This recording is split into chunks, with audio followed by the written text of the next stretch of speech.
Chapter 171. After Xiechenyu finished speaking, no one responded for a long time. Jiang Zheping and the others looked puzzled. His eyes were filled with ambition, unconcealed. They all sensed that this Xiechenyu was no longer their Captain Xie. But what concerned them even more was that this was different from the previously agreed plan. They exchanged glances, unsure how to communicate with the captain they knew so well. "What happened between you?" Zui Xingtian scratched his hair in frustration, unable to contain himself. And Ning glanced at Xiechenyu. He made no attempt to stop her, but his eyes were threatening. She gritted her teeth and recounted the events that had occurred.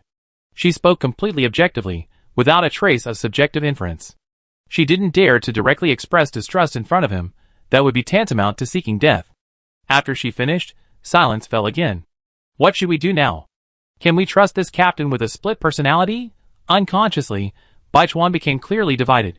Jiang Zuan and the other two were on one side, Xiechenyu and Baishu on the other. Baishu was completely embraced by the boy, his strong arms resting on the boy's comparatively thin shoulders, his palms pressed against his chest. It looked like coercion. Bang! A loud bang stirred everyone's tense nerves. Zui Xingtian's body whizzed out, slamming hard into the rubble in the corner, stagnating for 2 seconds before landing on the ground. Cough, cough, cough. And Ning and Jiang Zheping immediately turned around with alarm. Oh no! A fight broke out within Baichuan. How sudden! What happened? Ling Qi hurriedly replayed the video, and saw Zui Xingtian's subtle movements were merely an attempt to pull Baishu to their side. Before he could even reach out, he was kicked, leaving a shadow behind. You? Baishu glanced at Xiechenyu and, without hesitation, tried to go over and check, but his hand was firmly grasped. He turned back, meeting a pair of dark eyes that seemed to say, "If you go over there, I kill him." He said this without hesitation, not bluffing, simply stating his position. Xiaobai. Zui Xingtian clutched his chest, blood oozing from the corner of his mouth. His words were broken and incomplete, his face filled with anxiety.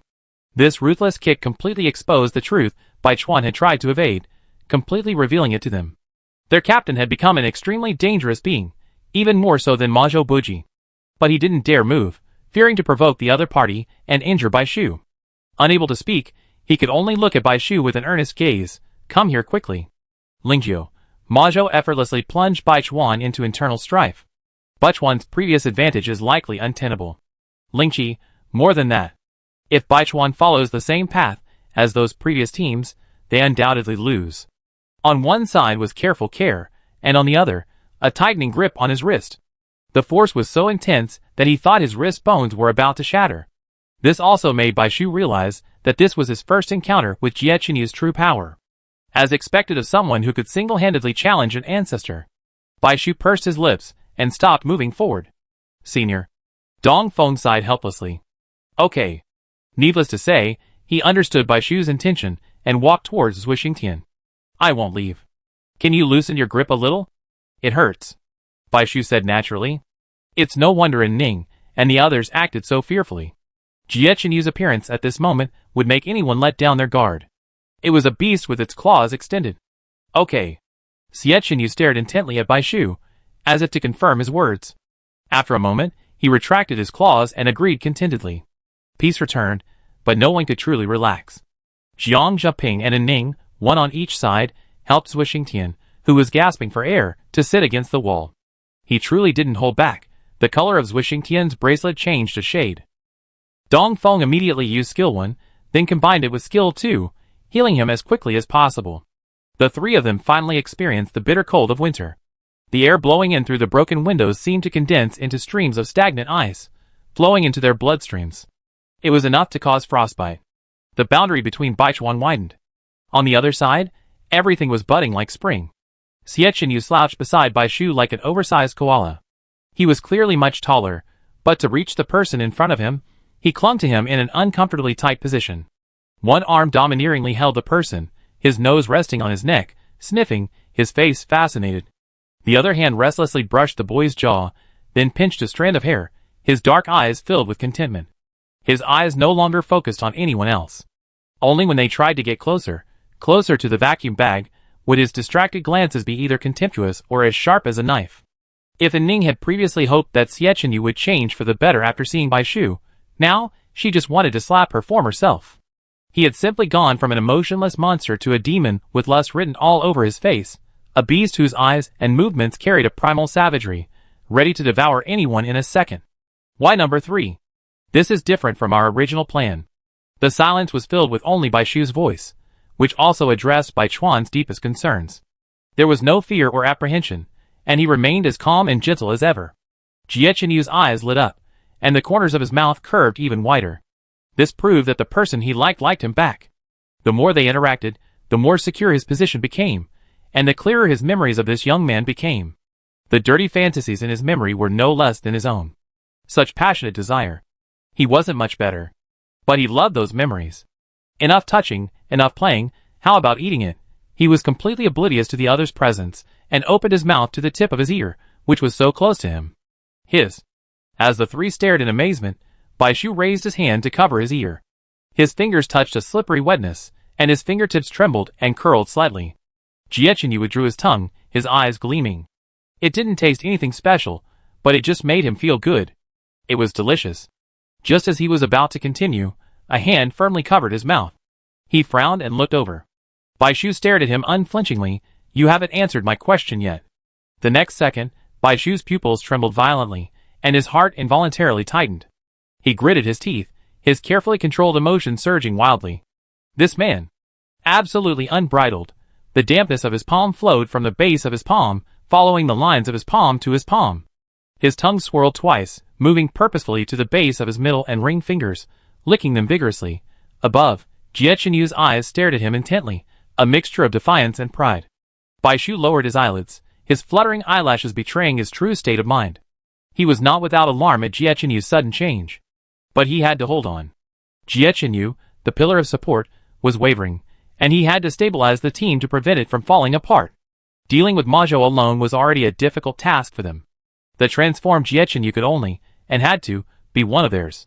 Bai Shu remained silent, increasing his grip, forcing the soft flesh out of the boy's already thin face. Jie Yu groaned and frowned. His tongue had rubbed against his teeth. Aside from the two parties involved, no one knew of the hidden struggle between them. All they saw was Jie Yu's pained expression, but his two completely free hands, wrapped around Bai Shu, remained steady and motionless. Obedient, not resisting at all, a stark contrast to the man who had kicked Zui Xingtian away. Jie Yu pointed to his mouth and gestured with his hands spread out. How could he say that? When Bai Shu removed his hand, a bright red streak spread across his palm. He stopped Ning in her tracks. I'm fine. He wiped his palm with a handkerchief he had brought with him, revealing the smooth skin beneath the blood. And Ning relaxed, then realized a moment later that it wasn't Bai Shu who was injured, but Jie Yu? There was blood on his lips, too. He licked them, but it only stained them even redder, making him look even more like a voluptuous ghost. And Ning remained stern, but Jie Yu didn't react. Instead, he answered obediently. Even more terrifying, Jie Yu, the battlefield is inherently unpredictable. How can a plan stick to its original purpose? What's there to be confused about? I know, but I want to know the reason. Jie Yu shrugged. It's simple. The original plan was to use the swordsmith's new skill, weapon return, specifically targeting gold summoners, to seize the golden cage, effectively cutting off their ability to use that skill. But it's obvious they already used it. What's the point in taking it back now? The rest of the Baichuan people were lost in thought. Weapon return can seize designated weapons, but they must be metal. Even if the opponent has already used a skill, they still hope to reclaim it if possible. The golden cage cannot be opened unless the summoner allows it, or the spirit sea is exhausted. But if they seize it, what if they discover another method? Do you want to waste new skills on something that is almost completely meaningless? Jie Yu sneered. As for Mr. Li's new skills, they won't be used for a short time due to their unique characteristics. So, if the two new skills can't be used, and if we rely solely on force, what's wrong with number 3, who has the most flaws in target lock, is relatively easy to deal with, and has the best value for money? I think it makes sense. I'm convinced. If it weren't for that ruthless kick, I would have thought Baichuan number 1 had returned to normal. I have to admit that Baichuan number 1 has lost half his spirit, but his mind is still working at full speed. What I admire most isn't how earth-shattering his ideas are, though they are certainly sometimes quite astonishing. It's how he quickly comes up with multiple solutions to every situation, and he always pinpoints the best one. This acumen is truly reliable. No wonder he's become so skilled, and Baichuan even listens to his opinions first. Jie Chenyu looked around. If there's no objection, let's go to the backcourt now. They go there too. Dong Feng used skill 2, slightly reducing his cooldown. Now is the perfect time for them to fight. There were still more than 10 minutes until skills 1 and 2 could be used again. Both sides tacitly ignored the previous incident, seemingly becoming one again. While there were cracks and collisions, thankfully, Bai Shu's balance kept them functioning. But Zui Xingtian's injuries aren't fully healed yet. Why not wait? Ning asked. Jie Chenyu, no, dragging it out too long won't benefit us. Zui Xingtian also stood up. Captain, you're right. I save my healing skills for when I need them. No one objected. But this place is also great. It's centrally located and secluded enough. We can leave 2 people here to provide support, and Xiaobai, Jiang Zheping, and I can go out and take a look. No, and Ning immediately retorted. It's better for us to go together. Zui Xingtian's injuries haven't healed yet. If something unexpected happens, neither of us can escape. Besides this, and Ning was also worried. She couldn't fully trust him like she did with Captain Jie, and she was even more worried about Xiaobai being alone with him. In some ways, Jiang Zheping was a complete fool. And her intuition told her that Jie Chenyu definitely had other plans, beyond what he said. Chapter 172. And Ning's words made sense. The 5 of them unanimously decided to set off together. Jie Chenyu didn't insist. He shrugged, his eyes darting, his charm radiating, harmless charm. He circled around Bai Shu like a butterfly, preventing anyone from getting close. The 3 of them, I'm convinced. From beginning to end, he had only seen others' surprise, suspicion, and fear. Jie Chenyu was prepared for all of this. The only difference was the man before him. He kept his eyes downcast, his emotions unclear. But there was definitely no sense of fear or disgust in him, which made Jie Chenyu even more curious. He didn't like to hide his emotions, and asked whenever he felt like asking, aren't you afraid of me? You know I'm not him. Bai Shu looked up at him, grabbed him, and walked quickly. The man slouching became even more unruly. After a moment's thought, he spoke frankly, I know. You're not him, but you're also him. We're not strangers, so why should I be afraid? He looked into his eyes, determined. No matter which soul or part you are, you remember me, don't you? Because it's his, I remember. Although his personality is a little difficult, that's no reason to give up on him. He's still essentially him, so why should I be afraid? In fact, Jie Chenyu now disdains pretense, his expression more straightforward and easier to understand. Jie Chenyu's eyes lit up, and he hugged him again. You're right, you like me too. While the 2 of them were enjoying themselves, something unsettled was brewing on the other side. Captain, they're here. Majo number 3 locked onto his position the moment they entered the backfield, his mouth gaping in surprise, as he watched the 5 players. Very brave indeed. The Mazo group had just arrived at the rear area, and were still exploring the new map. They hadn't expected Bai Chuan to attack them at this moment, and to come to them head first. Aren't they affected? Number 5 asked in surprise. Based on their thinking and previous experience, Bai Chuan, if not completely devastated, probably wouldn't have the time to bother them. Go check the situation. Wu Fu raised his eyes, and gestured to Buji. With Zhao Helong keeping watch, he had nothing to worry about. Be careful, 2 o'clock. Jie Chenyu's momentum suddenly shifted, and he instinctively shielded Bai Shu behind him. His eyes widened slightly, a move less of his own accord than a muscle memory. He hated the feeling of being out of control, but he quickly felt relieved. Of course, he had to protect his belongings. Bai Shu could already see the giant beast scurrying down from above. A tough battle was about to begin. He placed a hand on Jie Chenyu's warm, tense, and hard back, his words merging into one. Be careful. Jie Chenyu didn't look back, but his eyes drifted back, his lips curled slightly. It felt good to be cared for. He didn't mind being suspected, questioned, or even criticized, because this world was his friends and family were his. He acted completely differently from others, disdaining pretense, which was why he stood in opposition to everyone.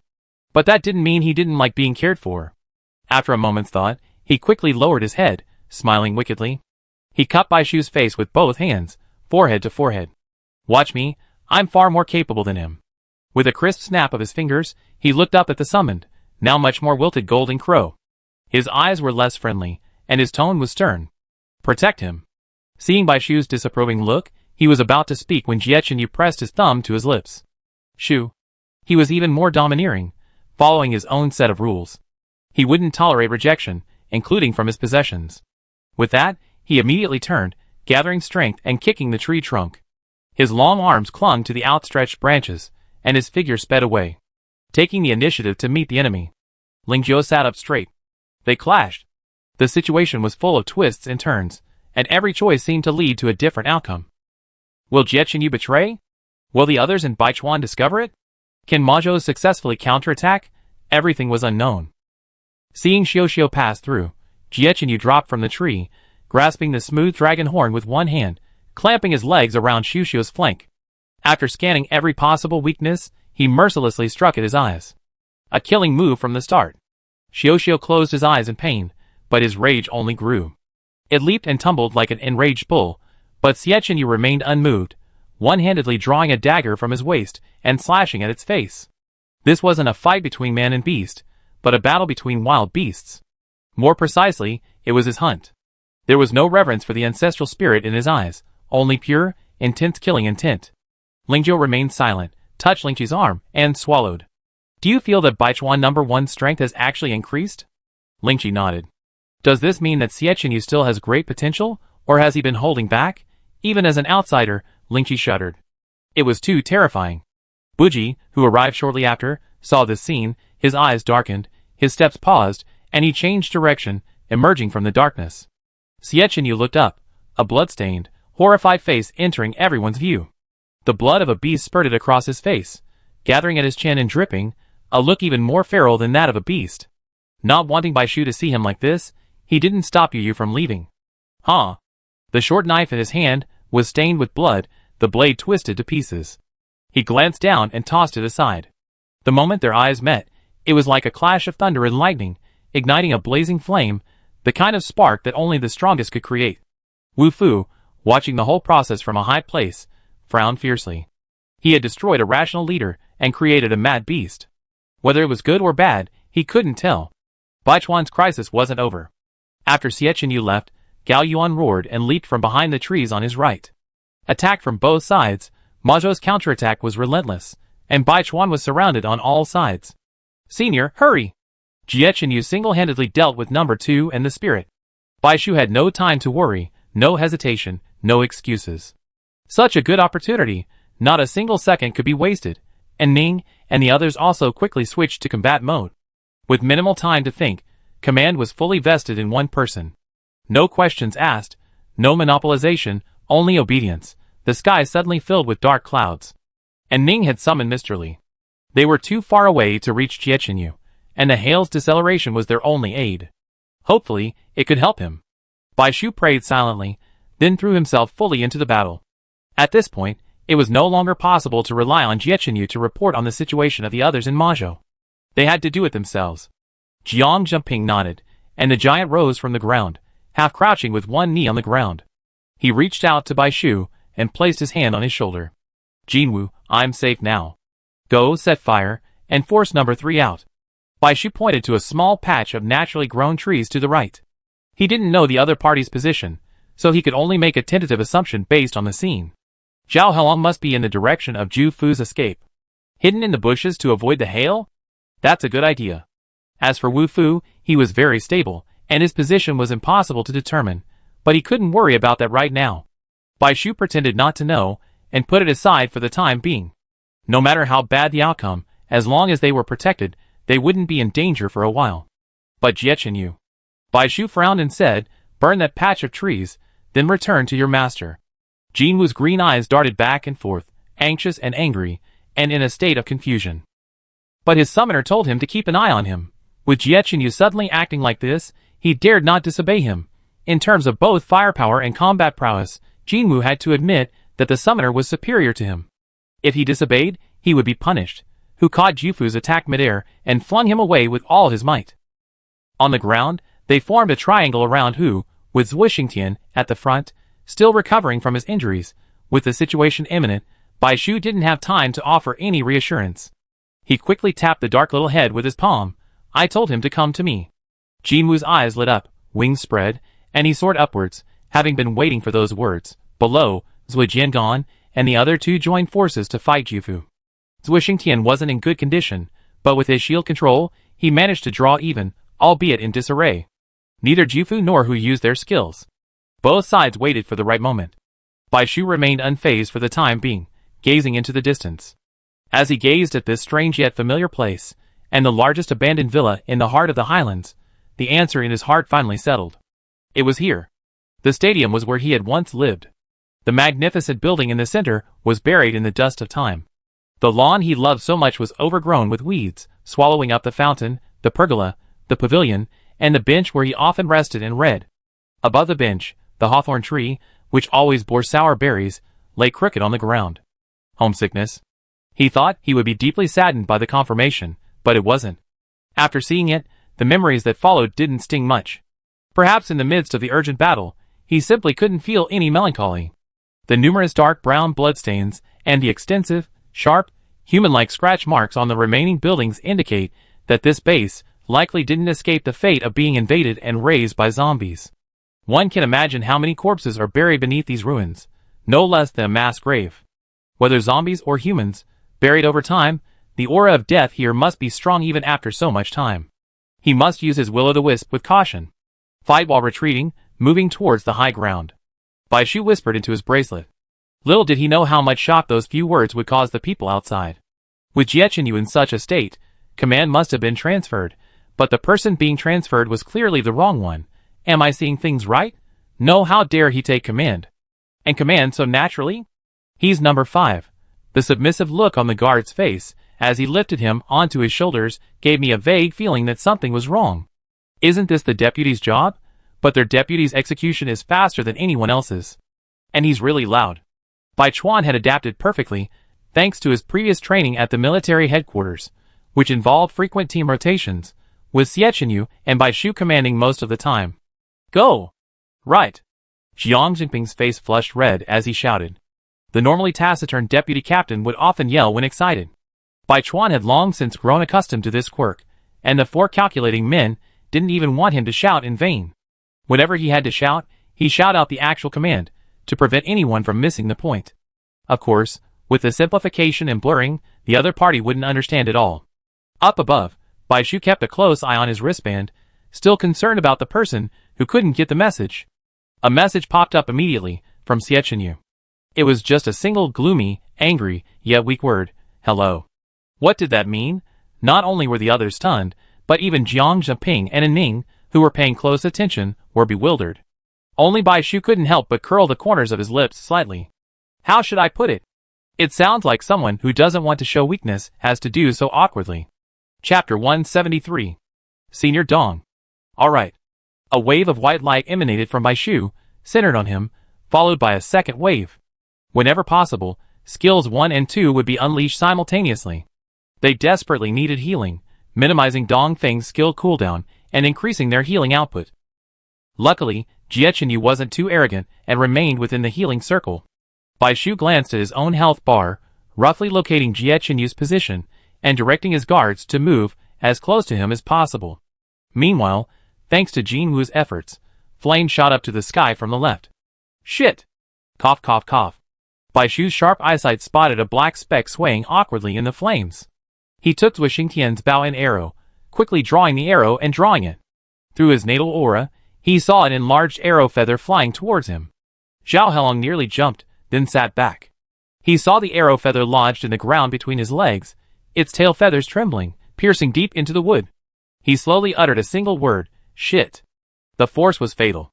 If he hadn't grasped his lifeblood and noticed it earlier, the arrow would have pierced him. Zhao Helong rubbed his chest, as if he had just survived a catastrophe. What a pity. Bai Wan number 5's strength was growing. Indeed, Xiao Bai, initially skinny and frail, now possessed the spirit of a young man. Look at the alluring muscular lines in his arms. I just want to squeeze them. Bai Shu stared intently at number 3's arrow, taking a deep breath. He still couldn't stand by and watch. He drew the arrow again, each time pulling the bow to its fullest draw. The heavy arrow launched slowly and steadily. Because it always shot only at him, Zhao Helong barely had to judge. The moment Bai Shu let go, he was already running away. Why does Shirakawa 5 keep shooting arrows at Manzhou 3? He can see his movements clearly, and dodges them every time. It's all a waste of effort. It seems useless. Better to help attack Jufu down below.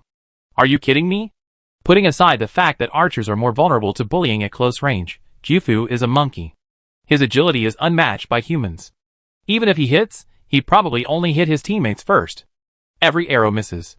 The quiver fills and empties again and again. Amidst the voices of doubt, only Five's unwavering eyes and his increasingly bloodshot and swollen arms remain. 07 was silent for a moment. It's not a waste of effort. This is his method. It's a declaration of war against 3. At least, 3 won't be able to show up. Without an offensive spirit or an offensive innate ability, he can only use the most clumsy, minimal, and simplest method to win. It's better than doing nothing. But because his opponent was equally matched, or even stronger, he couldn't hit the target, seemingly struggling in vain. But when had the other team ever made a mistake? Out of sight, number 3 and number 5 had long since faced each other, setting up their own arena. It all depended on which side gave way first. Hit! An unknown amount of time passed before 07, seeing Majo number 3's health begin to drop, was overcome with excitement. He forced himself not to cheer or stand up, his voice, even a slightly inflected tone, betraying his inner turmoil. Even though it was only a scratch, even though it was the smallest drop in his commentary career, under 09's astonished gaze, 07 coughed dryly twice, and quickly regained his composure. Commentary shouldn't be subjective. Zhao Helong was practically going mad. Though he could dodge, his eyes gradually stung from the smoke from prolonged use, his energy wasted, and he made no substantial progress. What lay before him was still an orderly, united, and indestructible Baichuan. If he hadn't seen the 3 souls in the golden cage with his own eyes, he would have suspected that Jie Chenyu was completely unaffected and continued to command Baichuan. The disorganized team he imagined wasn't there. A pain in his arm forced him to gather his composure. This couldn't go on. Just as he was about to unleash his ultimate skill, his eyes suddenly lit up. He shifted his lenses to the side, and saw a figure running towards him from afar. The pale mask gleamed terrifyingly in the sunlight. It was Buji. Zhao Helong held back. Using his skill first wasn't the best option, and Buji's skill made him invulnerable and possessed incredible combat power. This time, Baichuan was finished. After finally seeing a glimmer of hope, it was snuffed out like that. Many people felt dejected. Why didn't they stop Buji?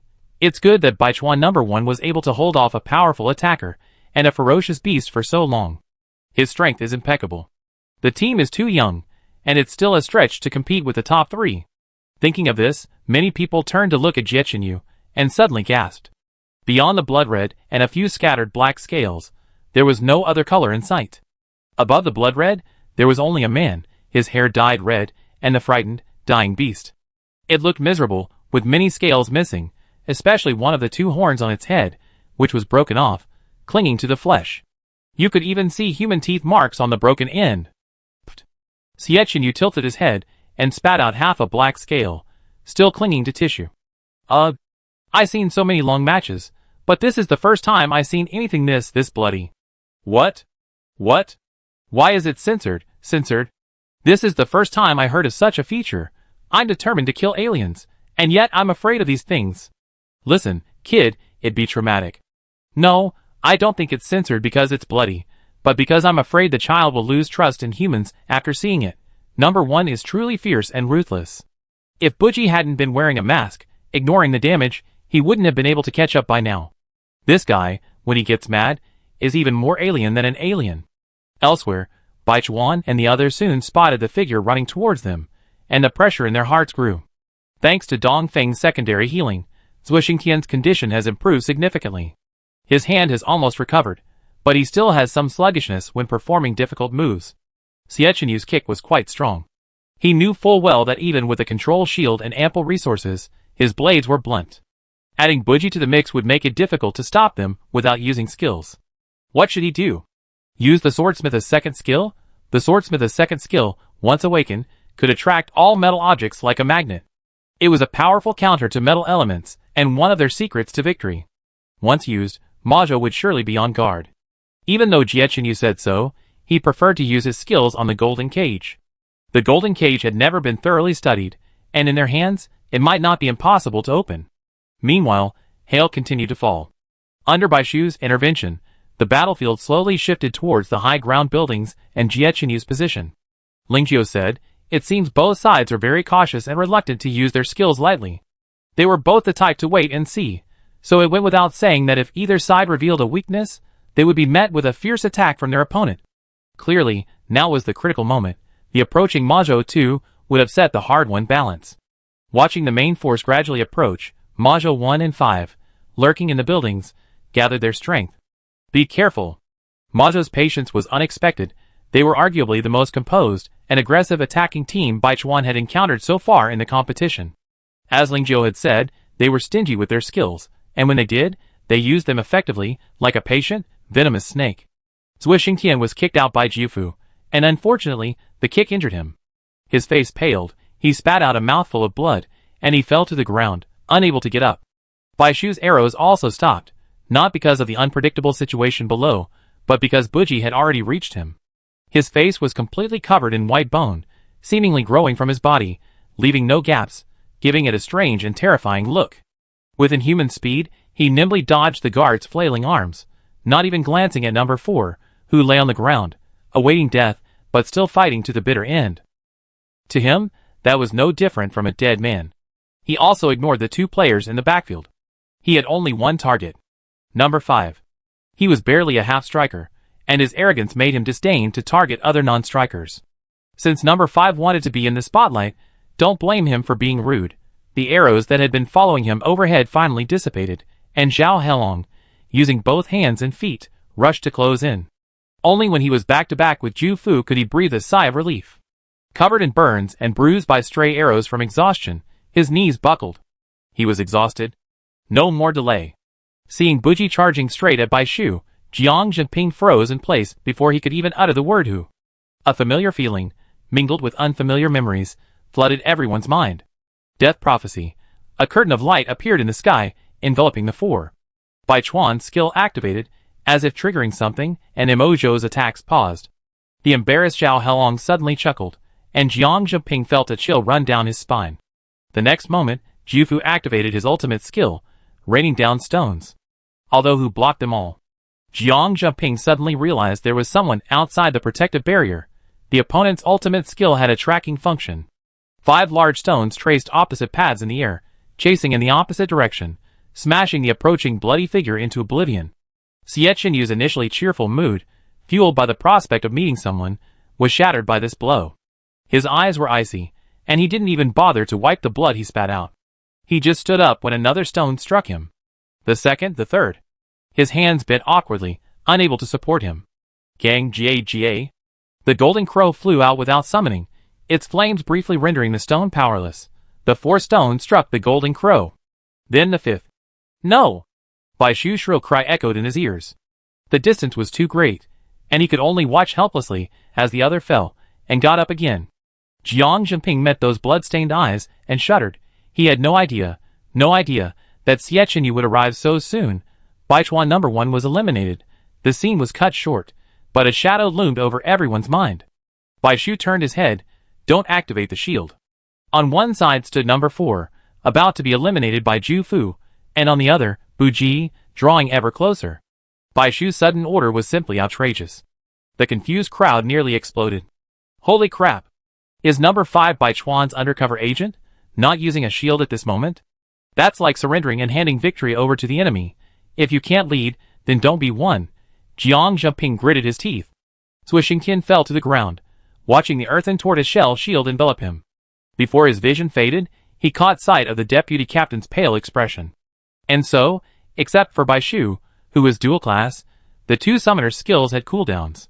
Previously, the deputy captain had been using the fragment shield to block his damage, and even with a short cooldown, it was impossible to immediately connect with the full shield. He glanced at Buji, regret flashing in his eyes. This was the hidden message Emojo had left him. He couldn't trust Xie Qinyu. Had he used his skills earlier, things wouldn't be like this now. Save those skills for later. Leaving behind a cold remark, Blood Shadow stepped on the half-formed shield and quickly leaped forward. Zui Xingtian clenched his fists, but finally gave up. At the crucial moment, a large hand blocked Baishu's path, steadily catching Buji's attack. His eyes were fierce. Who told you to touch my people? Buji's pupil shrank. He had caught up so quickly, and you couldn't stop him. Even he couldn't help but question his own life. Was he really human? Baishu wanted to treat him, but Xie Qinyu stopped him. No, most of the blood isn't mine. He was too concerned. Xie Qinyu's bracelet wasn't dangerously colored, otherwise, he wouldn't have been hit 4 times before being eliminated. Xie Qinyu stood shoulder to shoulder with him. The prophesied scene wouldn't repeat itself. Bai Shu calmed his composure, but the image, even as it played out, lingered. He looked at Zhao Helong, a rare rage in his eyes. A cold will-o'-the-wisp fire appeared from his palm, instantly spreading outward. A blanket of orchid light etched a cold glow over his gentle eyes. If those two from Majo don't show up, I take Zhao Helong's life. He looked at everyone's health bar. Zhao Helong's had the lowest, declining at a not-so-slow rate under the will-o'-the-wisp fire. As expected, the deathly aura in this area was higher than usual. But what Bai Shu didn't expect was that the two most intense points weren't the residential areas he assumed they were. One pointed to the incinerator, and the other to the center of the plateau, the villa where he lived in his previous life. How could this be? In his shock, he paid no attention to the glowing eyes around him. He was obsessed with how to destroy the three souls, and completely replace them. At first, he had no desire to replace him. He wasn't evil, nor did he have a ruthless ambition. He was lustful, craving pleasure, and living a dissolute life. But the world offered so little that he despised it. His memories were filled with grueling training, desperate battles with alien species, and constant exposure to danger, which he had no interest in. But after meeting Bai Shu, the desire to replace him gradually grew, becoming stronger than any other.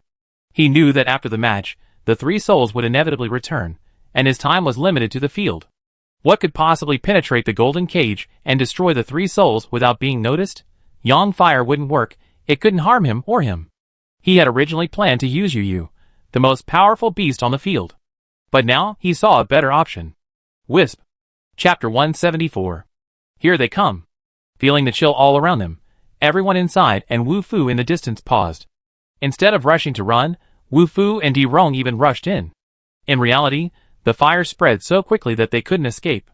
But Mo Zhou's refusal to retreat wasn't just about being unable to avoid it. There was another reason.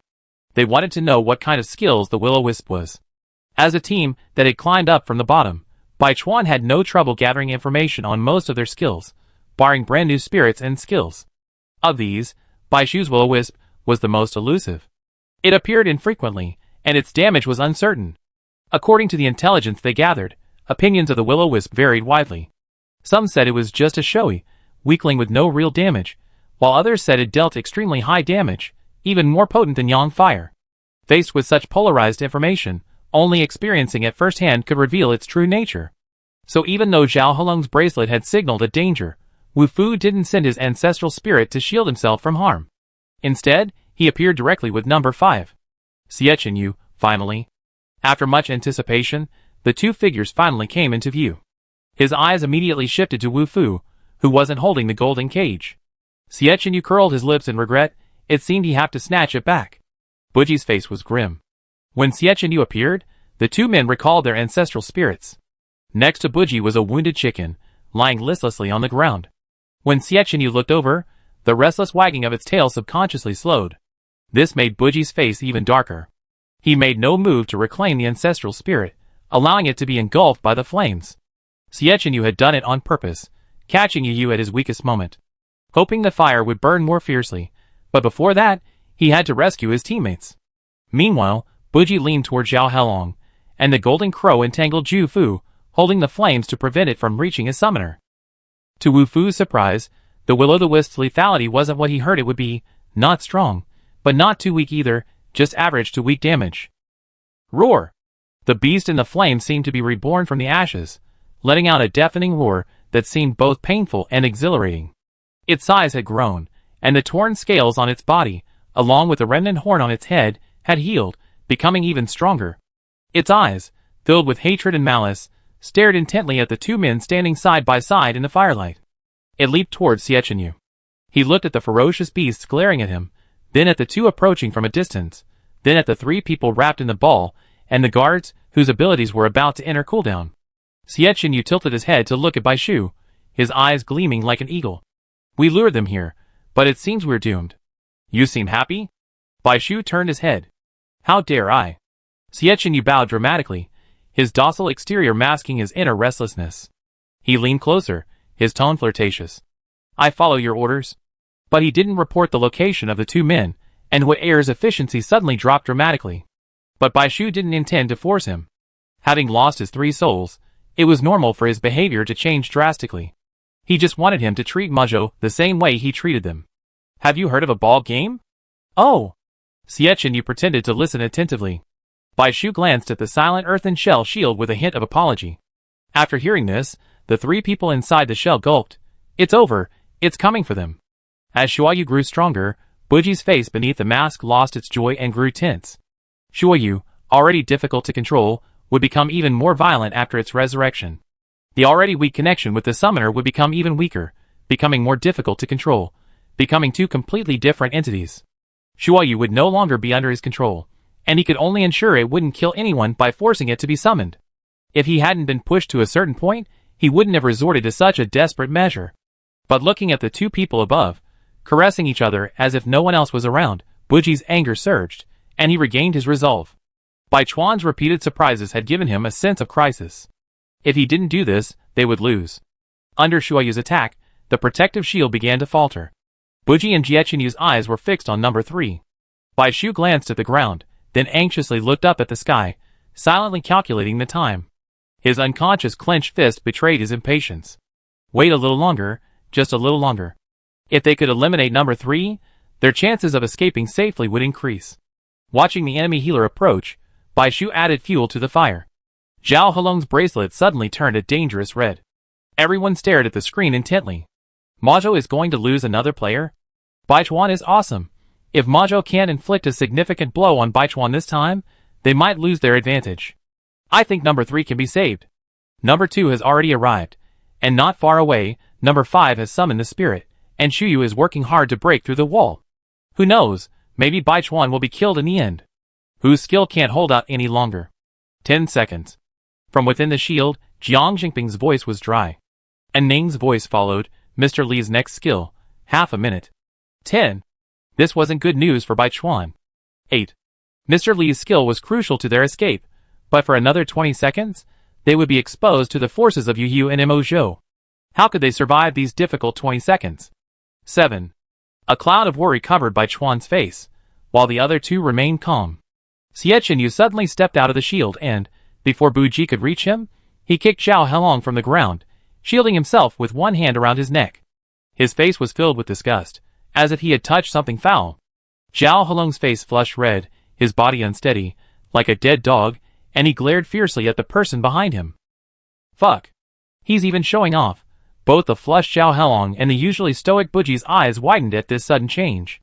Goodness me, when it comes to ferocity and ruthlessness, even Shuyu is nowhere near him. Jietchenyu, one moment of hesitation and I lose. It's unethical, but it works. The world where only number 3 is injured has been achieved. The protective shield shattered behind him, and Xietchenyu smiled calmly.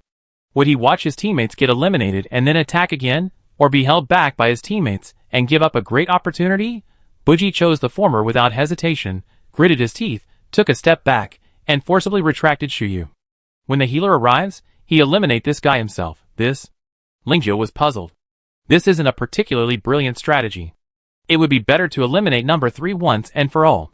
Threats can only hold out for a while. Majo's reinforcements will arrive quickly, but capturing them, when they're exhausted and weak is like catching turtles in a jar. 07, unless they're sure they be eliminated. 09, that's impossible. Even if the two outside can escape, what about the people inside the tortoiseshell shield?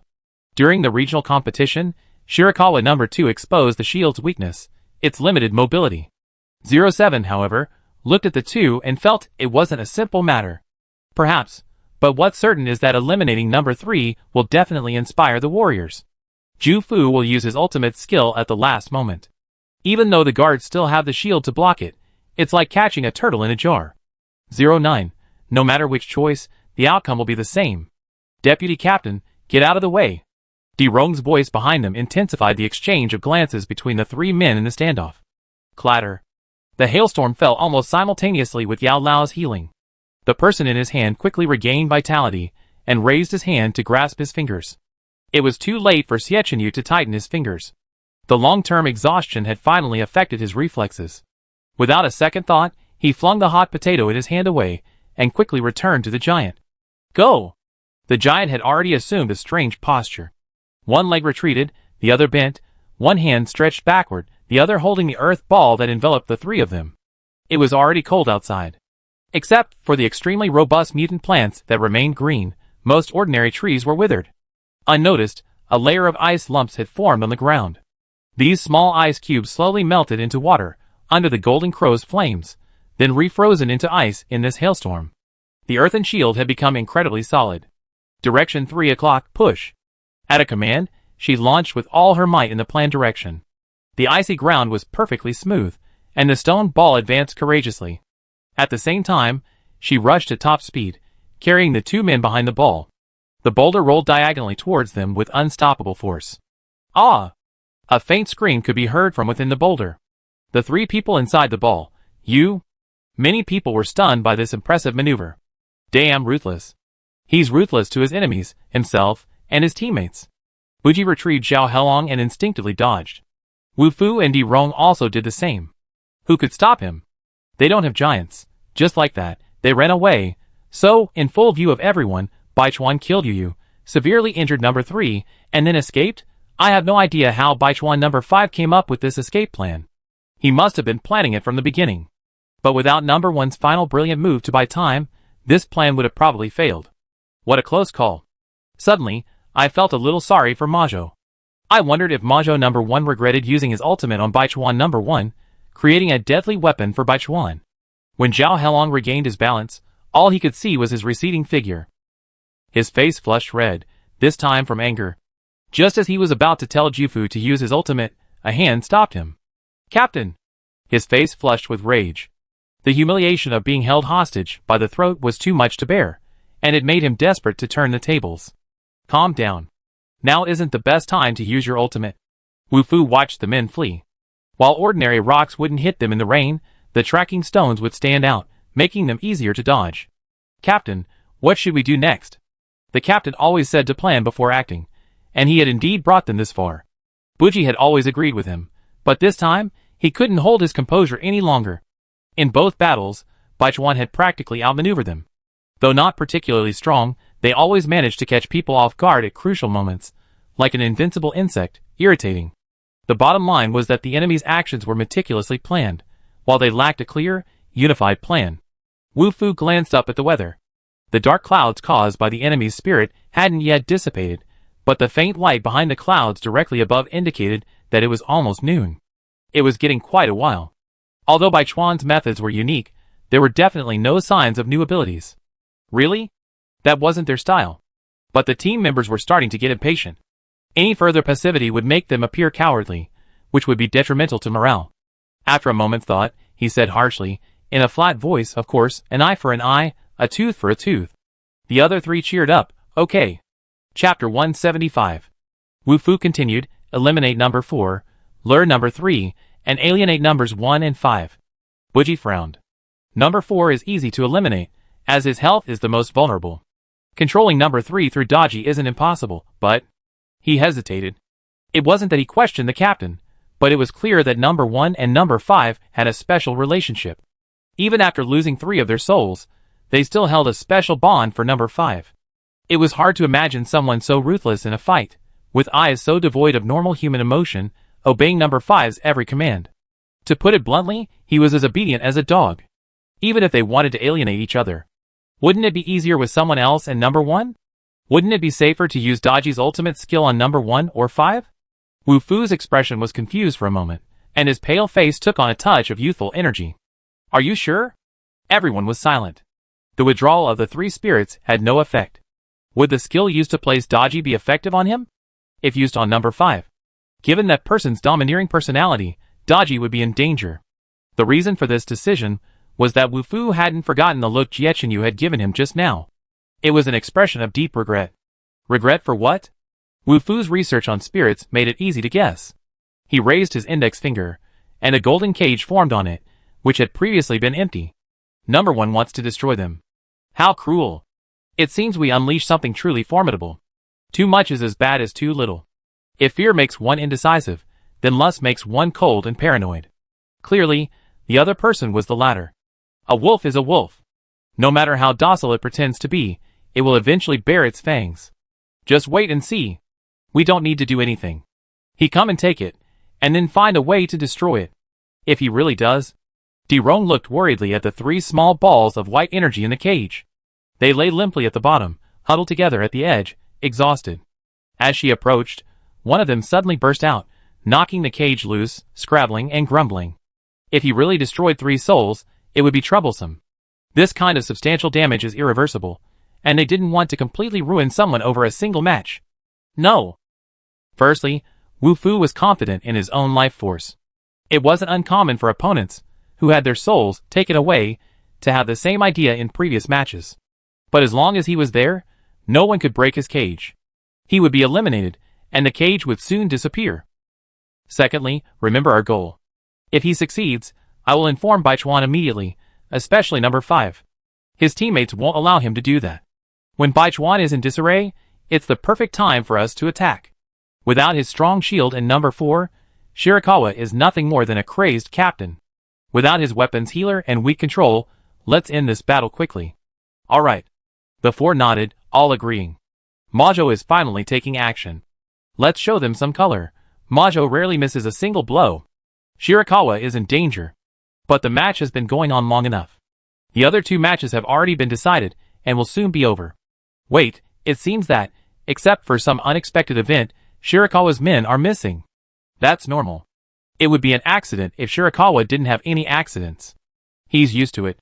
Captain, they're gone. Number 3 glanced off into the distance, holding his lifeguard. He saw nothing but traces of rolling rocks, which gradually shrank as the hailstorms continued to fall. Come on. Wu Fu frowned, looking up at the gray sky. This skill was truly annoying. To prevent the traces from being obscured by ice and snow, the group struggled along the path, which was half muddy and half smooth. However, when they reached the slope leading to the plateau, the traces suddenly disappeared, and before Emojo's eyes lay a cluster of buildings adorned with ice crystals. The biting cold wind stung their cheeks. Lingjio remained concerned at Baichuan's condition. While escaping here successfully avoided number 3's detection, it's not a long-term solution. Compared to the healthy and clearly united Majo, Baichuan's situation is far more precarious. Lingji nodded. Especially from the results of the 2 battles, even though it was 5 against 4, Baichuan is finding it increasingly difficult to gain an advantage over Majo. The first time, they were able to eliminate 1, but the second time, they only injured Xianling, leaving 2 others critically injured and nearly unable to escape. The next time will likely be even worse.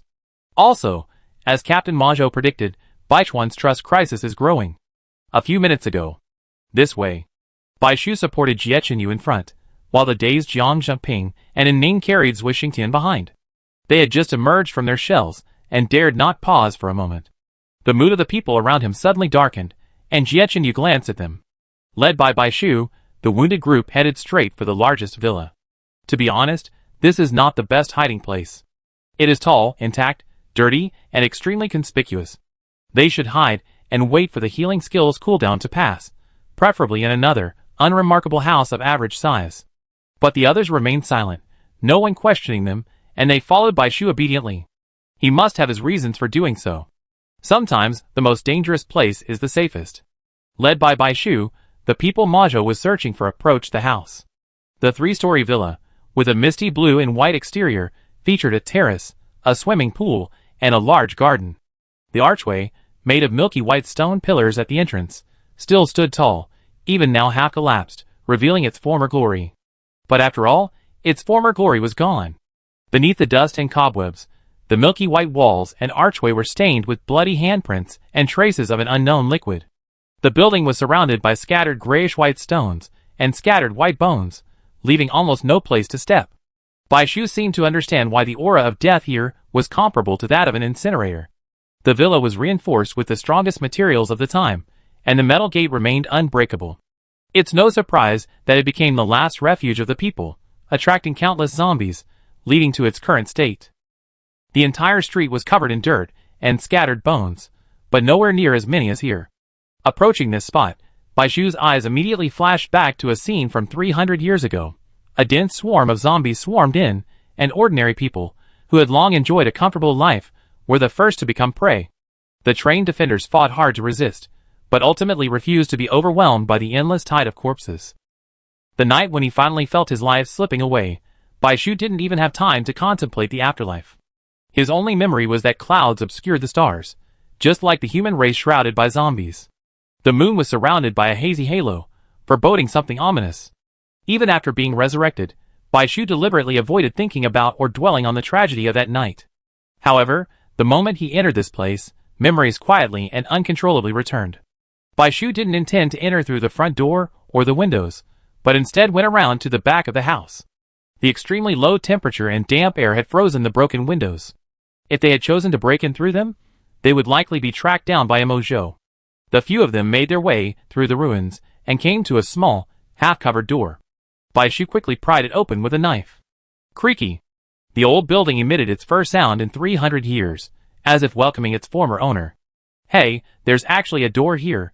It's so hidden and locked, our exploration team might not have even discovered it.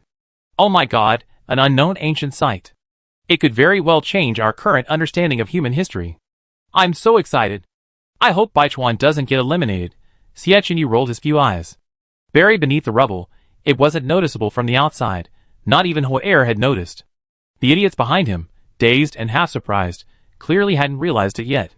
Xie Chenyu, are you familiar with this place? Yeah, I stumbled upon it during the opening scene. Bai Shu's expression didn't change much as he spoke his preconceived words. This was his way home. How could he not be familiar with it? The main gate was always bustling. The doctor was renowned and held a high position within the base, especially after his experiments were successful. Even those in power at the time showed respect to him. Many people came to visit every day. When Bai Shu was young, before he could control his powers, he wasn't allowed to go out. He would sneak out through this small door.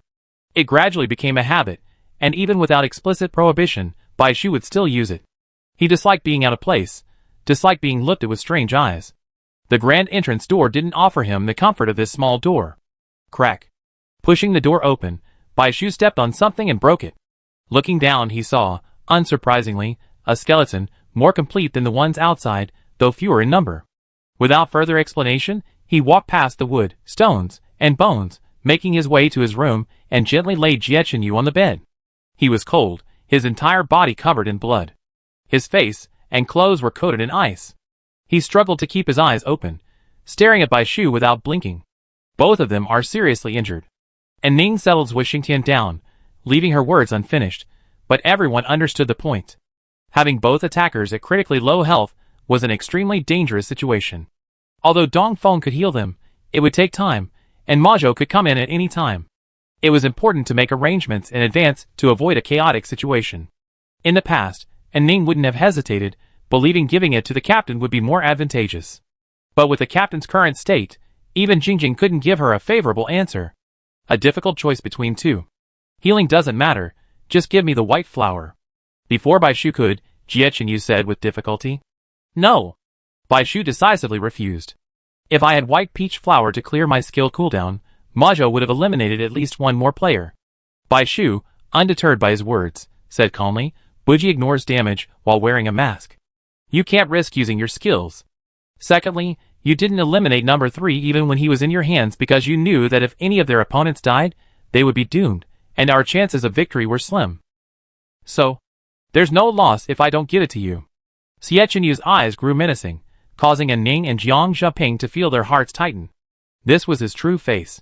Bai Shu didn't dodge. Alright. Defeated, Xie Chenyu leaned back on the bed, just as Bai Shu had positioned him. Huge, he curled up on Bai Shu's 2-meter-long single bed, his long legs nowhere to rest, looking pathetic. The room blocked some of the chill, and Xie Chenyu's naturally fiery constitution melted the blood ice on his body bit by bit. Bai Shu handed him his handkerchief. Fuck, if that ever comes to that, it wouldn't be an exaggeration to say we're cornered. I immediately restore your health, and while the swordsmith absorbs the bone face, I kill number 2 immediately. Having died once, Yu's strength has greatly increased, and eliminating number 2 is imminent. And only Xie Chenyu possesses this strength. If they fail, Bai Chuan loses. If they win, it doesn't guarantee victory, they can only take things one step at a time. Xie Chenyu, completely oblivious to their concerns, curled his lips, held the handkerchief, and kissed it, his expression relishing. As long as he observed the slightly disheveled youth before him, a faint fire would blaze in his indifferent eyes. It was as if he were saying that if he weren't paralyzed, he would be kissing something more than just a small handkerchief. He didn't accept worldly morals, nor did he care about others' opinions. He did what he wanted, guided by his heart. That look seemed to materialize. Even on Xie Chenyu's most out-of-control day, he wasn't that naked. Bai Shu's eyes trembled, and he left the bedside, pacing the room. In fact, he had other ideas. Perhaps there wasn't a need to choose between two options. Under his room, there was a secret room, the most sturdy in the entire building. Chapter 176. Thus, Bai Shu wasn't worried about the other party finding him anytime soon, assuming he could get in without any problems. The basement had been renovated and reinforced after the apocalypse, originally used entirely for the doctor's zombie confinement and human experiments. After his successful renovation, he carved out a small section to use as his control room.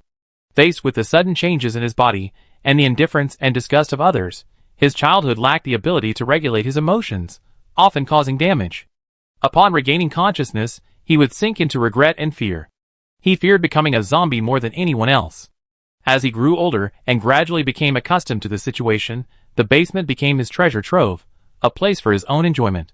He would place all the things he liked and didn't have to turn in during missions there: sparkling gems, delicious food packaging, handwriting practice books, interesting toys, favorite books, homemade crafts. All his joys lay there. Since the house wasn't completely destroyed, the basement should be no exception. Thinking of this, Bai Shu couldn't help but feel a sense of anticipation. But the problem was how to feign accidental discovery. If nothing had happened to Jiechenyu, he could have easily found him with fire too. But now, Bai Shu looked back and saw the man suddenly smile a weak, innocent smile. He knew he was annoying, so he resorted to imitating the real person. For the first time, Bai Shu found that pitiful face, so self-conscious it only made things worse, a bit hateful. Although his expressions were blunt and intense, he never opened his heart. He doubted he hadn't noticed the existence of the basement, but he had no intention of revealing it. Let's check for any omissions, and clean up any traces, especially leaving no bloody footprints to prevent Majo from discovering us. Bai Shu stood up. Okay. The suggestion was sound. Doing something was better than just sitting there and waiting. And Ning and Jiang Jumping, their health still relatively healthy, suppressed their worries and went their separate ways. Time was running out, so Bai Shu didn't beat around the bush and headed straight for the place he had in mind. He opened the closet and pretended to explore. Look here. A sudden laugh from behind annoyed Bai Shu. And Ning had already approached. Here. Bai Shu calmly pointed to the 4-paneled planks on the wall of the closet. He tapped each one with his hand, and the one on the bottom left produced a distinctly different sound. It wasn't the sound of knocking on wood, but a crisper one, like knocking on metal, yet the color was completely the same. This location was quite tricky, only half a man's height. Without the knowledge of hidden doors, few people would thoroughly search such an unremarkable room, even down to the wooden planks within the wardrobe, especially summoners, who were often tall and strong. Bai Shu half stood inside the wardrobe, exploring. The wardrobe was a typical design, empty at the top, save for a horizontal bar for hanging clothes. Below, there were cabinets for small items, arranged in 2 rows, for cabinets each. As he was carefully exploring, there was a sudden click. The cabinet corresponding to the left compartment had shrunk 1 notch downwards, becoming 3 compartments, revealing a circular combination lock. Clearly, if the combination lock was unlocked, this panel could be opened. Oh my god, is there a secret room here? Had anyone who had come here to investigate discovered it before? Obviously not. If it had been discovered, it wouldn't be so intact, it would have been violently broken into long ago. Bai Chuan was incredibly lucky. With such a well-hidden location, Mo Zhou wouldn't be able to find him for a while. Let's wait until we can open it. If the noise gets too loud, Mo Zhou will come over without even having to hide. Does this look like a combination lock? Jiang Jumping leaned over, and Zui Xingtian craned his neck to see from behind. They were also worried about the same issue. Only Jiechenyu remained indifferent, as if watching a play, a smile playing on his lips. It was a rare naturalness. Why don't we search the room? Perhaps the owner left a clue, and Ning said. Good idea. I agree. This kind of ancient monument decryption makes the audience outside the screen feel extremely involved. The two had barely taken a few steps when a voice suddenly came from behind them, albeit a stuttering one. This place doesn't seem to be locked. Bai Shu simply pulled up the wooden board, his palms sweating slightly. Not a good liar, Bai Shu felt guilty. He quickly dialed the password while the others and the camera weren't paying attention. Judging from their expressions, none of them seemed to notice. Except for someone behind him who had been staring at him. Bai Shu glared at him angrily. Has this place been discovered? Has the exploration team cracked the password? Shirakawa number 1 has split again. Why is he so joking? It's pissing us off, Xiaobai. No, judging by his face, I feel like he's playing tricks on someone, perhaps mocking them. Xiaobai's glare is also quite attractive. Hee hee, those round eyes don't always look like he's angry, but rather like he's being coquettish. He regretted someday. Looking forward to the end of the game. The two of them, along with the camera, looked over expectantly. Ah, nothing. Behind the pulled-up board was still a wall, and everyone couldn't help but feel a little disappointed. But I was quickly drawn to the long paragraphs in the comments section. Here I come, here I come. I'm from the Cultural and Historical Research Center. I just found information about this site. Big boss, tell me more, please. This ancient site existed between 300 and 400 years ago, between the High Civilization period and the First Cataclysm. It has been explored more than once, yielding a wealth of useful information. Of course, like all previous sites, there are virtually no historical records. Its main contributions are in biotechnology. Because it is the site with the most skeletal remains and involved brutal human and zombie experiments, it is also known as Devil's City. Of course, it also has another, quite different name. Holy City, which was what people called it at the time, based on the various manuscripts, diaries, and letters collected. All these sources unanimously state that Holy City was the largest, richest, and most prosperous base for ordinary people to live in after the Cataclysm. Its status at the time was similar to that of the Gongsun family, which reached its peak during the era of aristocratic rule after the Second Cataclysm, but also quickly declined. Rumor has it that a powerful, immortal god appeared at the base, allowing it to remain standing for over a decade. Many believe this was a sign of the subsequent emergence of the ancient spirit, but given the 60 or 70-year gap, this theory is less prevalent. The mainstream theory is that humans were created through the insane biological experiments of a doctor at the base, which explains his short existence. This doctor can be considered the forefather of body modification, and even today's summoners may be influenced by him, making this site of great historical significance. Shirakawa and the others were located in a corner of the residence of that mad doctor, a man of both wisdom and cruelty, who held great prestige at the time. His remains were discovered during the first exploration. Records indicate the remains were found propped up in a locked basement, with no signs of forced entry. The remains showed only scratches on the cervical vertebrae, with no signs of gnawing or slicing, suggesting suicide. The room was clean, untouched by zombies, and contained numerous manuscripts.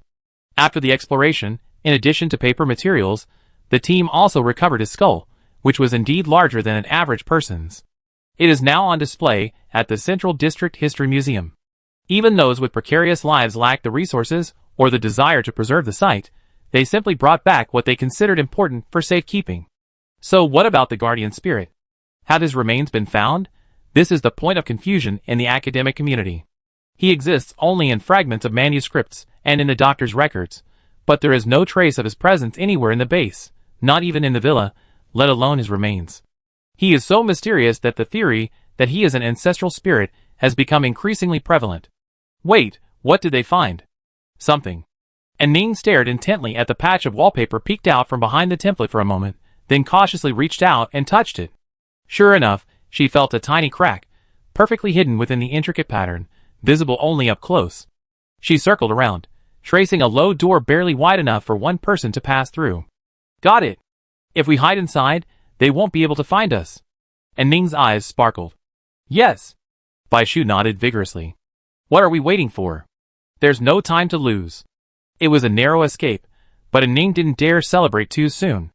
What if it wasn't as big as they imagined? And Ning pushed the door open, not moving back. It's locked. At the same time, number 2's somewhat irritated voice came from outside. Where the hell is he hiding? Could he really be hiding here? The most dangerous place is the safest. Wu Fu, unlikely. The door is locked, and there's no sign of damage elsewhere. But it's better to kill someone by mistake than to let him go.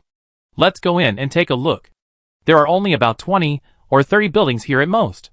If the enemy splits up, it won't be difficult to find them. Bai Chuan and the others froze at this, not noticing that Bai Shu frowned as Ning finished speaking. That shouldn't be the case. He's outside, so he couldn't have locked it from the inside.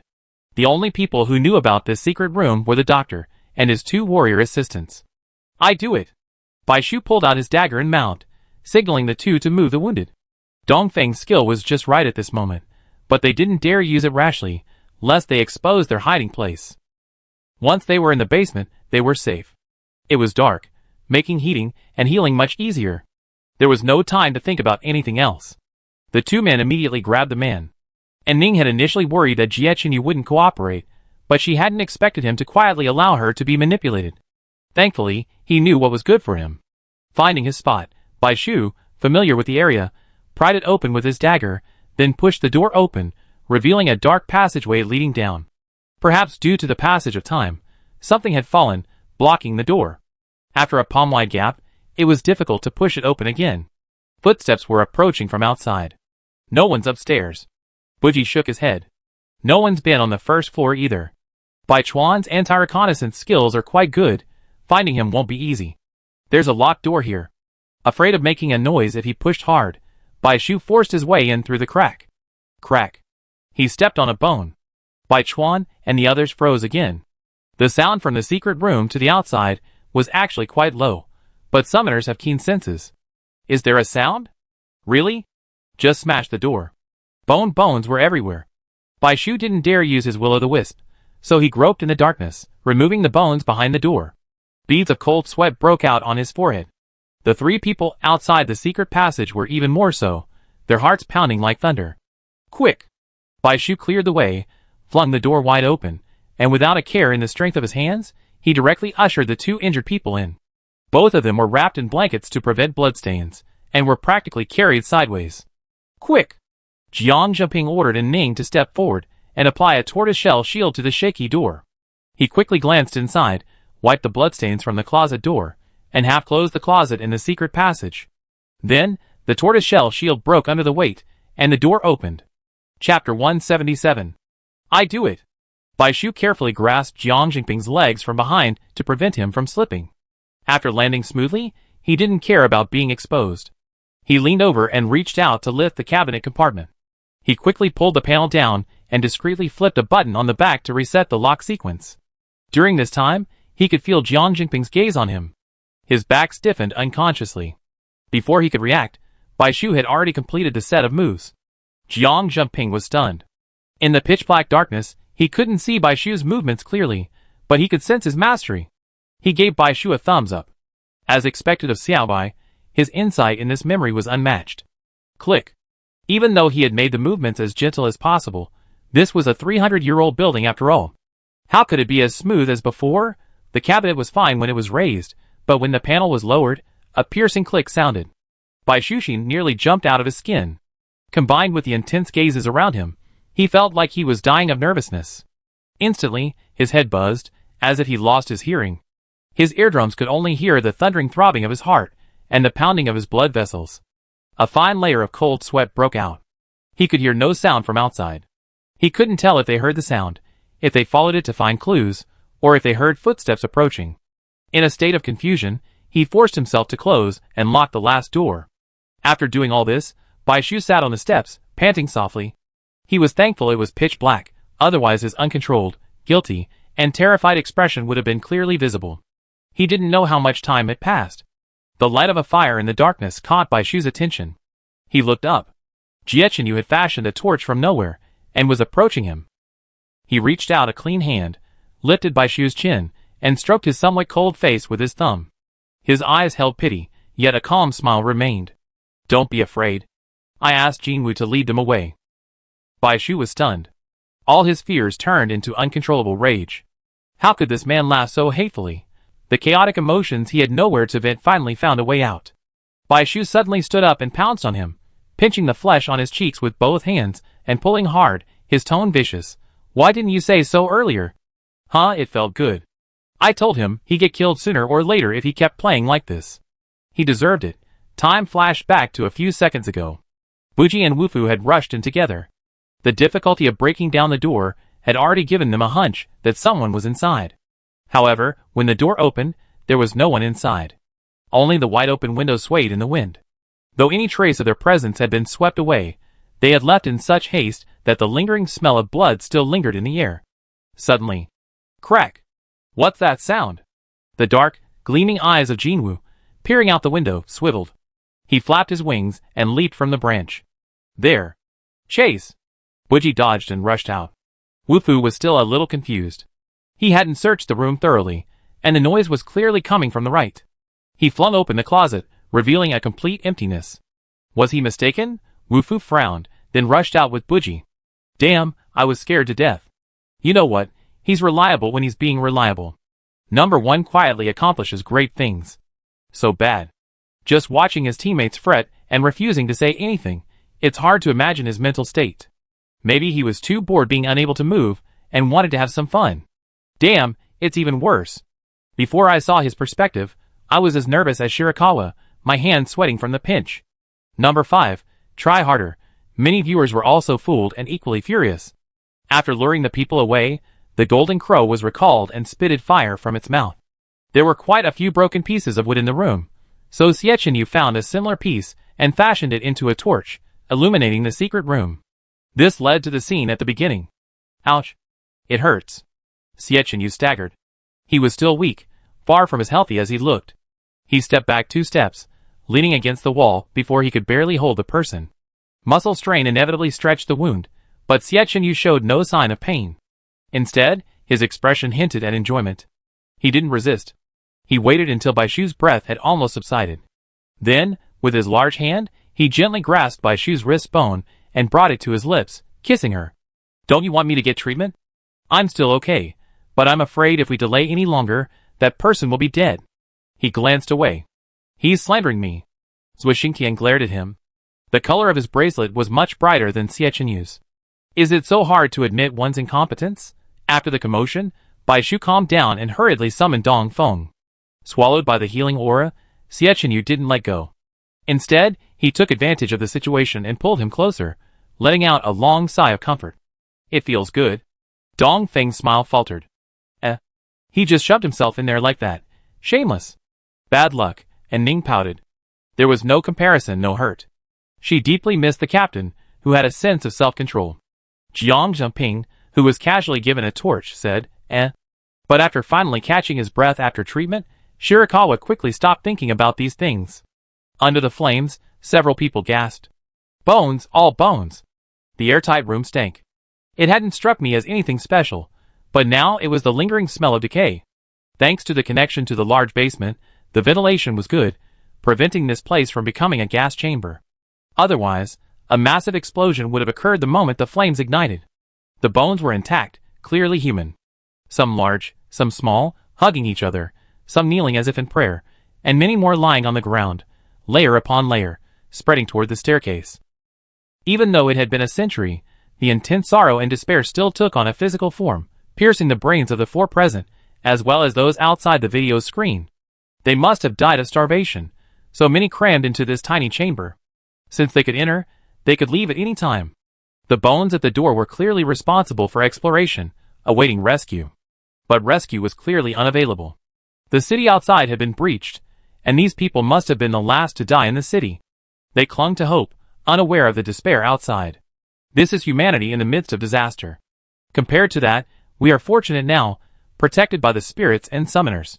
At the dawn of the apocalypse, people could only rely on themselves. A flicker of bewilderment flashed across Baishu's eyes.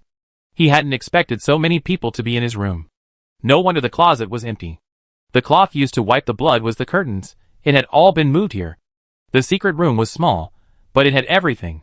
Directly across from him was a desk with attached bookshelves, the once overflowing shelves now emptied of a few books.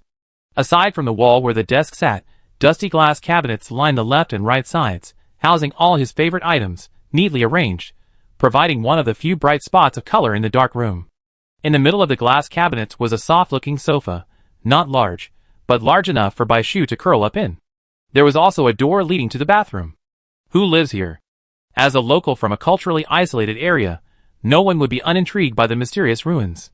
Especially ones that the authorities likely haven't discovered.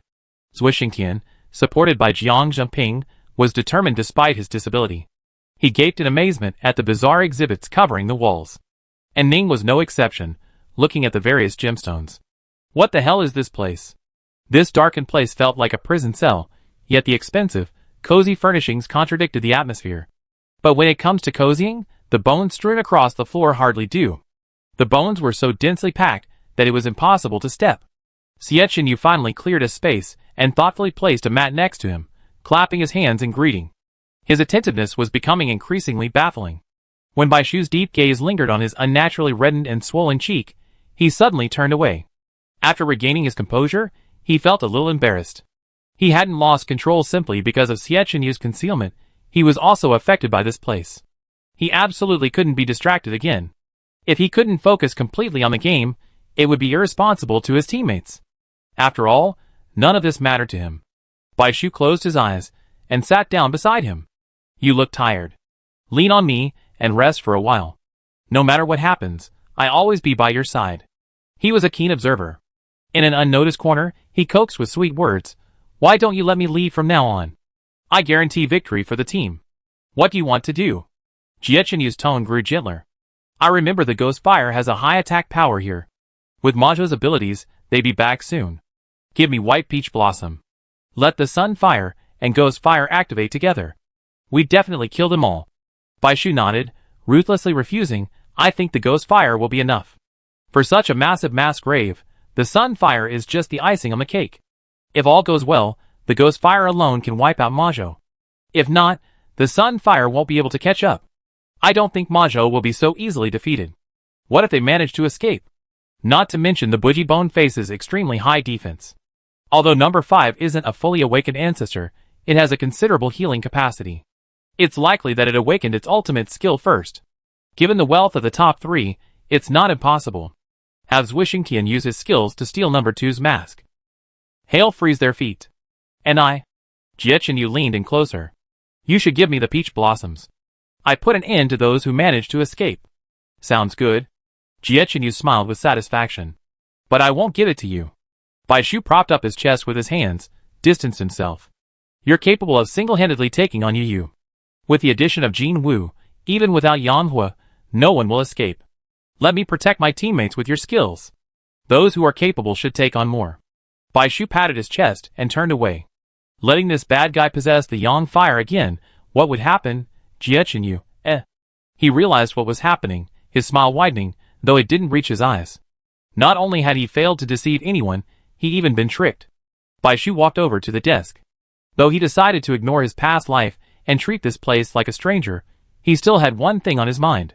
His past life's collection of books. The air here was dry, so perhaps they could be preserved. However, unlike the overflowing bookshelf he remembered, there were only a few books, covered in dust and cobwebs. Bai Shu held his breath and flipped through a few books. Nothing. Nothing. Every book he ever read was gone, not a single one was spared, leaving only a few insignificant cookbooks and other miscellaneous books. Incredulous, he opened the drawer and searched. Also nothing. He was certain that, aside from those who had hidden here during the apocalypse, no one had ever been here before. How could they have disappeared? The other books were still there, certainly not lost to time. If he hadn't actually lived here, he would have thought his memory was distorted. What are you looking for? Books maybe I find. Books related to history and culture. Bai Shu's sanity returned mid-sentence. Why had Ning and the others entered this likely unexplored ancient site without checking the bookshelves? Instead, they were enthusiastically examining the gems, toys, and other exhibits. Couldn't they have hoped to find ancient books to increase their chances of summoning the spirits? Unless they were certain that there were no ancient books. After all, this was a live broadcast, so caution prevented Bai Shu from asking rashly. He quickly changed his tone. Something interesting. It's a recipe. Jiang Zhenping saw the book in his hand. Great, we can take it back after the competition. Suddenly, excited shouts from behind caught their attention. Come and see, there's writing here. The notes on the wall were written by different people, some immature, some mature. Because they were deeply engraved, they could still be read even after so long. Will he come back? Please save us. This is terrifying. It's been 5 days, and he won't be back. We've been abandoned. Guilty. He? You mean the guardian deity? So the owner of this room is that guardian deity? So ordinary, it looks like the anima cultists will be disappointed. Xie Chenyu secretly observed Bai Shu's expression, his eyes never leaving him. So, those actions and expressions he barely concealed told him he had a close connection to this place. Only a fool would ignore it. This time, he observed intently, expecting to discover something. Bai Shu turned his head. Leave the investigation to the professionals. Majo is the priority. They won't sit idly by and wait for death. Damn it, why can't we find it anywhere? Majo number 3 clutched their lifeguards.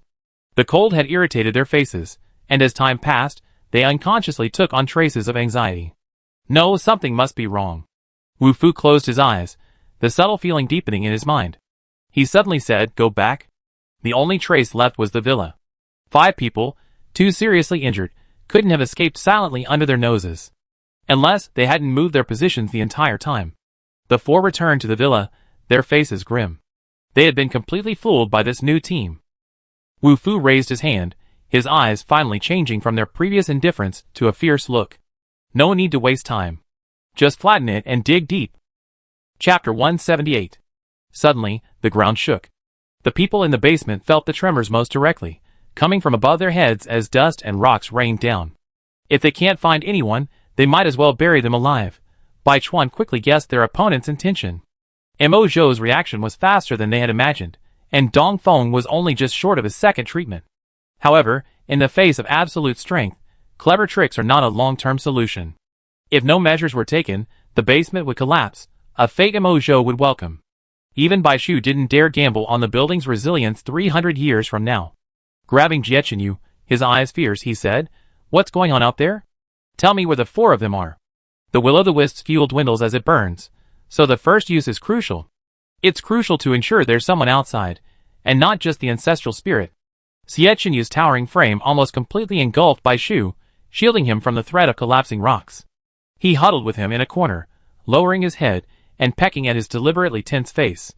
Bai Shu tilted his head, intently staring at him. One hand pinched the back of his good hand and twisted it hard. "Hurry up and tell me." Hiss.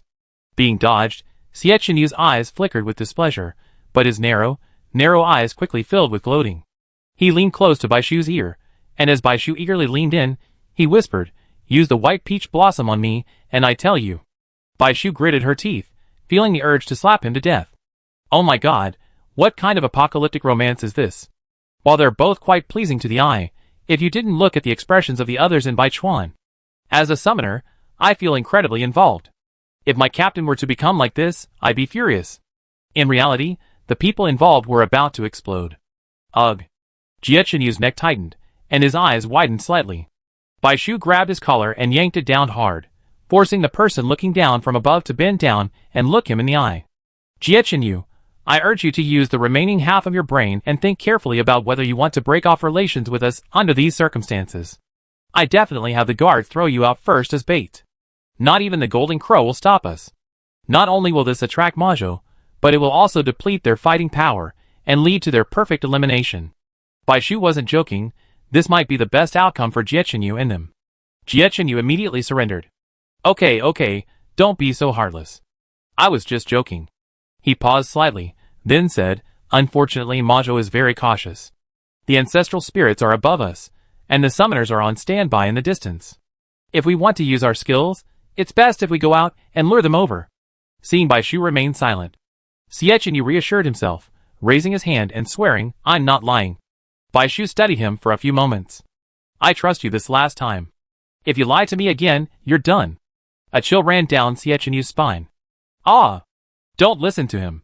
This liar, to be precise, he wasn't lying, he only said half the truth. He never said, "There's no summoner nearby." What's this **** lacking in spirit?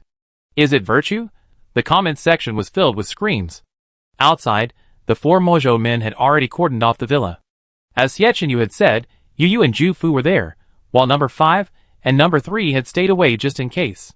But number 1 and number 2, the most difficult, and the ones Bai Chuan wanted to eliminate the most, were also there. They were too eager to deal with Bai Chuan, and they didn't believe the will-o'-the-wisp fire would be very lethal. Their only concern was the Yang fire, but while it was powerful, it wasn't without its flaws, especially its slow spread. With number 3 constantly monitoring them from afar, and Ju Fu carrying Yao Lao's medicine gourd nearby, they were confident they could handle it. When the tiny cracks in the roof gradually converged into a large chasm, Bai Chuan knew it was time for them to make their move again. Protect. Before the house completely collapsed, Jiang Zheping summoned the giant, kneeling on one knee to hold the tiny human in his arms, ensuring the falling structure wouldn't harm them in the slightest. She slowly stood up, ready to break free. Bai Shu huddled in the giant's palm, glancing around once more. This place is going to be destroyed, so let it be. He lowered his eyes, a flicker of sadness in his eyes. In their hasty escape, only Jiechenyu noticed this. He froze for a moment, a strange feeling of discomfort creeping over him. He clutched his chest curiously, but only briefly, his expression quickly shifting to excitement. He had absolutely no intention of deceiving Bai Shu, but this time, his very existence was at stake. If the will-o'-the-wisp truly eliminated Wu Fu, how would he secure the golden cage? Here they come! Sharply observing the flash of light in the cracking ground, Wu Fu and Bu Ji exchanged a glance and immediately leaped forward. Bu Ji, donning his bone mask, charged in front, followed by Bu Ji. On its shoulders sat a beautiful nine-tailed white fox, its eyes lined with long lines, like an artist's meticulously applied eyeliner. Though a beast, its eyes held a captivating brilliance, a shimmering brilliance that surpassed the charm of most humans. In an instant, its eyes met Hu's. Hu's eyes went from bright to silent, and finally to empty. The hand protecting Baichuan slowly dropped. This was the reason Buji and Wu Fu risked their lives to defend this place. With Hu removed, number 3 was no longer a threat. The protective shield vanished. Their position was falling. The faces of everyone in Baichuan changed. Jump! Charge! To prevent Hu from being exploited by the enemy, Jiang Zhenping had to forcibly recall his spirit. When Jiechenyu tried to drag Bai Shu out with him, Bai Shu ducked and stepped aside. Take the deputy captain out. With just one word, he headed straight for Ning. Based on the distance Jiechenyu mentioned, Majo couldn't have arrived so quickly without teleportation. It seemed more likely they had been holding out the entire time. He lied to him. Bai Shu's expression fell completely cold. He was too naive. He assumed that even if Jiechenyu had lost 3 spirits, his goals would at least be the same as theirs. Baichuan reached the surface safely, but the situation didn't improve. Surrounded by Yu, Jiufu, Buji, and Wufu, Baichuan stood alone, his shield severely weakened. It was unbearable to watch. The contrast was too stark. Jiechenyu glanced in Bai Shu's direction, but the towering Jiang Zhenping blocked his view. When he lied, he hadn't anticipated the guilt and fear he would feel when his lie was exposed. No, he had forgotten. He wasn't afraid of that feeling. Wu Fu immediately noticed the rift between the two men. Their complete lack of eye contact was a stark contrast to their previous behavior. Let him add fuel to the fire. I heard you wanted this. A golden cage appeared in Wu Fu's palm, and within it lay the 3 white souls Baichuan had been longing for. Xiechenyu's eyes lit up, and he suppressed his nervousness. The rest of Baichuan's group also looked uncontrollably at the golden cage. If only the 3 spirits within could be released, there wouldn't be all this trouble. Heh. Wu Fu shook the cage like a cat. Come and get it if you want it. While everyone was worried about Baichuan's situation, no one expected him to be the first to strike. Swordsmith. Zui Xingtian raised his sword and used 2 of the swordsmith's skills in quick succession, including a new one. On the screen, only the swordsmith's afterimage appeared and vanished. In a flash, a pale mask appeared in his hand. Shit! Buji's mask is gone. Gone! Baichuan, so secretive, yet he possesses such a valuable skill. If it weren't for the fact that the mask on Majo No. 2's face was indeed missing, people would have believed he picked it up from the ground. Buji's face was filled with disbelief. He forced his eyes wide, breaking his usual stern expression, and stared intently at Zui Xingtian. However, No. 4 was in danger. He was about to become Majo's top target, but his shield had been severely damaged, making his situation difficult. Following Zui Xingtian closely, Bai Shu unleashed his will-o'-the-wisp fire. With his shield suppressed, they had only one option left: fight explosion with explosion. This time, the orchid will-o'-the-wisp fire was brighter, more vibrant, and even more dazzling. Without waiting for Bai Shu's command, it almost leaped from his hand, its plump figure rising and elongating, revealing its original majestic form. The round little mouth expanded, the flames taking the shape of sharp teeth, and from its eyes, 2 streams of blue, almost inky flames, shot out as it rushed out like a dragon. The 2 people trapped by the dragon circle experienced a sudden shift in health. Green, yellow, even light orange. Holy crap! What the hell is this? Is this a skill only humans can possess? Calling it a divine skill wouldn't be an exaggeration. Incredibly cool. Don't come over here. Stopping the healers and attackers from afar who were trying to get closer to help, Wu Fu broke out in a cold sweat. He had indeed underestimated this team that had climbed up from the bottom. They weren't dark horses, but vicious dogs from hell. One careless move, and they'd be bitten. Use Yu Fu's ultimate skill, and see who can outlast the other. Wu Fu practically gritted his teeth, his composure from the start gone. To be able to push Majo No. 1 to this point meant that, In some ways, Baichuan was now on par with Majo. You only just realized it. The matches in other venues are over, but only this one is still undecided. Isn't their strength obvious? Countless stones rained down from the sky, inert objects unaffected by the will-o'-the-wisp fire. 5 tracking stones were pointed directly at the 4 people. Xie Qinyu disappeared at the crucial moment, while Jinwu dealt with Shuyu, and the pressure on the other 3 was manageable. However, the stone rain was dense and precise, and Jiang Zheping could only rely on his innate shield to resist. The 3 of them were in a panic, and Jiang Zheping was faced with a dilemma. If they used the Earth Shell shield, they could temporarily protect everyone, but the combined attack of the stones and Shuyu would inevitably trap them. Moreover, the opacity of the tortoise shell shield would affect Baishu's ability to use skills. The transparent shield was even weaker. Under Majo's desperate attack, protecting everyone would almost certainly mean that no one could be protected. Soon, Jiang Zheping's eyes resolved, and he chose the latter. We must protect them even if we can't. We must protect them even if we use up all our mental energy. We must protect them at all costs. Their goal is only a step away. The Baichuan camp suddenly flashed with countless bright lights, the light reflected by the transparent shield in the will-o'-the-wisp fire. From above, it looked like a giant, shimmering gem. Beautiful. In the Mazo camp, after using his ultimate skill, Zhu Fu used his immense leaping ability to traverse the battlefield, distributing the 4 medicine gourds he had prepared directly to the 2 of them. Bu Ji and Wu Fu suffered greatly from the will-o'-the-wisp fire, especially Wu Fu, who felt the will-o'-the-wisp fire was designed to counter him. The 2 men calmly took the medicine, their bracelets rising and falling in a dazzling display of colors. Zhu Fu went to retrieve Di Rong's healing bracelet. They still had a powerful healing backup, but how long could such a powerful will-o'-the-wisp fire last? Majo would never lose. This was a battle of skills between summoners, but also a battle of faith. No, Baichuan number 3 can't hold on.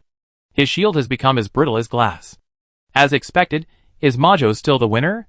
Jiang Zheping's face was pale, his overuse of mental energy making his reaction somewhat slow. He felt like he was suffocating. He wondered how the captain could be so calm when he overdrew his mental energy before. Jiang Zheping smiled bitterly. When Baichuan's health dropped to a certain level, Baishu glanced behind him. Senior. Dong Feng stepped out from behind him, and Baichuan was completely enveloped by 2 beams of light, one in front and one behind. And Ning, the healthiest, immediately returned to green, while Zui Xingtian, the lowest, returned to yellow. Jiang Zheping's face immediately brightened. Don't forget, Baichuan's healer is right beside them. He's in the battle, so he knows exactly when to use his skills. Damn, it's too early to jump to conclusions. The opponent also gained a life. Wu Fu's face turned grim. He shouted to his opponent, change the target. All tracking stones should be directed at number 5. He had been wrong. He thought that eliminating Xie Qinyu would make Baichuan much easier. He hadn't expected. The first person to be eliminated was number 5. With him, Baichuan would be like a weed, reborn in the spring breeze. Without him, these people would become dry grass, ready to be harvested. The normal strategy wouldn't work for Baichuan. The primary target for elimination shouldn't be number 4, but number 5. Chapter 179. Puff. Even Baishu couldn't withstand the attacks from 5 different directions. 2 of the blows landed on him solidly, causing him to spit blood. Baishu's health plummeted. Xiao Bai? Nothing worried Baichuan more than this. Deputy Captain, leave me alone. Zui Xingtian shouted. He was the most seriously injured of all, and looked the worst off. One difference between the stone attacks and the others was that, while they left no damage on the sturdy, flexible uniform, the body beneath them was covered in scars. Protect Xiaobai and senior sister. Jiang Zheping nodded. The mental energy restoration Dong Feng provided was only a drop in the bucket, especially for Jiang Zheping, who was already overdrawn. He could feel his mental energy draining rapidly. The Jufu's skill was much more powerful than he had imagined, and it threatened Baishu's life. Jiang Zheping immediately changed his mind, and the 2 reached an agreement. There had to be sacrifices. He couldn't even hope for a complete survival against other teams, let alone a powerhouse like Majo. It was already a real struggle to survive this long. Zui Xingtian's skills had been exhausted, and he was in the worst condition. Jiang Zheping's mental strength was overdrawn, and the giant was unable to fight. If their elimination meant someone with a better chance of survival, then there was nothing he wouldn't do. Baishu was their hope. And Ning still had one of her ancestral skills left to activate, so he couldn't be eliminated now, giving the other team an advantage. Baishu dodged the rocks, his ears filled only with the whirring wind and the overwhelming, abominable stream of rocks. He paid no attention to anyone else. Besides the 3 remaining tracking stones, a rain of rocks continued to fall. How pitiful. Baichuan is about to lose. It's finally over. I've been watching for so long that my back is aching. A strong team is still a strong team. Baichuan still has a century to go before he can defeat Majo. Such a dense rain of stones made even the cameras retreat. From a distance, he looked like a prisoner of stone, scurrying like a nimble hamster, appearing even more fragile and vulnerable under the visual impact of the extremely violent stone rain. It evokes a kind of compassion, a kind of needless use of a sledge hamster to kill a chicken. Majo and the others, however, didn't show any joy at their impending victory. Instead, they grew more cautious. Wu Fu stared unblinking at the muffled voice in the stone rain. He knew this man was hiding something. But anyone who could see his expression up close wouldn't have entertained such thoughts. Calm and rational. Before the wristband's warning line reached, Baishu used pink peach blossom on himself. A brief flash of light enveloped him, and Baishu's bracelet soared, turning from crimson to green. What the hell? Am I seeing things? Or is the commentary rewinding? You ignorant human, even if you're not from our South District, you should have seen the previous matches. Xiaobai's healing abilities are truly formidable. Some people tend to overlook the fact that he's a healer because of his prowess.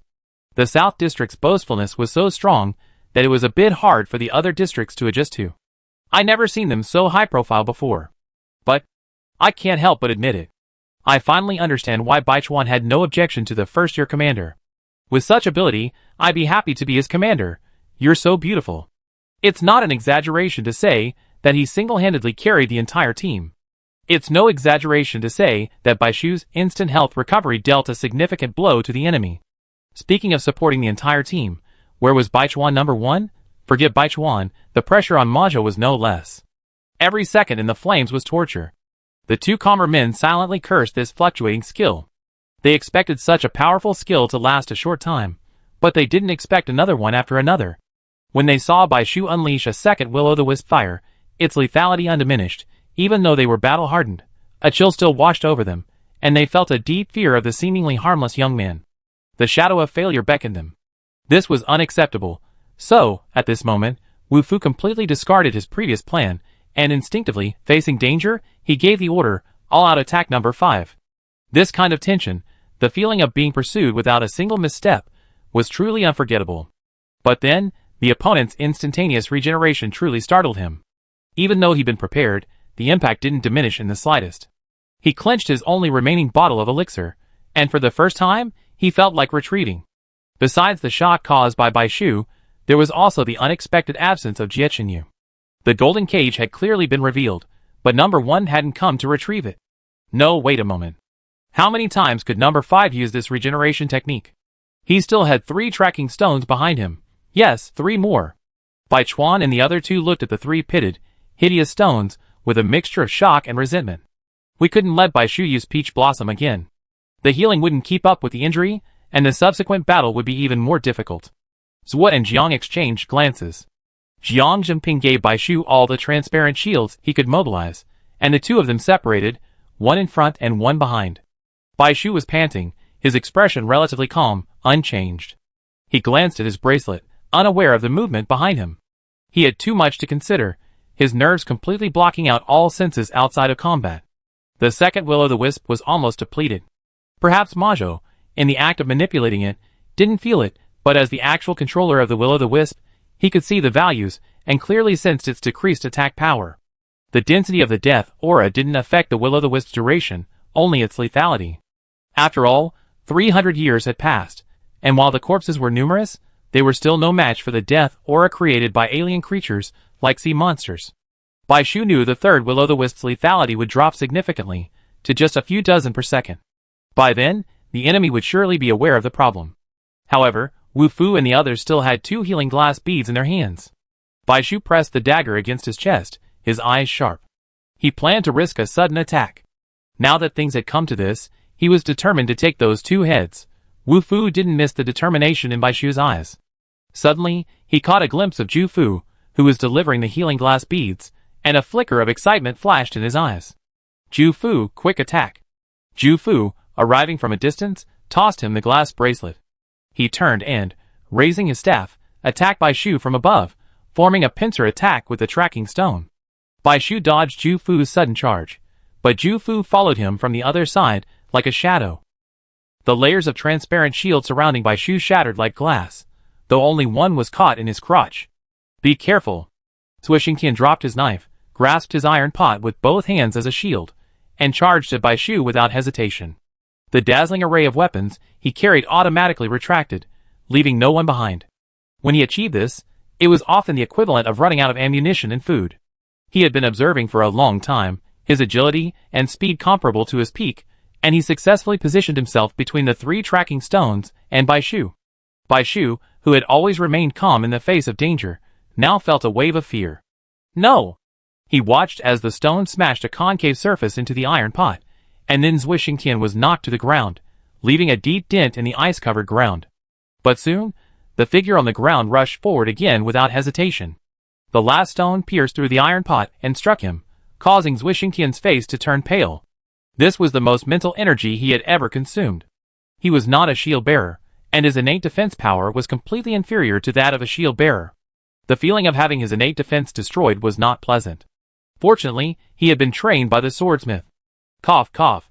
He coughed hard, one hand protecting his bruised abdomen, curling up, the other clutching the skull mass tightly. Hold on a little longer, at least watch Buji get eliminated. Watching his teammates fall at his feet, defenseless in the rain of rocks, not knowing which one would hit him and send him, his health dwindling, to the ground, even though he knew it was just a game, Bai Shu's eyes welled with warmth. The man on the ground folded his hands, a clear refusal. Refusing his treatment. Zhuo Xingtian smiled and whispered, "Let me rest." He knew Bai Shu only had one white peach blossom left, a flower someone longed for. Using it on himself would only give rise to 2 healing pink blossoms. His life force was damaged, his mental strength was at risk. Even if he were to recover, he wouldn't have the mental strength to fight. Bai Shu remained silent, dodging Ju Fu's attack and flying to Zhuo Xingtian's side. You? Zhuo Xingtian vanished from the arena, a look of astonishment on his face. Bai Shu pressed the emergency button on his wristband to force him off the field, leaving only the skeletal mask on the ground. Buji's eyes flashed with an unprecedented light, finally revealing a smile. Kid, being too soft-hearted won't end well. Without any skill intervention, he could recall his life form at any time. Bai Shu let out a loud cry, stood up, and stomped the mask under his foot. Really? You? Buji was furious, but he quickly realized that the other party's action wasn't humiliation, but necessity. Small ice crystals formed on the mask, gradually covering it completely. Can I wear it like this? Bai Shu asked. Although clearly provocative, his delicate and well-behaved face made him look innocent, like a good child. Many people can't resist temptation. This shouldn't happen, baby. If you like it, give me the hotel address, and I make an exact replica and deliver it to your door. Come on, you're showing off your true colors. This only infuriated the person involved. It's still okay to take it with you, Bai Shu said calmly. We talk about it when you can move it.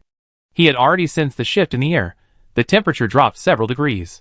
Although he didn't see anyone, Bai Shu knew it was a Ning activating Mr. Li's skill.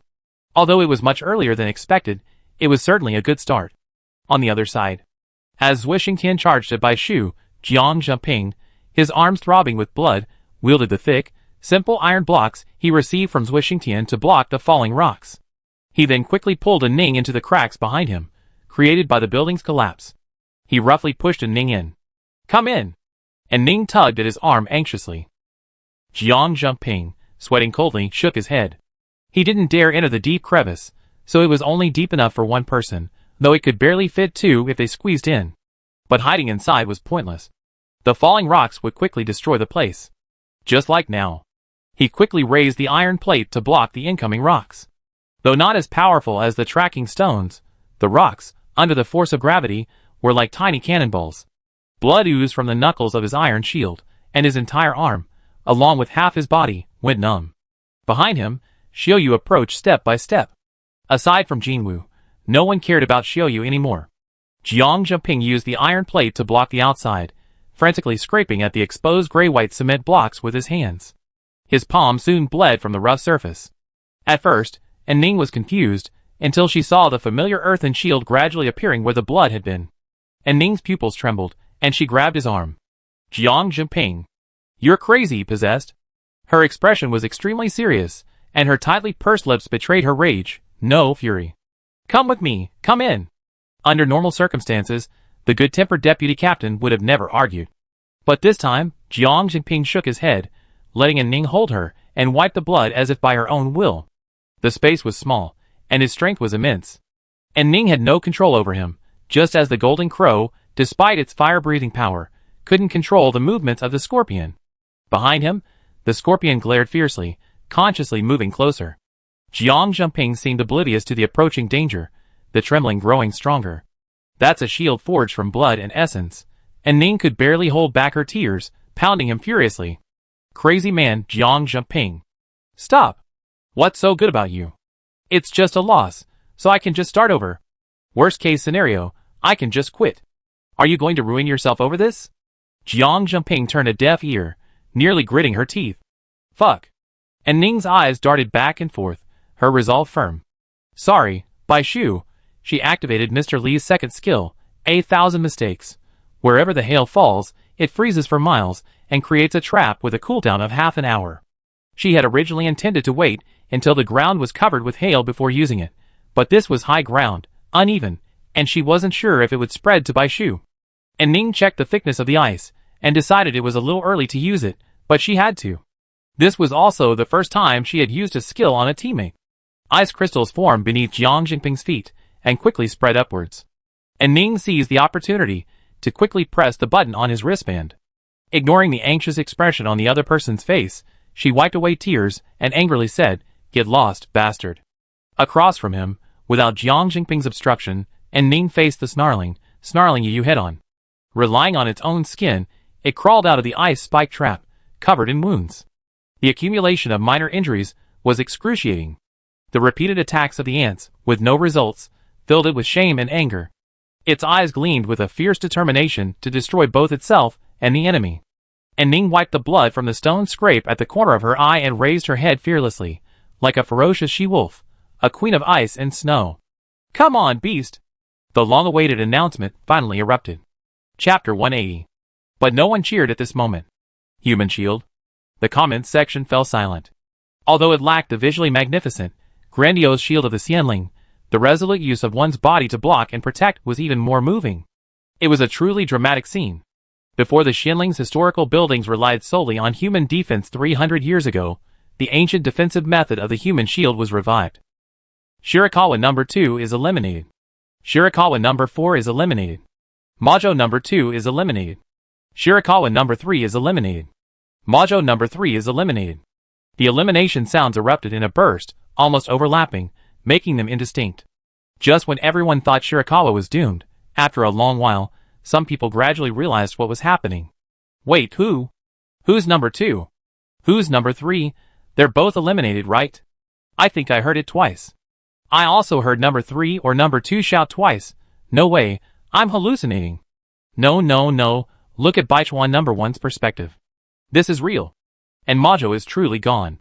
The eerie will-o'-the-wisp fire, and the boulders obstructed many people's vision. Only then did they realize that Majo number 1 was the only one left on the field. Someone, unconvinced, switched to the other side, but couldn't spot Yu either. Really? Caught in the chaos on the field, Bai Shu had no time to distinguish the overlapping notification sounds. All he could see was his teammate's tragic elimination, and he could only watch helplessly. Frustration, annoyance, and a rare anger all surged within him. Bai Shu's desire to win swelled to an unprecedented level. If his teammates' desperate efforts to achieve something were ruined by him, he would be blamed. After finally escaping the tracking stones, the rain of stones ceased. Jiufu was nowhere to be seen, and Wu Fu was the only one left on the other side. Buji had also vanished. Alone, Wu Fu looked like a fat piece of meat. Bai Shu narrowed his eyes. Was it a trap? The last will-o'-the-wisp appeared in his hand, and as he leaned forward, Bai Shu had only one thought in mind. Eliminate him. Even if it was a trap, he accepted it. The seniors on the field had all been eliminated. Jie Chenyu was unreliable. They were falling apart. Missing this golden opportunity would mean death. Wu Fu's face was gloomy. No one knew Buji better than him. Seeing the will-o'-the-wisp in Bai Shu's hand light up for the third time, surprise flashed in his eyes, but he didn't dodge. Instead, he said in a deep voice, "I hope you can eliminate me." His expression didn't change much. He simply lowered his eyes and looked at him with a calm expression, as if he were calculating, perhaps showing pity, but to Bai Shu, it was a naked challenge. I will definitely eliminate you. Bai Shu's tone was firm.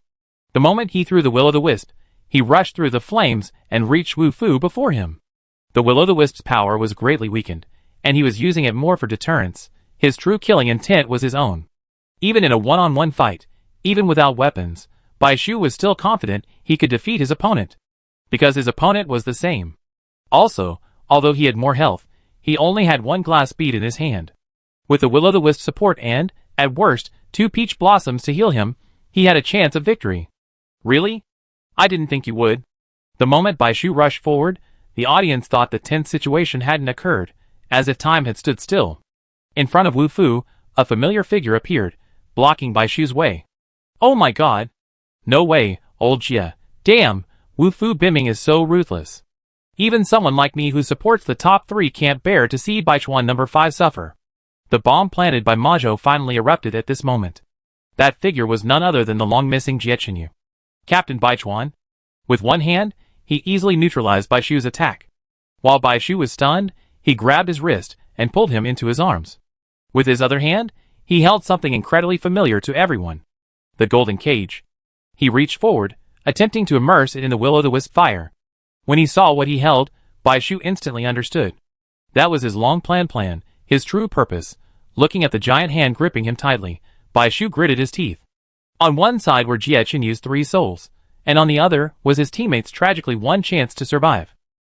The choice was obvious. Human life was above all else.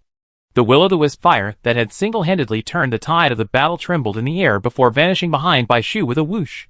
The will-o'-the-wisp fire dissipated instantly, leaving Jie Qinyu empty-handed. He stared at the cage in his hands. What a shame.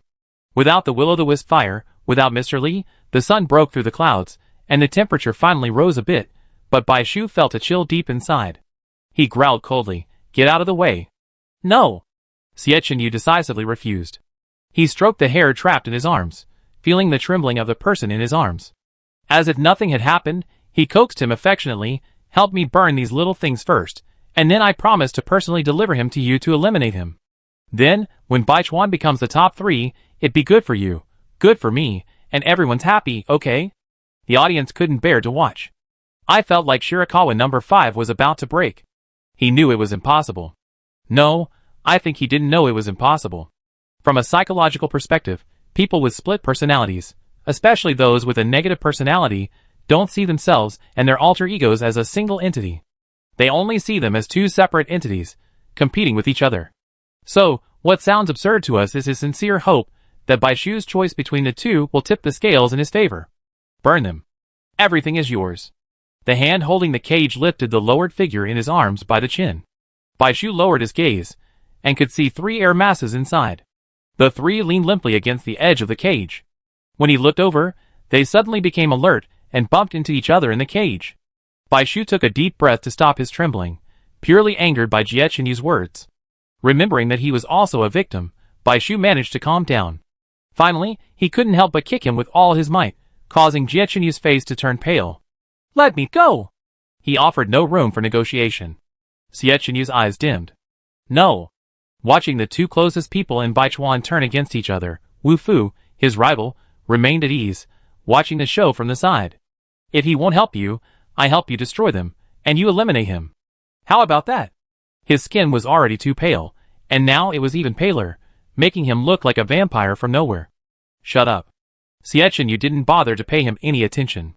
He and Wu Fu had absolutely no trust in each other. Regardless of whether he could destroy them, even if he could, if he helped eliminate all of Baichuan's men, the other party would never admit it. "It's over." The person off-screen held his forehead. What was going on? The only 2 remaining people in Baichuan were fighting among themselves, and the real opponent was watching the show from the sidelines. No, I have to take a screenshot. Every year there are amazing sights, but this year there were especially many. I feel like this scene will go down in the annals of the national championships. Bai Shu's struggles and attacks were weakly blocked by Jie Qinyu, leaving him helpless as Wu Fu could not advance an inch. Bai Shu's rage grew stronger.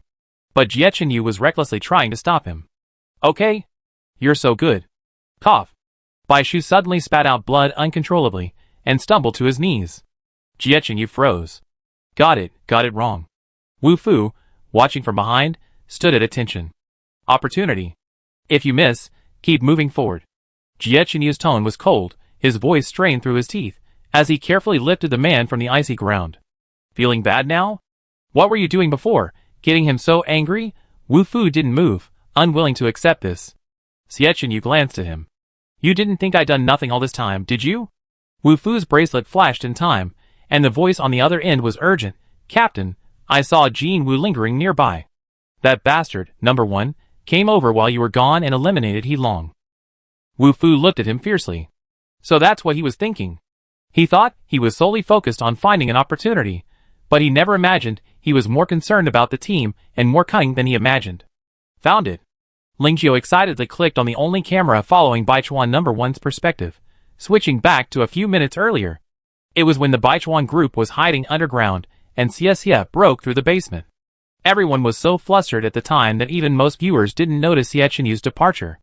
The replay revealed that the person had jumped out of the crack, looked around at everyone present, and then ran away. With what air at his disposal, finding the positions of the other two from Majo would be easy. He intended to eliminate the other 3 spirits, certainly not at the cost of the team and victory.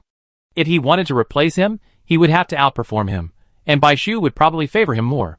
If he wanted to protect number 1, he would have to eliminate the other 2 attackers. Far away, with the spirits supporting him, number 3 became the first target. For this reason, Jie Qinyu left behind Hu'er and Jin Wu to ensure Bai Shu's safety and hurried away. Unbeknownst to the 2 from Majo, someone had quietly approached them, watching them from behind like a cheetah poised for action. Just as Jie Qinyu was about to strike, Ju Fu came bounding back. He had no choice but to retreat back into the shadows, and watch as Ju Fu took number 5's glass bead. He curled his lips. This was even better, it seemed those 3 were still useful.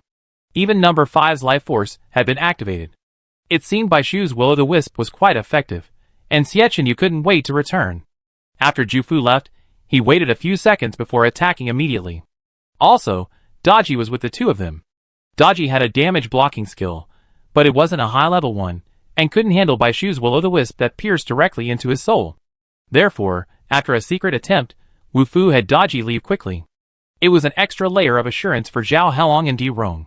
But he never expected someone to enter alone, without any skills or spirits. Faced with Jie Qinyu's frequent attacks, the 2 damage blocks seemed insignificant.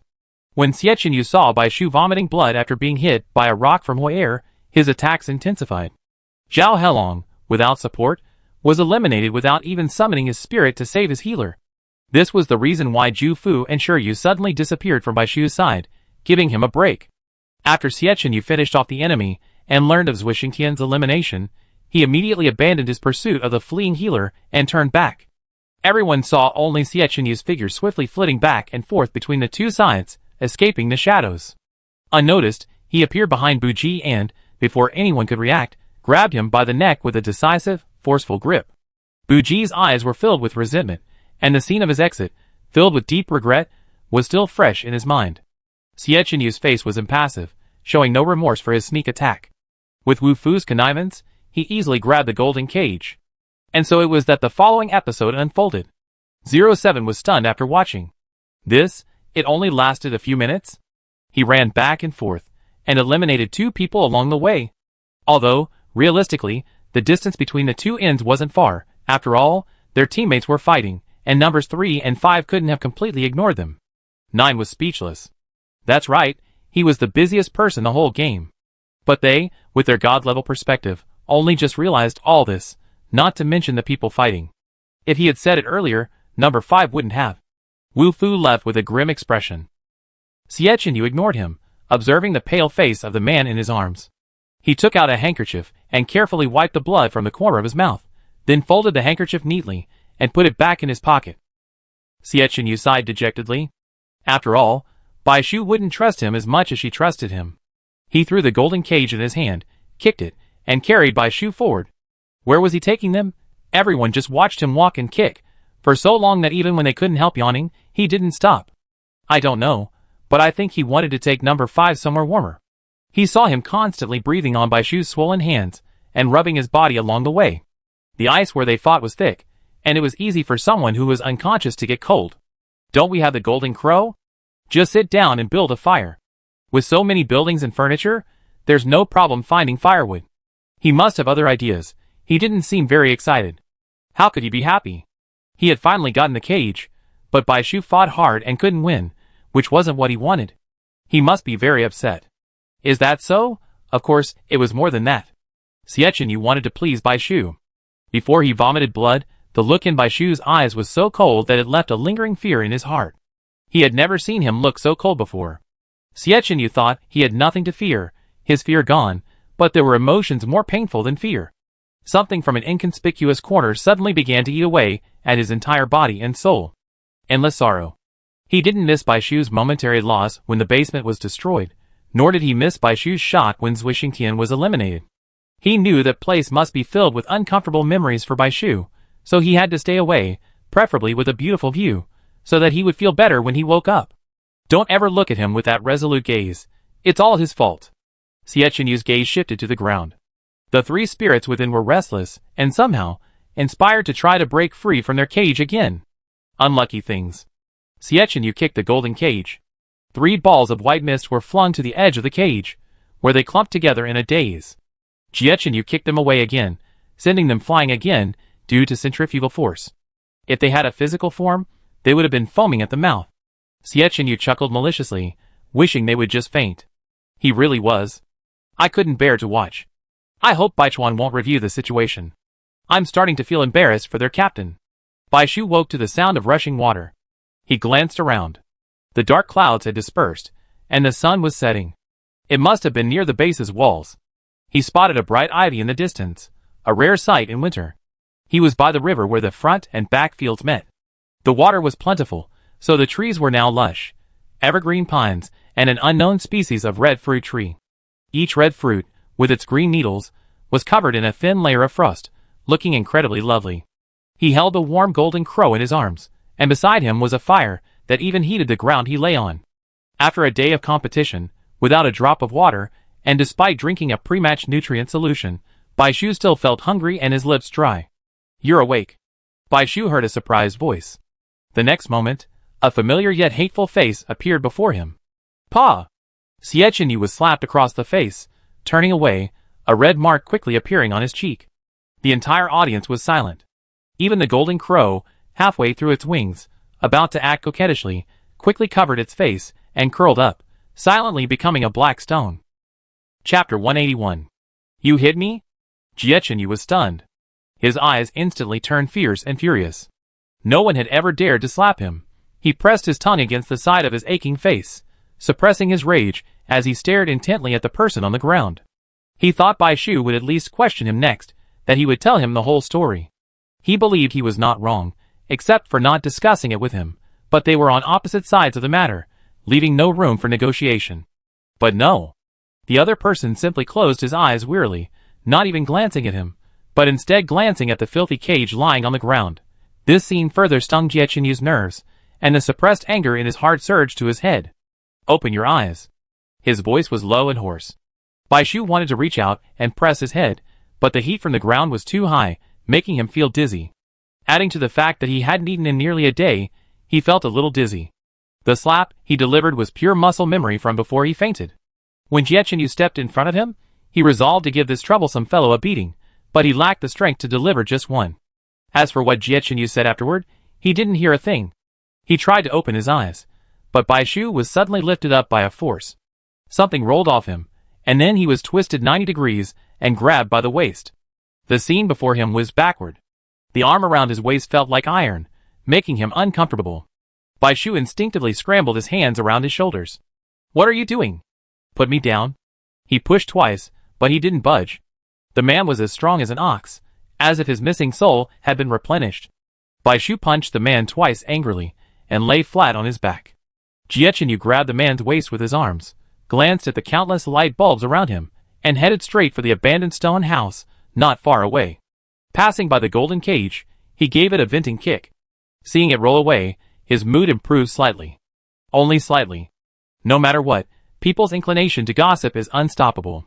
Seeing the situation develop in a dire direction, almost everyone, including the commentator, wanted to see what kind of fight these two would have. Small amounts added up, and a swarm of cameras followed the two men. Unexpectedly, Xie Chen Yu turned his head. One of the miniature cameras was pushed forward by something flying out from behind, hitting Jiechanyu's back with a bang.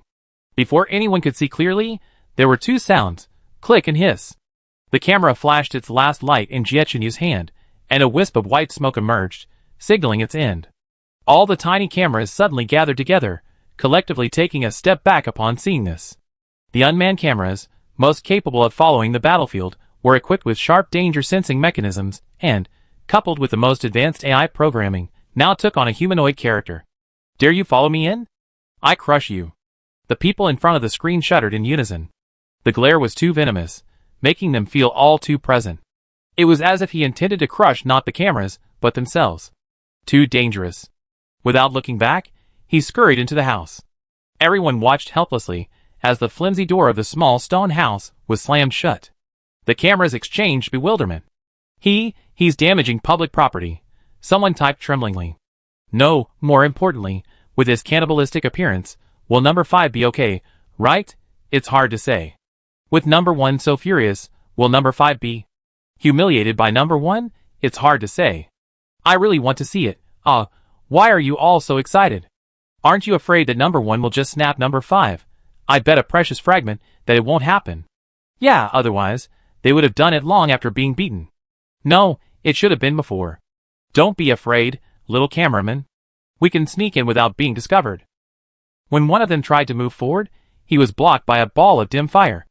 Unbeknownst to them, they had completely surrounded the stone house. The golden crow on the roof spitted out flames in protest. The cameras, ready to move, froze. The people trapped outside the house were agonizing, at a loss for what to do. Only when they were led to the stone house did Baishu remember where it was. It was originally a resting place for farmers and sentries. You can imagine the environment wasn't very good.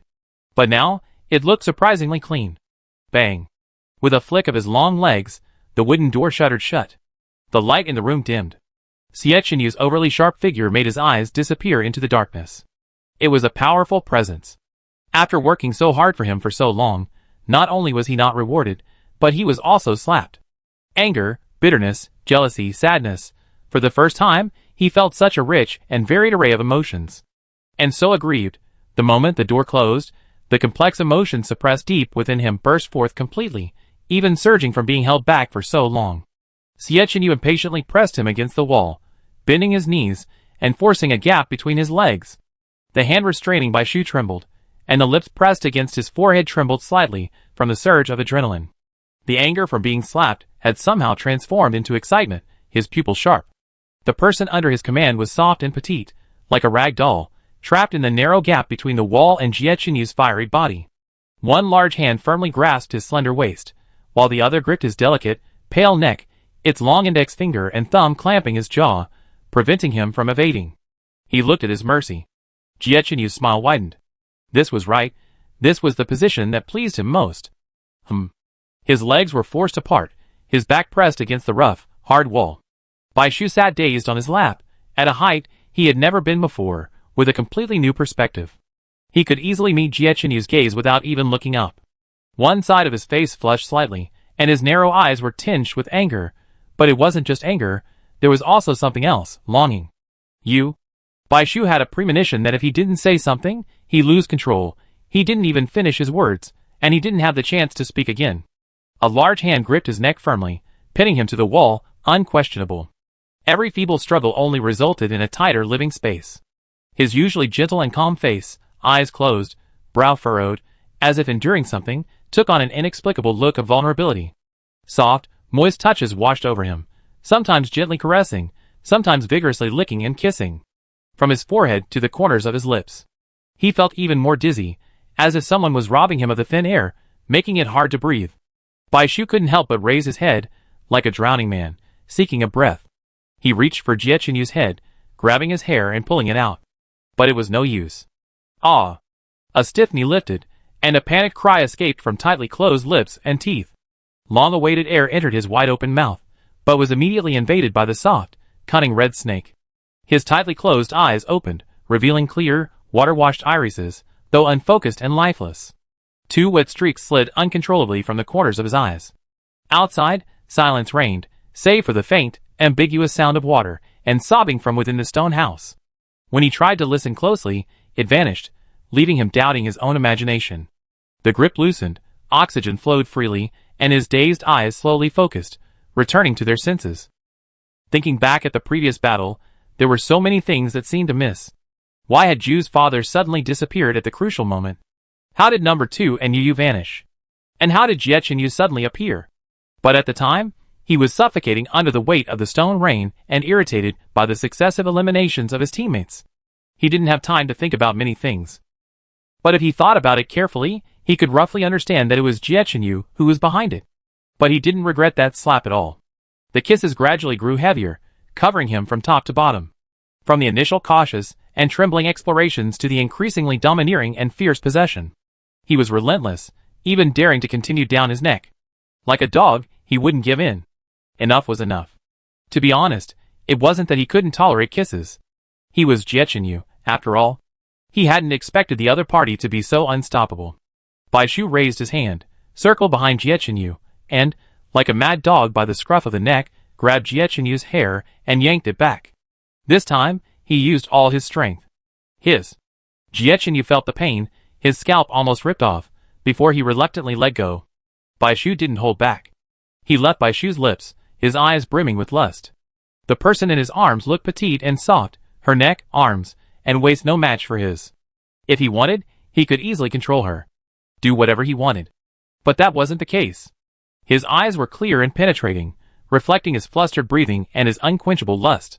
Or perhaps, if he set a fire, summon the nine-tailed fox or Ji Kong, he would have to leave. It was impossible to tell if Baishu was angry.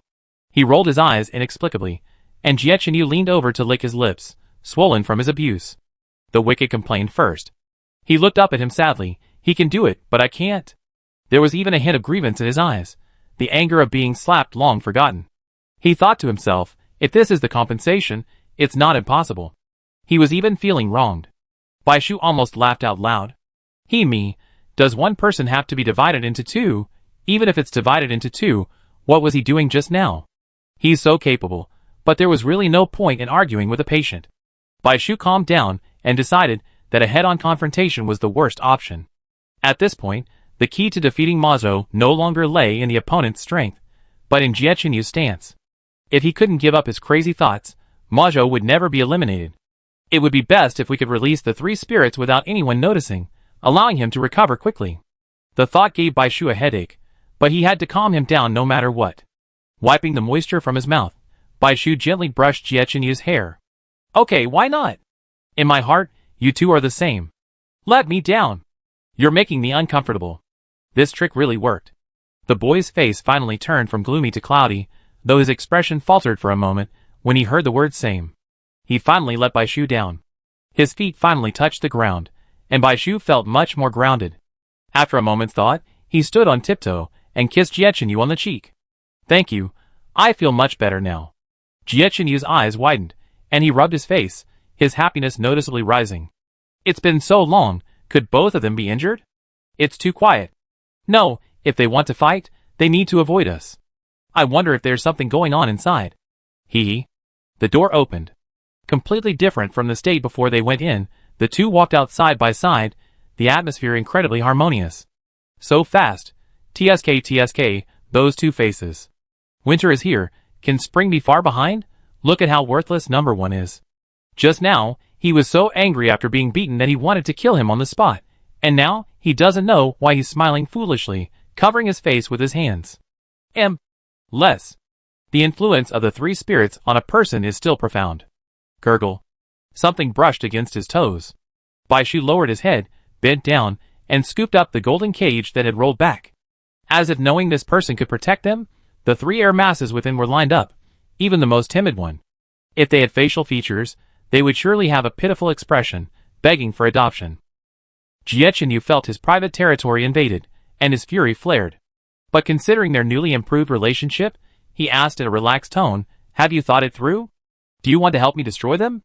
But his eyes were fixed on Baishu's face, afraid to miss any sign of strangeness. No. Baishu shook his head. Without waiting for the man behind him to change his expression, Baishu leaned closer to him. Destroying them will have irreversible consequences for you. I'm worried about you. Jiechun couldn't help but curl his lips. What impact can it have? Without these indecisive creatures, I'd be stronger, as you can see. Then, tell me, how many Fire 2s do you have left? Bai Shu stared at him. Although he wasn't a Soul Sect member, and didn't understand souls, the ghost fires, and the summoned spirits all happened to have a certain connection to the soul and spiritual power. He didn't believe that losing 3 souls would have no effect on a person, or even enhance their strength.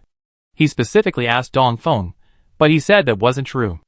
Unless his increased strength was a facade, and he wanted the white peach blossoms not for the Yang fire, but to determine whether his reduced spiritual power was due to combat or his own personal reasons. If it was the former, to what extent? He didn't tell him the Fire 2 detection locations, not only because he had his own agenda, but perhaps also because he was afraid he asked for more locations. Because he no longer had that many Fire 2s to command. Chapter 182. As expected, this question. Bai Shu didn't miss the flash of guilt in Jie Yu's eyes. Jie Yu didn't respond for a moment, and Bai Shu didn't press his questions or get angry. He even smiled, his calmness almost eerie. He turned his head to look at the sky, as if lost in memory. He could easily summon 10. I imagine you could do that when you first separated, right? Jie Yu frowned. This made him seem inferior. But what you can use now? Bai Shu glanced at him. Jie Yu secretly straightened his back, his gaze filled with comparison. Ahem. Jie Yu was about to speak. 1. How is that possible? 4. As soon as Bai Shu finished speaking, Jie Yu jumped up, like a cat whose tail had been stepped on. Oh, 4. He'd been fooled. Jie Yu's expression froze, and he stood motionless, like a lonely wooden stake. Although Jie Yu, now without 3 souls, was headstrong, his words and actions were more straightforward and easier to understand. Bai Shu suppressed a laugh and tugged on his shirt, motioning him to sit down. When you realized your control over your life force was weakening, you became anxious.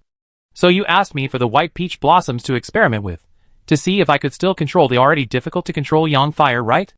Or to see if you could still retain some strength from your prime. The hand on his thighs suddenly tightened. Hiss. Jie Yu gasped, subconsciously grasping the restless hand. This is outside. Bai Shu let go, not looking at his shocked face. Precisely because you know your changes, you're eager to prove yourself. But overloading your body is a huge burden, isn't it? Don't forget that to kill number 3 and number 2, Jie Yu ran back and forth, then carried the unconscious man for who knows how many miles. It would be strange if his muscles were different. So that's how it is. Jie Yu breathed a sigh of relief, his face turning pale and red, looking strange. You observed me so meticulously. It's really... Nothing escapes your eyes. Bai Shu gripped his hand tightly. Merge. Don't resist. You're one. Trust me, you be thankful, not regretful. Luckily, he's not me. Jie Yu tilted his head. Damn, this doesn't make sense. If you insist, there's nothing I can do. I can't snatch you away. Just as Jie Yu was about to relax, Bai Shu delivered another drastic blow. But even a strong body has its limits. With your scattered mental energy, it'd be difficult for you to keep up with us. It seems our agreement outside the outer circle is doomed to fail. I have to find another summoner. Bai Shu felt pain as his arm was gripped tightly. He looked up to see Jie Yu's dark eyes, filled with danger and warning. Bai Shu ignored the pain, undeterred by the threat, and faced the challenge head-on, his words clear. Then we be strangers. No! Jie Yu gritted his teeth, the words forced out. Majo number 2 is a good choice. His natal chart and ancestral spirits are both excellent, comparable to your undefeated period. Above Majo is the powerful Qinbei team, above Qinbei is the youth training camp, and above the youth training camp are the aristocratic families and the military elite. You know this better than I do. I climb up step by step, and you... Fuck, so cruel. Being recognized by the super healer, I wonder how the number 2 mention feels now. From the attacker's perspective, it felt quite satisfying. No, don't say that. Jie Yu pulled him tightly into a hug, the sadness growing uncontrollably from the moment Bai Shu spoke. The force was too great. Bai Shu slammed his head into the solid chest, feeling like he was being crushed. It was difficult to even breathe, let alone continue speaking. But he felt he had achieved his goal. He felt a dampness on his shoulder. Bai Shu reached up to touch his face, and as expected, he encountered a wet spot. Bai Shu sighed internally. Another downside of losing 3 souls is emotional instability. But even at this point, Bai Shu hadn't heard Jie Yu relent. What kind of abyss had he gotten himself into? Bai Shu was completely baffled. If Jie Yu couldn't figure it out on his own, perhaps he needed external help. After a moment's thought, fearing that further provocation would backfire, Bai Shu remained silent. The two of them cuddled together in front of the stone hut, watching the sunset fade into the mountains. If one were to simply observe this scene, it would be the tranquil life most Mode people yearn for, but everyone knows it's only a superficial illusion. Night darkened the sky, and Majo and the other man gradually approached. Since their separation after the last battle, neither of them dared to act rashly, waiting for night to arrive. First, during the day, Huaer could monitor their movements at all times. Without Zhao Helong, the two could not be sure of Huaer's whereabouts, adept at concealment. While Wu Fu suspected Jie Qinyu's strength would be weakened, he couldn't see his weaknesses, and was unsure of Jie Qinyu's control over his life force. But night was different. In this remote location, devoid of artificial light, only the pitch-black wilderness beneath the pale moonlight, even the dim Huaer would be as bright as daylight, greatly reducing Majo's passiveness.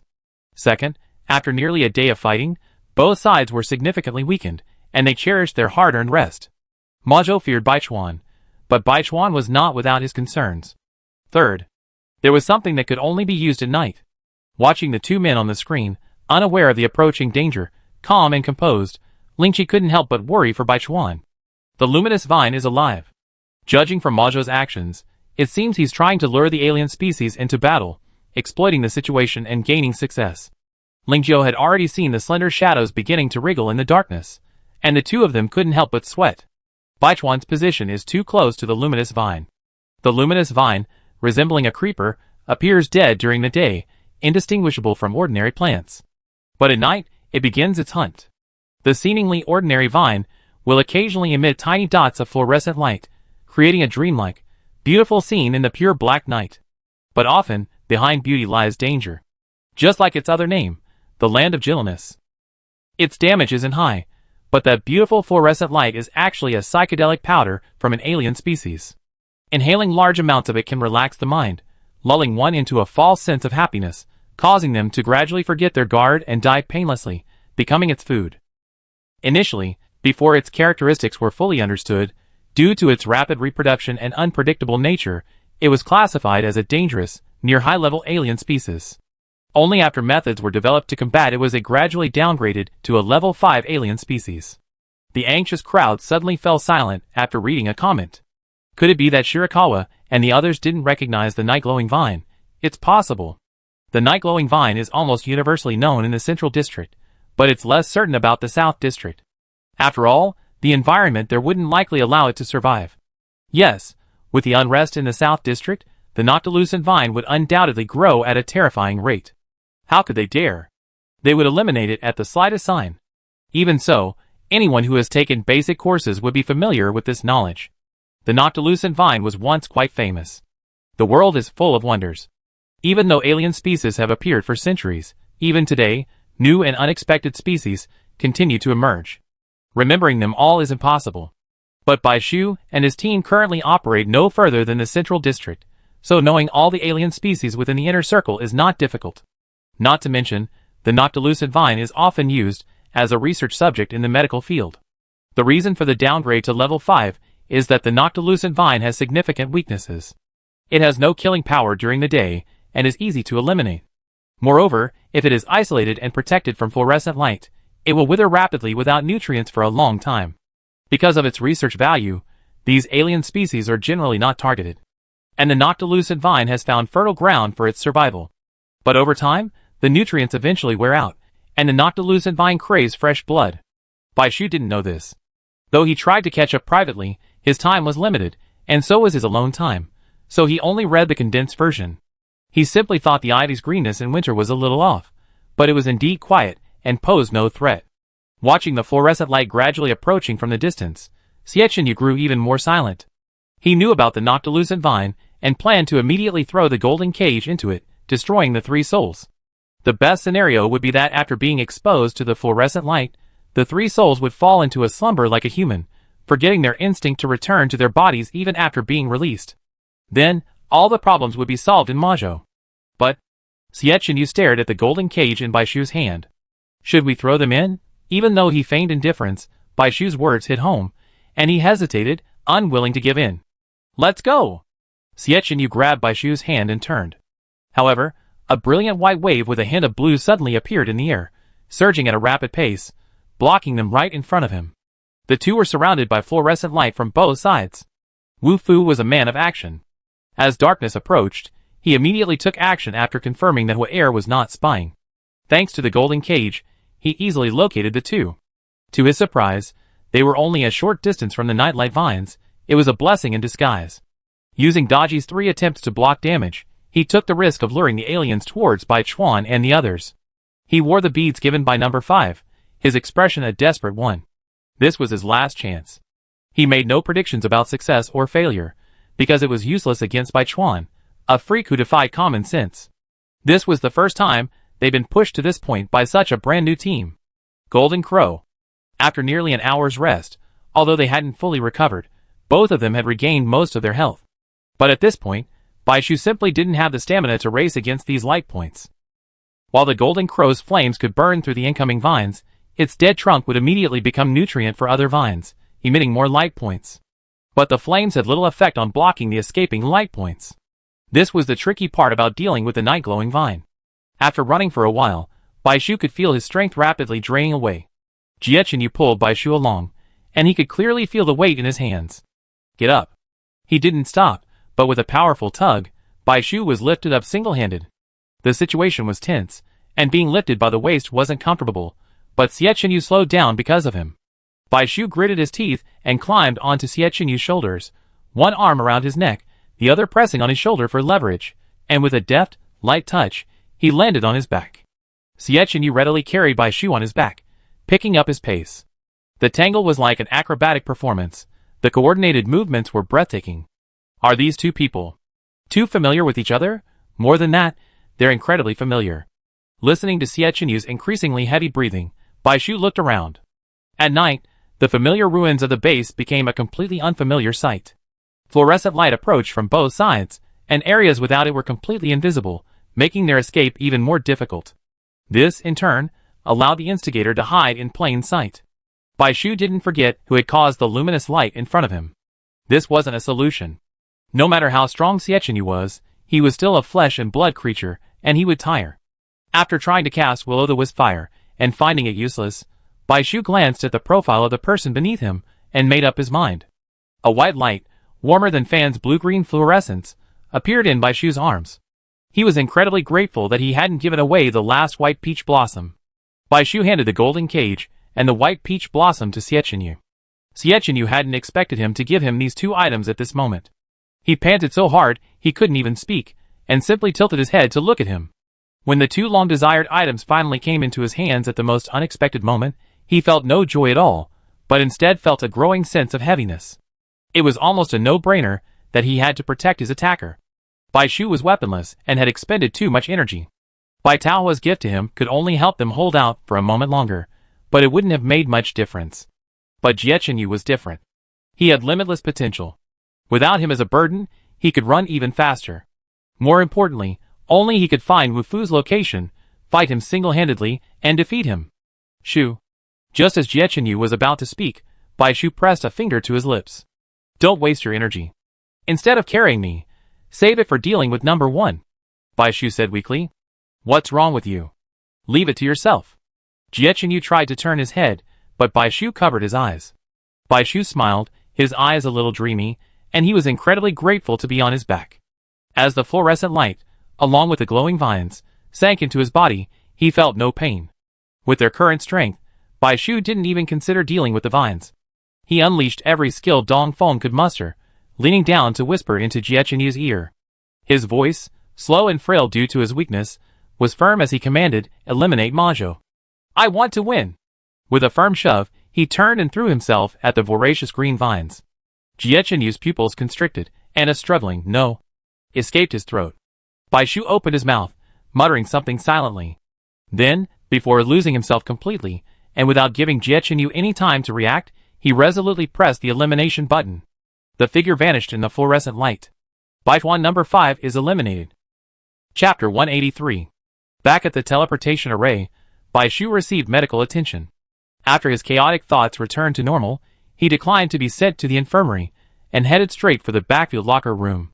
He left the field quickly, so he wasn't seriously injured. Bai Shu's steps were hurried, he wanted to watch the game, Though he had left decisively, and didn't regret handing the baton to Jiechinu, he couldn't help but feel a little nervous. Opening the door, 6 pairs of eyes glared at him from the eliminated players of the 2 teams. Bai Shu paused. After all these matches, this was his first time inside. The eliminated players, whose matches hadn't concluded yet, were all relegated to a conference room. This was partly to free up medical space, and partly to facilitate communication between the players. After all, the 2 teams weren't real rivals. Easing the tension and getting to know each other wouldn't hurt. Their match ended too late, and the other teams had already finished, so medical resources were plentiful. They had arrived early, sitting here for so long that it felt like a bore. At least when Bai Shu walked in, and Ning and the others stood to greet him. Their faces were rosy, and they looked fine. Seeing this, Bai Shu breathed a sigh of relief. "Xiao Bai," Zui Xingtian greeted warmly. Bai Shu hurried over and looked at the 3 of them. "Are you all okay?"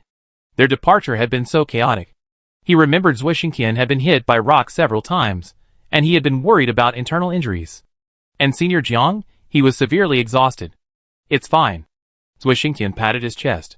"The healers in the central district are quite capable, I have to say." Jiang Zheping nodded, feeling a little embarrassed as he recalled his own foolish actions. "The mental healer helped me recover. It's not serious.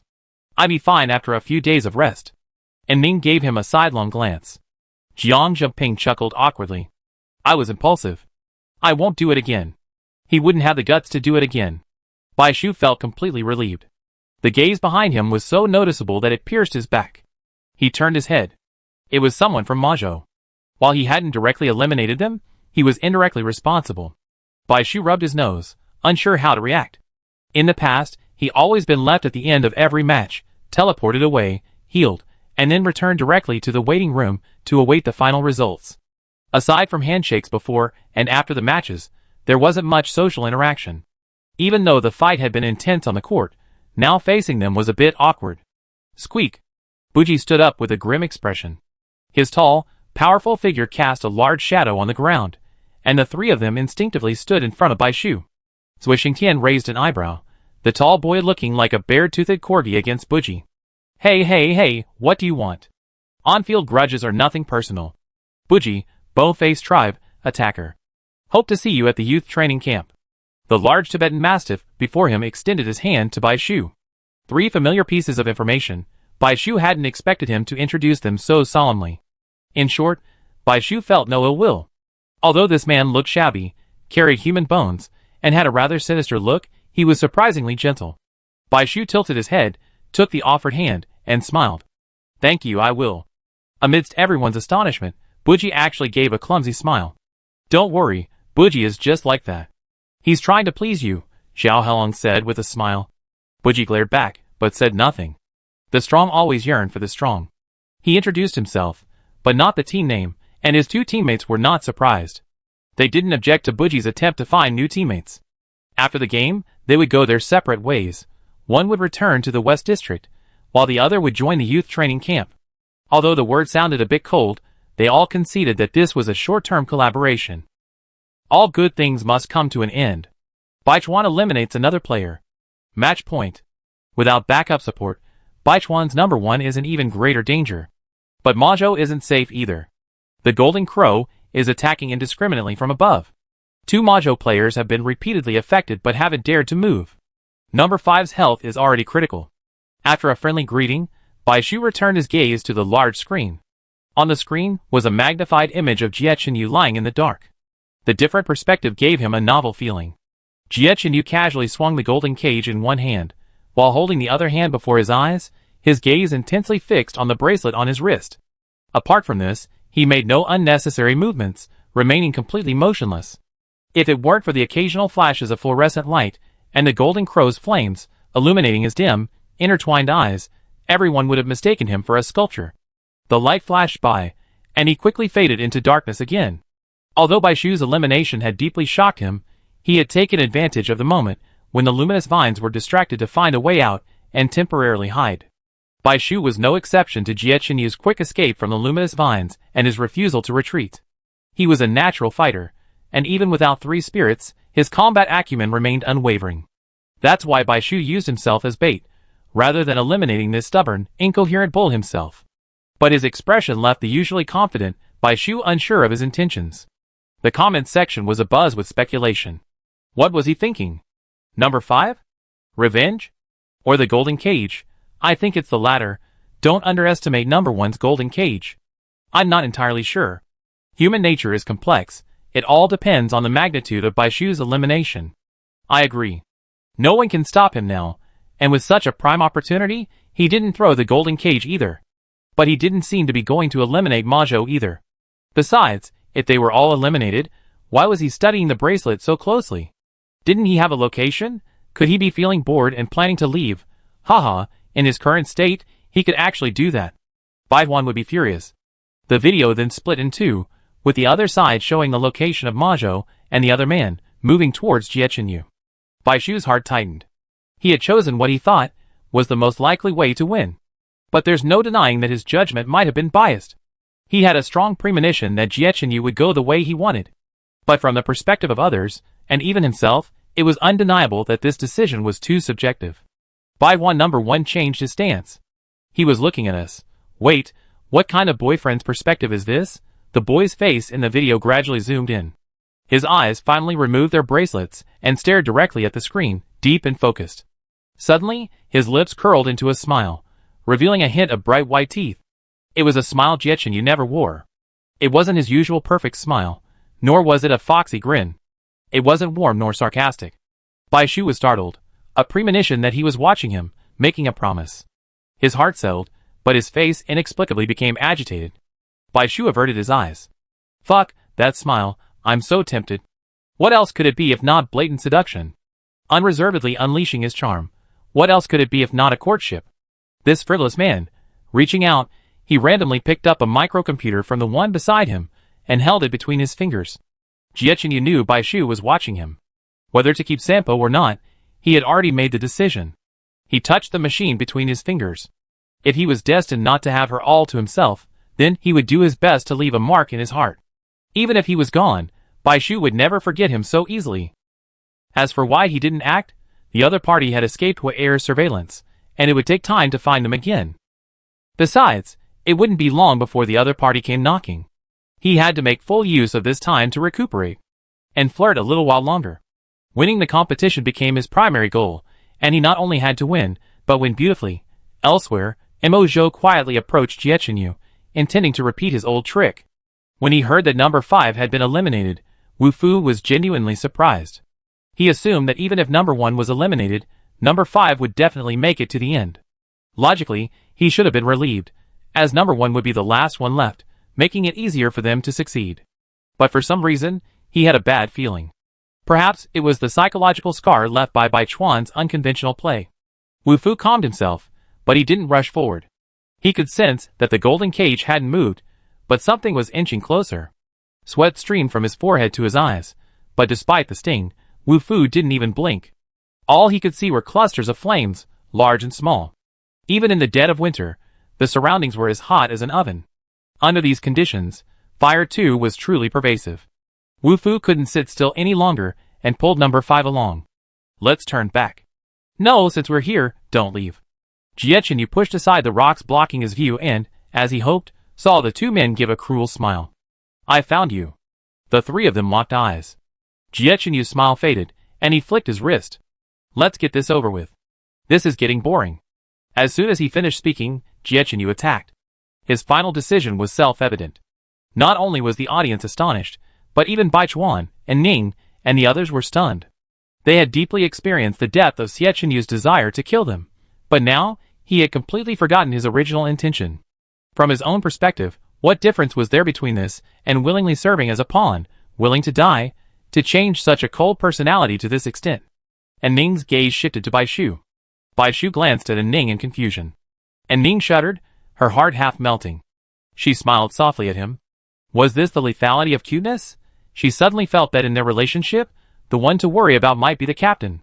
Jie Chenyu's approach was menacing. Wu Fu, worthy of being the experienced captain, was initially flustered, but quickly composed himself. He stood in front of number 5, keeping his distance without a flicker of expression. Are you just giving up like that? Are you willing to do that? Heh. Jie Chenyu's only response was a cold sneer. Once he made a decision, he never changed it. The two men's attacks grew faster and faster, and soon, it was Majo's Wu Fu who was defeated first. Oh my god, what kind of monster is he? But Wu Fu's reputation among attackers wasn't based on physical prowess, so his defeat was understandable. No, look closely. Baiwan number 1's skills and speed are comparable to the beginning of the match. Remember, he hasn't eaten or drunk anything for a whole day. Doesn't he know how tired he is?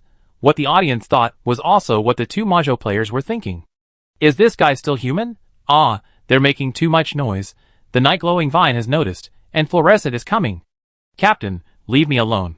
After holding out until the last glass bead was used up, Dirong and Bai Shu made the same choice. Protect the attacker. She rushed towards Jiechenyu in a suicidal manner. Jiechenyu had no choice but to change direction. He reached out and grabbed number 5 by the neck, swung him, and used the momentum to flip twice in the air before kicking Wu Fu. Dirong was engulfed in the glow. Majo number 5 is eliminated. Wu Fu shielded his chest with his arms and took 2 steps back. His left arm, struck by the force of the kick, trembled uncontrollably. He hid behind his back and straightened his back. I can't beat him. He knew this clearly after 2 exchanges. So, before Jiechenyu could attack, he suddenly rushed in the opposite direction. He lunged towards the glowing area of the nightlight vines. It was one of the few places unaffected by the Golden Crow's fire. But the glow, as if shielded by a transparent membrane, didn't touch him. Jiechenyu narrowed his eyes. Daji's damage-blocking skill? How many times did she have left?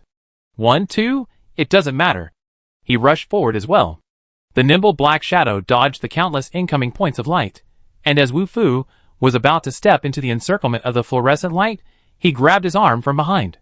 He raised his other hand to his side, palm facing up. A golden flame erupted from his palm with a puff, then exploded in the blink of an eye with enough force to set a prairie fire on fire. Wu Fu's pupil shrank. Number 5 had actually given him all the white peach blossoms. Wasn't he afraid of him? No, number 5's elimination was completely intentional. The golden flames instantly made the night seem like daylight, eclipsing even the fluorescent light. Shit, I'm never watching live broadcasts again. There wasn't even any warning. I'm going blind. Bai Shu, standing in front of the screen, shielded his eyes, his heart beating like a drum in his chest. What was the result? Did Jiechenyu succeed? Or did Wu Fu block it? Who won and who lost? This was the common question. The golden fire raged for a long time before dissipating, and a figure staggered to its feet. It was Jiechenyu, but soon the figure collapsed, and Bai Chuan's heart sank. Majo number 1 is eliminated. The waiting room fell silent, and then a scream loud enough to lift the roof off the ground erupted. And Ning jumped up. We won. Jiang Jiping wiped his eyes, and caught in Ning. Yes, we won. Wow. Zwishing Tian sat down on the ground, wiping tears with the back of his hand while sobbing loudly, I'm not dreaming. The 3 of them hugged each other excitedly, and even pulled the dazed Bai Shu in with them. They jumped up and down, their excitement uncontrollable. Chapter 184. We lost. Number 4 was stunned, seemingly unable to react, standing in front of the screen in a daze. The final notification sound struck his mind like thunder, sending him reeling and blocking out all external sounds. They had truly lost, and no matter how hard it was to believe, it couldn't change the facts. The confidence he had felt before the match, the longing for the secret realm, shattered before his eyes. They had lost, just like that, and were blocked from the top 3. Tears suddenly welled up in his eyes. His eyes widened, his voice choking with sobs. Vice Captain, we lost. The other 2 glanced away. After a long pause, Zhao Helon let out a long sigh. Yes. Hearing this, Bai Chuan, after his excitement, calmed down considerably. And Ning and the others knew only too well how painful it was to lose. If they had lost, even if they were still leaping with joy, they suppressed it. At this moment, any words of comfort would have been superfluous. They stood in silence, not speaking rashly. Let's go. Let's check on the captain and the others. Buji and the other third-year students managed to hold their composure, but a closer look revealed a hardened figure, red eyes, and a slight tremor in his fingers. Both parties nodded briefly, Majo taking the first step, while the group walked out the door with their heads held high. Let's go too. Bai Shu followed suit. Calculating the time, Jiechenyu should have teleported back, but it was unknown how he was doing. The others quickly rushed back to the teleportation array, and happened to see Jiechenyu being helped down from it. He was struggling, gasping for air from time to time, and seemed in pain. What's wrong? Rarely had Jiechenyu shown such an expression, and thinking he was seriously injured, Bai Shu instinctively stepped forward. Xie Qianyu's expression suddenly softened, and he straightened up a bit. Nothing. He quickly cracked a smile, his foxy eyes gleaming brightly. Did you hear that? We won. Yes. We won. Bai Shu smiled as well. One glance, that familiar look and smile, and he knew the full Xie Qianyu had returned. But he was hiding something from him. If Bai Shu hadn't noticed Xie Qianyu's body stiffen for a moment, his eyes shifting as he approached, he might have believed as nothing. But he always knew his limits, and Bai Shu had no intention of forcing him. He simply found it amusing. But you looked in pain just now. Really? Maybe it was that last punch from Wu Fu. It's healed quickly. Without waiting for Bai Shu to speak, he patted Bai Shu's head. The healer will heal me. You look so dusty. Go back and wash up. We have another show later, okay? Okay, I'd be leaving first. You should go back too. Xie Qianyu turned to the other three. The men certainly didn't see any signs of serious injury on Xie Qianyu's face or body, and with the healer still around, they led Bai Shu away without a care in the world. Alright, Captain, hurry up. Watching the four men go, Xie Qianyu's mouth twitched. He slowly sat down, leaning against the wall. His brow furrowed again as he moved. Don't move. Just heal here. Sorry, I do it. Shan Liangjia stepped aside and squatted beside Xie Qianyu, his eyes tinged with pity and a hint of gloating. Captain Xia, you always try to trick others, but now you've been tricked by me. How do you feel? As a coach, he was one of the few who knew Xie Qianyu's true physical limits, and this match clearly exceeded them. Xie Qianyu glanced at him. It seems we performed so well that the coach is even tempted to make sarcastic remarks. Well, as usual, he kept his mouth shut. The moment Wu Fu was eliminated, his three spirits automatically returned to their proper positions. He didn't even bother to process the strange memories that suddenly flooded his mind. His body and mind were overwhelmed by a throbbing pain that felt like a complete breakdown, as if he'd been run over by a truck. Not a muscle in his body was free from aches. And the tug-of-war of emotions, the whining, and even the ultimately contrived performance and words, he himself found them mortifying. Even someone as thick-skinned as Xie Qianyu felt a rare sense of shame. Damn, that guy wasn't feeling well himself, and then, unwilling to give up his body, he wasn't letting him feel well either. Upon returning to normal, Xie Qianyu inherited not only a shattered, nearly disintegrating body, but also a whole host of memories that were so foolish, shameful, and made him want to bang his head against the wall, yet still inexplicably unhappy. A double blow to both body and mind. As soon as Xie Qianyu moved, his uncontrolled body completely lost its balance and collapsed, collapsing headfirst onto the ground, unable to get up. That bastard, I have to say. If this was his revenge, then he succeeded. Would Bai Shu know all this? No matter how miserable he was, he had to pretend to be respectable, otherwise wouldn't it mean he was even inferior to his own clone? To be honest, when Xie Qianyu first took over his memories, he broke into a cold sweat. As luck would have it, the golden cage separated out the elements representing love, joy, and fear. He knew the nature of the remaining elements. No one understood his desires and ambitions better than him. If Bai Shu hadn't pulled back, the final victory wouldn't have been theirs, and it's even uncertain whether he could have returned. Thankfully, the final outcome was satisfactory, otherwise, he would have asked Wu Fu to divide his soul again. He personally gave him a beating. When Xie Qianyu returned, Bai Shu and the others had finished washing up and changed into their new team uniforms. And Ning put her hair up, opened her expensive makeup bag, and sat in front of the mirror, applying her makeup. The two boys watched in amazement. It's amazing. Your skin has improved instantly, and your lips are rosy. Jiang Zhengping stared at Ning in the mirror, stunned.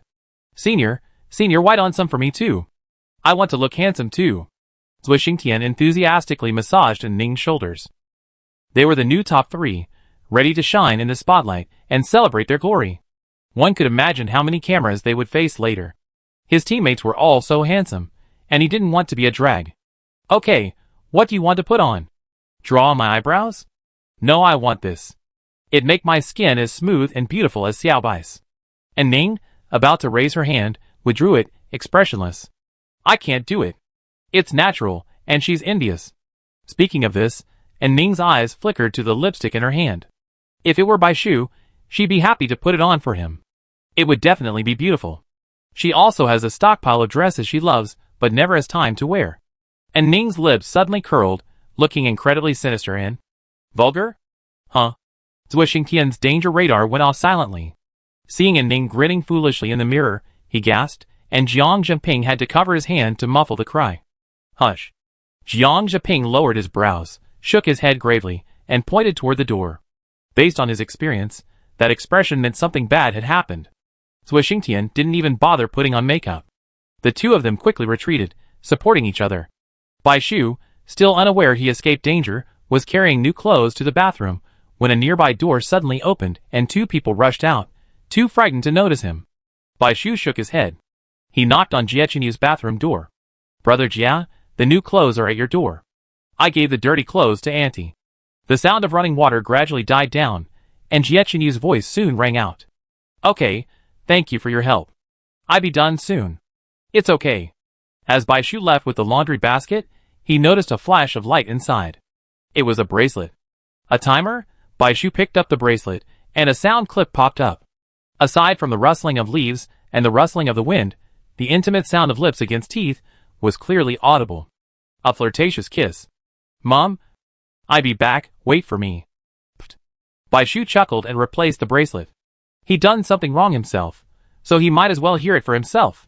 In the Central District Arena, the dimly lit, 10,000-person hall suddenly lit up, brightening as bright as day. Despite the extended duration of this competition, the seats were packed. The final three, ready to take the stage, were worth the wait. Dear audience, the national semifinals are here. Next, please allow me to announce the top 3 teams, all participants in the 5 Districts 100 Talents program. It's worth noting that there have been significant changes to the top 3 this year, so let's introduce each of the 3 teams in turn. District A, Central Division 1 Team Qinbei. District B, North Division 1 Team Songwe. And, after a day of fierce competition, Division C. The host, having whetted everyone's appetite, finally announced South Division 3 Team Baichuan. A brand new team, from the South Division, which everyone hadn't been optimistic about, reached the top 3. This change was arguably the most earth-shattering change in the history of the Nationals. Wow! Did I hear that right? Not Mojo?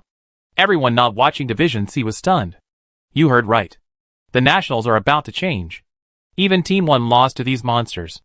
In the audience, Flying Eagle Vice Captain Chao Ling had a complicated expression, or perhaps the entire Flying Eagle team shared the same expression. Even Team 1 losing to Baichuan didn't seem so shameful, but Mojo's defeat was even more painful. Their West Division had lost the top 3, and this had an impact on the entire West Division. Ah! Zhang Bo frantically scratched his hair. How did those Baichuan bastards end up against our West Division? Captain Wei Yongping's expression darkened. They better beat both teams in the finals, or I won't let them off. The same words came from Wu Fu. When not engaged in a confrontation, he looked like a harmless, sleep-deprived boy. He extended his hand and smiled. Thank goodness you're okay, otherwise I'd be to blame. But since you defeated us, keep winning and claim the top spot. Clearly, they had adjusted their mindset.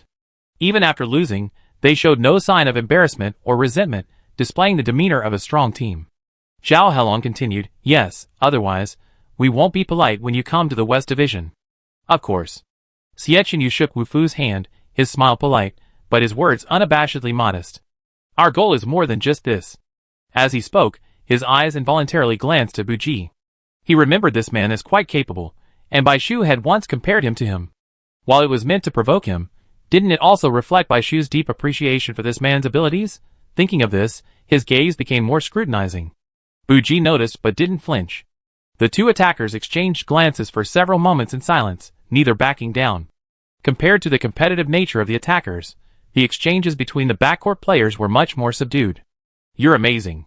Di Rong's words came from the heart. In comparison, she had little to offer besides healing. She hadn't thought it was a big deal before, as everyone was the same. But now, encountering a mutant healer, she suddenly realized, had she been spoiled by overly powerful attackers? Had she become too comfortable? The girl encouraged herself and took Bai Shu's hands in hers. I made up my mind. I want you to learn from me. Can you tell me how? Kung Fu? Horse dance? Fitness training? Idols? Please tell me. Bai Shu was stunned and shook his head in amusement. I think your teammates might understand more about these issues than asking me. Seeing the girl's disappointment, Bai Shu added, if I have to say anything, it's probably that no matter what type of primal element you possess, Never give up on the desire to kill aliens.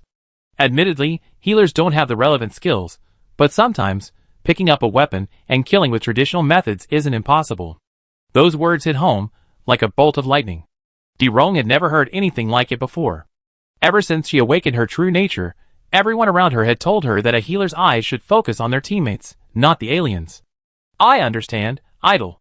Seeing that time was almost up, Rong, though reluctant, had to leave with her teammates.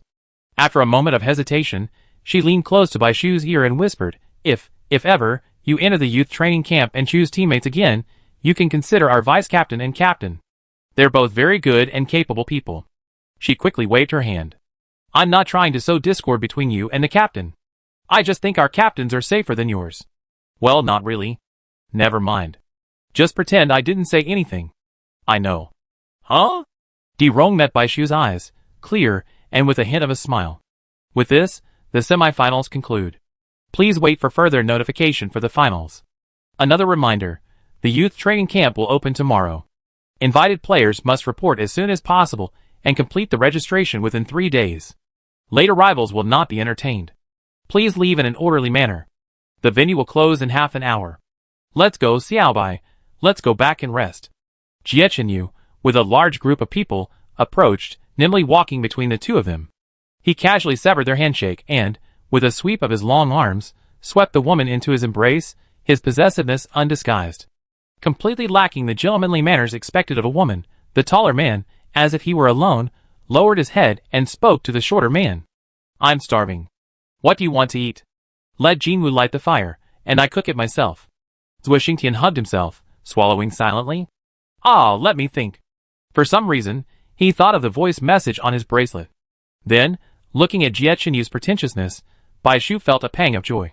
He barely managed to hold it back, then turned back to Rong with a wink and a wave. Rong's face was blank, and he waved mechanically. In the end, Jie Chenyu still couldn't cook himself. Jean Liangja had already reserved a delicious meal at the hotel. This time, he didn't save any points, the best buffet. It's not that he's stingy, these young men really can eat. Looking at the exquisite dishes before them, the boys and girls, who had been hungry all day, suddenly had green eyes, and the competition was temporarily forgotten. Zhuo Xingtian roared and rushed in. Bai Shu was no exception. Looking at the tempting desserts, the golden mountain of delicious food, he shook off Jie Chenyu's hand and walked in dazed. Jie Chenyu looked at his hand. Okay, he's in the way. After everyone had eaten and drunk their fill, they returned to their rooms and fell asleep. By the time Jie Chenyu had regained consciousness and emerged from the bathroom, Bai Shu was already breathing heavily. Most of his face was buried in the quilt, his mouth pouting against the pillow from the relaxation of deep sleep. Under the dim night light, this was far more alluring than delicious food, a sight that made one want to kiss him. Jie Chenyu couldn't resist the temptation and, like a lion, inspected his territory, carefully surveying it before placing a light kiss. On the bedside table, 2 sets of clean team uniforms lay neatly folded. Next to the clothes, Jie Chenyu discovered his plastic seal bracelet. He searched his memory and, as expected, found a strange voice. Wait for my reply. It took Jie Chenyu only 3 seconds to cut it off, sending goosebumps all over his body. His own voice, so familiar, spoke words so disgustingly. Jie Chenyu's face was so gloomy it could have dripped ink. This feeling is like waking up to find an invisible rival in love. Not only was he beaten by his rival, was also disgusted by it. Who could he turn to for justice? Bang. The bracelet was neatly tossed into the trash. What else could a mere remnant of a soul hold? Chapter 185. I slept soundly until noon. Feeling something brush against my cheek, Bai Shu rubbed his nose and blearily opened his eyes to meet a pair of narrow, focused, and smiling eyes. Awake? The boy, already washed up, was dressed neatly and spoke gently. Yeah. Bai Shu's eyes were still dazed as he awoke. He stretched his body and answered with a nasal lilt. Jie Chenyu's heart softened, and the corners of his mouth curled up unconsciously. Like a kitten waking up and stretching in the sun, it was a simple gesture, yet he couldn't look away. His Adam's apple rolled, and he felt the urge to kiss him again. When you like someone, no matter what they do, they seem alluring. A rare moment of tenderness after a difficult time is even more touching, especially after Jie Chenyu had experienced a near miss, cherishing this moment more than ever. Before meeting Bai Shu, he was consumed by the obsession of finding his parents. He worked tirelessly to improve himself, abandoning Kurosawa to join Shirakawa, vying for the captaincy, reorganizing the team, and ultimately losing in the regional semifinals. Though he didn't show it, his mood at the time was cynical, cold, and paranoid. It wasn't until he met Bai Shu that he slowly began to relax. At that time, a healer who could handle the workload and keep up with their training was incredibly important to him. From initial skepticism and apathetic observation to teammate recognition and curiosity about this incredibly skilled healer. Unconsciously, his eyes could no longer leave that not-so-strong figure. He gradually came to appreciate the camaraderie among his teammates, and to savor the beautiful moments of life. Now that the final three had been decided, he was one step closer to his goal. To this day, he had nothing to be dissatisfied with. Taking Bai Shu's outstretched hand to help him sit up, Jie Yu couldn't help but kiss Bai Shu's cheek. Bai Shu had long been accustomed to these occasional sneak attacks, and didn't react. After a day of competition, his body was still a little weak. He was rarely lazy, so he didn't move when he was pulled up. He leaned bonelessly into Jie Yu's arms, and closed his eyes again. Wait a minute before getting up again. How could Jie Yu be so cruel as to ask someone to get up? Even being a human cushion for a day would be worth it. Okay, no rush. Jie Yu patted him gently, his eyes so gentle they could bring tears to his eyes. The two of them stayed in silence for a while. Bai Shu, fully awake, saw Jie Yu beside him, laughing for some unknown reason. He snorted inwardly and ruthlessly pushed him away to go wash up. How heartless. Just throw it away after use. Jie Yu looked extremely aggrieved. Bai Shu looked at his radiant face in the mirror and gritted her teeth. Comparison is the thief of envy. Even though he'd been unable to stand after teleporting back yesterday, he was fine after a night out. And he still felt tired. Although he knew their physical constitutions were different, Bai Shu still felt a little jealous. This time, he actually snorted. Is he really angry? So angry so early in the morning? This left Jie Yu baffled. He was just a normal teenager. Could it be? His gaze drifted downward. You want me to help? Bai Shu blushed, covering his naked eyes with hers, pushing and shoving. Shut up. The veil of ambiguous affection, so obvious it couldn't be any more, was tacitly kept between the two of them. The national competition wasn't over yet. Besides, Jie Yu suddenly found this ambiguous relationship quite enjoyable. After they finished packing and left the room, it was still quiet outside. And Ning and the others hadn't moved yet. Thinking they were going to report to the youth training camp, they didn't want to disturb anyone else. Unexpectedly, just as they were about to leave, they ran into Shan Liangzhe, who was clearly exhausted from traveling, but his face wasn't looking good. The two of them paused. Coach, what happened? Shan Liangzhe obviously hadn't expected to run into them, and held up the information bag in his hand. The finals details are out. So soon? They had expected the wait to last so long before the semi-finals, and there was still no news of the finals after the competition. They had expected the gap to be even longer, but they hadn't expected it to be so rushed. Yes. Shan Liangzhe hadn't expected it either. In reality, the players were able to rest well, but as a coach, he couldn't. It was a sweet worry. Now that Shirakawa had officially made it to the top three, he couldn't remain as obscure as before. In fact, ever since Baichuan defeated Jiang, he'd been bombarded with invitations from newspapers hoping to obtain first-hand interview materials. By the time he reached the semi-finals, his terminal had been bombarded with messages, almost freezing. Although Baichuan's participation in the 100 Talents program and his tour of District 5 was a sure thing, the competition wasn't over yet, there was still the finals. Shan Liangzhe didn't intend to distract his teammates. The most important thing right now was the finals. He felt uneasy after hearing no further details about the finals at the end of the semi-finals, and instead about youth training camp registration. But after being summoned to the competition venue early this morning, his worries were finally put to rest. Shan Liangzhe waved his hand. Let's have them hear about the finals too. Not long after, the group ordered breakfast and chatted as they ate. The finals are set. It's in 3 days. Shan Liangzhe immediately broke the news. Zui Xingtian nearly spit out the soy milk in his mouth and quickly wiped it with a tissue. So soon? Bai Shu suddenly had an idea. Isn't 3 days the deadline for youth training camp registration? Are the finals being restructured this year? Something happened in the South District? Bai Shu and Jie Yu asked simultaneously. Bai Shu suddenly glanced at Jie Yu. Shan Liangzhe couldn't help but admire their sensitivity. They could guess the point with just one sentence. Jie Yu was born in a military region, so he had a deeper understanding of some things. Shan Liangzhe sighed. The latest news. Multiple unusual alien movements have been discovered in the outer ring of the Southern District. Activity levels are higher than in previous years, and the influx is expected to arrive even faster this year. Therefore, to ensure the safe implementation of the 100 Talents plan, and to ensure an early departure, the higher-ups have discussed holding the national competition finals and the youth training camp trials simultaneously. The sudden increase in alien activity is truly bad news. An alien influx. Baishu and Jiechenyu both frowned. Baishu hadn't forgotten how his original parents died. Do you know the reason for the unusual movements? Shan Liangjia shook his head. At least he didn't know. This matter involves people outside the outer ring. District 5 is tacitly maintaining confidentiality. Without a certain level of expertise, it's difficult to obtain accurate information. He also got this gossip from a former senior. It's said that District 5's top brass has met several times during the national competition, and the youth training camp superhero group and elites from each district have already dispatched to conduct reconnaissance. Since the alien tide might arrive earlier, and it's uncertain how early, the 100-man plan should naturally begin as soon as possible.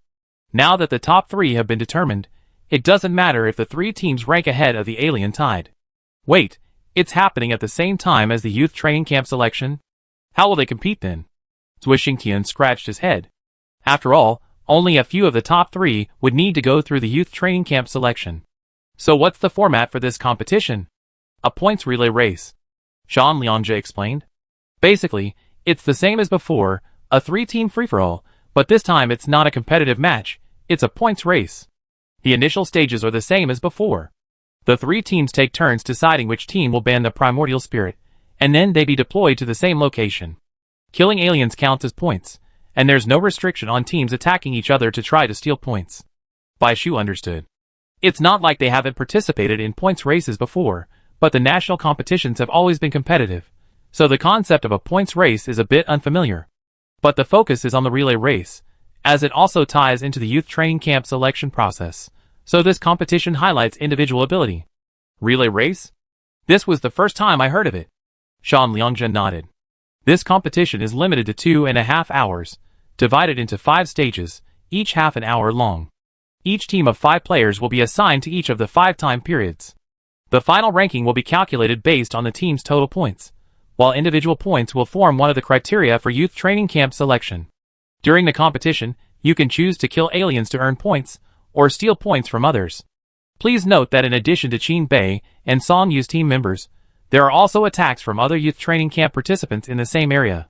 But what about the healers? Jiechenyu quickly discovered the inconsistency of the competition.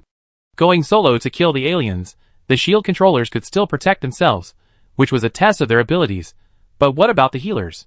Shouldn't the focus be on their healing abilities? If the test were to see how long the healers could hold their own against the aliens, that would be too inhumane. In the healers phase, they must compete with an attacker. As for the youth training camp, third-year players, who are already in the youth training camp will assist. Finally, Shan Liangjia added, there's no set order for the 5 phases. After Shan Liangjia's explanation, no one spoke for a moment. Thinking through the rules of this competition, Baishu was stunned. This competition was more than just a free-for-all. It was a complete mishmash. A team, with the exception of the healer, who would compete with the attacker, would compete individually. They would not only have to deal with the other 2 teams, but also guard against sneak attacks from other randomly appearing youth training camp players. Of course, if they were strong enough, these people could be walking point-scoring blind boxes. The fact that there were no set order for appearances meant the competition was incredibly unpredictable. Before they even met, you didn't even know if your opponent would be an attacker, a controller, a shield, or even a killer combination of attacker and healer. But his soul couldn't help but tremble. Team battles were thrilling, but fighting alone, facing alien species head-on, trapped in adversity, without fear of life and death, what a chance for advancement. He subconsciously glanced to the side. Jiechenyu rested his chin on one hand, and turned his gaze blazing. This is intriguing, isn't it? Yes, even he was excited. This guy must have been rubbing his hands in anticipation. In contrast, the others were somewhat nervous. It felt like an exam that hadn't changed in decades, but suddenly, when it came to their class, the format changed. The top students were fearless, of course, but for them, this sudden change was unsettling. Don't worry. The previous assessment focused on team fighting ability, and this change is just as unfamiliar to other teams. This format might even give us a better chance of winning. Ah! Zui Xingtian suddenly roared and slammed the table, startling Ning beside him. What are you doing? screaming like a ghost. Isn't this a great opportunity? Zhu Xingtian's mind raced, and he finally understood the rules of the game. His eyes lit up green. Isn't this the perfect opportunity to show yourself? He glanced around. You also want to know what it's like to face the aliens alone. And Ning ruffled her hair. Indeed. Even if we can't defeat the aliens, we can still snatch points from others. Jiang Jinping. That's quite interesting. Seeing the three players' initial nervousness turn into activeness, Shan Liangzhe felt somewhat relieved. After all, they'd been through something big, so even if they were nervous, they weren't as apprehensive as they were in the semifinals. Jie Qinyu's eyes flashed with interest. Yes, I like games with lots of variety. This format may seem like an individual battle, but it's actually closely tied to team battle strategies. The most important thing is the order of play. With 5 relays and a 3-team free-for-all, there are countless possible combinations and permutations. Seeing the players, especially the non-attackers, so excited and motivated, Shan Liangzhe's initial concerns were somewhat alleviated. He pulled out a stack of information. Because this competition also involves the youth training camp, we have to get a general overview of all the invited players. At this point, even Shan Liangzhe looked exhausted. Time is tight, and the information I can gather is limited. You just have to take a look for now. After that, he turned to Baishu and Jie Qinyu. You two can keep an eye out for the key players here when you register. They nodded. Because the first-year students rarely show their talents in the youth training camp, unlike the other 2 senior groups, the age range within the group is mainly concentrated in the last 2 years.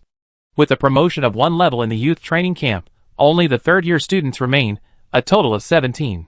13 new players must be recruited, bringing the total number of invited players to 26, meaning the promotion ratio is 2-to-1. Of these 26 players, 5 are from the South Zone, 5 from the East Zone, 5 from the West Zone, 5 from the North Zone, and 6 from the Central Zone. 6 of them were among the top 3 players in the national competition. So, unsurprisingly, there will be 4 players from the youth training camp interfering in each relay race. Thanks to Baichuan's sudden rise this year, securing 2 spots, the South Division's quota is now on par with other divisions. Otherwise, the number of players selected from the South Division would be so far behind the other teams, which would be embarrassing. The list also includes many familiar names to Baishu. Zheng Tianhua, Su Xiang, and Zhang Mingjie from the South Division. Wang Xiaoquan, Zhao Helong, Wang Bo, and Wang Jin from the West Division. Wu Xinhua from the Central Division. Last year's top 3 players participated in the 100 Talents program, so needless to say, they're either already in the youth training camp or have been invited. Although Jiu Jiang from the Central Division's second team only received 1 player, none of the Central Division's overall quota was given away, and 2 of them were surprisingly reserve players from Qinbei's first team. These 2 individuals are also individuals Shan Liangzhe believes require special attention. The others have all competed in the nationals, and their natal spirits are relatively clear. However, these 2 are exceptions. They did not participate in the nationals, and served as substitutes for Qinbei's first team.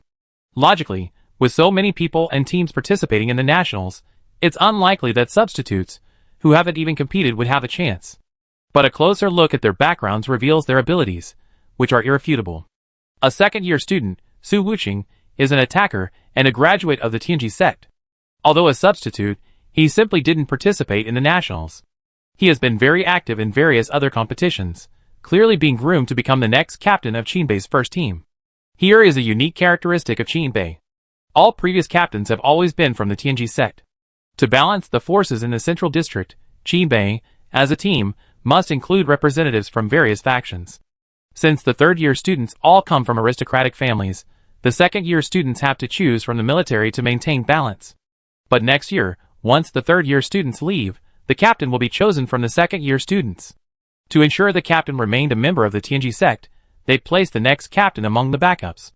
Although this practice was unconventional, the Tianji sect was incredibly powerful. Their wisdom and prophetic abilities could directly influence the team's strength.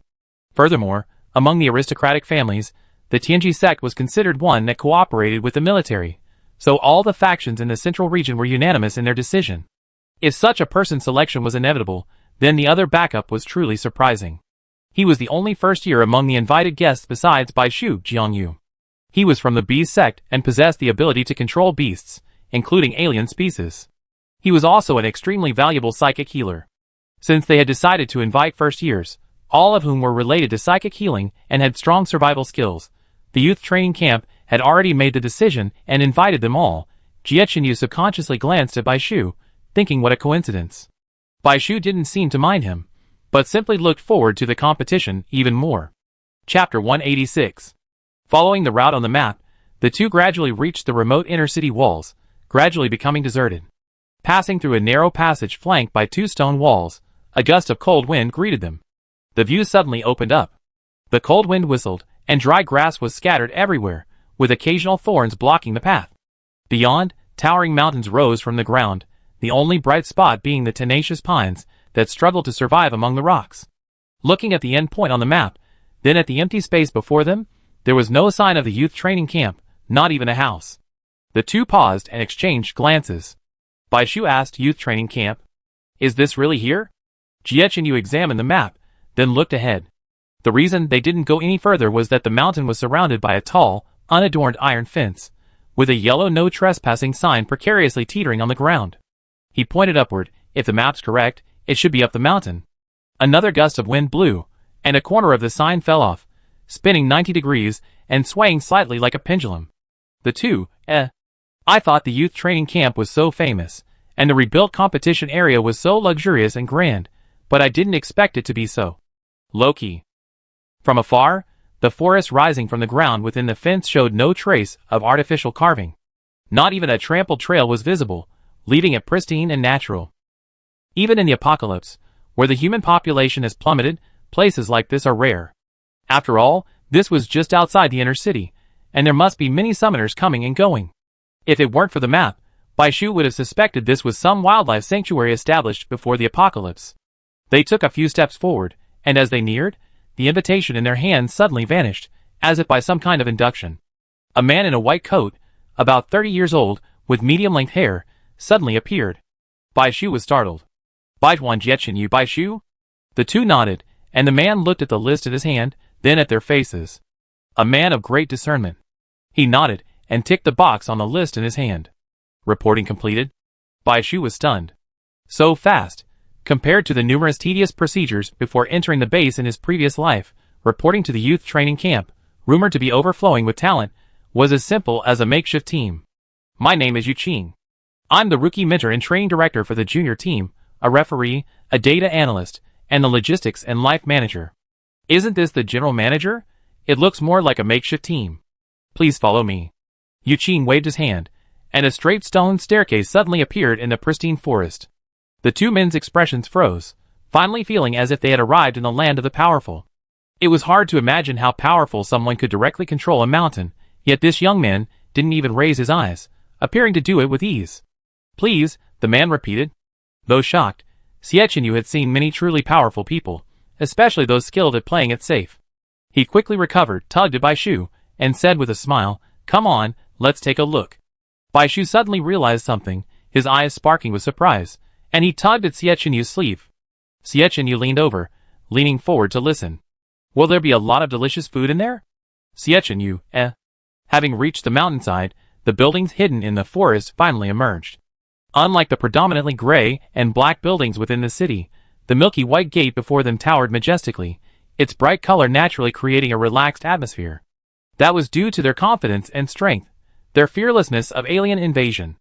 Entering the gate, a vast, endless circular plaza greeted them. Unlike the bleak outside, this place was filled with lush green trees, flowers, plants, fish ponds, and pavilions and towers. Bai Shu saw a half-human merman break out of the water, still awake. A cluster of long green vines, pretending to be snakes, moved in an S-shape across the ground. From the attic, boisterous laughter echoed, the clinking of glasses of wine echoed. A phoenix, graceful in the sky, its long tail feathers streaked across the horizon. Summoners, by contrast, were rare. Summoners, like them, were few and far between. Yu Qing smiled. "Many spirits are extroverted and love socializing, as you know." The two nodded with blank expressions. Yu Qing led the two into the youth training camp's small building. "This is where you rest. You eat and sleep here. There are plenty of empty rooms inside. You can choose between single and double rooms. Everything is available." Yu Qing opened a room at random. It was similar to a small suite, and, as he said, it had all the necessary amenities. "Upstairs is where the youth and superhero groups are. But they're out most of the time, so hardly anyone lives here. Oh, and you be too in the future. Baishu glanced up at the upstairs, his heart pounding. Despite its fame, the youth training camp remained a low-key and secretive institution. Aside from the junior group, which gained some publicity due to the national competition, the other two groups rarely appeared in public. No one knew who was inside or what missions they were assigned. Seeing their residence, Baishu finally felt a sense of being on the verge of discovering the secrets of this world. Yuqing said nothing more, leading the two down to the basement. The screens covering the wall drew their attention. Baishu saw Kurosawa, Boji's men, and other familiar and unfamiliar faces. Judging from where they were, they must be in the contaminated zone. Surprisingly, they were all operating in pairs. They reported here since the competition ended and have been training there ever since. You might face them in the finals. Yuqing zoomed in on one of them. They made great progress. They might have been defeated by you before, but be careful in the finals. As he spoke, Baishu saw a scarred level 5 alien charging at a young man. The young man was frail, surrounded by a shattered mess of alien corpses, but he didn't look like he was using a shield. With his back to the alien, he seemed oblivious. More importantly, he was alone, with no support. Be careful. He hadn't even uttered the words in his mind. At the crucial moment, the familiar compass shield appeared before him. The white-haired ape appeared on the screen, and he and Su Xiang, one in front and one behind, split the alien in two. The level 5 alien was easily dispatched by the three of them. Judging from the mess on the ground, this wasn't the first alien they had taken down. The scene shifted, and Qin Bei and Song Yu's men appeared on the video. Most of the contestants have reported in. The man seemed to read their thoughts. They already begun practical training against aliens. The equipment in the camp is superior to that used in the national competition. It can transport players to areas farther away than those used in the national competition, and can also be transported to the youth training camp's designated training grounds in the central area for specialized training. We divided the variants into categories based on speed, defense, cunning, and strength, allowing the players to freely choose and overcome their weaknesses. The entire battle scene is recorded for playback. Inside, we have a state-of-the-art, fully equipped training room, equipped with the latest virtual reality headsets to simulate the players' actual combat abilities, allowing them to compete against themselves. We also have the most professional personnel to analyze your exposed weaknesses. In the 2 days before the competition, you can choose your own training location. The youth training camp is always open to you. The man's smile deepened as he watched the two's eyes grow brighter. It's no exaggeration to say this is a training paradise. No player could refuse. Can our teammates come here to train? Baishu immediately thought of this. Qin Bei and Song Yu were undoubtedly the only ones training here. They were the only ones feeling awkward. In just a few minutes, the two had completely lost the ease they felt after winning the semifinals. A sense of urgency gripped them, and they even regretted not coming earlier, eager to start training right away. If possible, the vice-captains would benefit greatly from coming here. Of course, before the finals. As if he'd known he'd be asked this question, the man answered simply, after all, there are changes to the competition this year.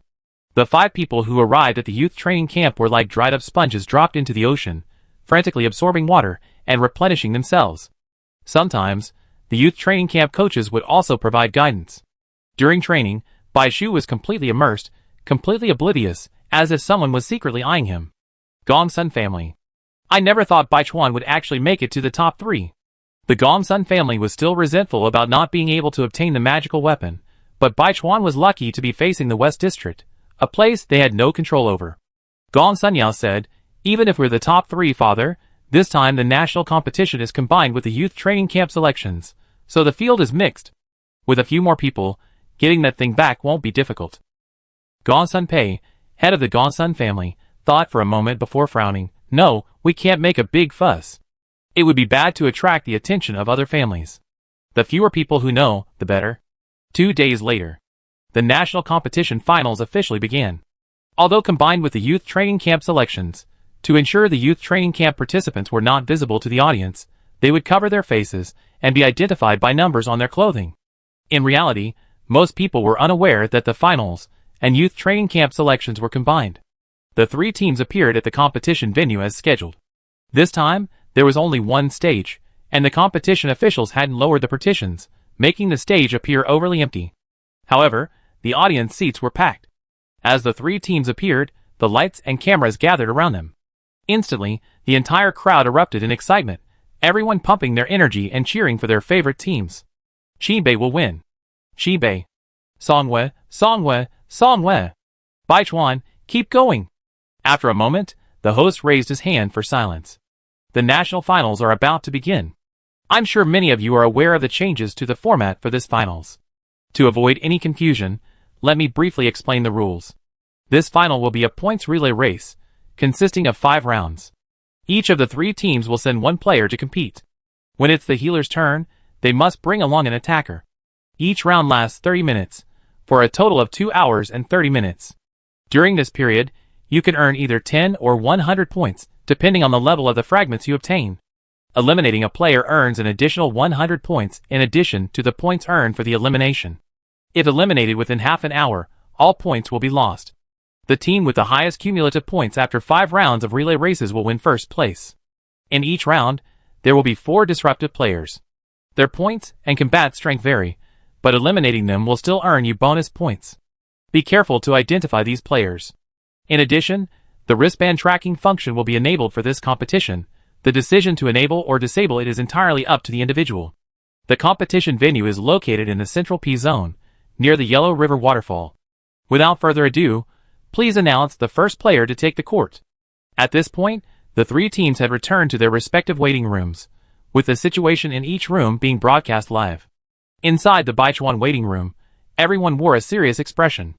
But if you looked closely, you noticed that, with the exception of Li Chenyu, everyone else looked completely blank. There were too many factors interfering with the order of appearances, their brains had completely shut down. The players in each round of the youth training camp were no longer within Bai Shu and Li Chenyu's considerations, otherwise, they wouldn't have been able to calculate them. But even considering just 3 teams wasn't simple. The different characteristics of each team affected their order of appearance. Of course, there was a precondition. Regardless of their characteristics, the most powerful starting strategy, combining healing and attack, would be the last to appear. The P zone was the closest to the outer circle so far in the competition. Undoubtedly, as familiarity with the field deepened, more and more aliens were drawn out, easily widening the score gap. If you didn't use your strongest lineup, you'd be at a huge disadvantage if someone else snatched your spot. Xinbei was a typical hexagonal team. If anything, it was a souped-up version of Boji. However, since both attackers were third-year players, their attacking power was undoubtedly higher than last year's. The captain, a member of the Tianji sect, controls the team. He is able to predict and issue precise, unwavering commands. There are 2 third-year strong attackers, one from the Dao sect and the other from the B sect. The second-year shield man is from the Shi family, a family with many elite shield men. The Shi family isn't as strong as the 3 top families in the central district like the Tianji, Dao sect, and B sect, but they're not far behind, ranking above average, similar to the rising Muman clan of Guixinhua. Speaking of which, Zhang Mingjie from Kurosawa has some connections to this family, making them a branch of the clan. Songwei, a team known for their healers and water-based abilities. Most teams known for their healing power suffer a decrease in attack power, but their endurance increases. But Songwei takes a different approach, overcoming this weakness in attack power. Their skills are quite diverse. They have 3 ice-based abilities, a relatively rare type within the water sect. The number of attackers is actually higher than the average team, with a lineup of 3 attackers, 1 healer, and 1 shield man, a rare team without any control. The captain, Guan Zhizha, is an ice-type player from the Northern District Medicine sect, capable of combining healing with control. The 3 attackers are a third-year ice-type power attacker, a fire-type power attacker, and a second-year earth-type attacker. The shield man is a second-year ice-type shield man. It's worth noting that while the captain is the only healer, the attacking and shielding spirit also possesses healing skills, similar to Bai Shu's Ji Kong, achieving self-sufficiency. While this format doesn't allow for the 3 ice-type attackers to work together, it offers superior healing compared to other teams. It's undeniable that strong teams are resilient to any changes. In this situation, the starting lineups of the other 2 teams are worth considering. Generally speaking, in this format, many players will place their most likely to lose controllers and shields first, as this will benefit them later in the game. The first player tests the waters, familiarizing themselves with the field, identifying variants, and providing as much support as possible for the next teammate. Unfortunately, the captains of these 2 teams are either control players or healers, with the latter lacking any control at all. It's highly unlikely that the captain will play in the first round. So, the other two teams are more likely to field their sophomore attackers in the first round. So, Xiaoqinyu glanced around. And Ning stood up and tossed her hair. Let me go first. Her crystal mirror can adapt to the battlefield the fastest. And with Kunping's help, the relatively flat terrain of the Yellow River waterfall with few obstructions can greatly disrupt the opponent and gain information about the field. Also, don't forget another important factor, the 3-band skills. In an individual battle, 3-band skills are invaluable. Of course, if the opponent bans Kunping, that's fine. It still counts as a successful deception, right? After all, it's only the beginning. Chapter 187. Meanwhile, in the Songhua lounge, the group seemed calm and composed, each adjusting their own equipment without much interaction. But the visuals alone were a feast for the eyes. Tall, handsome men with striking features. Due to the vast geography and relatively low temperatures of the North District, each had fair skin, making any one of them look like a 1.9-meter tall model. Captain Guan Zhizha, in particular, sat leaning back in the middle, eyes closed, as if recuperating. He had a light complexion, including his hair, a light flaxen hue. His naturally curly hair was casually tied up and draped over one shoulder, complementing his handsome features perfectly without appearing effeminate. I thought the new format would be disadvantageous to them, but they were all so calm. No one would argue that Songhua is the most pleasing team. I'm so tired. I bet Captain Guan has some noble blood in him. How could someone be so elegant even with their eyes closed, with both mental and physical healing, control, wisdom, and gentleness? Captain Guan is definitely the healer summoners most want to work with. The rookie healer, Baichuan, is also quite capable, but they're completely different types. Yes, Baichuan may appear to have stronger offensive power, but he's actually a softer character, willing to subtly adapt himself to cooperate with his teammates. He won't try to dominate unless absolutely necessary. But while Captain Guan may appear gentle, he's still a man of his word. Number 5, Wang Yao, endured for a long time, but finally couldn't hold back any longer. Captain, our first choice. He raised his clasped hands, resting on his knees to his face, his eyes scanning the four of them. Everyone who was in his sight straightened their bodies. Who says healers are weak, kind, and incapable of attack? If given the chance, Songhua and the other four would definitely say no loudly. Smiling, Guanzhai said, "You want to go? Go ahead." It was clearly a perfunctory response. Wang Yao shrank his head, not daring to say a word. So casually decided, it wasn't casual, it was precisely their serious attitude. Commentators 01 and 02 agreed. It seems Songhua remains the same. Lingy, as everyone knows, Captain Qinbei's predictions never go wrong, and that was also true during the battle with Songhua. However, Songhua and Qinbei have been rivals for many years, and they gradually developed some countermeasures. Let things take their own course and do nothing. Su Li's predictions can't predict something unfounded, something uncertain even by the heavens. Actually, a closer look reveals that Songyua's lineup this year is similar to a combination of attack and healing, shield and healing. This proves they're designed to counter the opponent's prophetic skills, adapting to ever-changing circumstances. Lingering smiled. But only the North District could pull off such a luxurious lineup. Elsewhere, in the Qinbei lounge, Su Li gives off a cold vibe. Guanzhai's initial impression is also cold, easily reminiscent of winter ice crystals and a snow-covered earth. However, the latter's coldness is only an appearance. As you get to know him, you find he's like spring water flowing beneath the icy ice. Although he may seem distant, getting along with him is like a gentle spring breeze. But Su Li gave people the feeling of being cold from the inside out. There was no emotion in his eyes that an ordinary person should have. Among Qinbei's team members, there were many future heirs of top families, who were powerful people no matter where they were, but these people were silent in front of him. Because his innate misfire was too powerful to be fully contained, it manifested externally, turning his eyes into a cold gray. His eye color, rare for ordinary people, imbued him with a mysterious aura, like faint ink smudged on rice paper, brimming with an ancient charm. No one dared to look directly into those eyes, seemingly clairvoyant and transcendent. Misfire, as its name suggests, possesses two abilities. First, the flames drift like mist, harmless but capable of temporarily blinding the mind. Second, the master of misfire can see the predetermined future of those caught in it. However, for such powerful abilities, the cooldown for skill 1 is only 30 minutes. The cooldown for skill 2 is still uncertain, but according to statistics, the shortest time between Su Li's predictions was an hour. This is practically impossible for a summoner, so it's easy to imagine how the Tianji sect could significantly shorten the cooldown for skill 2. Of course, predictions are not infallible. Su Li's predictions can be off if the person being investigated lacks a definitive answer, is determined to avoid knowing something, or if the variables involved are too numerous to predict. But his strength lies in his ability to consistently make accurate predictions through inference. His combination of natural talents and skills made him destined to be the next leader of the Tianji sect at such a young age. Just like now, Su Li, knowing Wan Ji's would be wary of him, simply gave up predicting the order of appearances for the two teams and focused his skills on his own people, their own future in the finals. As the saying goes, the strong are not afraid of change. While Baichuan's victory over Majo was unexpected, for Qin Bei, in the same match, Song Wei would be his first choice, not Baichuan. If Su Li could only predict Baichuan's appearance order, it would be a loss of skill for her. Su Li, at the center, shifted slightly, and a gray mist of fire surged out like a tide, enveloping everyone. The camera blurred for a moment, but quickly returned to normal. If it weren't for the video evidence, everyone would have thought it was a case of dazzle. The other 4 people seated froze for a moment. Anyone caught in the attack, their consciousness cut off even for a moment, would have been unacceptable. Qinbei number 3 Jiang Yun's words were barely uttered. At least say something. But before Su Li turned her head, he turned his head away and silenced himself. Suddenly, Su Li's expression changed slightly, and he closed his eyes.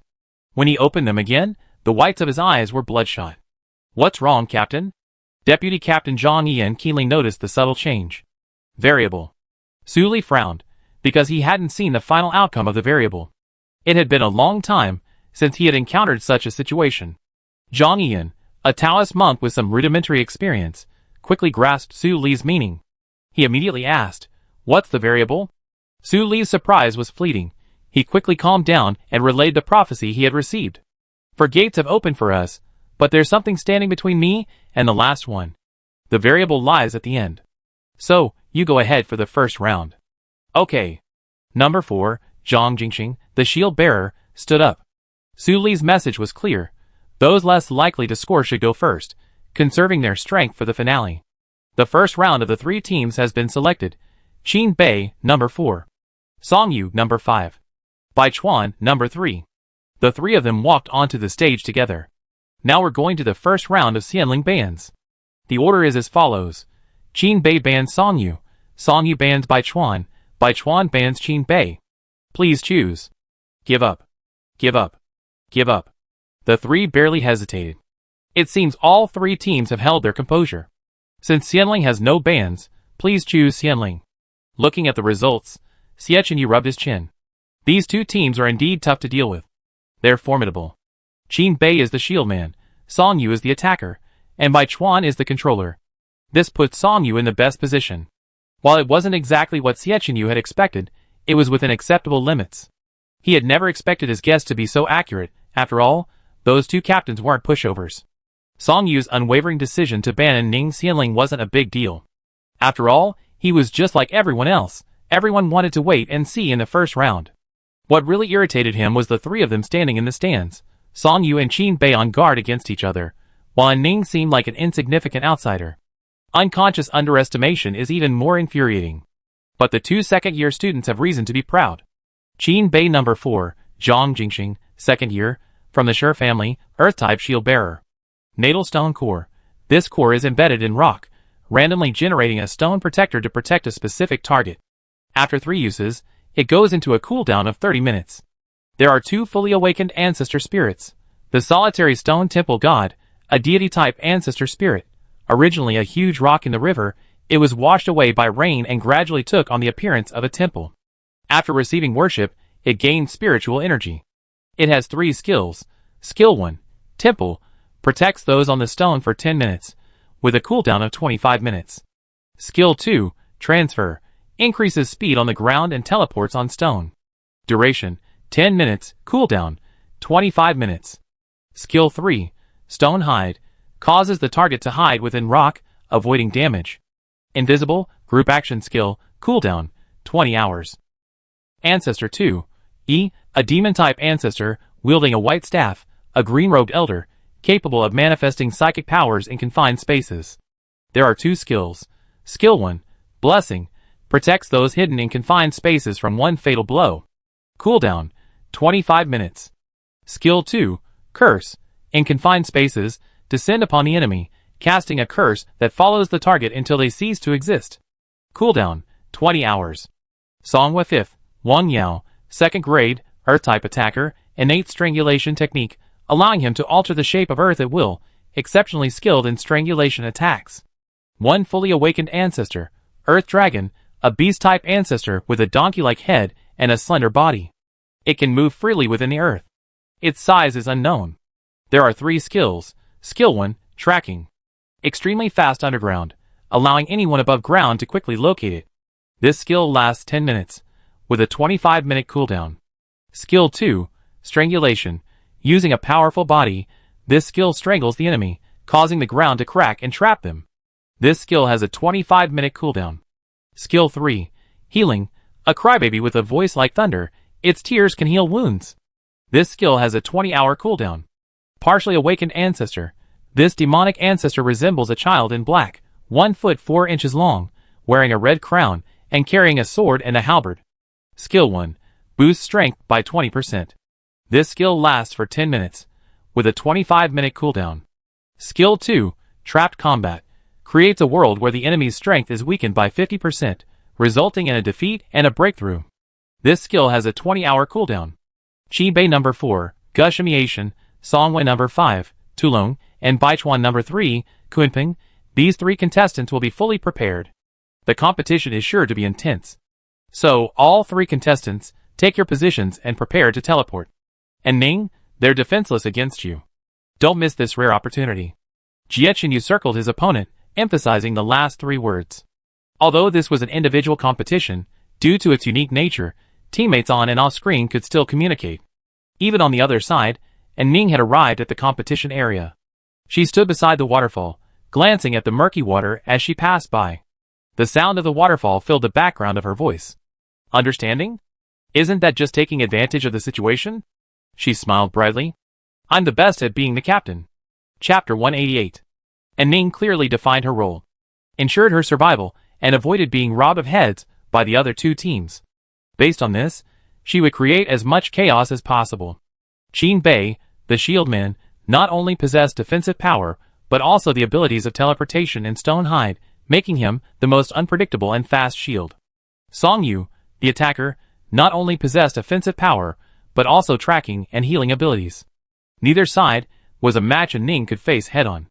Of course, and Ning was no pushover either. Kunpeng was the king of demon beasts, and even though he was peaceful, his enormous size could still deal considerable damage. This was a perfect match for Ning, who often rushed to the front lines of danger, and had a keen intuition. Not to mention the added bonus of the crystal mirror, the ultimate escape mount. And Ning looked around. The terrain was flat, with moderately high hills stretching endlessly on both sides of the river.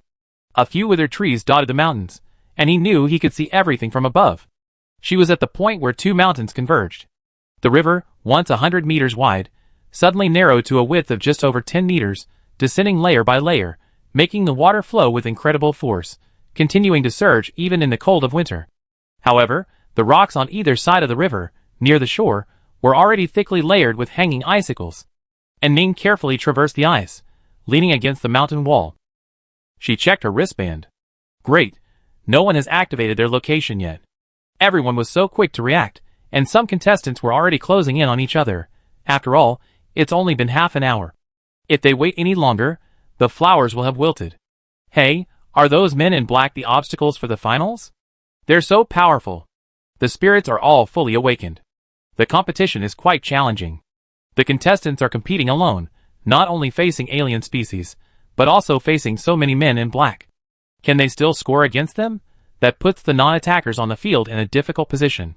They become a coveted commodity, eager to get a piece of the action. Eliminating non-attackers on the field is definitely the most cost-effective strategy, surpassing even hunting aliens. Even for attackers, if they can catch their opponent off guard, the cost-effectiveness is quite good. Alas, Qin Bei and Baichuan's players are in trouble. On the field, the first to take the offensive are undoubtedly players from the youth training camp. For them, this isn't a relay race, but a true selection competition. Furthermore, the assessment criteria for attack, control, shield, and healing differ. Since they're competing within the same category, they work even harder than those considering who will play later. Qin Bei number 4, and Song Yu number 5 will also perform extremely well. Bai Chuan number 3 is probably panicking. If it were me, I'd stay hidden and kill some aliens below level 3 to be safe. The inner circle contained aliens below level 3, but that didn't mean the middle circle only contained aliens from level 4 to 6. There were still some that could be found below level 3. While the scoring was slower, it was better than nothing. No! And Ning pulled out her crystal mirror, summoning a half-bright face. She adjusted the angle, and then faced east. Little mirror, is there any danger in this direction? She still had the mind to check in the mirror. The crystal mirror quickly gave a display, dangerous. And Ning nodded and walked towards it. She even wanted to run into them. Wasn't that dangerous over there? And Ning's sixth sense was incredibly strong. Just now she felt like she was being watched. If it weren't for those men in black, the only ones who could have accomplished this were Song Wefo's tracking. So instead of dodging and waiting for the guillotine to fall at any moment, it was better to boldly dance in front of them. At worst, there was Kuenping. If her luck got bad enough, and she encountered an attack-type black-clad figure who was skilled in reconnaissance and happened to have a flying spirit, then she considered herself unlucky. However, there were still some solutions. She could use Kuenping's second form to dive underwater. But the probability of that happening was small, and she couldn't afford to be timid just because something happened. One couldn't be that unlucky. The unique flexibility and balance of women allowed her to swiftly skitter across the rocks. Suddenly, a loud bang reached her ears, sending shards of rock flying. And Ning shuddered, quickly crouching and taking cover. The battle had begun, and someone had already taken action. Is anyone approaching me? Good luck. It wasn't the answer she expected. And Ning froze, her mind racing. Suddenly, she abandoned her cover and dodged towards the explosion.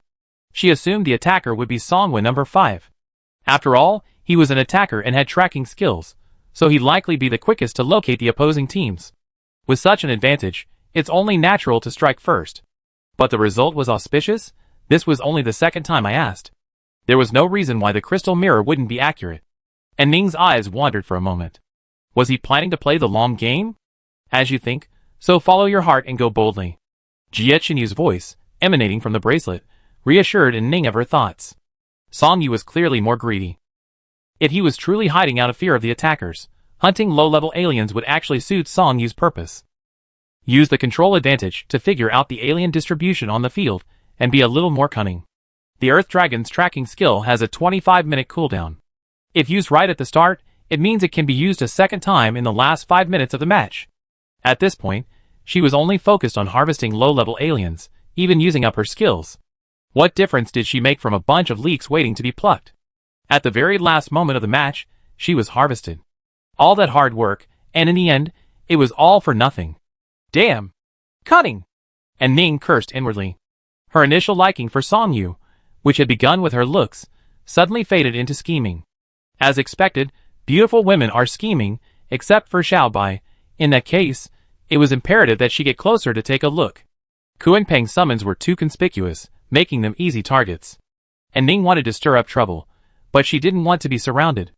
So, even if she didn't have 5 more minutes of skill time, and Ning didn't intend to use her skills before she had a clear understanding of the situation. Over a small hill, the two fighting parties appeared before her. Sure enough, one was Song Yu number 5, the other was Man in Black number 1. Before Ning could inquire if anyone else was nearby, a shadow suddenly leaped from the ground, a ball of light on its forehead. It was a species, and a familiar one at that. A centipede. During the match with Jiang, the species had caused them considerable trouble, and nearly devoured Bai Shu. However, judging by its size, it wasn't as large as that one, so it should be level 4 to 5. They almost forgotten that the O zone where Jiang was competing was adjacent to their current P zone. Seeing the species, the two men instinctively switched tactics and attacked it, while a man in black also leaped out. In a points match, no matter what, when faced with a species, kill it first, although it was those two individuals fighting, and Ning's vigilance was at its highest. According to the crystal mirror, there were 5 people nearby. Besides the 3 attackers who had appeared, there was another one hiding in the dark, likely a non-attacker. Among the 3 attackers, Songwen number 5 had the weakest attack. The downside of having a variety of skills is that there's only one major attack skill, and with limited time, using that skill is crucial. Suddenly, Ning saw Songwen number 5, in the middle of the battle, opening and closing his mouth as if to say something. Then the 3, along with the aliens behind them, rushed towards her. At the same time, the Earth Dragon from the underground moved in another direction. Number 5's face was filled with helplessness, as if he were being forced and innocent. Miss Control, please help us. We can't defeat them. That being said, Number 5's expression was devoid of sincerity. Whenever you encounter an alien, try to draw everyone on the field into the battle. The incompetent who uses their skills first deserves to be eliminated. That's what the captain taught him. Level 4 alien, 3 attackers, can't defeat them? How dare he say that? Little Kunping. And Ning leaped back without hesitation. The three people's pupils shrank. This was a cliff, and below was a raging waterfall. The man in black hadn't watched the live broadcast of the match, and like Ning and the others, he was unaware of the spirits used by the top 3 contestants. However, Songwen number 5 recovered his composure first and retreated without a trace. Forcing the opponent to use a skill, his goal was achieved. A gigantic rock rose from the ground, soaring above everyone's heads. In an instant, the sky darkened several degrees. No sunlight was visible. Whether in the light or in the dark, the contestants couldn't help but frown. This is called Little Kunping. What's so interesting, Kunping is simply too big. The psychological pressure brought by this giant creature is far greater than that of the alien species in the middle circle. Number 5 gritted his teeth. He hadn't expected Kunping to be this huge. Sure enough, what he saw in the video was completely different from what he actually felt. And Ning smiled smugly. Okay, I help you right away. She rummaged through her pockets and pulled out a pair of goggles. Kunping, transformed into a rock, flapped its wings, and suddenly a fierce wind blew, sending sand and rocks flying. The river, unmoved by the wind, lashed the sideways water like hail. Is this the damage a controller should inflict? Qin Bei number 4, who had been steadily killing aliens in the Yellow River, met with an unexpected disaster. He was on his way to a kill when he was nearly swept away, sacrificing a skill. Qin Bei number 4 sat wet on a solitary rock in the river, revealing his muscular fortitude. He panted slightly, holding a few fragments in his hand and placing them in his bag. And Ning remained calm on the rock, completely unperturbed by the wind and rain. However, number 4 wiped the dripping water from his face and glanced grimly at the dark sky and the giant object on the horizon. As a shieldman, especially one from the Sure family, a family steeped in shieldmanship, guarding is ingrained in his bones. Using stillness to control movement and defense as offense were taught from childhood. Because of this mindset, he wouldn't proactively seek out others. He preferred steady, incremental gains to high risk and high reward. With his abilities, even without using his primordial skills, he could hunt down level 3 or even level 4 aliens. If someone targeted him, he was confident that even with a combined attack from several attackers, he'd be able to defend himself. If they didn't target him, even better, he seized the opportunity to hunt down aliens, no matter how few points he scored. Let those others fight it out. The one who remained calm and composed until the end would be the ultimate winner. Unexpectedly, the change came so suddenly, catching him off guard. It's a wonder number 4 looked happy. He remembered this grudge. Nevertheless, his skills had been used, and they couldn't be wasted, and the captain hadn't given him any further instructions. With a gloomy expression, number 4 sank back into the water to continue killing aliens. As expected of the Sure clan shield men, each one of them was eerily stable. But being targeted by someone like that was disastrous. Baichuan number 3 had single-handedly incurred public outrage. He could only wish for the best. Number 3's aggro draw was truly reckless. He should have simply run away. That's not entirely true. After all, once the skill was unleashed, Kunping, as large as he is, would have inevitably become a target even without aggro. Stop slapping. Stop slapping. Run. Seeing Kunping, unsatisfied after 2 slaps and seemingly addicted, and Ning patted him anxiously. Those were 3 top-tier attackers below, not 3 scarecrows. Furthermore, there was an unidentified figure lurking in the shadows. Just because the situation suddenly changed, and they couldn't react immediately didn't mean she could truly withstand it. Kunping's specialty wasn't attacking. Hurry, don't forget to bring that bug. And Ning practically ripped Kunping's ears open and yelled. Chapter 189. Kunping's massive form approached, dark clouds covering the sky. The wind and sand mixed with sharp spikes of water, blinding several people. They gritted their teeth. No wonder the other party wore glasses. It must have been planned all along. In reality, Ning wouldn't have had such a smooth time against a full team. Coincidentally, fighting alone, there were no shieldmen nearby. Even if there were, they were independent and suspicious of each other, and trust wouldn't be established in the short term, allowing Ning to exploit the opportunity. In any case, if Kunpeng appeared, his formidable size would surely make Ning a target.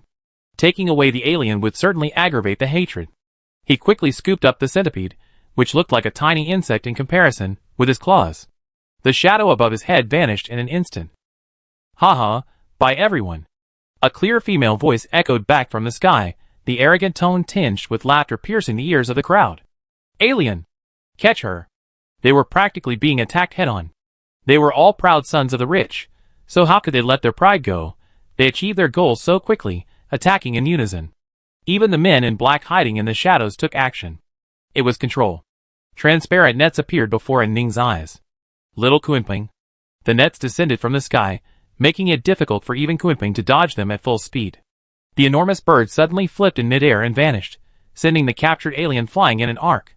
But the next second, it reappeared, having leaped over the tiny net, and quickly snatched up the alien that had attempted to hide in the mountains with its beak. Then, as if in disgust, it shook its head, and the alien was flung out again, once again caught at its feet. What's astonishing is that despite Kunpeng's agility and large movements, Ning can easily stand on it. Kunpeng has a safety belt mechanism. No matter how difficult the situation, within 10 minutes, it's as easy as walking on flat ground. But it's not over yet. Boom! Boom boom! A barrage of bombardment followed her, from both sides and back. Although Kunpeng tried his best to dodge, Ning still felt her blood surge and her health fluctuated drastically. She must not be eliminated. She crouched down. "Little Kunpeng, don't worry about me. Go as fast as you can." Damn it, she got away after all. The three attackers watched her escape, their expressions hardly looking good. But she was already far away. What else could they do? Wait until her skills wore off. One of the men in black stared at Ning for a moment, a slight twitch of his lips curling beneath his mask. "We agreed. From now on, whenever we face Shirakawa 3, we team up and split the points." "I agree. Arrogance always comes at a price." Shirakawa 3, in danger. If she lands, I don't think her fate will be good. Wait, she even activated a location point. A single red dot stood out on the empty wristband map. She knew she was the target of public criticism, so let's make the storm even more intense. It seems they don't have any flying spirits, so these 10 minutes are relatively safe. The goggles were good quality. Ning leaned over Kunpeng's back and looked down. Follow Ning's perspective. While waiting, Jiechenyu spread out a piece of paper. As Ning flew, the markings on the paper gradually increased. Everyone stared intently at the screen. They all knew that Ning was gathering information for them. Where are the alien species? Where is it safe? Where is the terrain vulnerable and difficult to attack? Admittedly, the other teams could switch to Ning's perspective to see the bird's-eye view of Area P, but there were some things only Ning could see. For hunting alien species, how is this place? Very bad. Good. Are there any flying alien species? Good. As he spoke, Ning avoided the cameras. The wind was too loud, and Ning deliberately lowered her voice, so her voice wouldn't register on her wristband. Ning simply gave up the idea. The crystal mirror would temporarily save the inquiry record, and she would return to it after resting. To those on the ground, Kunpeng's movements were rather strange, sometimes fast, sometimes slow, sometimes advancing, sometimes stopping and leaping sideways, occasionally dropping and recaptured the alien species in its claws. He cycled back and forth several times in a matter of minutes, as if playing. When one stares at a scene that doesn't change much for a long time, their attention tends to shift to a subtle point. Xiechenyu, along with Zui Xingtian and Jiang Zheping, who were scheduled to play next, were all paying close attention to the terrain. Xiechenyu was constantly drawing a topographical map. With Ning and the early players' work, Huaer wouldn't have to play. But Baishu was more focused on time and Ning. The match was 1/3 complete, with 3 minutes left before Kunpeng's skill ended. Just then, Baishu noticed a flash of light on Kunpeng's tail. Behind her was a small black dot. That wasn't a camera. Even the most advanced equipment couldn't keep up with Kunpeng's speed. They were tracking Ning's movements by switching screens several times.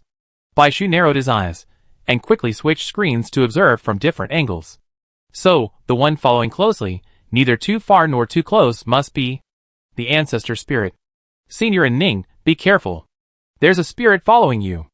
Ning suddenly turned around, looking back in the direction Baishu had indicated. Sure enough, she noticed something amiss. Damn! There really is a flying spirit. Wow, I've been discovered. I thought number 3 was doomed to fail. This skill sounds similar to our East District assassin. It would be interesting if it were really him. They were able to invite top players from other regions. The national competition must be a big deal. That's what most people who didn't know the situation said. Why would they use something as precious as a skill on me? And Ning curled her lips. I just don't know what kind of skill it is, just in case. And Ning looked down. Below, there were nothing but hills, with a magnificent river running through the middle. She was innocent. She'd stolen someone else's prey and wasted their skills. Did he know how much he'd be hated? It would be strange if the skill wasn't used on her. She tightened her goggles and took a deep breath. 3, 2, 1. What was she planning? Was she going to commit suicide? No. Zero thought of Kunping's second form. She was going to escape the ancestral spirit's pursuit. The giant bird suddenly dived downwards at breakneck speed, like a fish diving into the water. However, this time the river was completely calm. The moment it touched the surface, the giant bird vanished silently, without even a splash. If it weren't for the ripples still spreading outward from the center of the lake, the sudden turbidity of the river would have made people doubt their eyes. Although transforming the pung bird into a Kun bird prematurely reduced the skill's time, and Ning considered it worth it. Her sixth sense told her that if she didn't act decisively, something even worse would happen. The prominent positioning point vanished. Songhua 5 looked at the black-clad attacker, his brow furrowed beneath his mask, and shook his head. He fell into the river, and didn't have time to use his skills. Some briefly collaborated, others fought independently, harvesting alien lives. Those who were actually paying attention to the positioning point's direction all paused for a moment. Songhua 5 understood, probably having activated Kunping's second form. He could fly from heaven to sea, omnipotent, with skills so convenient they were enviable. Songhua 5 said to the wary black-clad controller opposite, "You're a water controller, right? Find Baichuan 3's location. How about we team up and kill him? We split the points equally, and we won't interfere with each other until then." A disheveled Qibei force suddenly appeared, his face grim. "Add me." Except for Baichuan 3, everyone else was gathered here. A rare moment of harmony. He and Songhua number 5 exchanged a glance. These two were surprisingly at peace. Baichuan number 3's ability to stir up hatred was remarkable, forcing two old rivals to put aside their past grudges and work together. I wonder how number 3 is doing now. The river is too muddy to see clearly. And Ning's situation wasn't much better. Even a river 100 meters wide was barely manageable for Kunping. Turning around was out of the question. She could only swim upstream, away from the river's mouth. Underwater and air are completely different realms. After a while, protected by goggles, when the dust finally settled, and Ning strained to see what was beneath the river, she gasped. All she could see were bizarrely shaped broken limbs and body parts, extending from the soil beside the river. Even though she was used to seeing aliens, her heart rate suddenly spiked. However, there was something even more terrifying. Those creatures were actually moving, at first, and Ning thought it was just an illusion of the ripples, but as Kunping moved upstream, she realized it wasn't. These weren't severed limbs, they were aliens. Judging from their webbed limbs, smooth, hairless skin, and perhaps scales, these aliens were aquatic creatures, frozen in time by the cold riverbed, having fallen into a deep slumber. If she and Kunping hadn't come in, that was probably the case. The noise of Kunping swimming had clearly irritated these aliens. And Ning instinctively covered her mouth with her hands, motionless, even her breathing slowed, her smile uglier than crying. She seemed to have discovered something extraordinary. "Have you found a Ning?" In the waiting room, the atmosphere in Baichuan was somewhat stagnant. "No, the water's too fast near the waterfall. The wide river ahead is relatively calm, but only relatively. The water is too murky, and the instruments can't pick up any trace of a Ning." This was all within their expectations, but Zui Xingtian's face was filled with worry. Senior sister hasn't responded to the voicemail. An unexpected event occurred. Bai Shu checked the time. There are less than 10 minutes left until the end of the first round. Kunping's second skill has just expired. Senior sister needs to be out of the river in 3 minutes at most. But the other contestants seemed to have already locked onto a Ning's location. Jiang Jinping's face was filled with worry. They were caught in a dilemma. A sharp move would be a blow, but so would a retreat. Ahem, I'm suffocating. In less than 3 minutes, and Ning emerged from the river. Senior sister and Ning's expression was a bit strange. Bai Shu noticed it immediately, but couldn't describe it. It was an extremely complex expression, half crying and half laughing. "Huh? You're all here." Seeing the people standing on both sides, and Ning gave a dry smile. "Yes, we're all here. I thought you thought of that." Songwen number 5 smiled with a fake smile. You were so arrogant before. Seeing him raise his hand, and Ning waved it away with a look of shock. No, no, no, let's each hunt our own species. Isn't it better to live in peace? Oh, why didn't you tell me when you stole our species? The attackers were furious at the mention of this. This area was unnaturally quiet. She had taken the only mid-level species. After that, they only encountered a few low-level species to feed on. In the later stages, low-level species were even harder to catch. The low-level species in the middle circle were different from those in the inner circle, and were much more slippery. In the end, it was quite possible that Baichuan would be the one to control the most points. And Ning's desire to incite hatred was one thing, but the main reason for the group's cooperation was, even if the result was a draw, she couldn't let one person dominate. That was the moment. I promise you regret it if you act. And Ning swore, heaven and earth as witnesses, that she was absolutely sincere. Stop wasting time, act now. Qin Bei number 4 said impatiently. Got it. Song Yu number 5 frowned. An earth dragon emerged from the ground, about to attack. And Ning took a deep breath and dived underwater again. If possible, and Ning wouldn't want to attack the alien creatures at the bottom of the river. The dense, horrifying scene at that time was still fresh in her mind. But on the other hand, she felt that the competitors in the relay race would only become more powerful and destructive with each passing day. It was only a matter of time before these alien creatures were awakened. And Ning landed on Kunping's back. At the bottom of the river, Kunping was still there. The cooldown on his second skill simply meant she couldn't follow Kunping's movements underwater, nor could she breathe. Kunping also has a skill that increases damage reduction. This so-called increase in damage reduction can reduce a damage increase from 100 to 1. Let's have a gamble, and Ning's eyes darkened as the riverbed bulged, a glimpse of who could survive longer. Look, the water. The Kun fish's enormous pale blue tail slowly emerged from the water, then slammed downward with swift force. Paw! Paw! And Ning poked her head out uncomfortably, the strong current pushing her with it, forcing her to swallow a few mouthfuls of water. The winter water was icy cold, and if the current pushed her to the broken limbs on either side, the soft and smooth feeling. And Ning's face twisted and shuddered, but she was incredibly resistant to damage right now. She's there, do it. And Ning closed her eyes, took a breath, and dived back into the river with a fierce, heroic expression. Even if she was going to die, she had to do it herself. Chapter 190. The river suddenly surged in the opposite direction, and oval, ochre-colored surfaces appeared one after another. Damn! Damn! Something's out. The audience in front of the screen leaned back in unison. Then, the small surfaces gradually expanded and rose, revealing their true form underwater. Wow! So many alien species. They were shocked even through the screen, not to mention the shock of the contestants facing them in person. Qin Bei number 4, and the others' faces changed. They had never expected such a surprise. They're all earth lizards. This is an entire alien race living at the bottom of the river. Roar! The roar of a beast resounded through the mountains and rivers. It was a mixture of greed for humans, and anger at being awakened from their slumber. A huge, ochre-colored, web paw suddenly slammed onto the shore, and Songwen number 5, and the man in black, who were closest to them, retreated in unison. This alien species was one of the larger ones, sleek and earthy brown. Its body resembled a giant lizard, with short limbs and a long, thick tail. Its head, however, was triangular and fish-shaped, with eyes on either side, and a mouth densely covered with fine spikes. Its tongue dangled from its mouth, and long, milky white whiskers drooled from its cheeks. Everything about it betrayed its current state, extremely hungry. Run! The men didn't hesitate. Many alien species hibernate, a consequence of the 100-man plan being set in winter. However, the side effect is that awakened aliens become even more bloodthirsty. If they were facing a few alien species, the 6 of them could still fight together, but a swarm wouldn't be enough. Just run.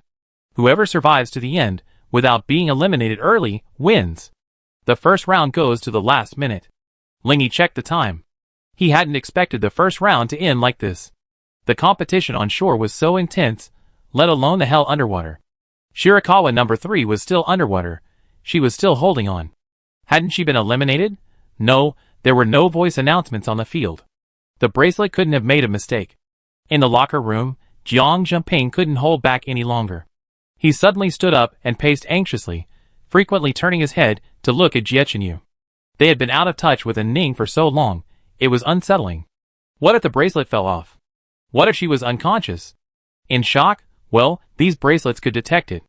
If that happened, the organizers wouldn't be so calm. Referee. Zwishingtian scratched his head, unable to sit still. Captain! We're forcing the team back. The points will be reset. It doesn't matter if we're behind for now. We can always catch up later. Jiechenyu stared at the screen, his deep eyes fixed on the murky river surface, where strange creatures were swarming. Ah! Okay, let's go ask. Seeing the other party's indifference, Zwishingtian went berserk. His eyes met Jiang Jumping, and the two of them immediately hit it off. Seeing this, Baishu also stood up and followed him out. The two of them were too nervous, and he felt that under this format, the organizers wouldn't allow such a move. As expected. Sorry, this is a points tournament. Unless the entire team forfeits, you can't be forced to withdraw from the competition. What if someone dies? Which is more important, life or the rules? Jiang Jumping shouted. Sorry, number 3 is not in danger at the moment. Please trust the officials. Okay, let's go back. A door opened, and Jiechenyu appeared behind them. Captain! Zwishingtian yelled, let's. Senior, calm down. Baishu placed a hand on her shoulder. The rules are the rules, they won't change. Jiechenyu glared at him coldly. Instead of wasting time, it's better to pray for the game to end quickly. Baishu also said, let's go. A mechanical voice interrupted him. 10 seconds left on the first round. Baichuan number 3 is eliminated, and his points for this match are 0. The two voices rang out almost simultaneously. Baishu took a deep breath, calmed himself, and continued, go to the teleportation array to pick her up. And Ning didn't even know where she was. When the soil around the first alien shifted, and Ning was faced with an unknown chaos, both in front of her and in her mind. For the first time, her sixth sense failed her. Oh, and there was Kunping.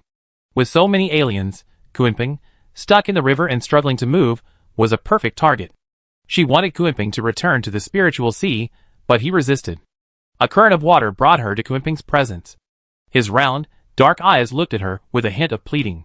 In such a dangerous place, with him, she felt safe. And Ning touched his mouth and shook her head gently. His once smooth texture was now gritty and muddy. I'm sorry you've been wronged by following me. You should have been free to roam the ocean, but you're trapped in this tiny space. Kunping nudged her palm affectionately, as if to show he didn't care. His eyes were sincere and resolute. And Ning smiled wryly. If she were alone, she would risk anything for victory, not just injury, but death. But why should Kunping suffer with her? She already regretted the injury she sustained in the previous battle. This was the rule established by their humans. Ancestors' injuries were only inflicted to kill aliens. She knew that without Kunping, her risks would multiply. In her past, she probably wouldn't have made such a choice. After all, ancestral spirits tended to be more resilient than humans. As long as they survived, they would always recover. She wouldn't treat ancestral spirits as tools, but companions were more important. If she hadn't seen how Baishu interacted with the ancestral spirits, she probably wouldn't have changed her mind. He never treated ancestral spirits as ancestral spirits, but rather as people worthy of respect, fellow teammates. Suddenly, she realized that the ancestral spirits in Baishu's eyes were living, flesh and blood beings, not just a few fragmented sentences from a book. That's why he and the ancestral spirits were so close, like father and son, teacher and student, and family and friends. Even other ancestral spirits couldn't help but feel close to him. That was a state she envied. No! And Ning firmly refused, forcibly recalling Kunping before the aliens appeared. And his unsupported body was surrounded by the aliens. Baiwan number 3 is eliminated, and his points for this match are 0. The first round is over. Qin Bei has 30 points, and Song Yu has 40 points. Throughout her hazy mind, and Ning heard the announcement, tears streaming down her face. Everyone was in a mess during the first match. The river water, mingled with mud, resembled newly unearthed artifacts. Senior? Baishu was the first to recognize her, and rushed over. His heart sank when he saw the scars, large and small, all over her body. He hurriedly asked Dong Feng to examine her. Fortunately, they're all superficial injuries. Baishu, and the other 3, who had stood silently beside the 2 men, breathed a sigh of relief. Xiao Bai? What was even more heartbreaking was in Ning's expression. She buried her head in Baishu's arms, her voice choking with sobs. I still didn't let you fall behind. Her words were incoherent, but her meaning was easy to understand. Baishu patted her back, soothing her softly, it's okay. The score difference is only a few dozen points at most. That's much smaller than we expected, isn't it? The other three placed their hands on her trembling shoulders in tacit understanding. Jiang Jumping, Xiaobai is right. You already helped us a lot. At least after the last game, no one was without regrets. Yes, take me back to the locker room. I have a lot to say. And Ning wiped away her tears. There was no time to dwell on sentimentality. Back in the locker room, she handed the crystal mirror to Jiechenyu for inspection while focusing on describing her experience on the court. After hearing everything, Jiechenyu had a nearly complete map in his hand. At the same time, the noise outside quieted down again. The results of the first round are in. Please invite the three teams to the second round. The finals progressed quickly. In just 10 minutes, the second round would begin. And Ning had already been sent for treatment. Jiechenyu looked at Zui Xingtian and Jiang Zhengping. Who wants to play in the second round? Be forewarned, we'd be heavily targeted. Captain? The two were surprised.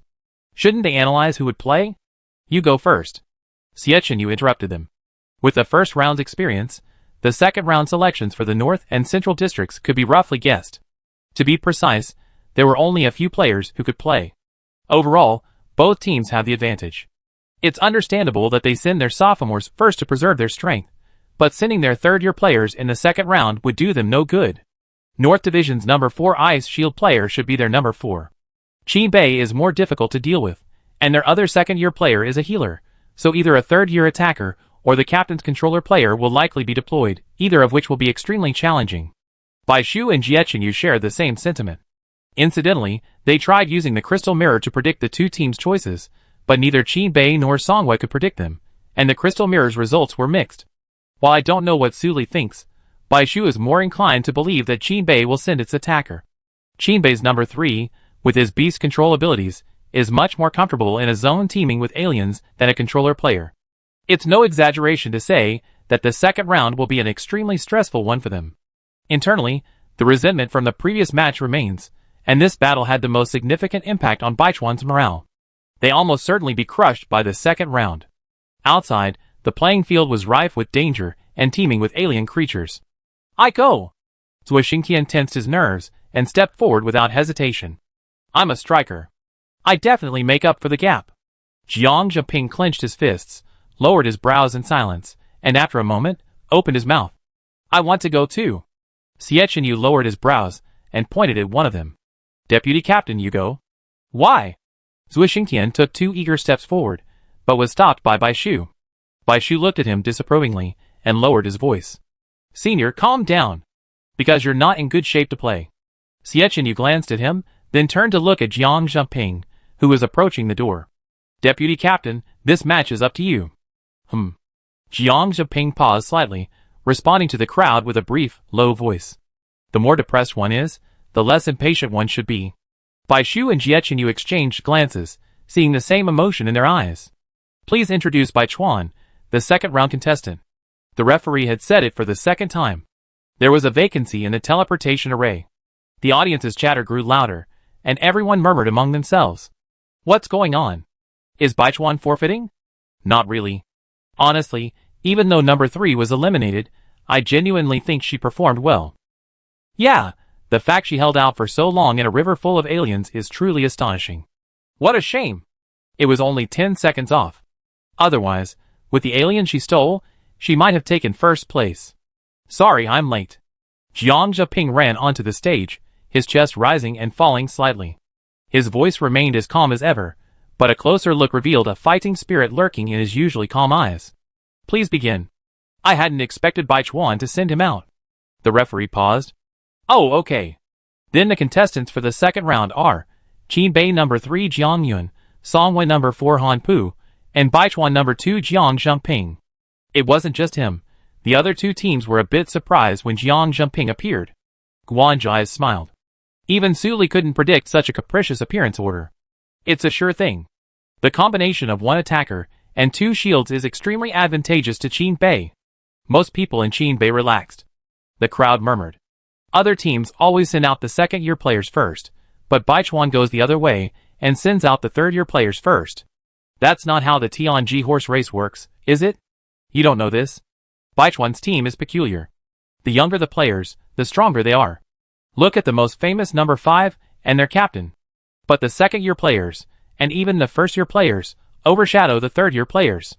Many people jokingly call them the lucky ones. That's a bit too much. Who wouldn't say that? I guess many who say that don't understand much about summoner teams. It's just blind worship for psychological comfort. Now we're starting the second round of ancestral bans. Please choose. The order is the same as when they were on the field. Chibei number 3, give up. Songwei number 4, without hesitation, ban Baichuan Hu. After seeing Kuipeng, they have a strong fear of the giant ancestral spirits. Maybe they should just ban it just in case Baichuan does something weird again. Jiang Zheping, ban Qinbei Zhuyan. Chapter 191. Qinbei number 3 Jiang Yun, 3rd year, Earth-type attacker, natal beast flag. It has two main abilities, soothing and agitating. The former transforms animals within its range into allies, while the latter causes them to go berserk, attacking indiscriminately. This ability lasts for 3 minutes, with a 30-minute cooldown period. There are two fully awakened ancestor spirits, Zhu Yin, who resembles an ape with a white head and bare feet. While powerful in combat, his attack alone isn't exceptional. Baichuan has encountered many ferocious beasts along the way, such as Taowu and Shuoyu. However, Zhu Yin is different in that he possesses both considerable lethality and telepathic connection with his summoner, enabling a more seamless collaboration. Every time Zhu Yin appears, number 3's natal skill is often used more effectively, forcing players to be wary. He has 3 abilities. Skill 1, increases attack power by 20%, with a 25-minute cooldown. Skill 2, goes berserk once, increasing group combat capabilities. Cooldown, 25 minutes. Skill 3, appears to trigger a major battle, increasing enemy combat potential, inspiring fear and agitation, and strife between the two sides. Cooldown, 20 hours. Sui Ran, a two-headed, multicolored snake, treacherous and capable of misleading. The two-headed snake's agile attacks make it difficult to defend against. Skill 1, increases attack power by 20%. Cooldown, 25 minutes. Skill 2, switches between the snake's tail and head freely, lasting 10 minutes. Cooldown, 25 minutes. Skill 3, highly toxic, possesses venom glands, which can be used in limited quantities and selectively. Cooldown, 20 hours. Songwei number 4 Han Pu, 2nd year, Ice-type player, uses the innate extinction technique. 1st level ice, 2nd level spread, cooldown, half an hour. There is one fully awakened ancestor, Water God. A divine ancestor who rides a scaly horse and leaps upon the water, unstoppable wherever he passes. Skill 1, has a certain deterrent effect on aquatic creatures. Cooldown, 25 minutes. Skill 2, Keep Out. Wherever he passes, a school of fish follows, forming a barrier that keeps ordinary people away. Cooldown, 25 minutes. Skill 3, Water Storm. If anyone attempts to force their way through, an underwater defensive storm will automatically be activated. Cooldown, 20 hours. A partially awakened ancestor, Snow Girl. A beautiful woman in a white robe, her clothing and headdress adorned with ice crystals and snowflakes. Her breath is like orchids, condensing into frost. Skill 1, wherever she goes, snow covers her. Wherever she goes, she knows everything. This skill lasts 10 minutes. Cooldown, 25 minutes. Skill 2, Penalty. Hexagonal snowflakes and ice crystals are mixed in the snow, freezing anyone touched.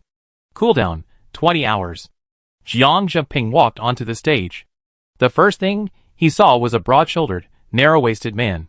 He almost immediately sensed a kindred spirit, Songwei number 4. He wasn't as rugged as most shield men. Up close, he could sense a distinct, frosty aura. Their eyes met for a moment before shifting. The other contestant was relatively thin. He must have been Qinbei number 3. What struck him most was his overly sharp eyes, his eyebrows set closer than usual, giving the impression of a ferocious beast. He wore a nonchalant smile, clearly adept at this match. Noticing Jiang Yun's gaze, Jiang Zheping paused slightly, then, with a composed expression, stepped onto the transport platform and bowed to the referee. "Excuse me, I'm here to play." The referee was stunned. "Good, you're here. Now, please choose your ancestor." Jiang Zheping faced two non-fully awakened ancestors. He looked at them, and finally suppressed his thoughts. Qinbei number 3 ancestor, Shuran, Songwei number 4 ancestor. Huh? Instead of choosing the fully awakened ancestor, Shuijun, he chose the non-fully awakened Sunv. Baihuan number 3 ancestor, Bed Mother. Then, players, please prepare. The transmission is about to begin. Jiang Zheping suddenly closed his eyes, praying inwardly, I hope he won't be too unlucky. The area is so large. Jumping into the alien circle at the beginning, or being exposed to the attacker. Would it be luckier to say Xiaobai's name? He hadn't brought Bed Mother into the game since the national competition. After finding its related fragments at the auction house, he, like Ning and Zhuixingtian, had awakened new skills. But after much deliberation, Jiang Zheping still chose Bed Mother. The captain speculated that the ratio of attackers to non-attackers in black should be kept at 1-to-1, meaning that normally, they would have 2 attackers per match. Qin Bei, who was currently dominating the field, had awakened a fierce alien species. He needed to lie dormant. Captain, why did you choose to send the deputy captain to the field? In the lounge, Zhuixingtian sat stubbornly in the corner of the sofa, his back to the two of them, unconsciously picking at the cushions beneath him.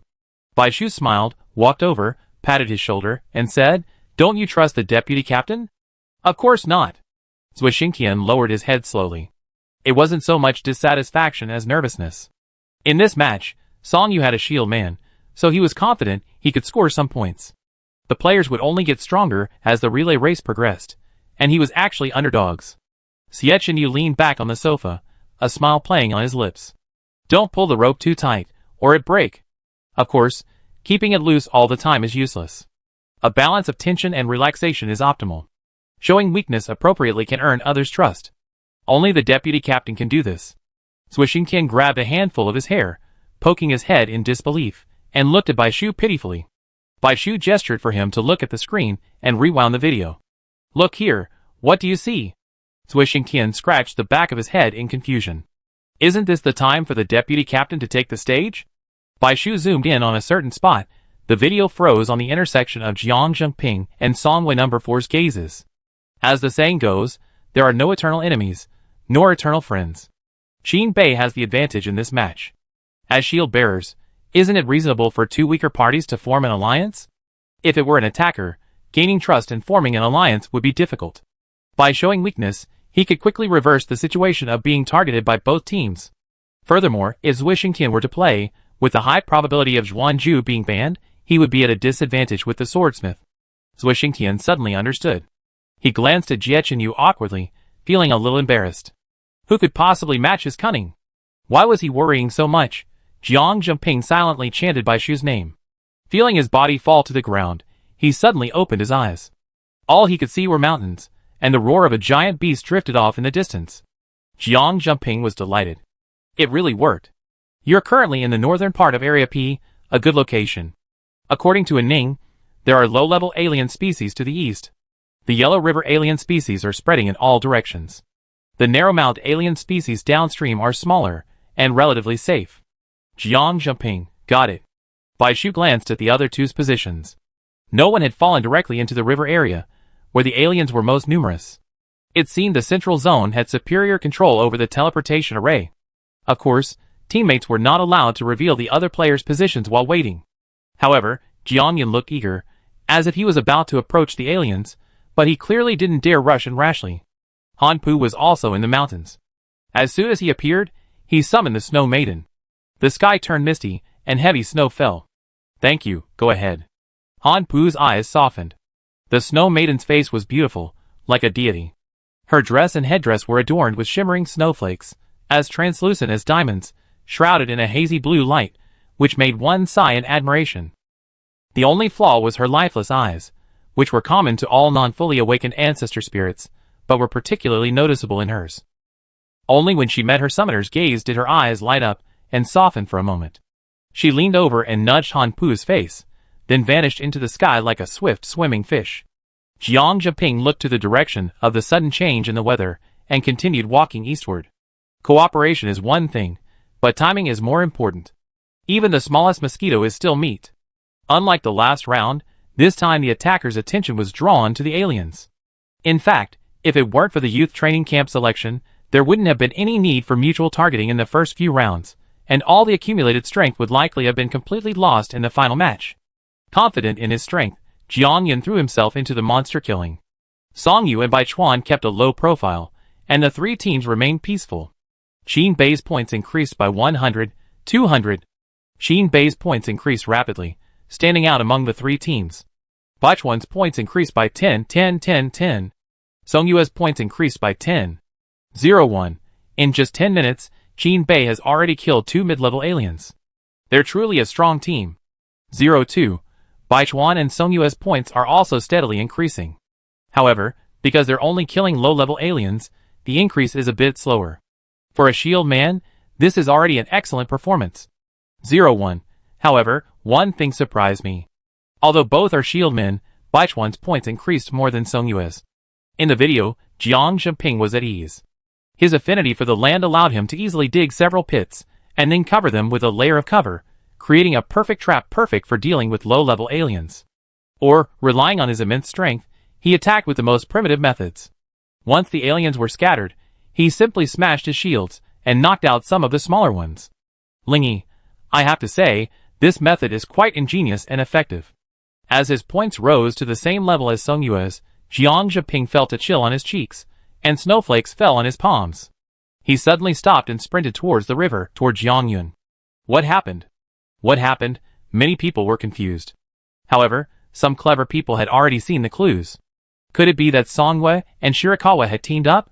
The panoramic view clearly showed that the two were moving in the same direction. How could this be such a coincidence? No way, there was no communication between them at all. And judging by Shirakawa number 3, it didn't look like they were working together. Jiang Zhiping quickly spotted Jiangyun. With the situation favorable, he wasn't so arrogant as to rush to the riverbank. He chose a convenient position. 2 alien corpses, their entrails ripped open, lay beside him. A 2-headed snake, in front of him, was battling a ground lizard. Ruyan's body was thick, split in 2, forming 2 heads. When standing upright, it was almost half a man's height. The ground lizard, annoyed by the 2 heads, quickly turned and attacked Ruyan's split body. Unexpectedly, Ruyan's head rose high, its tail transforming into a head. It leaped forward and bit the alien's throat fiercely. The fresh smell of blood transformed the 4 pairs of snake eyes into 2 thin vertical lines. With a flick of its tongue, the snake head biting the alien, flung the ground lizard twice its size, in front of Jiangyu. Without hesitation, Jiang Zhiping summoned Ben Mother, and used his skill, completely disappearing from everyone's sight. Using the tip of the bee's flag to slice open the alien's hide, the shimmering fragments that should have appeared vanished. Huh? The points were snatched from him. Jiangyun tilted his head in disbelief, his expression instantly becoming dangerous. Blindhead?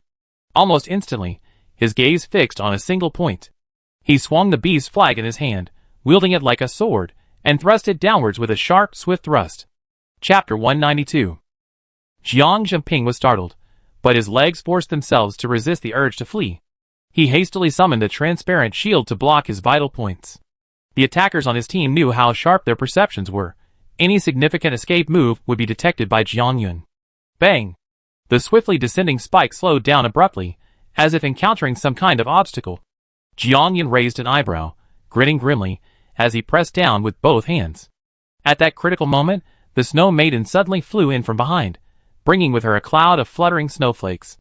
The air was tinged with icy cold, the extreme chill piercing his skin like fine needles. Jiangyun instinctively took a step back. Opportunity! Jiang Zhiping steadied himself, nudging himself away. After gaining some distance, he flashed past the Snow Maiden and sprinted back in the direction she had come from. Jiangyun was naturally unwilling to lose his target. Suddenly, he saw scattered bloodstains on the ground and narrowed his eyes. He took 2 quick steps, ignoring Shui Nu's indifference. Sui ran, chase! Sui Ran responded and scurried off. But there were only a few scattered traces of blood. After a few steps, the man and the beast were forced to stop. Inside the hidden shield, Jiang Zhiping's face was pale. A finger-thick hole was visible on his left forearm, bleeding profusely. To conceal his tracks, he placed a concave shield under his arm, temporarily catching most of the dripping blood. The shield's purpose this time was unexpected even to him. Jiang Zhiping felt a wave of fear. Luckily, only his arm was injured. If his dominant hand or leg had been injured, he might not have survived the next 10 minutes. He clutched his left arm and ran for a while before, as expected, spotting Han Pu in the bushes. Come in. Jiang Zhiping emerged from his shield and waved. Han Pu didn't hesitate, immediately moving forward, reappearing within the shield as he quickly retrieved the Snow Girl. The 2 summoners vanished from everyone's sight, including Jiangyun's. Here you go. Jiang Jumping, without further ado, tossed 5 ordinary shards he hunted from his bag. Reward for your cooperation.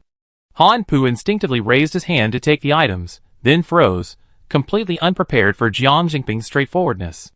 It wasn't really a collaboration just now. The Snow Girl's skill had recently gone on cooldown. He had some idea of the field, and the positions of the 2 other teams. Seeing Jiang Jingping heading toward Jiang Yun, he followed. It wasn't that they were collaborating to grab the shards. He had some concerns about teaming up with Shirakawa No. 3. He wanted to observe the situation first. He hadn't expected the other shield man to be so brave, single-handedly attempting to steal Jiang Yun's gains. The subsequent cooperation he engaged in wasn't so much collaboration, as it was the best and only option at the time. The other party was injured and used a skill, and he was just going with the flow. He actually gave him half of his hard-earned points. Han Pu suddenly felt a pang of guilt. Isn't the Baichuan team a little too naive? You have 7, or 6 and I have 4. Han Pu's face wrinkled as he spoke with difficulty. Giving points back voluntarily? That's bizarre. They're rivals. Can you help me stop the bleeding? Jiang Jingping glanced at Jiang Yun and the 2-headed snake catching up again, and thought to himself, that's tough. He even suspected that Jiang Yun's ability to control beasts made him as sensitive as a wild animal in some of his habits. Even if he tried his best to clear the blood from the ground, the enemy would still pursue him like a hungry beast, scenting blood. Han Pu wasn't a healer, so he naturally couldn't stop the bleeding, but since the other party had suggested it, he wasn't so foolish as to not understand. He wanted to stop the bleeding with ice. Have you thought about it? Han Pu said seriously. While ice could provide a temporary solution, freezing blood was no joke. If mishandled, it could easily cause necrosis in the lower half of his arm. They just met for the first time, and yet they dared him to do such a thing? With the enemy so defenseless, even if he were a shield bearer, he could easily take advantage of this opportunity to eliminate Jiang Jingping. It's okay, just shake him off. It'd be quick. Jiang Jingping nodded without hesitation. Snow Girl. No skills needed. The Snow Girl's mere presence, and the icy warmth of her body would instantly freeze the dripping blood. Jiang Jingping's half-exposed arm was encased in blood-red ice crystals. The Snow Girl summoned him back in time, but the ice didn't extend to the wound. A chill that seemed to pierce his bones made him groan, but his pace only quickened. Until Jiang Yun was completely out of sight, the 2 men stopped at a cave entrance and settled inside, breathless.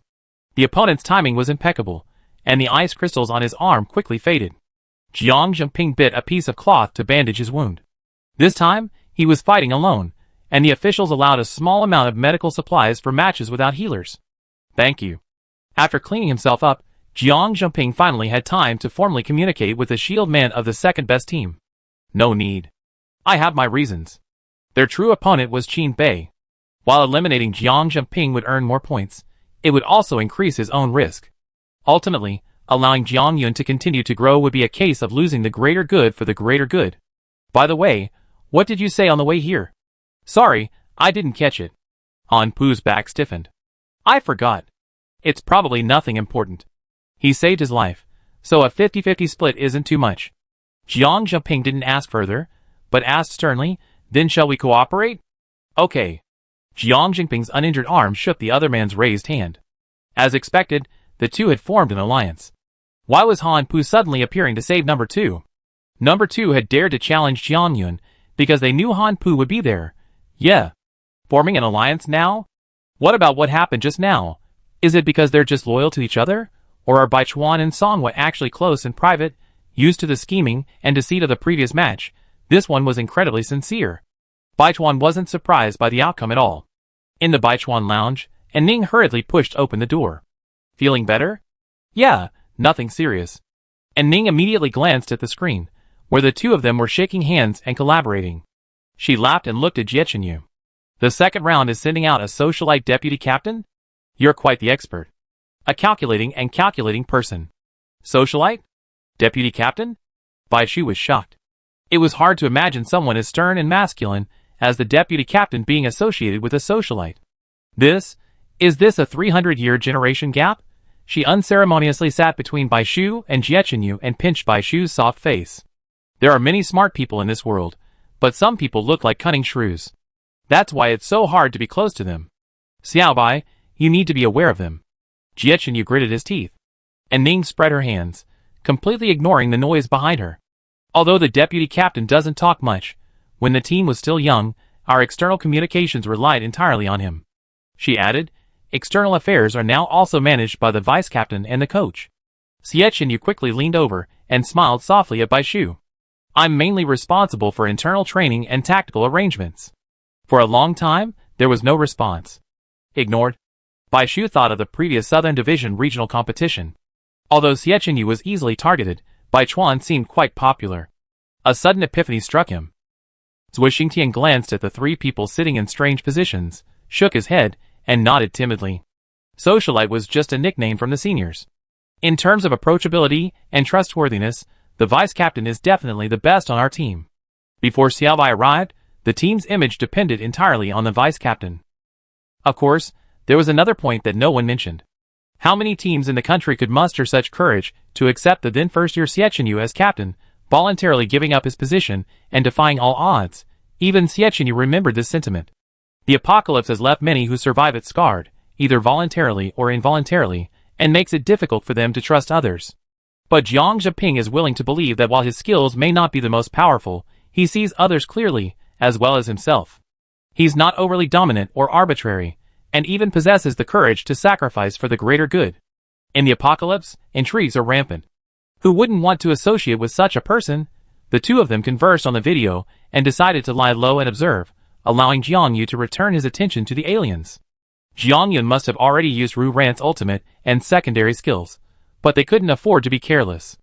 Their primary goal was to prevent Qin Bei from widening the gap. Ling Yi agreed. Qin Bei's number 3 is inherently formidable. Even with his ultimate skills, if the two of them were to show up rashly, they would likely be eliminated by the enemy using the alien's power. Worse still, given Jiang Yun's personality, he'd probably set a trap and wait for them to find him. After stopping the bleeding, the two men, using Bedmother's shield, quietly approached again. Looks like they're planning a second sneak attack. 02 glanced at Jiang Yun's perspective. He re-engaged the aliens. Time was running out, and even if he was upset, he couldn't give up the points at hand to chase two elusive individuals. Even so, 02 noticed that Jiang Yun's eyes kept darting around. His body seemed relaxed, but his steady pace betrayed a tense core. He shook his head. But I don't think it'd be easy to succeed this time. Looking closely, Jiang Yun's battle position had also shifted slightly. Unlike before, when he chosen to fight isolated aliens for safety, this time he moved closer to the dangerous area near the riverbank. Many aliens, attracted by the fresh scent of human life, flocked to him. Sui ran Skill 1. The match was already halfway through, and he activated Skill 1 without hesitation. This way, after Skill 1 ended, it was exactly the last 5 minutes for Skill 2 to refresh. Within half an hour, Shu Ran could use his skills in a chain, allowing him to intersperse his innate skills at will.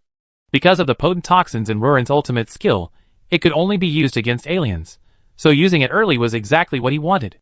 This was what Jiang Yun considered a perfect plan, a plan to maximize their strength within half an hour. Let's do it again, Jiang Yun murmured softly. He just wanted to avenge his previous defeat, and make them feel sorry for it. Ruren's ultimate skill was on cooldown, and its lethality rate had decreased significantly. This time, Jiang Yu joined the battle with his beast banner. Jiang Zheping noticed that the aliens were consciously avoiding his beast banner. The lower their level, the more obvious their movements. Man and beast, though clearly possessing different attack systems and methods, were perfectly coordinated. Defending, combining, finishing off, without a single mistake, their damage quickly increased. This was true rapport. Jiang Zheping had never witnessed such flawless coordination before, and he even suspected that his mind was in tune with the beasts. The national competition truly held hidden talents. Jiang Yun and Xianling were becoming increasingly compatible. Why haven't they made a move yet? Minutes passed with no sign of movement from the two men, and many people grew anxious. 2/3 of the round is over. Before the notification sounded, as the second alien creature Jiang Yun had hunted fell, just a minute before the shield was deactivated, the two shield bearers exchanged a glance and charged forward with lightning speed. Chapter 193. Jiang Yun seemed to sense something. He glanced around quickly, his body, with its muscle memory of danger, already adjusting its stance. At this moment, not only did ice and snow suddenly appear from a certain location, approaching, but it also spread with unstoppable force towards the group. The difference was that this time, the drifting snow was mixed with tiny snowflakes and ice crystals. Wherever the ice crystals touched, Whether it was the ground, vegetation, dead aliens, or those still alive but less agile, they all turned to ice to varying degrees. Faced with this unknown source of danger, the aliens that had been approaching slowed down. Sui Ran and Jiang Yun also came into contact with the snowflakes and ice crystals, and a layer of frost quickly formed on the areas they touched. However, his face showed no fear. He shook his arms to shake off the frost. He had the privilege of experiencing the Snow Girl's ultimate ability, and while it was powerful, it was still a partially awakened spirit, and thus had a fatal weakness. The ice seal needed to be applied layer by layer, and it would take considerable time to completely seal a living creature. Overall, while it looked impressive, it offered limited control and offensive power. After all, this skill was often used on teammates who needed protection, shielding them from damage with an outer layer of ice. However, he looked down at the two alien corpses at his feet. Before he could retrieve the fragments, they had already been frozen. Retrieving the fragments was difficult. Jiang Yun raised his beast banner, intending to break the ice and retrieve the item while the freeze was still in its early stages, when a sudden, powerful force thrust him from behind. Puff. Caught off guard, Jiang Yun slipped, stumbling forward, only to be blocked by something transparent. When he pulled himself back to his feet, several strangely shaped red streaks appeared on his face. Ah, the patterns on a tortoise shell. I felt like laughing, but my mind wouldn't allow it. Haha. From the audience's perspective, it was like Jiang Yun suddenly and uncontrollably falling flat on his face after a snowfall. This kind of frail, helpless image was too drastic for Jiang Yun. 01 quickly reacted. Songwei Baichuan's double attack is effective. It's extremely difficult to eliminate the attacker directly. Not to mention the opponent's ample skills, relying solely on the attack power of two shield men to kill the attacker, and within the time limit, is simply unrealistic. But if the two shield men can continue to cooperate like this, Qin Bei's points may be far less than they originally expected. However, soon, the hidden shield skill expired, revealing the two men, and the power of attack and defense completely reversed. The moment he saw their positions, Jiang Yun's face darkened. After losing such a big man, Jiang Yun just wanted to eliminate them. The beast banner waved, and the intricate gray patterns on the black background glowed red. The alien, initially hesitant due to the snowfall, approached again, its eyes shedding in large swathes. Its already crimson eyes darkened, its frenzy intensifying. Oh no! Damn it! He's going berserk. Han Pu realized something was wrong and, seeing Jiang Jumping still a bit bewildered, explained, "We need to retreat. The ice needs to be built up layer by layer to stabilize, and there's not enough snow right now. We can't hold back the aliens and Jiang Yun." Jiang Jumping understood. Looking around, because they were close to the riverbank, aliens were on both sides. Those that had been scattering in search of further space had also turned back. If they retreated completely, they would be completely trapped. Turning around, he saw Jiang Yun, oblivious to the aliens' roars, breaking the ice to retrieve something. It can speed up snowfall. Jiang Jingping's voice abruptly stopped as he saw Han Pu's pale face. The snow girl sat suspended above his shoulder, her head lowered, her brows drooping in a look of worry. It was obvious she was suffering from mental exhaustion, a symptom Jiang Jingping knew all too well. The snow girl wasn't fully awakened. Han Pu had been acting so normal that he'd forgotten it. This meant that Han Pu was actually controlling the snow girl's movements while coordinating with him. Using her ultimate skill had clearly taken a significant toll. There was no other way. Despite shouting to retreat, Han Pu knew it would be difficult even if they wanted to. He cursed inwardly, bit his finger, and tapped the air with his blood essence. 1, 2. Where his finger touched, suspended particles of water appeared, then frost melted, turning into ice, thickening and expanding, gradually becoming a wall of ice as tall as a man, and it was still growing. "Come in quickly, hold out for these 3 minutes first." Jiang Jumping glanced at Han Pu to his left, then to his right, gritting his teeth. Only 7 minutes left. Back inside the ice shield, the enemy easily gained 200 points. Granted, after the alien rampage, as the snow piled up, they could still find opportunities to exploit the damage. But by then, their time would be short. The aliens were still some distance away from charging. While risky, if they could delay Jiang Yun's retrieval of the fragments, the enemy wouldn't be able to ignore the aliens' pincer attack. To go or not, the decision was difficult. "No, wait!" Jiang Jingping suddenly turned to the right, and rushed out resolutely. Han Pu, roaring at the top of his lungs, saw someone running in the opposite direction, his expression blank for a moment. "Hey!" Jiang Jumping had no idea what the consequences of his choice would be. He lacked a mind skilled at analyzing emergencies, nor a nimble body. He only knew that every extra 100 points was a stumbling block in Baichuan's future. All he had to do was move it. Ignoring Han Pu's cries behind him, Jiang Zheping didn't hesitate. "Hey!" Han Pu called out hoarsely, gritted his teeth, and followed. The beast's wild roar, the vibration of its claws slapping the ground, the lingering stench of its flesh, all the signals told him the alien was within reach, and Han Pu's hair stood on end. As a shield bearer, he had faced aliens head-on in the front lines before, but only while using a shield. But now, as he skirted the ice wall and weaved through the alien-strewn corridors, it felt like walking naked down the street. He was only a second year, a summoner for only a year.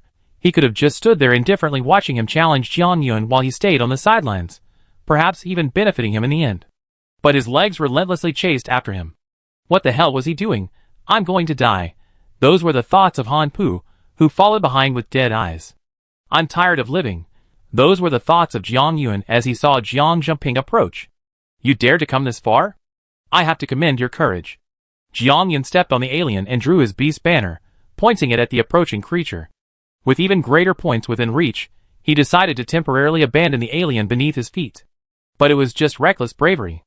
As soon as he finished speaking, he and the two-headed snake charged forward, attacking Jiang Zheping. At that moment, Jiang Yun's eyes widened slightly. The other party didn't even dodge or evade. No, to be more precise, the enemy was actively moving towards Suiran. Jiang Zheping wasn't completely unprepared. Before coming, he had placed the shattered shield against his head, chest, neck, limb joints, and other vital areas. He hadn't considered escaping unscathed, nor had he considered retaliating. Faced with danger, he could only handle it the way he knew best, withstanding. If the aliens arrived before the enemy defeated him, he would win. He had observed the synergy between Jiang Yun and his ancestor while inside the hidden shield. Without the poison, Suiran's attack power was inferior to Jiang Yun's. So, he would proactively attack the weaker side. The sharp snake fangs pierced his shoulder blade, but Jiang Zheping remained calm, continuing forward as if he didn't feel the attack. Shirakawa No. 2 was truly foolish. What difference did he make from being a target? Would he be eliminated early again, with 0 points in the end? That would be too tragic. Jiang Yun reacted quickly, and just as he was about to switch places with Suiran, Han Pu suddenly appeared from behind, interrupting his plan. The enemy came charging at him with overwhelming force, brick-sized ice blocks, and the snow girl hurling themselves at him. What are you doing? Jiang Yun knocked the thrown ice block away. Anyone with a brain should have realized that No. 2 is more likely to be eliminated. If you help me now, we split his points. How about that? The ice blocks paused, and then more of them were thrown. Standing behind the newly rebuilt ice wall, Han Pu kept his hands busy, curling his lips in disdain. Do you think it's the first day we met? How dare you say that? I'm embarrassed for you. Even a dog wouldn't believe you. Jiang Zheping paused. That's unnecessary. Han Pu never imagined that his skills would be used for tower defense. As expected, no one improves unless they're pushed into a desperate situation. Furthermore, even the Baichuan shieldmen bravely faced the damage and fought vigorously.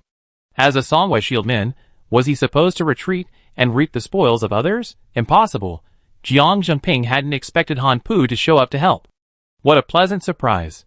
The pull on his shoulders intensified, and the snake's tail encircled his neck, so powerful that it twisted and deformed the thin shield. His breathing became increasingly difficult, and his health plummeted.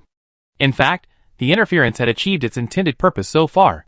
But the two aliens were right at his feet, right at his fingertips. So close, could he remain indifferent? No. Jiang Zheping grasped at one of the alien's legs like a madman.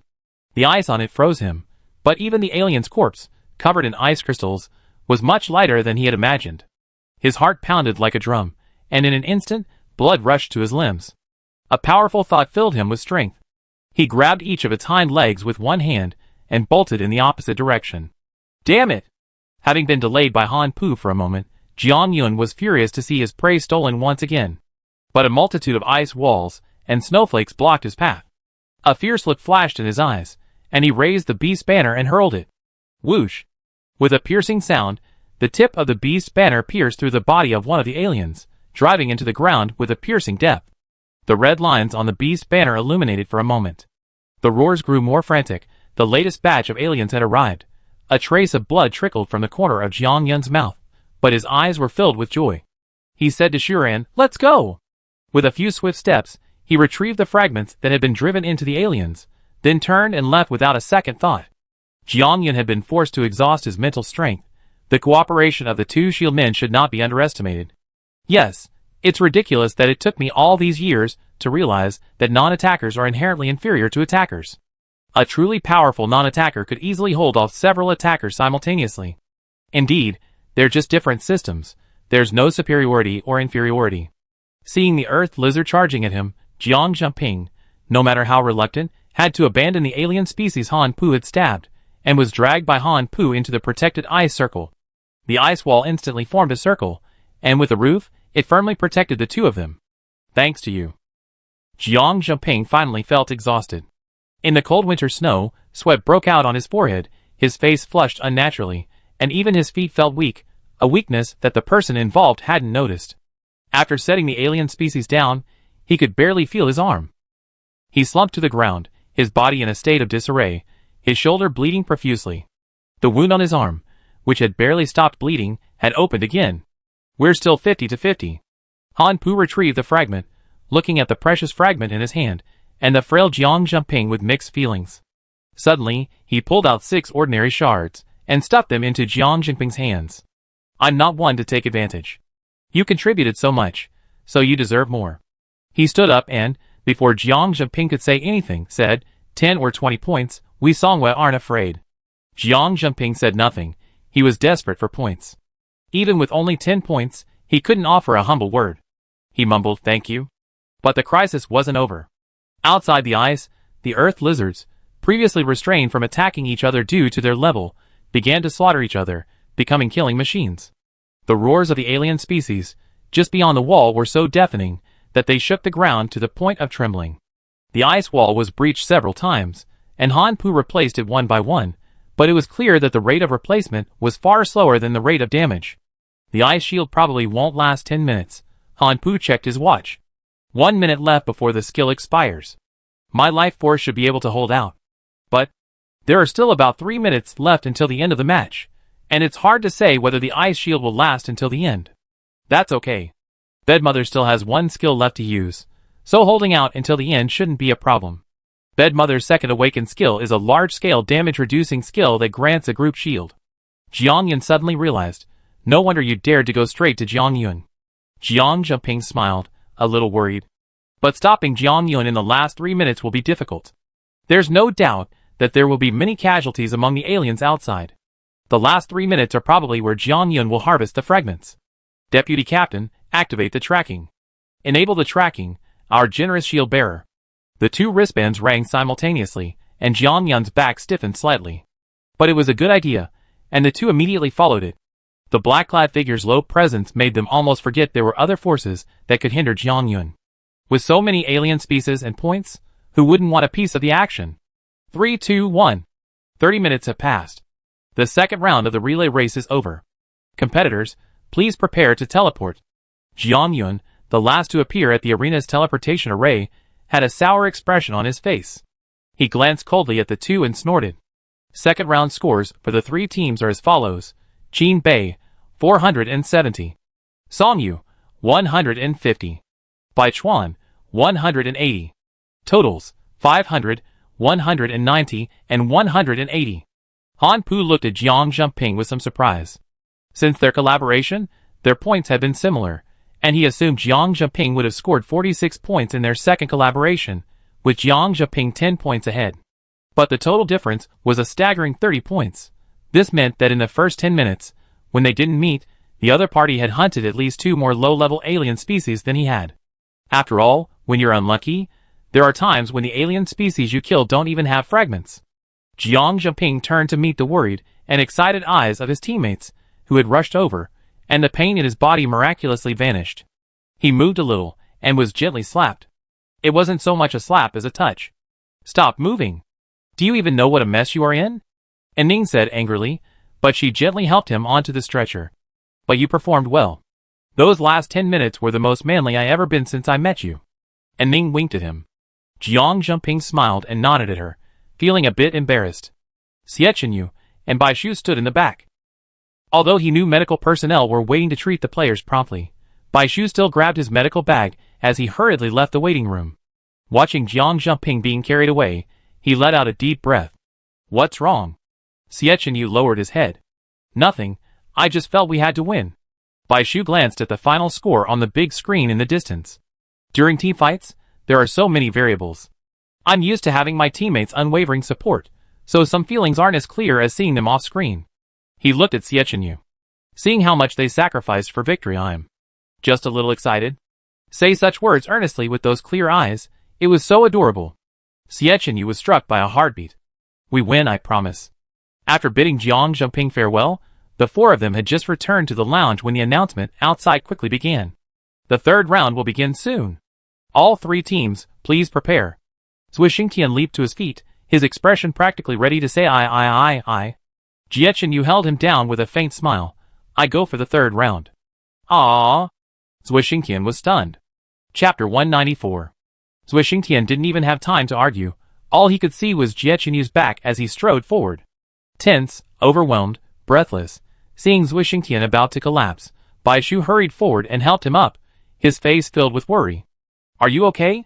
Not at all. Looking up at Bai Shu, Zui Xingtian, tears welling up in his eyes, said tremblingly, Are you serious? You're putting me in the fourth game? Although it was only the third game, he could already imagine the intense intensity of the fourth. He'd be surrounded, targeted, and even more likely to be eliminated early. All the efforts of the previous 3 games would be wasted. It's easy to imagine Zui Xingtian's anxiety and immense psychological pressure. Bai Shu and Ning looked sympathetic. Of course, I think it's fine. And Ning nodded.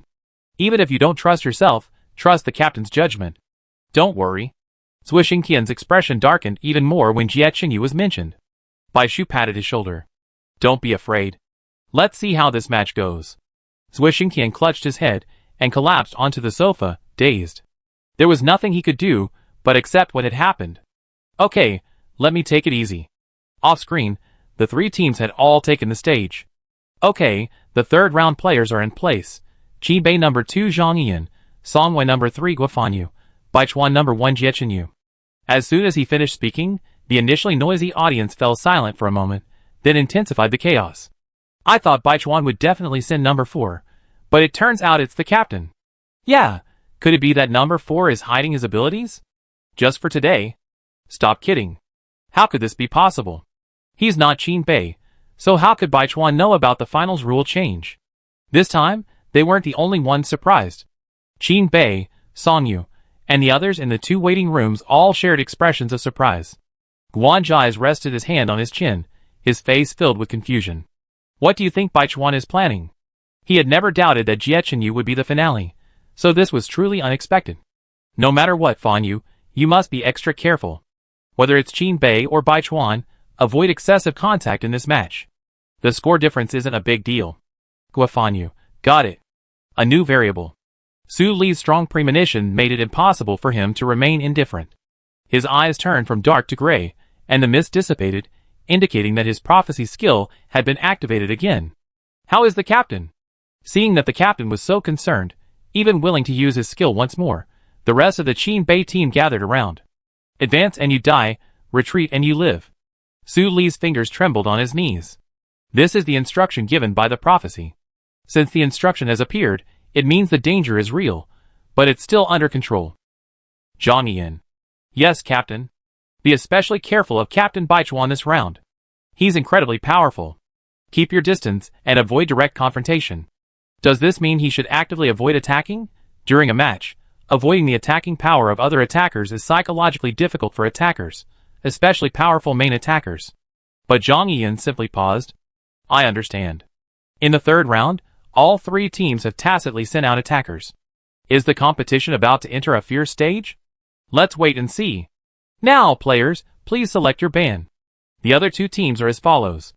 Qin Bei's Zhang Yiyan, a third-year student, is a deputy team leader and a wood-type attacker. He hails from the Taoist sect and possesses a natal soybean seed. Upon activation, his skill rapidly grows and matures, allowing the soybeans to serve as soldiers and the roots and leaves as horses. This skill, also known as the grass bean method, can be used on approximately 10 people at a time, with a cooldown of 20 hours. Taoism is somewhat similar to Buddhism. Unlike many aristocratic families, whose surnames are used as their own, they don't emphasize their presence. To avoid interference from outsiders, they often prefer to remain in the inner circle, or even near the middle circle, relying on their sex strength to combat alien species. Upon reaching a certain age, disciples descend from the mountains and travel, joining various factions, but they return when called upon. Zhang Yan, dressed in his ordinary uniform, appears ordinary, but his gaze is clear and his frame is as straight as a pine tree. While not as sturdy as the average attacker, he exudes a sense of mystical power. He has two fully awakened ancestor spirits, Zhongkui, the Ghost Slayer. This ghost-related ancestor spirit, with a red robe, curly beard, and a leopard head and round eyes, is unsightly but righteous and hates evil. He has 3 skills.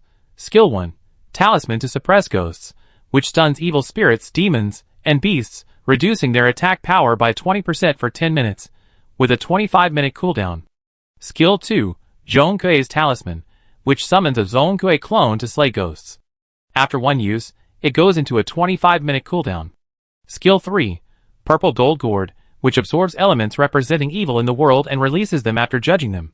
It has a 20-hour cooldown. Lin Lingsu, a human ancestor spirit and Taoist priest, is renowned for his mastery of thunder magic. He has 3 skills. Skill 1, Thunder Induction Technique, which can summon wind and rain and call down a group of thunder attacks. It lasts for 10 minutes, with a 25-minute cooldown.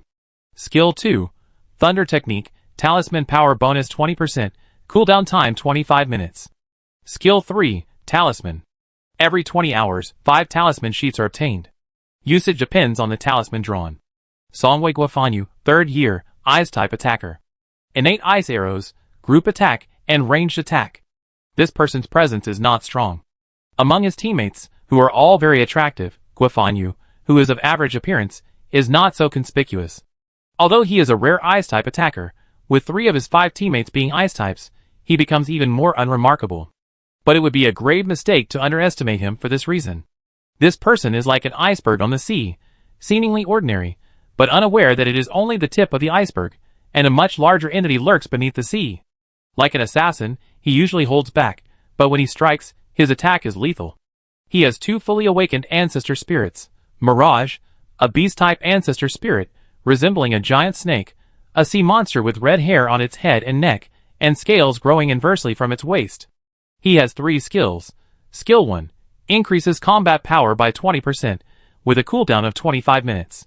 Skill 2, Mist, disorients, allowing for successful attacks. Duration, 10 minutes, cooldown, 25 minutes. Skill 3, Shadow, creates an illusion, making it difficult to escape and causing inner confusion. Cooldown, 20 hours. Wang Xiang, a demonic spirit, resembles a child, with black skin, red eyes, large ears, and red claws. Intelligent and cunning, it enjoys feeding on the brainstems of the dead. It has 3 skills. Skill 1, increases combat power by 20%. Cooldown, 25 minutes. Skill 2, Water Assassin, turns the water black, blinding the eyes, and then attacks. Duration, 10 minutes, cooldown, 25 minutes. Skill 3, the more dead creatures you eat, the more strength you gain, which can be converted into luck points, preventing damage. Cooldown, 20 hours. Since Qin Bei didn't choose to disable it in the first 2 rounds, he would do so in every round starting from this one. Zhang Yan made his choice without hesitation, ban Wang Xiang. While his ancestral spirit had some restraint on Guofanyu's, he was confident he could recover from the Shin's ultimate ability, but not Wang Xiang's. There were quite a few dead bodies on the field, and who knew how much luck Wang Xiang would grant Guofanyu. It's no exaggeration to say that if his luck reached a certain level, Guofanyu could become invincible. Guofanyu chose his ban without hesitation, ban Envy Ba. Captain Baichuan was definitely the #1 enemy to be wary of. Envy Ba could fly and attack, and her inherently powerful drought ability would be extremely disadvantageous to him. Although water controls fire in the 5 elements, an overpowered fire could also counter water. Forfeit, Xie Chenyu said simply. His decision to play early was a spur-of-the-moment decision, but it was well considered. First, there were a large number of aliens on the field right now, and thanks to the Beast banner from the previous match, their distribution was relatively concentrated, presenting a good opportunity to quickly harvest them using Yang Fire. Second, he didn't want to face Su Li, whose powerful control abilities would severely limit his presence. However, for Zhuo Xingtian, Having one less attacker was actually more advantageous. He would do his best to prevent Zhu Xingtian from becoming a target of public criticism in the next match, but he knew such a choice would still put considerable pressure on him, so he preferred to save the ban decision for later. Please 3 players, choose your Xianling. Qin Bei Xianling number 2 Lin Lingsu, Song Yu Xianling number 3 Shen, Baichuan Xianling number 1 Jin Wu. Players, please prepare, teleportation is about to begin. As the 3 players appeared on the screen, the arena returned to silence. Captain, you're currently located north of the lower reaches of the river. There aren't many alien species. Bai Shu looked at the map in his hand. Senior, I've seen centipedes appear nearby. There was a rare silence on the other side, only the sound of shallow breathing. Bai Shu, ? Understood. Jiechin Yu said casually, I'm used to you calling me brother, so hearing Captain use such a businesslike term is a bit strange. You still have the heart to joke now. Bai Shu resisted the urge to roll his eyes. Anyway, be careful. As a fellow academy candidate, they give you trouble. The academy candidates should not be underestimated. At the end of the last match, the men in black arrived, forcing Jiang Yun to leave without taking much. They're probably still grieving it. Xiechin Yu's expression straightened. I know. I be careful. Golden Crow. As the words rang out, pure black feathers fell, and a black 3-legged crow soared upward. The golden sunlight, after the snow had cleared, shone on it, casting a thin golden glow around it, a majestic aura. Time is short, and the task is heavy. We need to find a good place to work. The golden crow spun in the sky and suddenly rushed northeast, with Xiechin Yu following closely. Watching the figure in the picture fly off like a wild horse, Bai Shu sighed. Was he really being careful? Xiechin Yu was moving very quickly, and soon, he was confronted by a ground lizard that had caught the scent. When the lizard finally spotted the creature standing upright on 2 legs, its pupils bulged with excitement. Its limbs, though short, were nimble and powerful, and it pounced with remarkable speed. Xiechin Yu didn't retreat. He glanced back, turned, and waited on the tree trunk behind him. His body traced a semicircle in the air, landing steadily behind the alien, avoiding the gaping mouth of the fish. The alien's tongue tangled around the tree trunk, and with a single exertion, the not-so-thin trunk collapsed with a crash. Jiechin Yu didn't retreat, but instead rushed forward 2 steps. He reached out to grab the earth lizard's tail, but his hand felt something sticky, and the tail slipped out of his grasp. Unexpectedly, the earth lizard was even more slippery than it looked. He immediately changed his target, and leaned over to grab one of its hind legs. Golden Crow. A fireball descended from the sky, and Jiechin Yu and the alien were instantly enveloped in a blaze of flames. Roar! Roar! The alien struggled madly in the flames, hissing in agony. It kicked with its claws, lashing its tail and tongue wildly, trying to escape the creature behind it.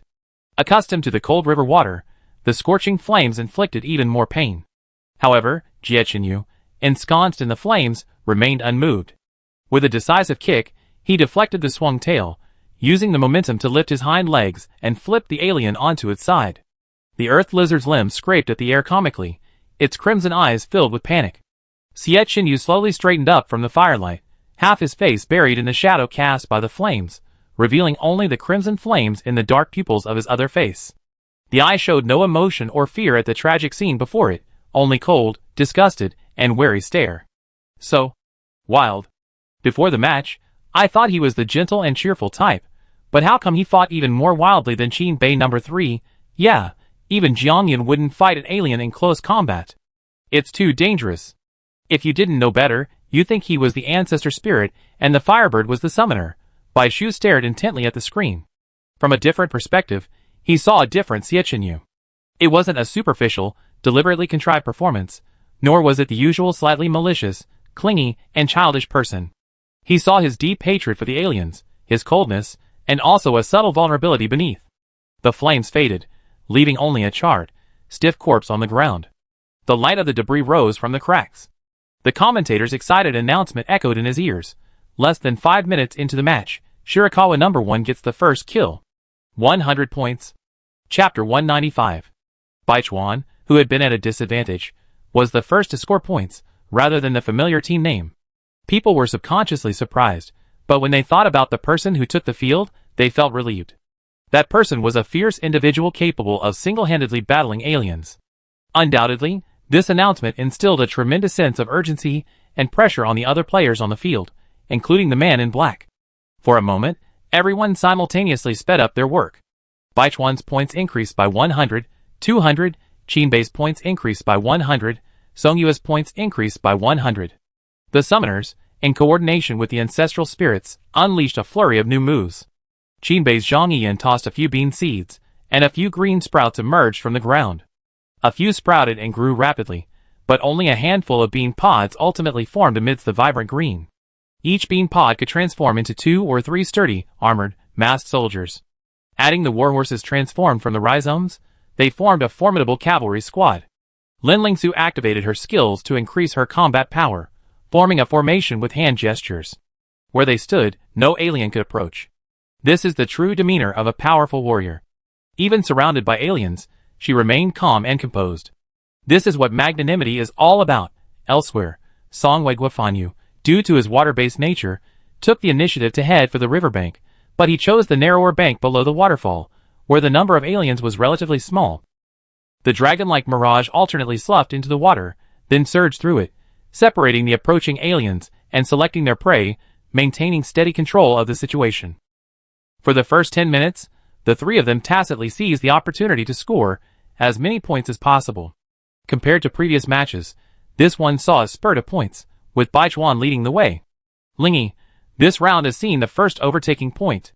Baiwan has surpassed Songwen in points, taking second place. Meanwhile, the points gap between these two teams and Qinbei is narrowing. On the court, Qinbei and Songwei were naturally competing for points. Though their expressions remained calm, their inner anxiety was known only to themselves.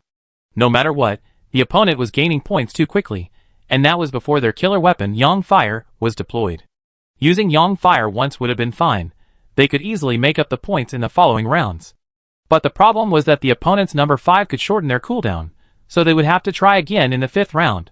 Are we really going to ignore Baichuan this round and let things unfold? They were reluctant, but the captain's advice was still ringing in their ears, forcing them to suppress their impatience. Until Zhang Yiyan narrowed his eyes. A red, extremely conspicuous location point appeared near him on his bracelet. The location point wasn't always there, it flickered, but each time it appeared, it moved a point closer to him. Missing Songwei, it actually came towards him. Huh?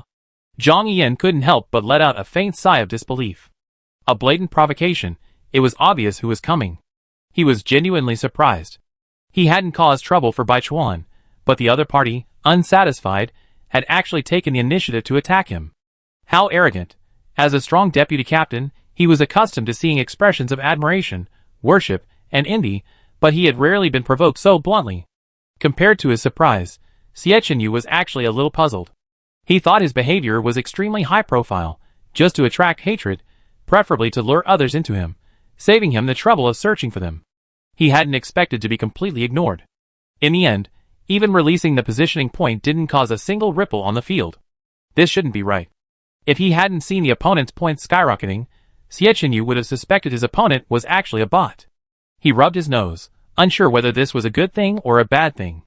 However, the opponent's unusual avoidance only made Xiechenyu more determined to go and see. If the mountain doesn't see me, I will see the mountain.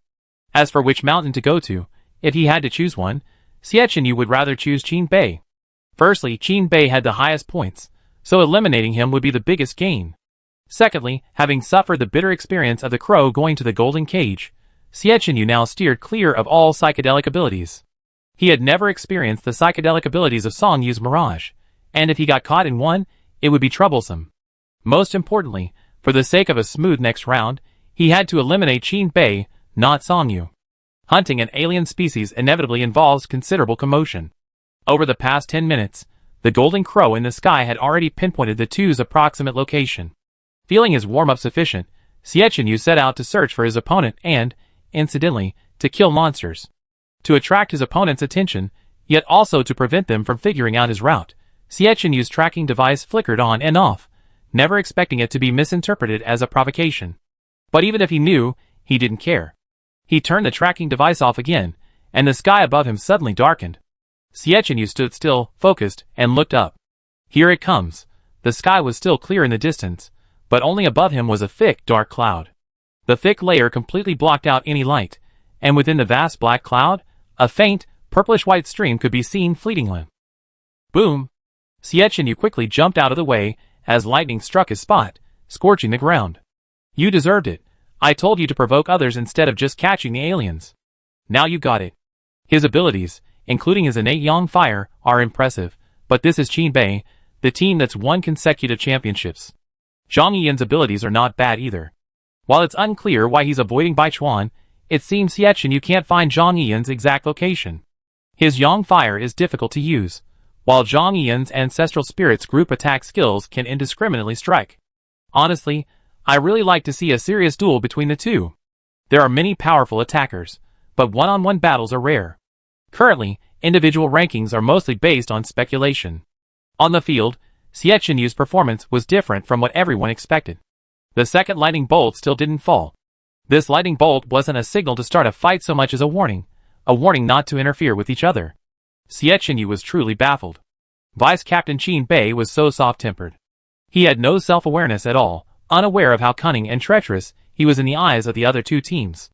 Even without a prediction, he would have had to be extremely cautious in the face of a real confrontation. 1 minute, then 2. Not only did the enemy not retreat, but they frantically jumped around in Lin Lingsu's lightning array, even stealing several of his alien points. Shameless. Poor Zhang Yiyan, a selfless cultivator since childhood, uttering these 2 words was the most severe description. His eyebrows twitched wildly, and he pressed his forehead, turning his gaze to the camera, as if he had something to say. Everyone outside the screen had the illusion of meeting his gaze. In the waiting room, Jiang Yun's brows were furrowed, a frown that hadn't relaxed since a moment ago. Captain, the enemy has already attacked. Are we still afraid of them? Su Li saw the earnestness in Zhang Yiyan's eyes. Well, as you wish. Even if prophecies exist, people often still follow predetermined paths. He also wanted to see what the consequences would be. Got it. As soon as he finished speaking, Zhang Yiyan's fingers flicked rapidly, and 2 men and a horse, transformed from his own life force, were dispatched. Go! A strong soldier mounted a tall horse and galloped towards Yu. The other cavalryman remained where he was. Master Lin, please. Zhang Yiyan bowed respectfully. Lin Lingsu's appearance was not the sage-like figure most people imagine. Instead, he was dressed elegantly, and his eyes held a hint of pride. His Taoist skills were profound. He flicked his sword across his fingers, and a glowing yellow talisman appeared before him. He drew a talisman in the air with his blood-stained fingers. With a sudden roar, the characters were firmly imprinted on the yellow paper and flew toward the soldiers. As soon as the talisman was applied, the soldiers vanished. If it weren't for the occasional sound of footsteps in the air, it would have been no different from a complete disappearance. But amidst the rolling thunder, how could even the faintest footsteps be heard? After all this, Zhang Yiyan's expression remained unchanged as he continued his attack on the aliens. Even though the captain had spoken, he couldn't ignore the prophecy. This was just a test. If the enemy couldn't even withstand this trick, then there was nothing to fear. Qinbei had attacked. Everyone hurriedly looked to the other side. Yu's attention was drawn to the sudden appearance of the cavalry, seemingly unaware of the danger approaching behind him. Captain Baichuan, danger. No, it can't reach Captain Baichuan. No way. Yu noticed it. Coincidence or accident? A single player against cavalry is inherently at a disadvantage, not to mention the enemy's armored spears.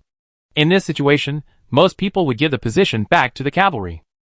However, this fell into Zhang Yiyan's carefully planned trap, with the infantry waiting for the player's moment of ease to strike. But Yu didn't switch to the cavalry, nor did he attack directly. His attack was so erratic, sometimes close, sometimes far. Even the people off-screen had to keep a close eye to avoid losing him, let alone the soldiers clumsily wielding armor. For a warrior of this level, weaknesses can't be discovered simply by watching replays. At least so far, the grasping method appears to be invincible. Yu didn't attack directly, he just wanted to get closer to the cavalry for a closer look. As for the other lurking soldier, he only discovered it later, and was genuinely surprised at the time. He could use his skills to infer the opponent's tactics, and thus predict their actions, but Zhang Yiyan couldn't. Lin Lingsu could write countless talismans on 5 blank sheets of talisman paper, and sometimes the functions of the talismans were not much different from minor skills. Thanks to his usual vigilance, fearing a surprise attack from the aliens, he didn't give the soldiers behind him a chance to attack. After looking back and forth for a long time, he actually discovered something. A closer look revealed that the soldiers and horses were different from ordinary cavalry. The soldiers' armor had no substance, just a black hole, and the horse's skin was a framework of thick vines. Then just do this, Jiechenyu grasped the horse's head and leaped forward, kicking the cavalryman in the head. With a loud bang followed by a trembling sound, the cavalryman's helmet fell to the ground, bouncing several times before rolling away. It's just an empty shell, not even a single hair inside, let alone a head. It's useless. Zhang Yiyan's true strength lies in the soldier's immortality. They lack physical form, yet remain indestructible. While their recovery time is a bit slow, they truly possess a skill that can truly last the entire battlefield. Yes, while the soldier's defense isn't particularly strong, they can survive, recover, and be fearless and valiant, a skill truly enviable. It's not over yet. After kicking off the helmet, the headless soldier's battle remained unaffected. It raised its spear, and was about to stab it. But Jiechenyu, catching its head, froze for a moment as it flew away. Without taking a breath, he kicked its legs again. Bang! 2 loud thuds, and the heavy object fell to the ground. The cavalryman lost both legs and fell from his horse. Jiechenyu stretched out his arms and looked around, confirming that the creature had caught up. He patted his horse's rump and headed off in the direction indicated by the golden crow. Gee! Huh? Why didn't the horse resist him? Seeing how docile the horse was, someone asked in confusion. 01 happened to explain, the horses of the grasping method only have auxiliary advantages in speed and height. The soldiers are the main combat force, and the horses have no offensive power. However, once the soldiers recover, the horses will obey them. Once the soldiers regroup, they will quickly catch up with him. That's right. Stealing the horse would be a bad thing, it would catch him off guard. But those armor fragments on the ground didn't recover this time. If Jiechenyu could see this discussion, he would know that he and Bai Shu were right. Ah! Look at what he's holding. Soon, Jiechenyu looked at the camera, a sudden smile spreading across his face. He raised his right hand, revealing a small soybean between his index and middle fingers. Then he withdrew his fingers, and the soybean in his hand dissolved into powder. Finding this tiny creature inside such a large suit of armor was difficult. He dismembered it 3 times before finally catching it. He still remembered discussing Zhang Yiyan's skills with Bai Shu in the waiting room. At that time, he was already considering a third match, perhaps even a fight to the death with Zhang Yiyan. As the second largest family in the central district, the Dao sect possesses profound Taoist techniques and a myriad of attack methods. Zhang Yiyan's innate power, in particular, is said to be currently unbreakable. Taoism? How do you know about this? Jiechenyu smiled and looked over. Bai Shu shook his head. I only heard a little bit. But I don't believe in something without weaknesses. Taoism, while intriguing, is essentially the same at its core. What is it? It's about the origin, the support, the medium. All changes remain essentially the same. If I were facing the herbal method, I want to find the original bean. The two spoke in unison, then smiled at each other. Chapter 196. Jiechenyu swiftly leaped onto his horse and galloped away. The lurking soldier behind him couldn't catch up on foot unless it showed up to seize the horse. But Zhang Yiyan clearly wouldn't waste a single talisman. Jiechenyu sat securely on his horse and successfully reached Zhang Yiyan's position. Zhang Yiyan looked back, disappointed but not surprised to see the man reappear intact. Their gazes met in midair, and suddenly, 2 dark shadows darted towards each other, one on the left and one on the right, swiftly darting towards each other. Boom! Simultaneously, several bolts of lightning converged above Jiechenyu's head, casting a metallic silver hue on the dark clouds. Jiechenyu felt a slight sense of relief. Thankfully the golden crow hadn't caught up. The two clashed at such a rapid pace that those outside the screen couldn't see clearly, only blurry afterimages. In addition, the occasional lightning strikes filled the entire screen, making the fight even harder to discern. However, after a clap of thunder, the scene quickly became clear. After dozens of moves, Jiechenyu had one hand twisting Zhang Yiyan's hands behind his back, and with the other hand, gripping the back of his neck, forcing one of them to half kneel while the other stood.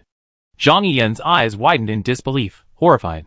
Even though he specialized in magic, he had never imagined he would surrender so easily. What a pity. Jiechenyu's voice was tinged with laughter, but to Zhang Yiyan it sounded more like sarcasm. If it were a team fight, it would be quite difficult to deal with you. The thunder, which was about to rain down, barely paused in midair. The dark cloud, ready to strike, but forced to withdraw its killing move by its master, could actually sense a hint of grievance in its eyes. You? Holding himself as a human shield, Zhang Yiyan's voice trembled with anger. Looking at the alien that had approached again, because the lightning had ceased, Jiechenyu's eyes flashed with thought. He had the enemy in his grasp, But he wasn't foolish enough to easily eliminate them. It was only a brief stalemate. He didn't even dare to use his Yang fire profusely. He had to exhaust Lin Lingsu's ultimate ability before he could rest easy. The aliens are coming. Don't waste such a valuable skill as Heavenly Thunder. Help take care of them. It's good for both you and me, okay? If it weren't for their postures and his friendly tone, one would have thought they were close friends. Zhang Yiyan's lips trembled even more violently. How could someone be so shameless? His hands, twisted tightly behind his back, were lifted upward, but his neck was pressed down hard in the opposite direction. Although he was standing, his upper body was almost bent over, and his vision was limited, mostly to the ground and tree roots. With his vision and movement restricted, Zhang Yiyan lost his sense of direction, and was forced to follow Jie Chenyu like a captive lamb. This humiliating position.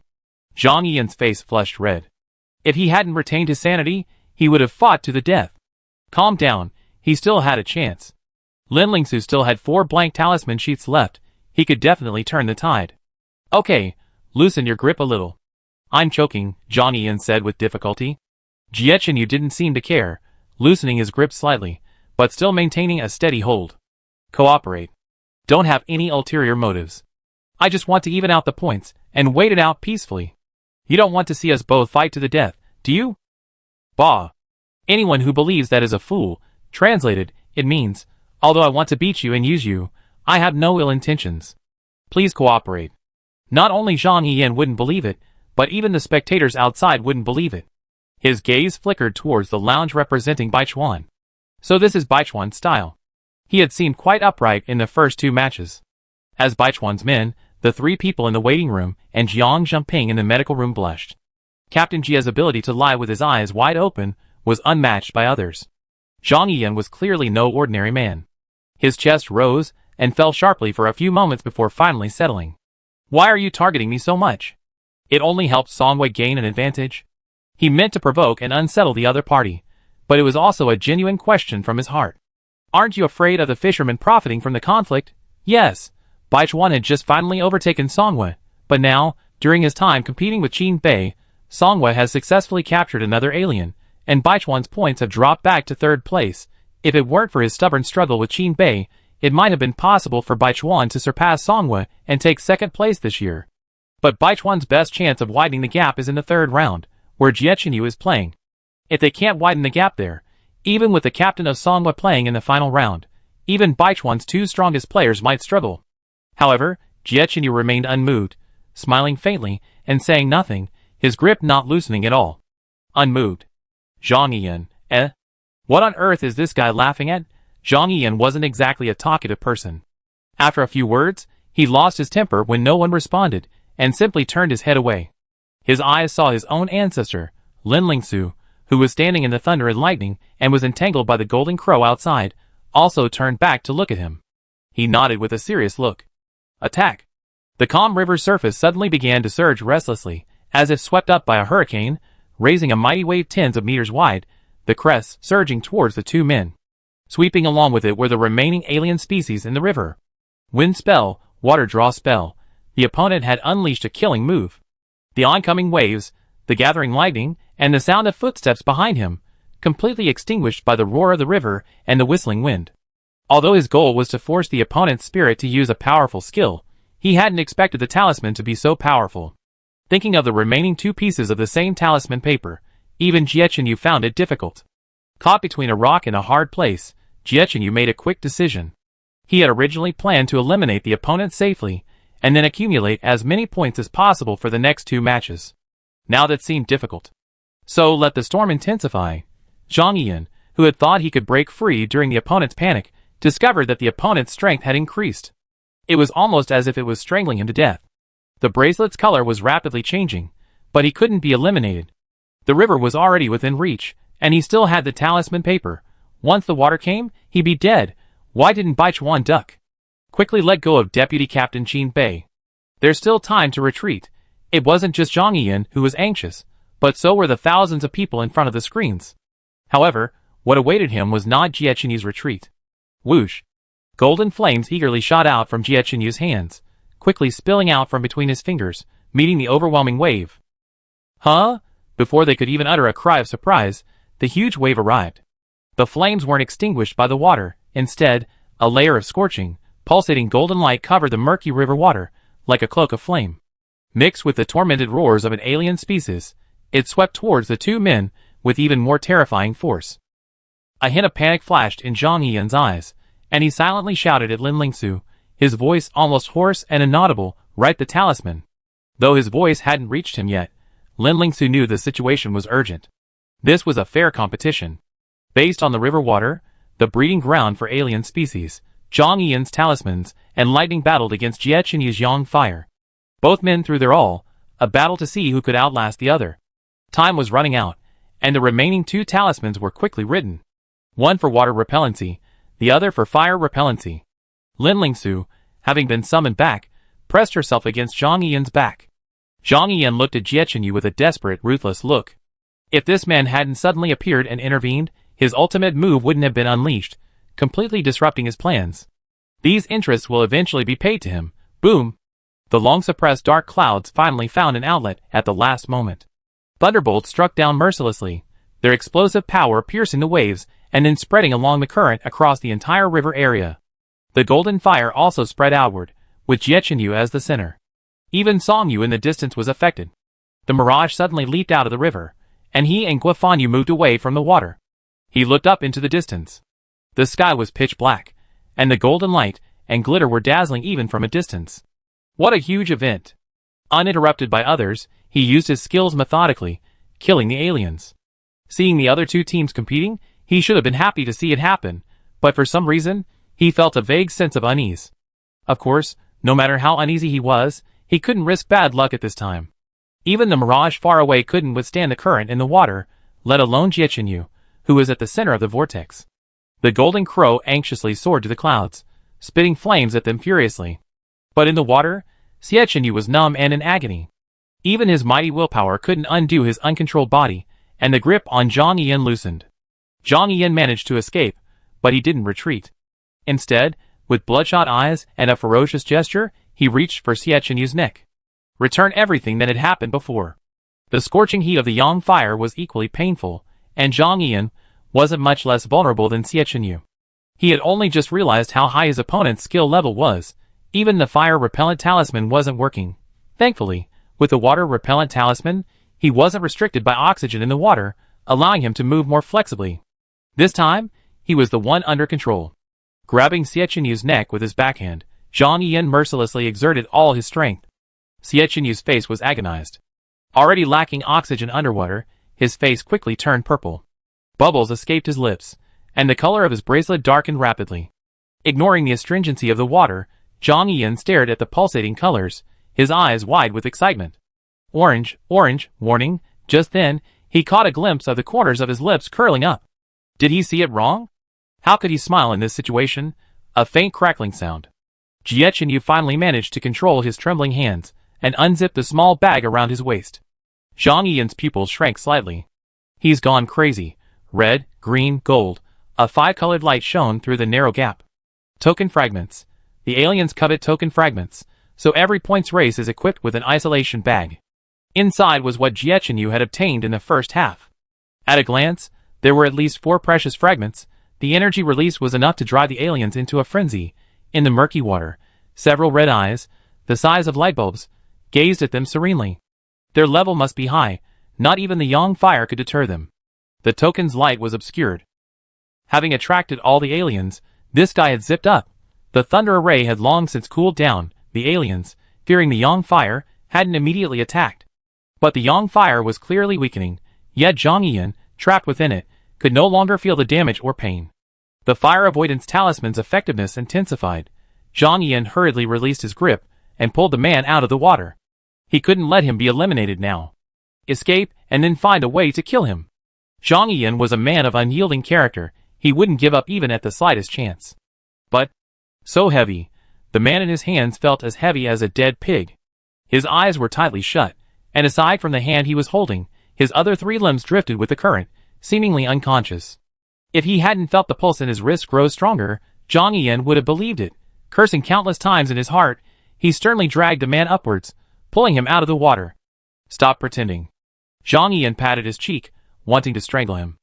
Let's work together. We figure out the rest after we get out? Ahem. Touching his aching neck, Xietchen Yu looked around glumly, his words irritating. If you hadn't been so determined to strangle me and throw me to the aliens, wouldn't all this have happened? The look of regret, coupled with his pale face, seemed genuinely heartfelt. Zhang Yiyan's face was as black as the bottom of a pot. He should have left decisively the moment he broke free. Retreat means life. Advance means death. Stop talking nonsense. There's a gap over there. Let's go through it. He pointed to the right. Okay, but I'm still numb. I really can't swim anymore. I take you there. Zhang Yi's voice was dry and stiff, like a block of wood, and he said reluctantly. Xietchen Yu was satisfied. Thank you very much. Watching the two men shouting and fighting, and then watching their overnight cooperation, not only the audience but even the commentators were bewildered. Lingy checked the time. 24 minutes and 36 seconds, the match is about to begin. Hey! He didn't finish his words before a startled cry, too loud to control due to shock, echoed throughout the venue. Qinbei number 2 is eliminated, points reset to 0. Baiwan number 1 is Taotian, points reset to 0. Chapter 197. The result of the third round shocked the entire room, with expressions of shock abounding. Who could have imagined that at the last moment, Xietchen Yu, seemingly weakened in the back, would suddenly surge forward, his golden yang fire fading to a faint glow, and he would even push Zhang Yiyan, who was in front, into the water. Without the suppression of the yang fire, the restless alien species quietly approached. The two, already low on health, were met head-on by a single claw from the alien species, sending both home. True, success is due to the yang fire, and failure is also due to it. Seeing Zhang Yiyan's face filled with resentment, the crowd sighed. Then a surge of rage erupted. Shameless. Insidious.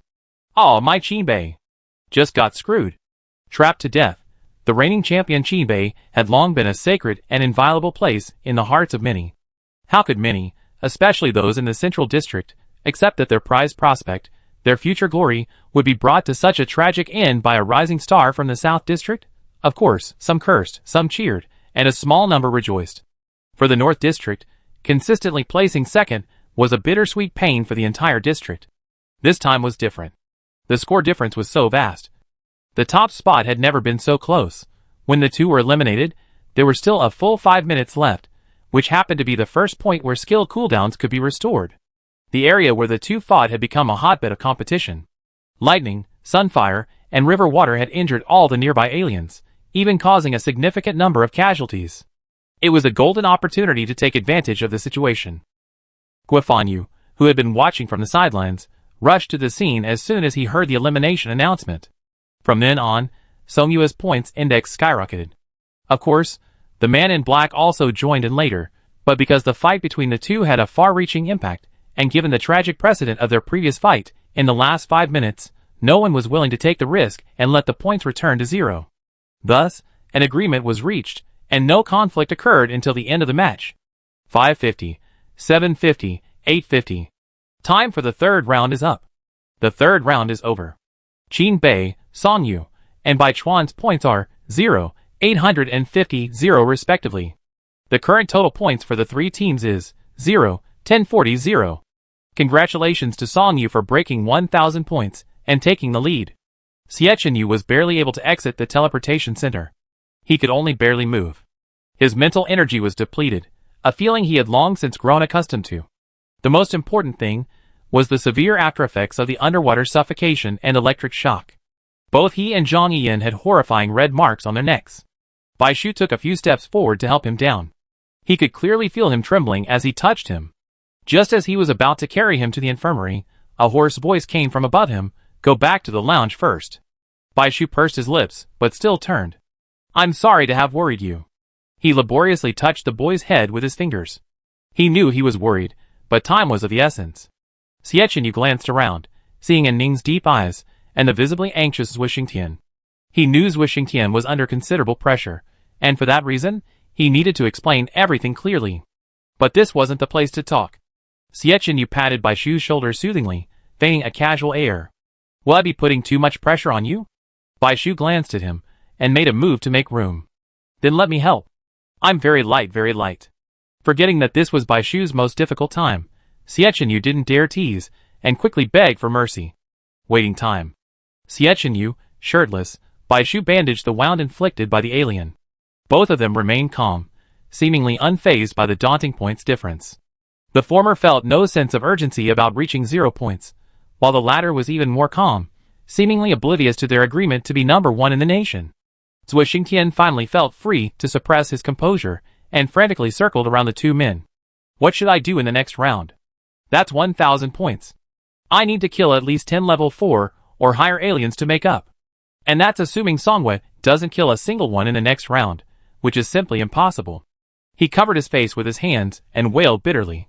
Bai Shu, who had been carefully bandaging his wound, couldn't help but laugh at Zhuo Xingtian's exaggerated expression.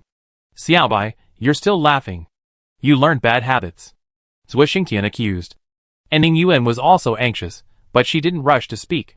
The two men's excessive calm gave her a vague idea. Whatever you have to do, the points are 0 anyway. Just let go and perform. The worst that can happen is another 0. Can you expect a negative score in the next game? Jie Chenyu wiped his hair and body with his uninjured hand. The sand and silt instantly stained his pure white cat spirit. Oh, one thing to be careful about. The river is filthy. It's better not to go in if you can avoid it. Although it was advised to Zhuo Xingtian, it was said with an eye on Bai Shu's face. Is this a question of whether to go in the river or not? Seeing Zhuo Xingtian getting anxious, and Ning pulled him to a seat. Think about it, this isn't a bad time. Think about who you'll be playing with in the next game? Seeing his teammates so calm, Zhuo Xingtian took a deep breath, sat cross-legged on the ground, and slowly calmed down.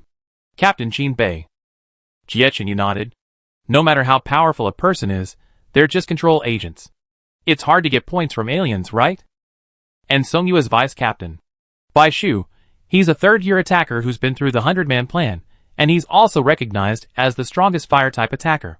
Song Yu's points are bound to increase even more in this match, and by a significant margin. So, if we want to recover our points, we can't just kill the aliens.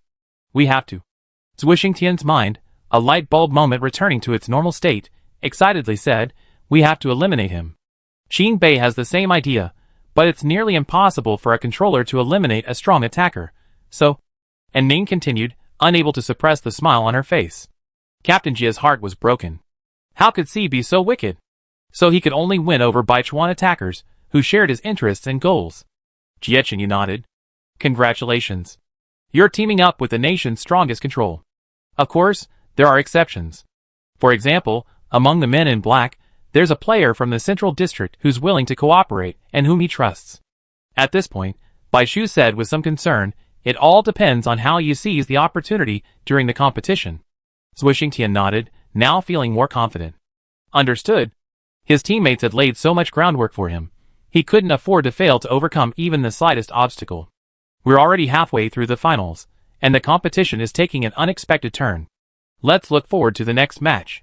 Introducing the 4th round players. I'm sure the next players will be the ones everyone's eagerly anticipating. Zhuo Xingtian composed himself, turned, and ran out of the waiting room. Wait for good news. They are. Qin Bei Captain Su Li. The audience cheered. Songwei number 2 Zhou Yingsheng. And Baichuan number 4 Zhuo Xingtian. Oh my god, Shirakawa number 4 is finally on the court. If he hadn't, I almost suspected he'd be joining the final round. That can't be. The final round is crucial, unless Shirakawa doesn't want to move forward and is completely botching. But all 3 players on the court looked unhappy, including Songwei number 2, who was clearly leading in points. Many smart people had finally come to their senses. Damn, I finally figured it out. Captain Shirakawa is so calculating. He even schemed against Qin Bei. He's forcing Qin Bei to cooperate with him. Captain Su must be feeling really bad. Of course he was. During the interval between the 3rd and 4th rounds, the Qin Bei waiting room was so quiet that even a pin drop would have dropped. Captain.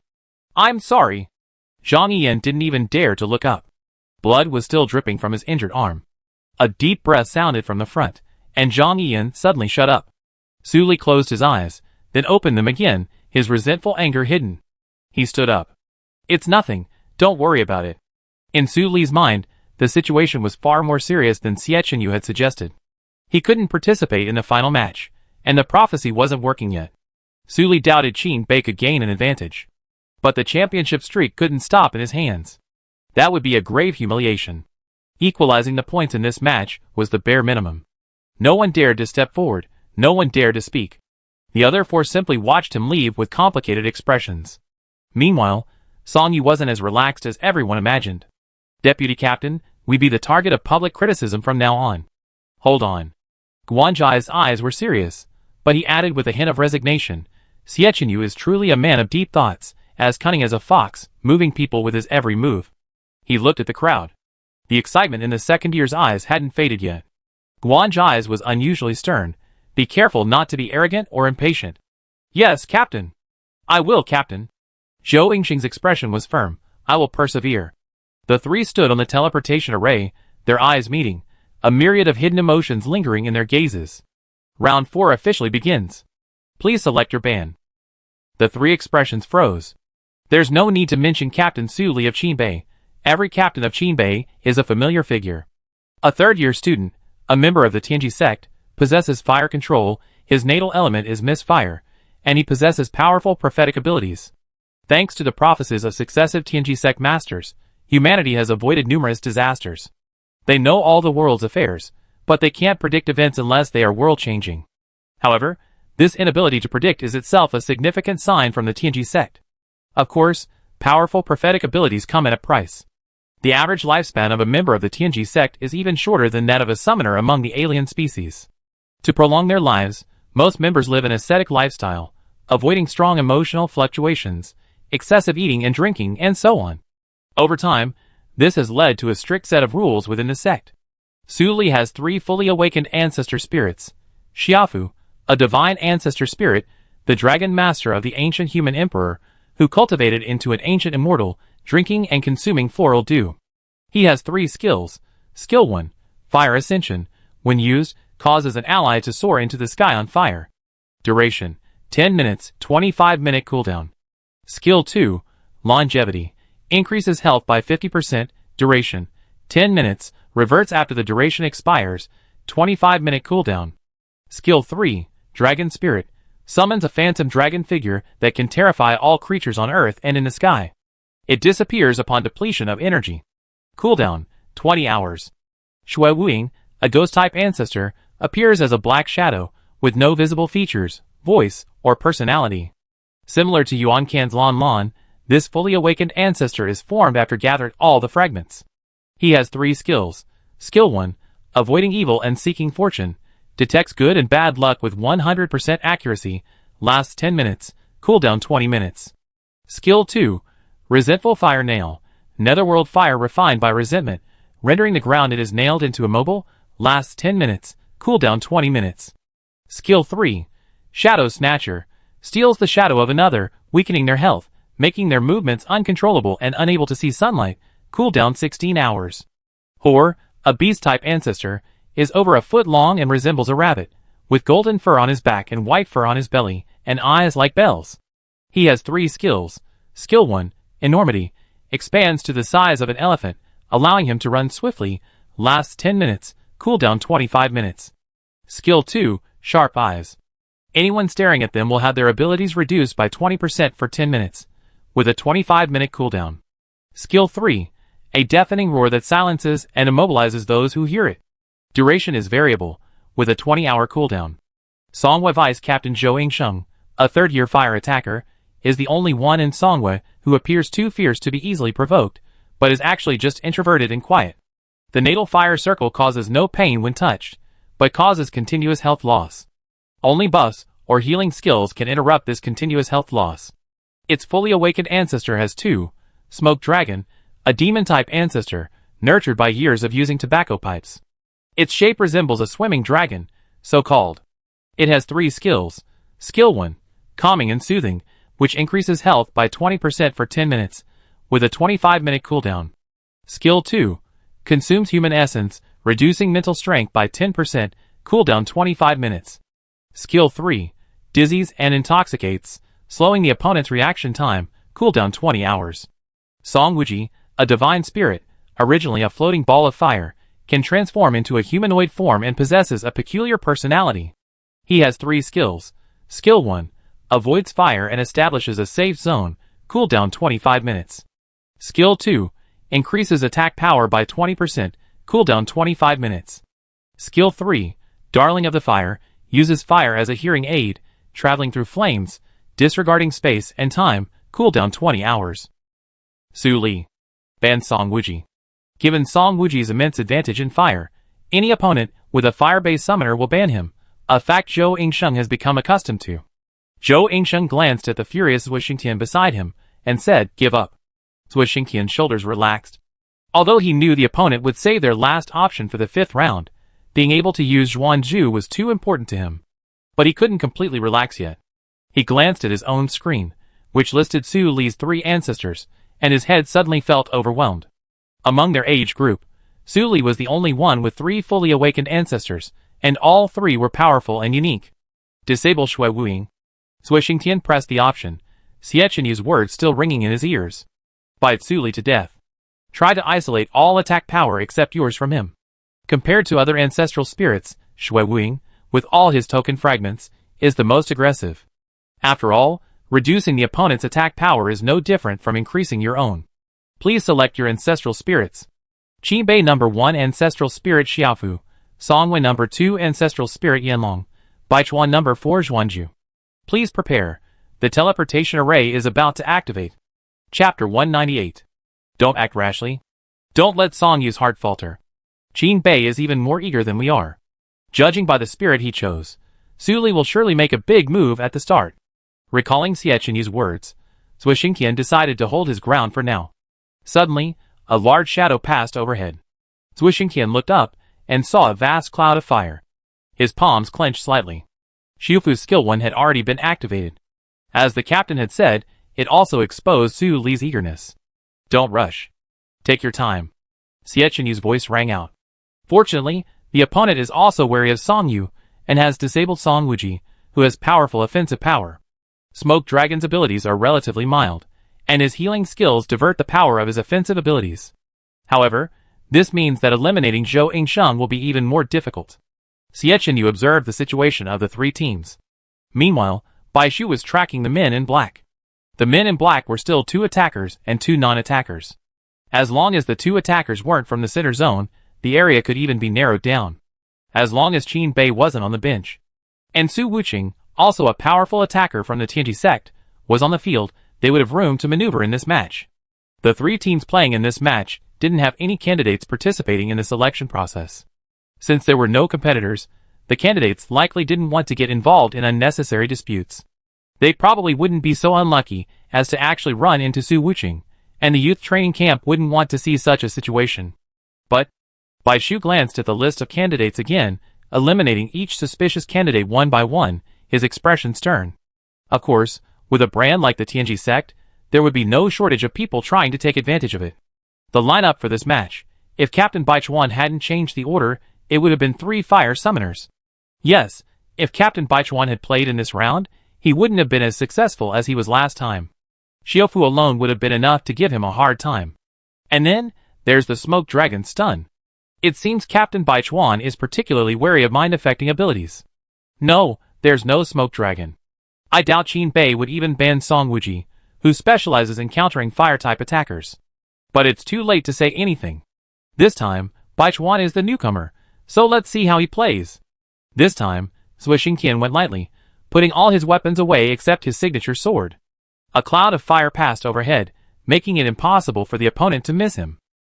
This only means that the opponent would rather gamble on the tiny chance of the black-clad man cooperating than to seek his cooperation. Don't worry.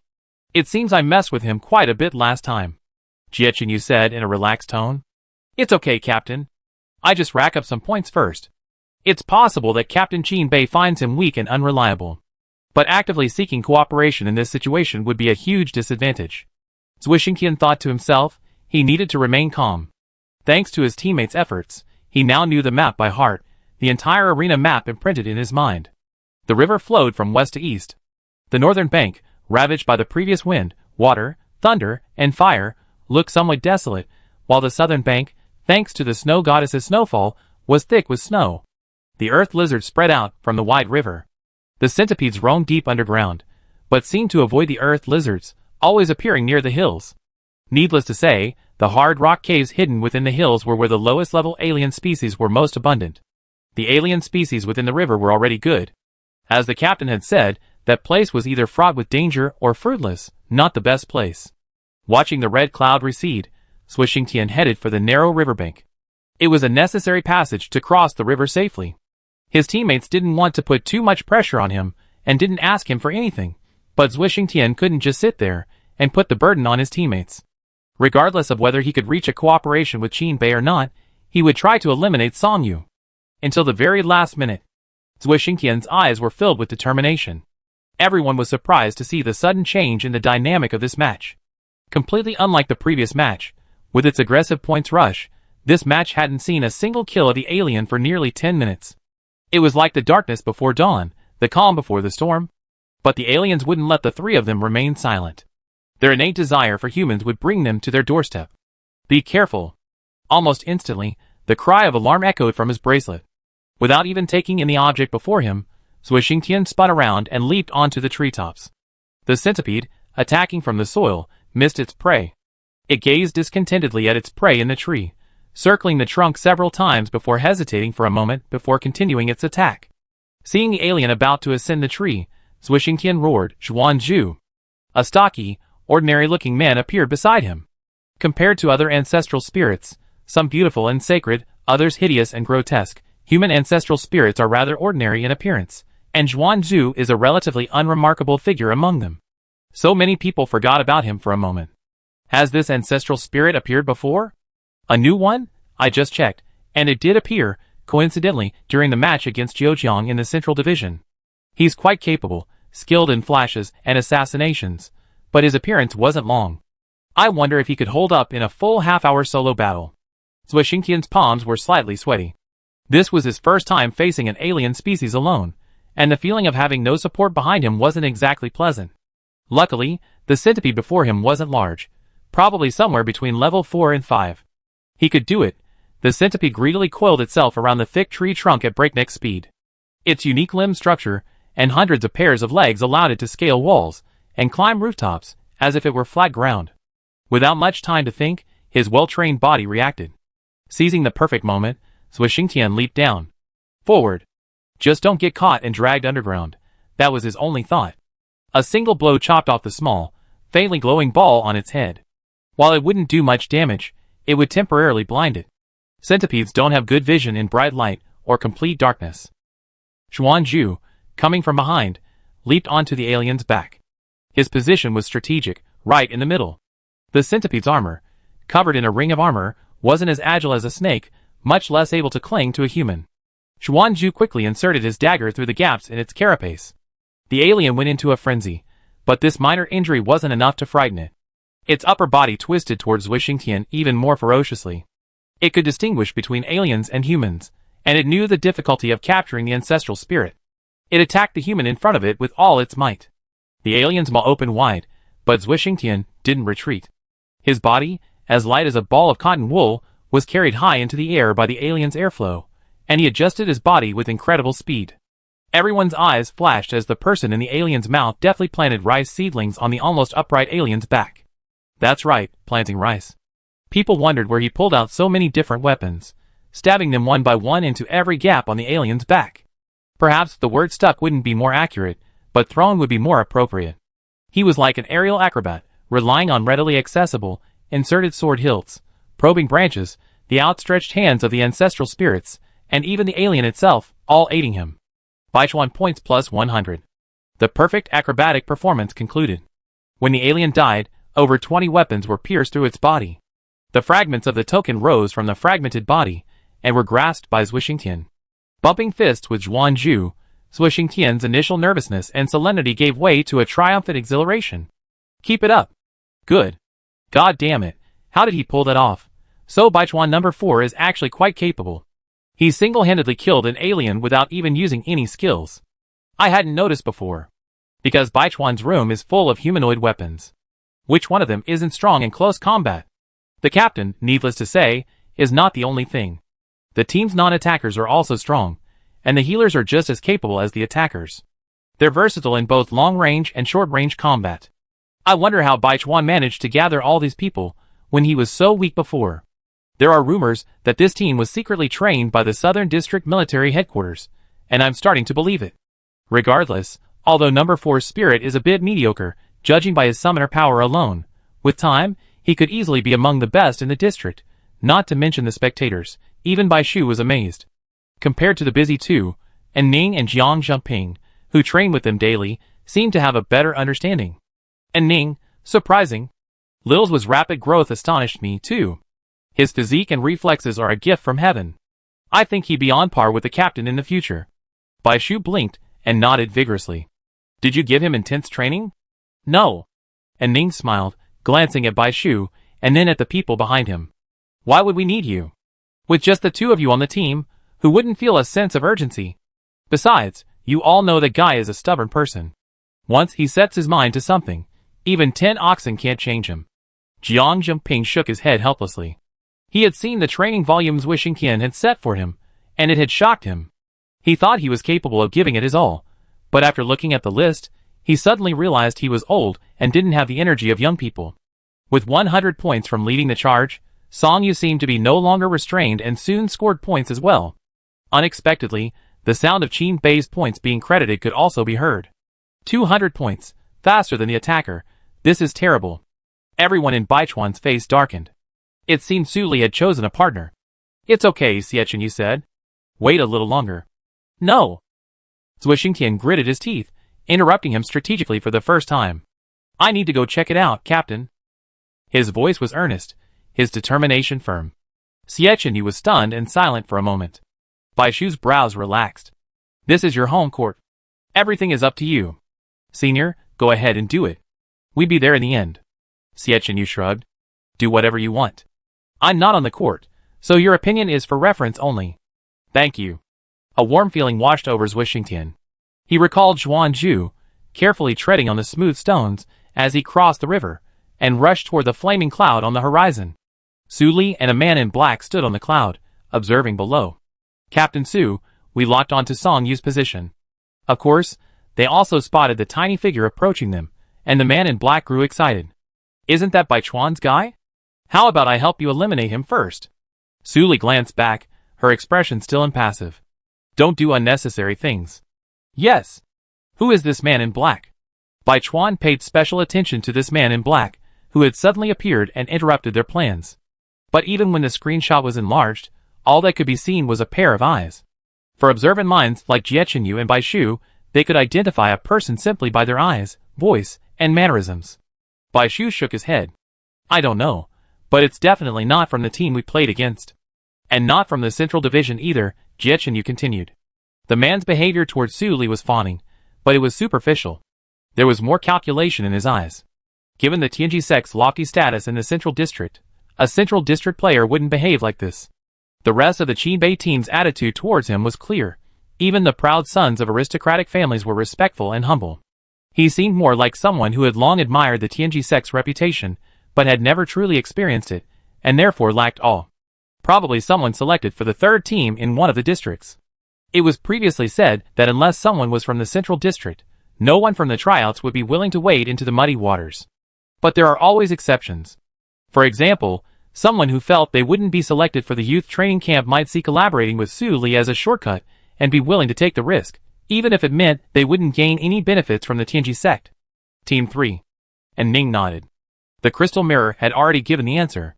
The mention of the tryouts made Bai Shu apprehensive. You scored 0 points in the last match. Will that affect the tryouts? Jiechun wasn't too concerned. Don't worry. If the youth training camp's scoring criteria were solely based on results, it wouldn't be a youth training camp. He glanced at the man in black on the screen. This guy is the same. He tried to take a shortcut, but he didn't realize he'd already been eliminated. Bai Shu smiled faintly. Maybe our chances have actually increased. Chapter 199. Seeing the figures running in panic below, Su Li acquiesced to Zui Xingtian's actions. Others could see that the man in black was unreliable, so how could he not know that? But even if Baichuan could truly cooperate and share the points, even a fool wouldn't believe it. Oh, there was someone who believed it. Han Pu from Songwei. Han Pu, Hu.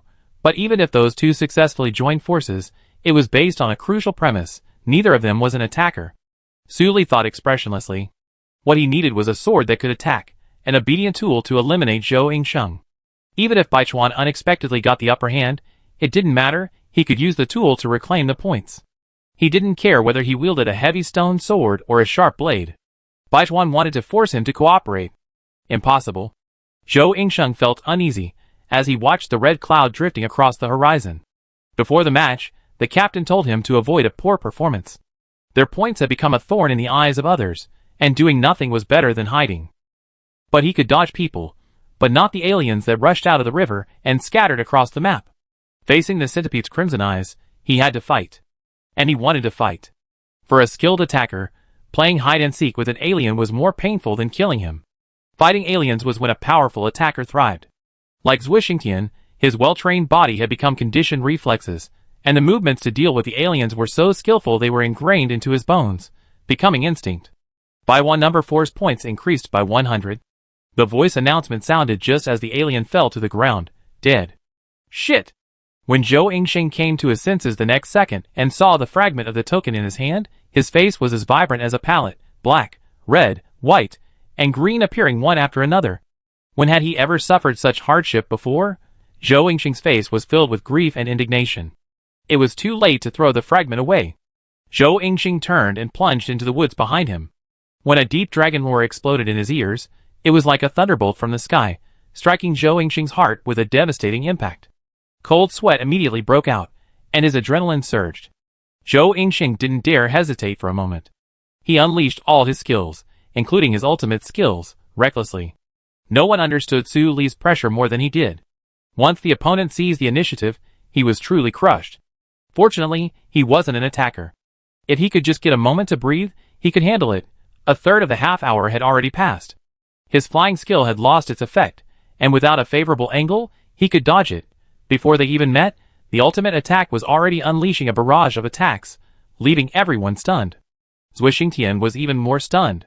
He exhausted himself running over, but before he could even catch his breath, he heard a faint dragon roar. Then, a powerful force pressed down, nearly crushing his shoulders and forcing him into submission. What a powerful force. His first instinct was to resist, but he realized it was just an ant trying to shake a tree. After a moment's thought, a weary Zhuo Xingtian sat down, hiding behind a rock. His eyes widened. What a situation. Luckily, Qin Bei's target was Song Yu, otherwise Baichuan would be dead by now. Is that really that exaggerated? Not at all. The moment he was stunned before he could even unleash his skills, he was doomed. If Su Li had intended to eliminate him, he would have been doomed. Number 4 still didn't fully understand Captain Su. Being the district's top control player wasn't just a boast. Any attacker teamed with him, no matter how weak their attack was, could be as powerful as Mount Everest. After all, the enemy stood still. Su Li didn't move either. His flying technique went on cooldown, and the two of them stood not far away. The man in black heard a cold, eliminate number 2. Realizing that the person beside him wasn't his usual teammate, Su Li added, hurry. Okay. He walked recklessly under the eyes of the aliens, taking in both Baichuan number 4 and Vice Captain Songwei. Eliminating them was as easy as chopping vegetables and melons. This was Captain Qin Bei, the next leader of the Tianji sect. What powerful skills! The man in black was visibly excited, shaking uncontrollably from the inside out. What an attacker wouldn't be tempted by this, thrilled by the seeming invincibility. He even thought that just being able to work with the legendary Su Li was worth everything. He was a close-range attacker. Although captain of Team 3, his abilities were mediocre during the trials. With only one fully awakened priest, he didn't stand out among the crowd. The agony of being reduced from a leader to a phoenix to a tail tormented him day and night. If he could find teammates like these, the 100-man plan would be within his grasp, with the opportunity to enter the secret realm and fully awaken priests. He wouldn't even have to worry about fighting tooth and nail at the bottom of the trials. This is the power of a top controller. Honestly, I was relieved when I heard the new rules. In the Songwei waiting room, Guanzhai's rubbed his forehead. Bai Shu and Jie Chenyu exchanged glances. If they could have heard Guanzhai's words, they would have agreed.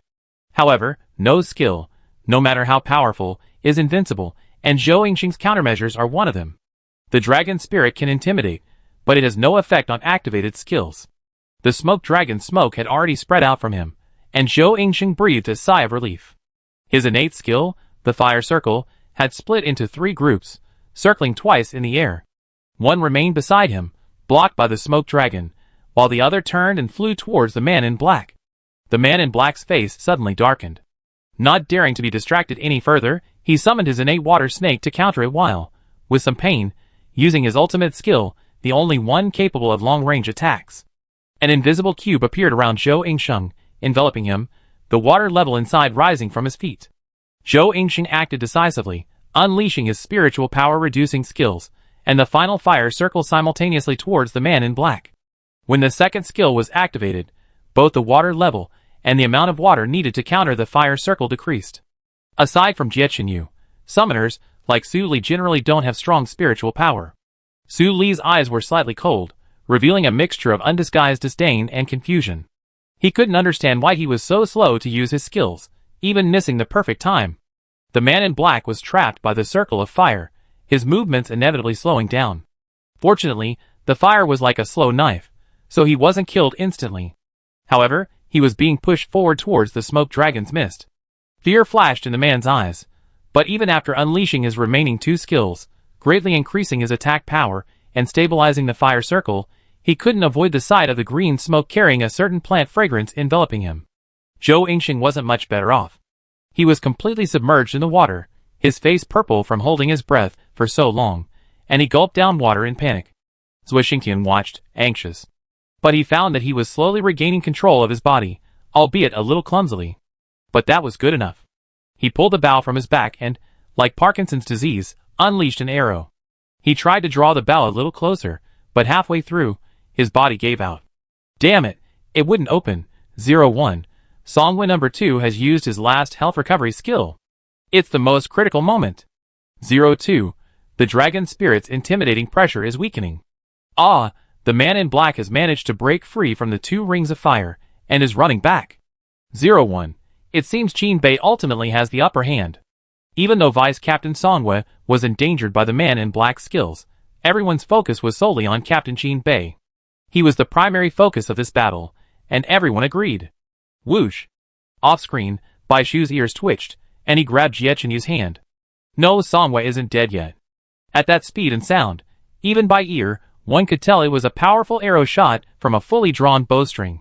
While the accuracy wasn't perfect, it would hit. The arrow flew right in front of him, and the man in black had no time to dodge. The arrow grazed his shoulder, and he groaned, clutching the wound, his heart filled with horror. At that speed, at that height, he thought it was aimed at his neck. The powerful force caused him to lose control, and he disappeared into the smoke, a flash of red light. Ahem. Though the summoner had left the scene, Vice Captain Songwe was freed from the water. His health, which had been reduced by suffocation, quickly recovered, eventually reaching an orange-yellow color. Switching the screens, everyone was surprised to see Shirakawa number 4 curled up on the ground in a ball, with no image at all. One foot was on the bow, and both hands were pulling the string, tilted 30 degrees. He was looking at the sky and gritting his teeth. In this posture, he could not see the target at all, and could only rely on his sense. Release the arrow. After doing all this, Zui Xingtian collapsed to the ground exhausted. After waiting for a while, without hearing the elimination sound, he finally smiled. Success? Idiot. Su Li was annoyed. The dragon's intimidation effect varies from person to person. The stronger the opponent, the less affected they are. The two teams were old rivals, so Zhou Yingsheng's ability to summon a skill to restore health wasn't surprising. Though Zui Xingtian's arrow was unexpected, it was also understandable. The key factor in the plan's failure was that the makeshift helper was far more useless than he had imagined. A shadow fell, and Zui Xingtian saw the man appear above him. The immense pressure on him instantly dissipated, and he leaped to his feet. The pressure returned, making him unable to move. The two stared at each other in silence for a moment. Use your ultimate skill. Zui Xingtian pointed with difficulty at the bow and arrow on the ground. It's useless. He's surrounded by smoke, which will stun Zhu. If you want to eliminate him, let me go. I can shoot. Use your ultimate skill. Su Li remained unmoved. Is this guy the reincarnation of a parrot? Zui Xingtian was anxious, and suddenly realized that Su Li might not have asked him to use his ultimate skill to kill Song Yu, but to make him disable his own skills and sacrifice Xuan Zhu. Guessing that the dragon spirit wouldn't last long, he stiffened his neck and stood still. No need. Suddenly, a gray mist-like object, resembling flames, appeared before him. Okay. Zui Xingtian immediately backed down. Now he was at the mercy of others. Although Song Yu was eliminated, and the points were still in his hands, it was a good loss, But Zhuishengtian had learned the lesson in the team. Never let others lead you astray. At worst, he was just pretending. Don't try to stall for time. Su Li's gray eyes betrayed no emotion as she finally uttered the longest sentence ever. Either he's eliminated, or I take over. The ball of mist and fire was within reach, but something else caught Zhuishengtian's attention. Su Li's hands were calloused. He could shoot an arrow and wield a knife. He was definitely not bad in combat. His meaning was clear. Even without him, dealing with Song Yu, whose health was less than half and whose abilities were exhausted, would be no problem. But why didn't he just attack? Zhuishengtian didn't have time to dwell on it, and could only play the role of a heartless archer. Fortunately, the opponent was shrouded in a thin layer of white smoke and wouldn't be eliminated easily. But before eliminating Song Yu, he had to find a way to properly dispose of the 1,000 points. If he took the points back from Song Yu and then handed them over to Qin Bei, he might as well be eliminated early. Suicide after receiving the points wasn't an option either. Zhuanzhu couldn't contact him, and Su Li was chasing him too closely. The moment Song Yu was eliminated, he didn't have time to aim his arrow at himself before being burned into a fool by the mist and fire. He must find a new way, like the captain in Xiaobai. Damn, he couldn't think of that. Wait, idiot. Zhuishengtian's mind raced, never before having such a brilliant mind. Ah! Ah! Roar! Wow wow wow! Zhuishengtian, having been out of range for so long and afraid to approach the smoke, roared furiously, his hair standing on end. Perhaps out of frustration, he unleashed a volley of arrows. Adding to his skill bonus, the arrows automatically returned to their positions. Suddenly, the air was filled with a constant stream of arrows. What kind of brutalist style is this? It's terrifying. Damn, that's pretty impressive. One man can take on an entire team of arrows, but his accuracy is a bit off. I couldn't imagine Captain Su's expression, standing at the source of the noise. He hated noise the most. Or had the misfire already been used, and Shirakawa No. 4 had lost his mind? Very likely. The three people's positions in the scene were incredibly chaotic. The smoke mixed with the arrow feathers, and the equipment was disrupted, making everything seem hazy. Not to mention that simply dodging the rain of arrows took up all his energy and focus. Zhou Yingsheng was nearing despair. The roar behind him grew hoarse, and even more frantic, and Zhou Yingsheng began to suspect that Shirakawa No. 4 had lost his mind due to the misfire. There were no more tools on the field. No matter how worried Su Li was, he had no choice but to take the field himself. His current state might have been fine against the incredibly poorly aimed No. 4, but he wouldn't have lasted a minute against Su Li. He couldn't let Su Li lose a few points. Songwei No. 2 is eliminated, points reset to 0. The match enters the final 5 minutes. Zhuishengtian's heart tightened, but the mist and fire had already enveloped him. His eyes lost focus, and he collapsed to the ground exhausted. His arms were swollen, and upon closer inspection, the muscles twitched. Just when everyone thought Baichuan No. 4 was also going to be eliminated, Su Li turned and left, stepping on a red cloud. Zhuanzhu, waking from a daze, saw a figure disappearing in the sky. Just as he was about to use his skills to catch up, he was stopped by a pair of hands. Hee hee. It hurts. Looking down at his own summoner, who alternated between giggling and crying, Zhuanzhu's pupils trembled. Shock! Off-screen, Jiechenyu pressed his forehead, as if recalling some unpleasant memory. I told you, mental attacks are the worst. Chapter 200. The covetous gazes of the aliens lurked in the shadows. Zhuanzhu and the uncommunicables Zhuishengtian dodged everywhere. Su Li, perched in the clouds, watched the clamor on the ground as if in a trance, his gaze occasionally shifting to the bustling crowd. Finally, he slowly closed his eyes, his expression indifferent, imbued with a divine aura. Time was like the drifting dust in the air, like the trickling water of a stream, without ups and downs, peaceful, the end quietly approaching. An excited voice startled everyone awake. The 4th round is over. The scores for the 3 teams are as follows. Qin Bei, 200, Song Yu, 0, Baichuan, 100. Cumulative points are as follows. Qin Bei, 200, Song Yu, 0, Baichuan, 100. Seeing the scores, everyone was certain that Zhou Yingsheng had committed suicide, not been eliminated. No wonder Su Li had no intention of eliminating Baichuan. If Baichuan eliminated Songwei, over 1,000 points would transfer to Baichuan. Su Li paused beside Zhuishengtian for a moment, presumably to confirm the transfer. If so, he could simply press the elimination button for Zhuishengtian, which he controlled, and the 1,000 points would be easy. But that didn't happen. But even if he didn't get the 1,000 points, There's still 100 points for number 4. Just bending over, and he just walked away like that. That's exactly what Captain Su would do. Going through so much trouble to pick up a sesame seed is worse than not picking it up at all. You didn't take number 4 seriously, did you? If number 1 had replaced number 4, that sesame seed would have definitely been picked up. And picked it up with flying colors. The 4th round concluded, and the teams emerged from the waiting room. As they entered and exited, Xie Qinyu's eyes met Su Li's. The atmosphere wasn't particularly friendly. Xie Qinyu smiled politely, and was the first to look away. This scene, however, caught everyone's attention. Such a strong smell of gunpowder. Is this the kind of emotion my cyborg like Captain Su would have? What cyborg? That's called being as serene as a chrysanthemum, hiding one's true depth. Do you understand what divinity is? But I have to say, Baichuan made a good change of pace this time. Captain Baichuan's understanding of human nature is truly precise and thorough. Su Li has become increasingly less human over the past 2 years. Not many people can irritate him anymore. When it comes to inciting hatred, our Captain Jia never concedes, but Xiaobai has made up for it quite well. The Nemesis Harvester isn't called that for nothing. Look at the West Division, which has played the most games against Baichuan. They become Baichuan's fan club. So Captain Su will be one of them too? Don't be ridiculous. I can't even imagine you boasting like that. Zui Xingtian finally trudged off the teleportation array, his neck and ears flushed red, his head tucked into his chest like an ostrich. Recalling everything that had happened before, he couldn't lift his head. Xie Qinyu felt a certain empathy and patted Zui Xingtian on the shoulder. Well done. The ostrich still hadn't lifted its head. Bai Shu gave a thumbs up. More than that, it was an unexpected performance. Zui Xingtian was skeptical. And Ning, yeah, especially at the end. What brought you to that point? That roar. I swear Captain Qin Bei was stunned for 3 seconds by your sudden outburst. Jiang Jinping hummed twice. Not only that, but it also prompted Song Yu's suicide. It was crucial. Amidst the compliments, Zui Xingtian slowly raised his head, his face flushed. Am I that amazing?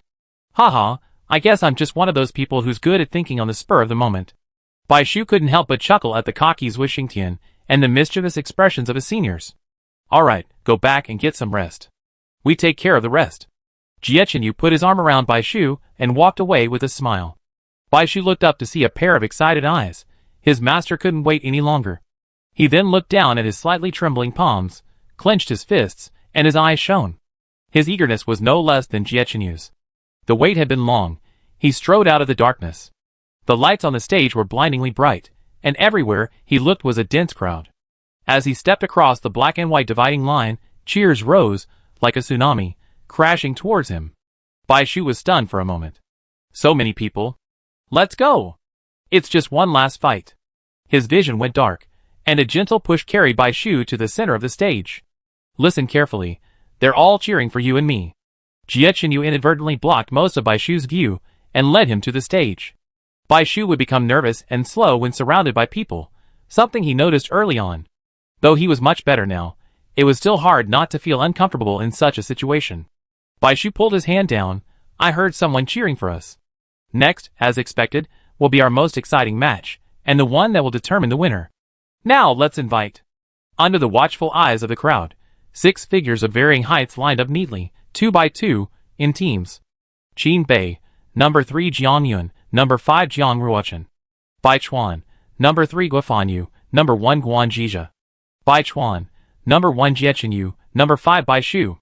Not all attackers are more powerful main attackers. Each team's tacit selection prioritized players with powerful primal skills and still usable primary skills. Qin Bei was the last to arrive. Jiang Yun took the stage with great confidence. Both his and his vice-captain's primary skills were on cooldown, but he possessed a talent for controlling aliens, and the vice-captain's other primal, Zhong Kui, hadn't been banned or played, and his primary skill remained. But the captain ultimately chose him. A hint of caution crossed Su Li's eyes. He knew the unpredictable future, so he couldn't be more cautious. The scores between the 3 teams are very close. You should know now is not the time to act recklessly. Jiang Yun, understanding what he meant, nodded. Don't worry, Captain. The Gongsun family's commission is no match for our championship. We only agreed to it because it was convenient. Timeline returned. Please, players from all 3 teams, select the ban option. Qin Bei and Jiang Yun. Primary skills are on cooldown. The primal Zhu Yin has been banned. There is no ban option. Number 5, Jiang Ruochen, 2nd grade, water healer, with a natal water ball. While healing, heals, grants additional underwater breathing for 10 minutes, with a cooldown of half an hour. There are 2 fully awakened ancestor spirits. Wei Gu, a human ancestor spirit, specializes in medicine and is proficient in dietary therapy. He has 3 skills. Skill 1, pills restore 20% of health, with a cooldown of 25 minutes after 3 uses. Skill 2, call Tengu to escape, with a cooldown of 25 minutes after 1 use. Skill 3, feast, grants food healing abilities, healing a group of 10% of health, capped at 100 people, with a cooldown of 20 hours. Two-headed deer, a beast-type ancestor spirit, aquatic, possesses 2 heads. This is a post-awakening ancestor spirit that has been fully assembled. He has 2 skills. Skill 1, identify poisons, which can cure all poisons, with a cooldown of 20 minutes. Skill 2, the left deer head consumes poison, while the right deer head uses saliva to heal wounds. The poison consumption continues, and the healing continues. Cooldown, 16 hours. Songwei attacker Guafanyu. His natal ice-type shooter, the ancestral spirit Wangxiang, has been disabled, with no disable option. Number 1 Guanjija, a third-year student from the Northern District Medicine sect, possesses ice-type healing. His natal ice crystal flower has 2 forms, one that increases health by 10% or one that increases mental power by 10%. Cooldown after 5 uses. After using mental healing once, the next 2 summoned ice crystal flowers freeze upon contact and lose healing power. Cooldown, half an hour. There are 2 fully awakened ancestral spirits. Shishu, a beast-type ancestral spirit, a giant white-haired rat that feeds on plants and lives in ice. It has 3 skills. Skill 1, restores health by 20%, cooldown, 25 minutes. Skill 2, Qianlian, creates a sound anywhere within a certain range. Cooldown, 3 uses, cooldown, 25 minutes. Skill 3, using fur as a medium, contact with it provides sustained health recovery, which stops upon separation. The duration is indefinite, with a 20-hour cooldown. Shangqing, a demonic ancestor, is a white serpent transformed into a humanoid. He likes to wear a crown and has a gentle disposition. He has 3 skills. Skill 1, restores 20% health, with a 25-minute cooldown. Skill 2, a passive skill that transforms into his original form to pursue his allies when they are damaged, increasing his attack power by 20%, with a 25-minute cooldown. Skill 3, happy to see Shangqing, calling him auspicious, increases luck and reduces his 100% chance of being hit by more than half, with a 20-hour cooldown. By 1 attacker Jiechenyu, Nuba has been banned, with no ban options. Number 5 Bai Shu, there are 3 fully awakened ancestors, Dong Feng, Nine-tailed Fox, and Ji Kong. Banning options are all focused on healers. The players in the final match were all very cautious. Even though Qin Bei and Song Yu were old rivals, and knew each other well, no one immediately offered a decision. The different ban choices would determine the tone of their final match, a points race or a head-to-head elimination match. Ban Song Yu Shishu. Xietchen Yu curled his lips. Ban Qin Bei's Wei Gu.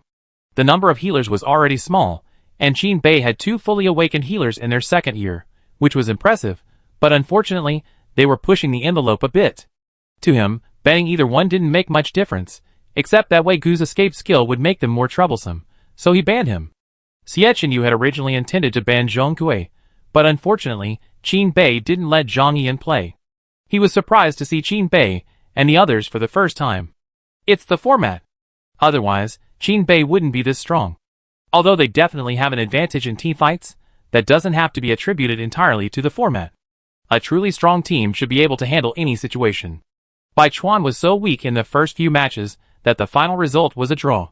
The strength of the spirit's skills is certainly important, but it all comes down to how they play. But Qin Bei didn't ban Shangqing? Bai Shu was a little surprised. It seemed Qin Bei's tone in this match was the opposite of theirs. Jiechenyu looked at Bai Shu. Thanks to you, even a proud Qin Bei has to consider survival. Song Yu still hasn't decided on a ban. Looking at the 3 ban options before him, Guan Zhai's wanted to hold his head in his hands. This is really difficult. We should have saved 2 ban options for the last match. Guafanyu, eager at first, felt a pang of despair after seeing the 5-second countdown. If you don't choose to forfeit, captain. Most of the time, their captain was the most considerate and polite person in the world. The exception was one situation. When he got overly excited, like a spirit possessed by a play, he couldn't help but act exaggeratedly. For example, right now, even though he might already have the answer in mind, he would definitely be troubled until the very last moment. Song Yu's unusual behavior had many people emotionally aroused. What's wrong with Song Yu? Time's almost up, and you still haven't chosen? Are you forfeiting? I thought Baichuan was the weakest of the three teams, but now it seems they finally pulled out their trump card. As the crowd began to waver, Guanzhai calmly said, Ban Jikong. No one knew better than him how dangerous it was to combine attack and healing. One mistake could easily lead Baichuan to the championship. Guafanyu covered his eyes. As expected, it was true. The host breathed a sigh of relief. Please, contestants, choose to fight with the Xianling. Despite that, Bai Shu was the only one who needed to make a choice right now. And Ming and the others stared intently. Song Yu's band hit a nerve, hitting a nerve. We can only bring Dong Feng. Bai Shu's fingers flickered between the two options, then he looked up at Jie Chenyu. I'd like to bring Jiawei this time. What do you think? Looking at those eager, battle-filled, and captivating eyes, what else could he do? Satisfy him, of course. A smile spread across Jie Chenyu's eyes, a gleam in his eyes.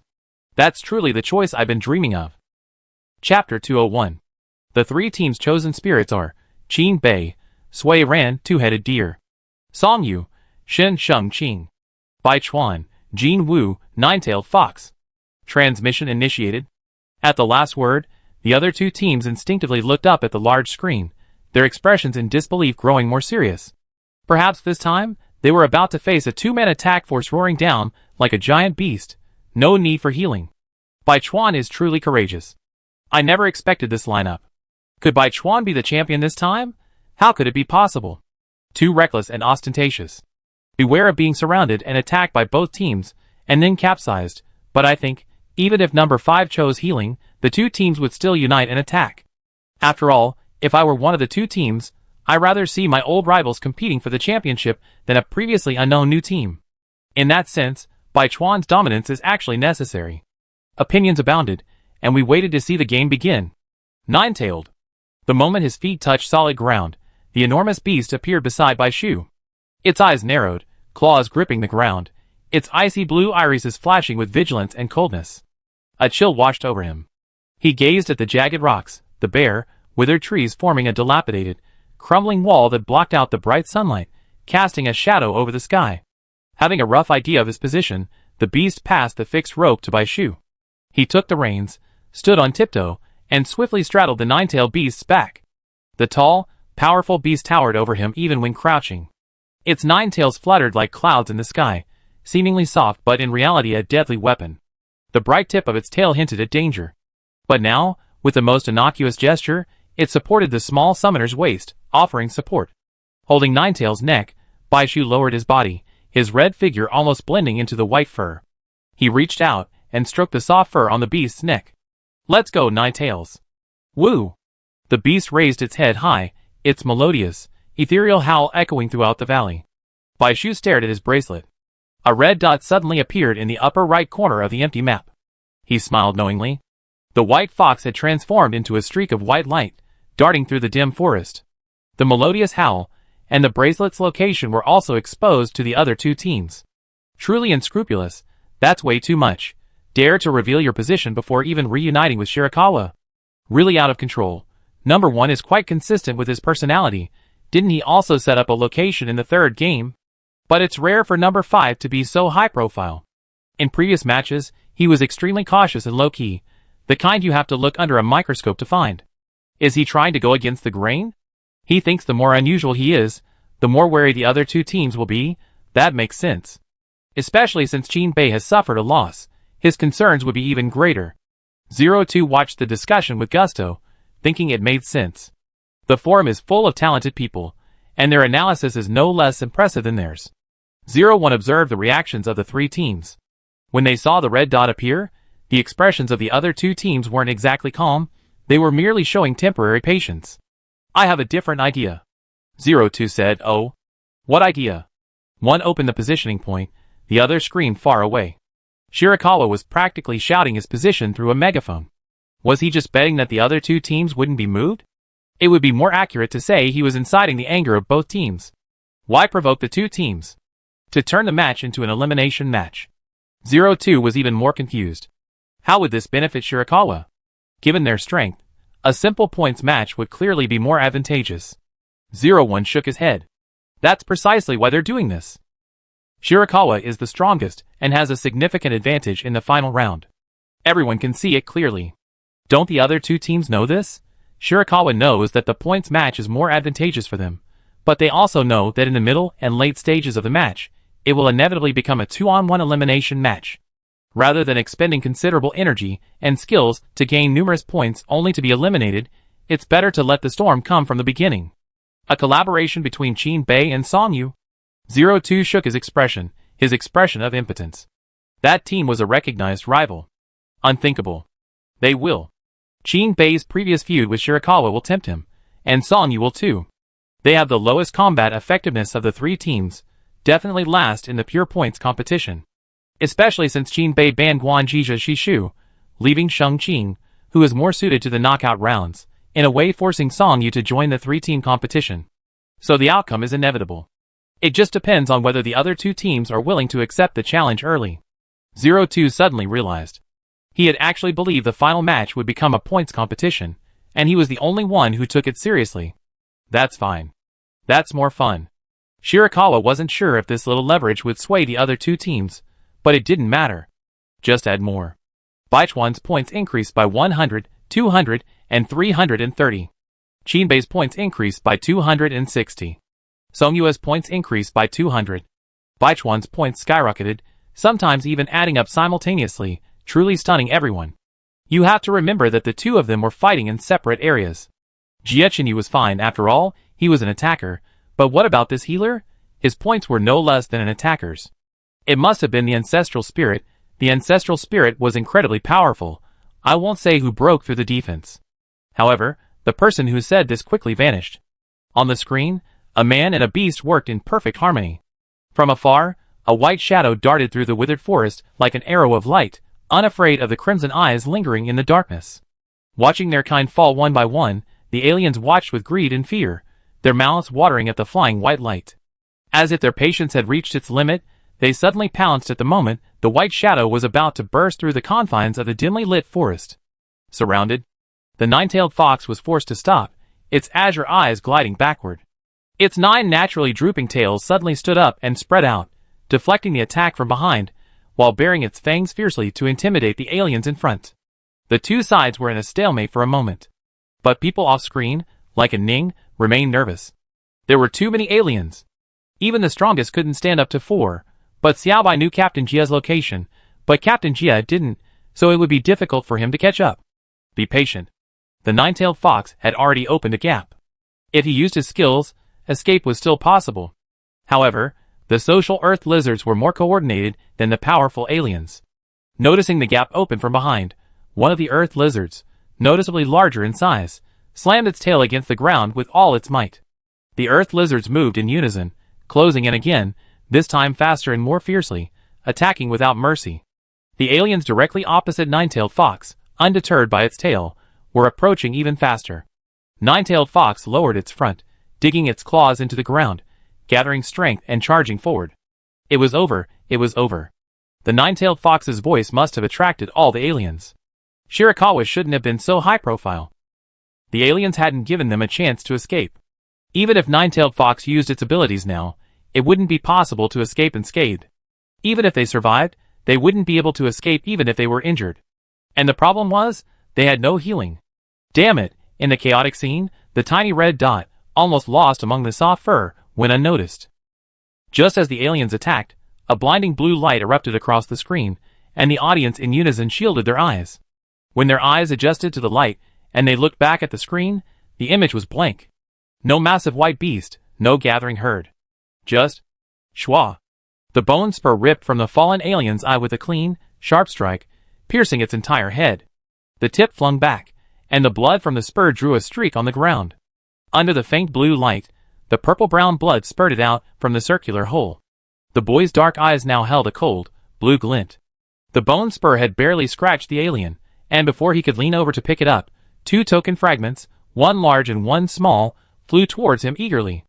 Unnoticed, The jade fragment beneath the boy's neck, hidden beneath the fabric of his team uniform, flashed a glint. Nine-tailed fox. Carefully putting the fragments into his bag, the boy called out. Nine-tailed fox, having already lured the other aliens 100 meters away, vanished in an instant, its figure flashing and reappearing beside the boy. The beast's eyes gleamed with delight and excitement, and it stared at its summoner for more than 10 seconds. From the outset, he sensed something different about his own summoner. The suppressed desires, the subtle anticipation, the aura of a kindred spirit finally erupted. No one understood this better than him, bound together by a contract and sharing a common understanding. And now his thoughts were confirmed. Without waiting for Bai Shu to move, he snatched him up onto his back and his mouth. Watching his head tilted to the side, refusing to let go, Bai Shu stroked the nine-tailed fox's nose against his hand. His fighting spirit was unrestrained, and even his smile took on a sharp edge. Perfect coordination. Awoo! Set out on their journey once more. Everyone was stunned. From the newcomers, who had just met Shirakawa, to the loyal fans, who had followed him all the way from the South District, they were all stunned. Has Xiaobai become stronger again? Right. Not only stronger, he feels completely different. QB has changed a lot too, like the Fox King has become a loyal dog. Although the nine-tailed fox and Xiaobai used to work well together, they were arrogant, their eyes glaring, and they were reluctant to ride on the boss. Now, they're practically eager. Yes, the nine-tailed fox previously dominated the teamwork, but this time, it's clearly the nine-tailed fox that's coordinating Xiaobai. I always feel like it's not that Xiaobai has become stronger, but that he was always that strong. It's just that his previous role within the team was a healer, so instead of showing off, he focused more on cooperating with the team, even leading it, so he needed to downplay or even marginalize himself. But this time, he's a striker, and he doesn't need to worry about coordinating with his teammates. When his single goal is to attack, all that pretense is unnecessary. I couldn't agree more. I always thought Xiaobai's fighting ability was a mystery. He could fight anyone and never lost, but he's never had a complete 1v1 fight. The most complete one was probably when he was locked in a fixed space by Taowu against Jiujiang. That was a real one-on-one duel, but although he was seriously injured, he persisted and escaped. It's a pity that we couldn't see that battle. Shaking his wrist, aching from exerting too much force, Bai Shu looked at the bone spur in his hand. It was made from the thickest bone of Nine-tailed Fox's finger after he killed the first alien. It was crude, but it was long and sharp. It had been a long time since he had felt the feeling of unbridled slaughter. It reminded him of a past life, when he was surrounded by countless zombies, fighting tooth and nail to forge a way out, his mind completely lost.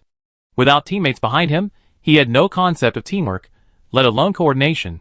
He only knew how to fight to the death, faster, more powerful, and more precise. One-on-one, even one-on-many, was his true nature.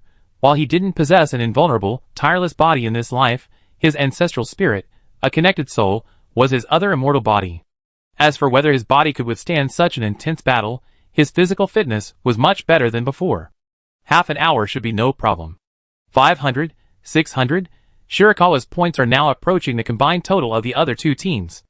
02 was so shocked that he couldn't hold back his voice. Not to mention the commentator, Shirakawa's points surged far beyond their imagination. Both Guanzhai's and Jiang Yun were anxious. Yo!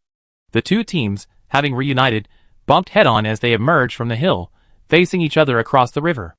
Jiang Yun, cooperation? Guanzhai's, okay. The two hit it off and headed towards the target point in unison. Chapter 202. The point gain was slowly stagnating, until only Bai Shu's occasional contribution was making it. Bai Shu had a bad feeling. If they hadn't killed the alien, what were the others doing? There was only one possibility. They encountered one. Nine-tailed fox, speed up.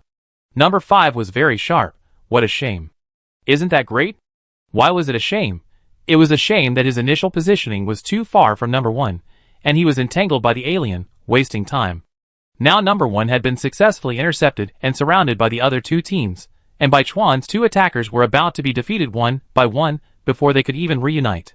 Through the Golden Crow's eyes, he saw the 4 men charging forward, the attacker and the healer, each in pairs. The former rode a dragon, the latter a deer.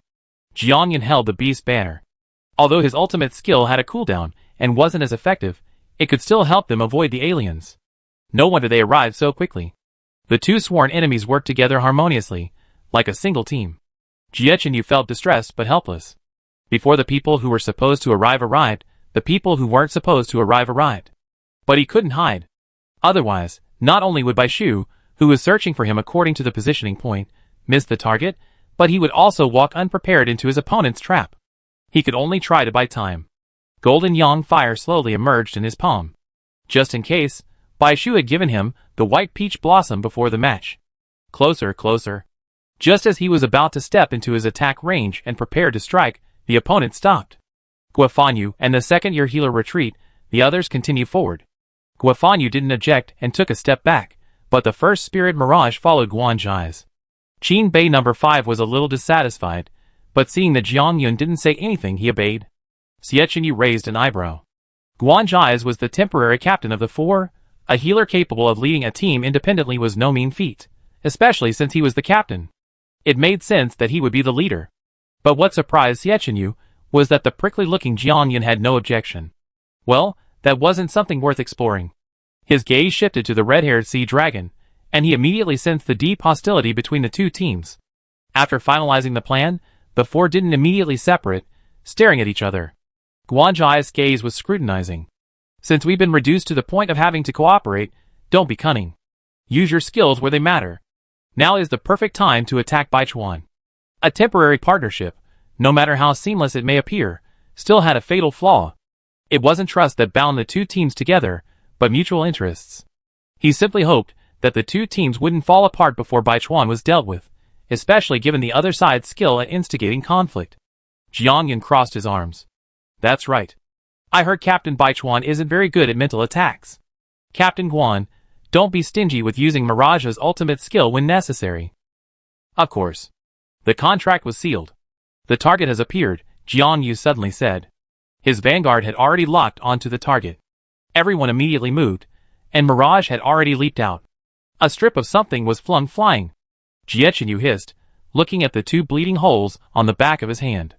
It was truly impossible to defend against. The flung shuran quickly reared up. Despite its vibrant color, its slender body made it difficult to instantly notice and dodge in the wild. Jiang Yun must have gone mad, using his skill right away. Even if Xiechenyu had the quickest reflexes to subdue the snake, the sudden shift in position wouldn't have given him a chance to react. If Bai Shu or other teammates were around, this situation wouldn't have happened. The attacker's vision is always focused on the enemy ahead, but non-attackers constantly monitor the attacker's status. Without teammates behind them, and facing multiple opponents alone, the sheer variety of enemy skills makes it difficult to react quickly, making it difficult for those accustomed to team fighting to adapt. Xiechenyu was thankful that Rian's ultimate skill was already cooldown, and the bite only caused some numbness. Rian's own mild toxicity, while not fatal, did somewhat affect his movements. Golden Yang fire spread, like a fiery dragon towards the approaching two. 1 against 4, even the strongest would be no match. I can't even count the skills available to the two teams alone. The only hope lies in Yang fire. If we can eliminate 1 or 2, or buy time until number 5 arrives, there's still a chance. Could Captain Guan not know this? Yang fire is broken. Even before Yang fire arrived, Guan Zhizha summoned Sheng Qing. Happy to see Sheng Qing. Effective attack hit rate reduced by 50%. Of the 2 men and 3 beasts who had intruded into the Yang fire, something seemed to be separating Shen and Jiang Yun from the golden fire. It's an honor to have so many people against me alone. Xiechenyu wasn't surprised to see the newcomer. He knew of the intruder through the Yang fire, and in fact, he had long been prepared for the Yang fire to be broken. If it hadn't been broken, he would have worried about the future of humanity. His left arm hung unnaturally, the bone spur on his right pointing straight out. Jiang Yun remained unmoved by the provocation. Catching Shen's eager gaze from the corner of his eye, Xiechenyu smiled playfully. A team of attackers, you daren't attack them yourself? Stop talking nonsense. Jiang Yun took a step back, retracting his beast banner. The opponent I want is behind. The mirage darted through the flames, its body ablaze with white light, and thick white mist continuously emanated from its mouth. One of the phantoms, a dragon-like silhouette, charged directly at Xiechenyu. Was he going to attack Bai Shu? Xiechenyu suppressed his smile, held his breath slightly, and mobilized his entire body to respond. Guanzhai's then threw a restorative ice crystal flower at the mirage. After watching Jiang Yun walk into the flames, he used the 2 empty shells of the ice crystal flower on himself. Seeing that the ice crystal flower's freezing effect could temporarily resist the Yang fire's overwhelming attack, Guanzhai's breathed a sigh of relief. Fortunately, his life force was not weak. But he did not head towards the Yang fire's depths. Instead, he turned in another direction. Calculating the time, the man should be arriving soon. Nine-tailed fox retreat. Bai Shu suddenly raised his hand, and the sprinting nine-tailed fox leaped high. The golden crow dodged left and right in the sky. Below, Guafanyu clutched an ice-blue bough, his force full and round, like Hoi shooting the sun. An arrow was released. Bai Shu raised his hand, his gaze fixed precisely on a point in the sky. With one hand, he grasped Nine-tailed Fox's raised neck, and with the other, he pulled out a small bone spur and hurled it with all his might. The close encounter, the bone spur abruptly stopping in mid-air, as if striking something, plummeting to the ground. Gaga! When the golden crow saw the white shadow on the ground, its hoarse cry intensified with excitement. Xiao Bai! Its summoner is saved. The golden crow descended from the sky, a feather missing from one wing, and it stumbled and fell. It landed on Bai Shu's shoulder, wings flapping and claws chirping non-stop. Bai Shu frowned, nodding occasionally. What? The sun fire was broken? They already gone in? Everyone looked bewildered, shocked. Can you even understand this? Bai Shu looked ahead. The sun fire roared with such force that, thanks to its guidance, Bai Shu was able to reach the target at top speed. The surroundings were unnaturally quiet. Even Guafanyu, who had just fired the arrow, had disappeared. Ahead lay a seemingly unobstructed pit. But could he enter the Yang fire? This was over. The 8 major sects had besieged Bright Summit, and the only support was blocked outside. What sect? What summit? Don't worry about it. This is an ancient legend, not something most people would understand. I had to try. Bai Shu stopped Jiuwei's advance and approached the blazing golden light alone. His heart tightened. He could sense that the Yang fire was different from before. It was weaker, paler in color, and even cooler than he expected. This meant that Jie Qinyu's situation was definitely not good. Anxious, Bai Shu subconsciously quickened his pace, completely immersing himself in the Yang fire. The imagined scorching heat never arrived. The flames automatically parted, enveloping Bai Shu completely. Like the golden crow, it seemed to realize this was its only hope of salvation. Lowering his arm from blocking his way, Bai Shu understood. It seemed Jie Qinyu's control over the Yang fire had improved. Ouch! QB, trapped outside the flames, frowned, the threat of the Yang fire making him uncomfortable. Bai Shu retracted the nine-tailed fox into his spiritual sea. He walked alone into the corridor formed by the golden flames. The sound of being swallowed by the flames returned, the Yang fire consciously clearing a path for Bai Shu. After a few steps, he heard the sounds of fighting. However, as he was about to pass, a slender figure broke through the golden flames and appeared before him. The warmth around him vanished, replaced by an endless chill. Is it you?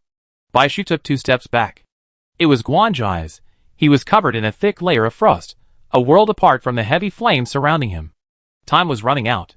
Just as Bai Shu was about to cut the Gordian knot and leap forward, a huge, pure white snake head suddenly appeared close to Guanzhai's profile, then slithered up his broad shoulders and onto his raised arms.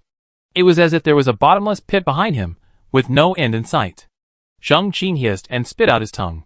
The purity born from the frost was suddenly tinged with a hint of enchanting danger. He was probably the culprit who broke the Yang fire.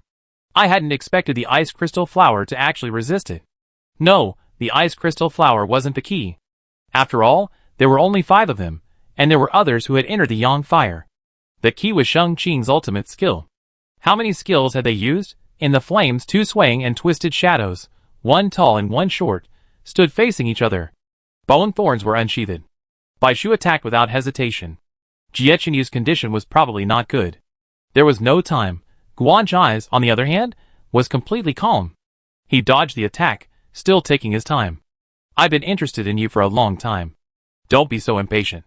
Why not take this opportunity to have a good sparring match? One move would reveal his worth. Bai Shu's heart sank. This man's combat prowess was no less than that of an attacker. No need for that. Bai Shu shifted his ankles, forcing every muscle to reach peak strength. With a feint of a forward thrust, Bai Shu's speed was so fast that he practically melted into the golden flames. Guanzhai's was astonished. This speed. If he hadn't understood his skills, he would have thought it was just a skill. Incredible. The bone spur pierced the ground, and the man leaped upwards using the force. The moment he was airborne, the flames quickly spread, pointing in a certain direction, exposing that spot to Bai Shu's field of vision. He spotted 2 people standing, and sitting not far away. The former raised his wrist as if thrusting something downward, while the latter, exhausted and blocked from perception, remained motionless. No, Bai Shu's forward steps were halted as a soft, slippery touch wrapped around his ankles and legs. He turned to see the white snake, its scales eroded by flames, rising high, followed by a flower of ice crystals. The snake's injuries had healed, its vertical pupils, now docile and savage, now sharp and feral. His lower body was completely restrained, and it was still rising further and further. Bai Shu tilted his head to avoid the snake's tongue that spitted at his face. He looked up, watching Guan Zhai's tall figure approach. As the snake's body coiled around his waist, Bai Shu, without hesitation, swiftly struck with the bone spur in his hand. Phew, that was a close call. Having witnessed inhuman speed and faced with Bai Shu's fierce gaze, Guan Zhai's, already prepared, didn't let Bai Shu get his way this time. With a quick, precise grip, he grabbed Bai Shu's wrist and pulled it upwards, his fingers expertly tracking a specific spot before exerting force. Ah! The raised arm went numb, and he completely lost control of it. He could only watch helplessly, as the other man smoothed his fingers flat. The bone spur fell into the swirling yang fire, instantly reducing them to ash. He remained indifferent to the man and the snake that pinched and entangled him. Fire follows its master, Jietchen Yu, you idiot, this is too cruel. With such height and build, they're both healers. Why is there such a huge difference? I bet Xiaobai isn't still tiptoeing around in the snake circle right now. Is Baichuan being too harsh on healers? I treat Baichuan to a free meal after the national competition. Why is it after the competition? Is there still any suspense? One is entangled by a snake and unable to move, the other has lost his mind, only regaining consciousness when being stabbed. But it's better than nothing. His health continues to decline, and elimination is inevitable. You're very fast. Guan Zhai's examined the thin wrist in his hand, which he could easily wrap 2 fingers around, as if he were observing something strange. You're quite strong. If Shangqing hadn't helped me restrain you, I wouldn't have been able to stop you on my own. With your meager muscles and small stature, it's almost impossible. Bai Shu, But you did it. How did you do it? Bai Shu frowned. Is now the time to discuss this, my Captain Guan? Why did he have to act like this at this moment? Bai Shu's expression was full of offense. If Captain Guan hadn't been so sincere, I would have suspected he was insulting me. Under normal circumstances, Captain Guan is a very nice person, gentlemanly and gentle. Only sometimes can he be like Frankenstein, blunt and persistent. I promise, only very rare times. But this is a good opportunity. You want to know? Bai Shu blinked, his voice deliberately hushed, weak yet whispering like a lover's, making one want to lean in and listen. Please let me go first. Watch carefully. I demonstrated one last time. His shoulders were instantly and completely engulfed by the snake, leaving no room for maneuver. His round, cat-like eyes narrowed in pain, beads of sweat formed on his forehead. Perhaps from the intense pressure and pain, his lower lip had been bitten, blood dripping down his pale chin onto the snake's scales. His breathing was intermittent. From Guan Zhai's condescending perspective, the man before him seemed harmless, fragile, easily crushed to death with a single hand. He also harbored a profound secret, a secret that stirred his heart. You be eliminated soon. Demonstrate quickly. Guan Zhai's didn't move closer, seemingly still sane and unmoved by the temptation. This relieved the rest of Songwe. Zhou Yingxing held his forehead, not bad, not bad. He was truly worried the captain would give in to the other party's wishes. Although number 5 was almost certain to lose, he couldn't imagine what else the other party could do. But the price they had paid was too great, and they couldn't afford even a single mistake. However, no one noticed that Guan Zhai's gaze was uncontrollably focused on the person before him. Except for Bai Shu. Nine-tailed. A scorching breeze blew Nine-tailed's flowing fur, and the behemoth descended from above like a cloud. Its tails flew away like white snakes, before disappearing like arrows in the astonished gaze of the crowd. Xingqing's arms felt empty, and his eyes widened. How is this possible? Even if QB's power was greater than Shokio's, Bai Shu would be torn apart by the combined forces. Could he be a spirit, not a human? Don't be ridiculous. Thank you for your hard work, QB. Seeing QB's proudly soft fur being burned and gnawed, Bai Shu felt a pang of apology. Don't worry about it. Are you alright? From QB's perspective, his summoner looked even worse. Bai Shu lay limply on QB's back in a strange position, breathing rapidly. Half of his body felt boneless. It's okay, it be soon. Then, there was a teeth-aching sound of bones creaking. Ah, it hurts just looking at it. To come up with such a way to escape, he's truly ruthless. Bone shrinking. Even in a previous life, it was a lost art. In the past, relying on his good health and insensitivity to pain, practicing it was effortless. But this was a virgin skill, and this body couldn't handle it. Bai Shu had to forcefully dislocate his bones, so that he could be pulled away by the nine-tailed fox. His pain wasn't fake, forcing bones apart truly hurt, but Bai Shu didn't dare delay. Unnoticed, the Yang fire's flames had waned, enough for even the camera to get close. This was the weakest Bai Shu had ever seen the Yang fire, and precisely because of this, he dared to risk releasing the nine-tailed fox. The place where he was trapped by the snake wasn't far from where Jie Chenyu lay. Bai Shu soon spotted Jie Chenyu, fleeing in panic and collapsing on the ground. His body was covered in wounds, both deep and shallow. Like the weakened Jinhua, his bracelet's health was at risk. Bai Shu frowned, but Jie Chenyu's condition was even worse than he imagined. His limp movements, his cowardly expression showing no fighting spirit, his miserable appearance, barely breathing his last. I remember he wasn't like this before, when he was lacking a soul and spirit. Chapter 203. Jiang Yun was directly in front of Jie Chenyu, his arms and face splattered with blood. The beast's banner in his hand was already stained red, dripping from its pointed tip onto the ground. As the golden color faded, the surrounding fog thickened, making the bloodstains particularly glaring. It looked like a massacre scene. Bai Shu's heart tightened, and he immediately rushed forward, covering his nose, placing himself between the two men. I got you. A pair of wet hands gripped the back of his neck, and the strong smell of blood enveloped him. Bai Shu's gaze shifted downwards, and he saw a hand covered with wounds reaching out from behind. Its owner was all too familiar to him. It was Jie Chenyu. In front of him, Jiang Yun's lips curled slightly. Seeing Jie Chenyu's appearance, he made no move to attack, his expression natural. He hadn't expected the threat to come from behind Jie Chenyu, who looked too weak to even stand. Was it a mirage? Bai Shu raised his hand slightly, touching the back of the hand holding his neck. The bracelet's health was precarious. Even the slightest counterattack might cause it to completely collapse. Would he give him his only remaining healing, his only peach blossom? Bai Shu didn't move, a calm glint in his eyes. Saving him was easy enough, but the opponent's condition made him doubt whether he could be of any use after his health was restored. He even doubted what he had seen. If necessary, he would even be eliminated. Bai Shu hesitated. But Jie Chenyu was just one step away from being eliminated, and Jiang Yun couldn't wait. The moment Jiang Yun moved, Jie Chenyu behind him also moved. Bai Shu, about to strike, froze. The expected damage didn't come. He didn't tighten his grip, but gently rested on his shoulder, trying to pull him back and avoid harm. Without further hesitation, he quickly withdrew his hand and, with a backhand, passed the pink peach blossom to the person behind him. Jie Chenyu, fully revived, breathed a sigh of relief. If Xiaobai hadn't arrived, he would have been dead. He then, with a look of grievance, clung weakly to Bai Shu, his right hand pointing in Jiang Yun's direction. You're finally here. I'm about to be bullied to death by them. Bai Shu? ? He coldly pushed the person away, making Bai Shu even more wary. Who am I? After losing quite a bit of blood, Jie Chenyu was caught off guard by the push. He froze for a moment, then reacted with a grievance pout before brazenly lunging forward.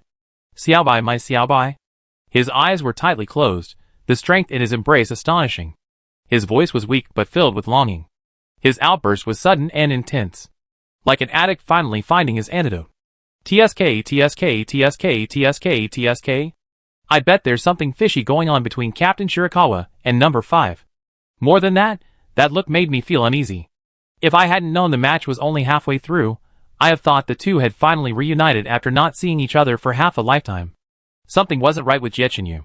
Bai Shu quickly realized this and carried him back. No one knew what Jie Chenyu had experienced in the fog. Before Bai Shu arrived, it wouldn't be an exaggeration to say he was surrounded by enemies.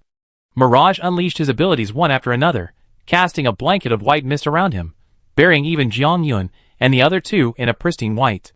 Something seemed to be surging beneath the thick fog, and Jie Chenyu, trapped within it, felt a growing sense of anxiety with every breath. He had to leave, as soon as possible. Alarm bells blazed in his mind, and he ran furiously through the fog until he was exhausted. But the white mist followed him like a shadow, and Jie Chenyu suddenly stopped. A young man and woman appeared before him. The man was tall and handsome, the woman capable and mature, smiling at him gently. Dad, Mom, why are you here?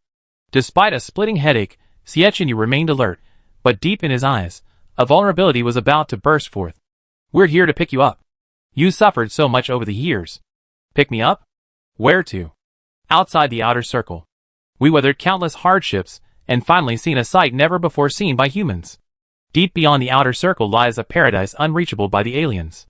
The woman's soft voice seemed to have the power to soothe all worries, slowly describing a beautiful scene. "It's vast. District 5, where we live, is but a tiny speck. There are endless fields, blue skies, white clouds, and clusters of flowers. We will live happily there, realizing the stable life we always dreamed of." The two of them reached out to him, their voices as illusory as their words. "Come with us. That's humanity's destiny." But for Jiechenyu, the beautiful scene described had become a vivid reality in his mind, soothing even the pain. Jiechenyu held out his hand. "We're leaving." "What about the aliens? What about the secret realm?" "Don't be afraid. They won't harm us there." "Haha. That's bullshit." The taste of blood spread in his mouth, and Jiechenyu was forced awake by the anger. "Is it enough to live in a corner? To surrender the land beneath our feet to the aliens? To watch our ancestors fall apart? Absolutely not. Such words would never come from his parents' mouths. They died to kill the aliens.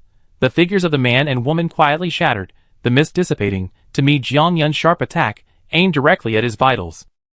Jiechenyu reached back to grab, only to be enveloped by the mist once again. "Tsk." Jiang Yun curled his lips, his face dodged, and reluctantly retreated back into the thick fog.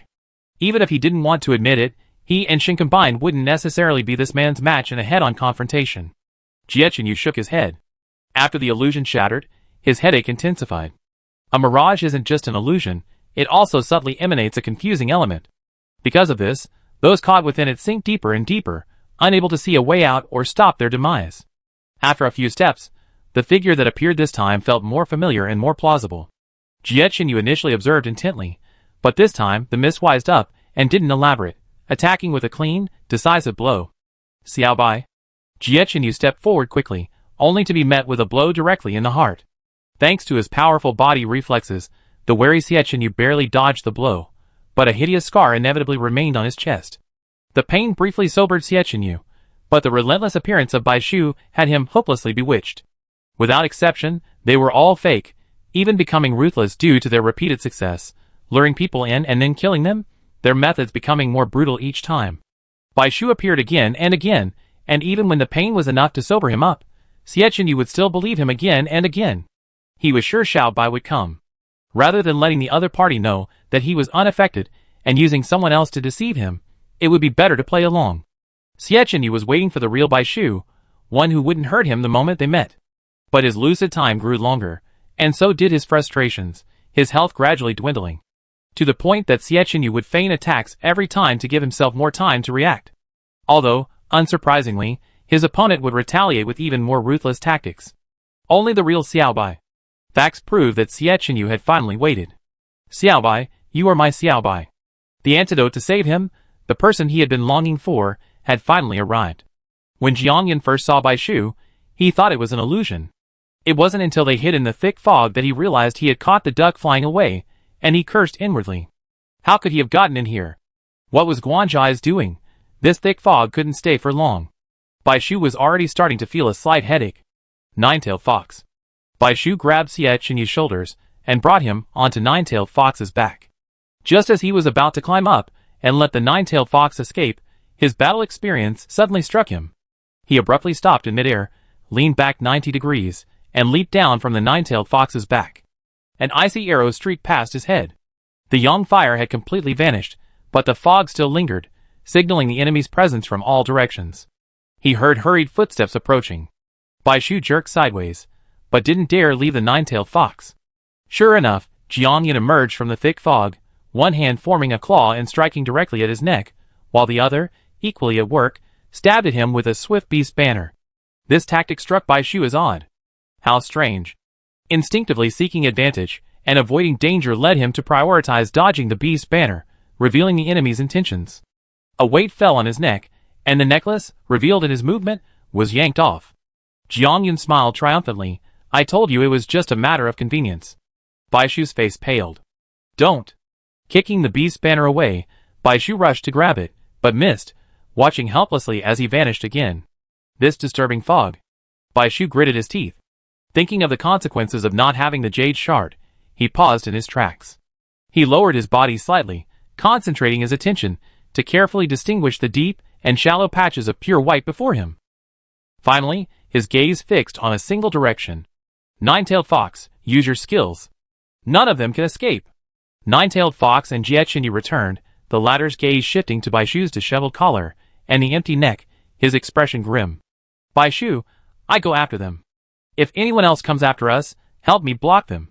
Jie Qinyu nodded. Okay, let Jimu help you. What happened? Why did Baichuan react so suddenly? It seems like Jiangyun stole something from Baichuan number 5. It doesn't look like a token fragment. Why is he reacting so strongly? What is it? I got a screenshot. A black pearl and a green jade plaque, seemingly just simple decorations. Number 5's reaction wasn't what I call it. He was about to flee, but now he seemed determined to fight. Ouch! 9 fox tails suddenly grew wildly, attacking in 4 directions. At the same time, gray-blue fox fire shot straight at Jiangyun. Jiangyun's face wasn't exactly good either. He hadn't expected a seemingly ordinary necklace to transform the other person so suddenly. Regardless, the thick fog hadn't dissipated yet. No matter how powerful his skills were, it was useless if he couldn't find the target. What really worried him was that the beast banner in his hand suddenly became scorching hot. This gave Jiangyun a bad feeling. Jiangyun wanted to hide, but Bai Shu wouldn't give him the chance. Leaving everything else to Nine-tailed fox, with a wisp of fox fire guiding him, he chased Jiangyun wholeheartedly. Take a deep breath. Speed up. A monster? Jiangyun glanced back, startled. Premonitions aside, the real trouble lay ahead. Whoosh! A burst of flames forced Jiangyun to a halt. The golden crow landed on the treetops above him, its eyes fixed on him. Bai Shu and Foxfire arrived from behind, forcing him to a dilemma. The thick fog had caused the person in front of him to blur. Bai Shu, disregarding everything else, grasped Jiangyun's wrist tightly, his expression anxious. Give it to me. It hurts. I give it to you. Who cares about that junk? Faced with this triple threat, Jiangyun had no choice but to bow his head. He pulled out the necklace, still barely warm, and examined it curiously. It contained only 2 items, a black sphere that looked like a pearl. While of exceptional quality, it wasn't particularly valuable to aristocratic families.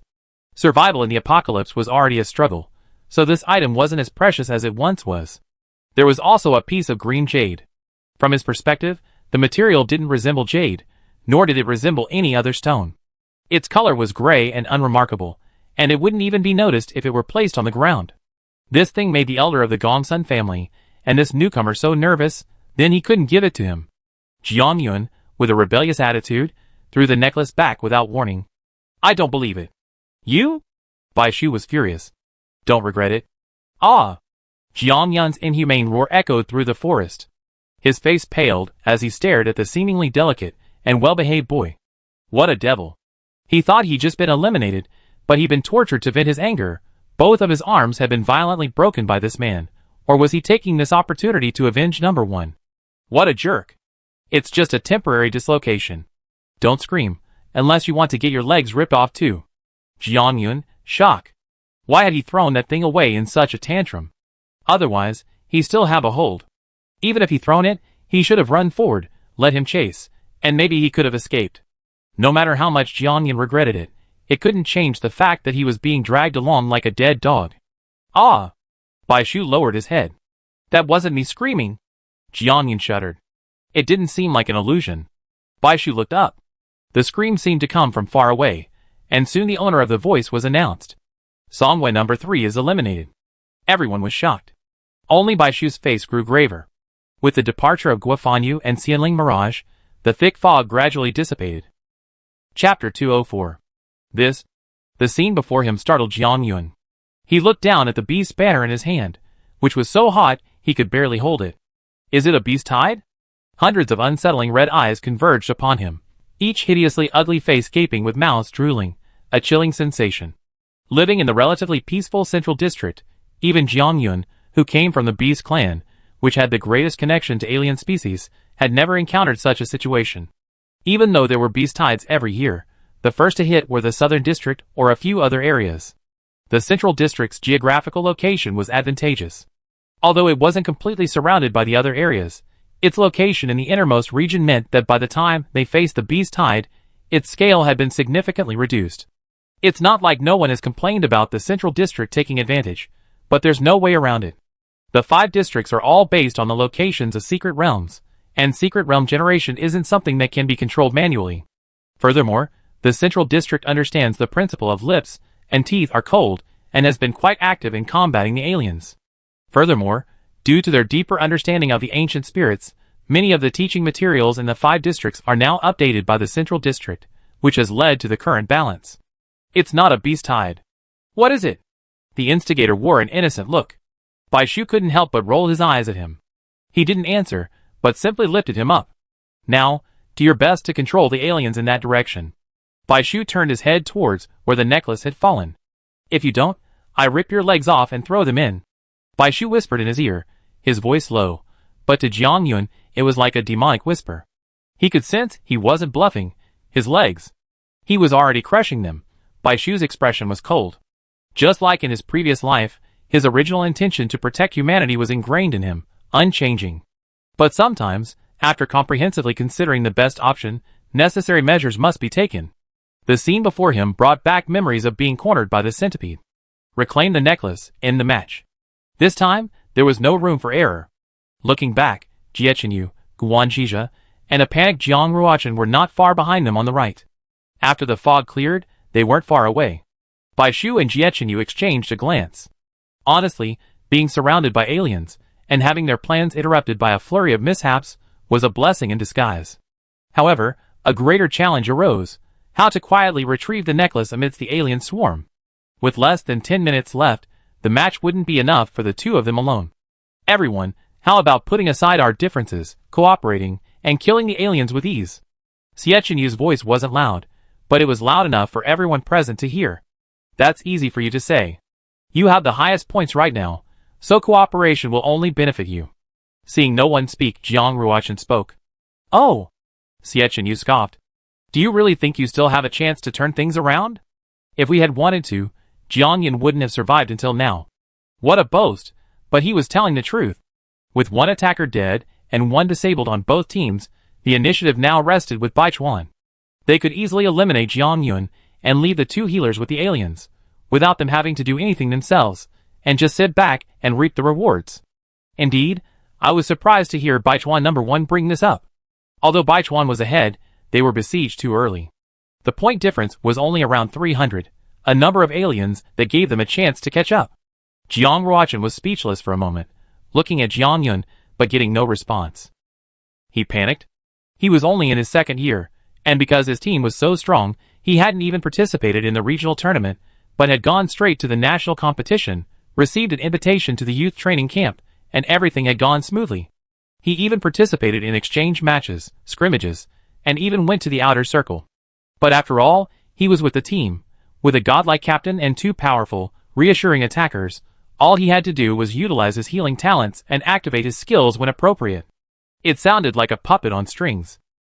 He hadn't thought much of it before, because the previous healer and his classmates had all done the same.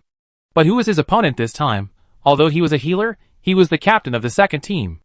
Although he was a healer, he was the rookie number 5, who was comparable to an attacker.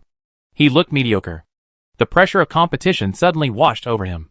Even more tragic was the fact that he was forced to be separated from his own attackers, and placed in a field filled with aliens alongside Song Yue's attackers. On one side were aliens, on the other were the opposing attackers. He felt extremely uneasy. So when the aliens suddenly swarmed, Guofanyu stood in front of him, and was trapped among them. He fled in panic, unable to offer any help. He couldn't be eliminated, his skills hadn't been used yet. If this continued, he would surely become the first healer in Qinbei not to be selected for the youth training camp. Qinbei's first team had no shortage of healers, he would be replaced by one of the substitutes. Thinking of this, Jiang Ruochen felt suffocated, as if drowning.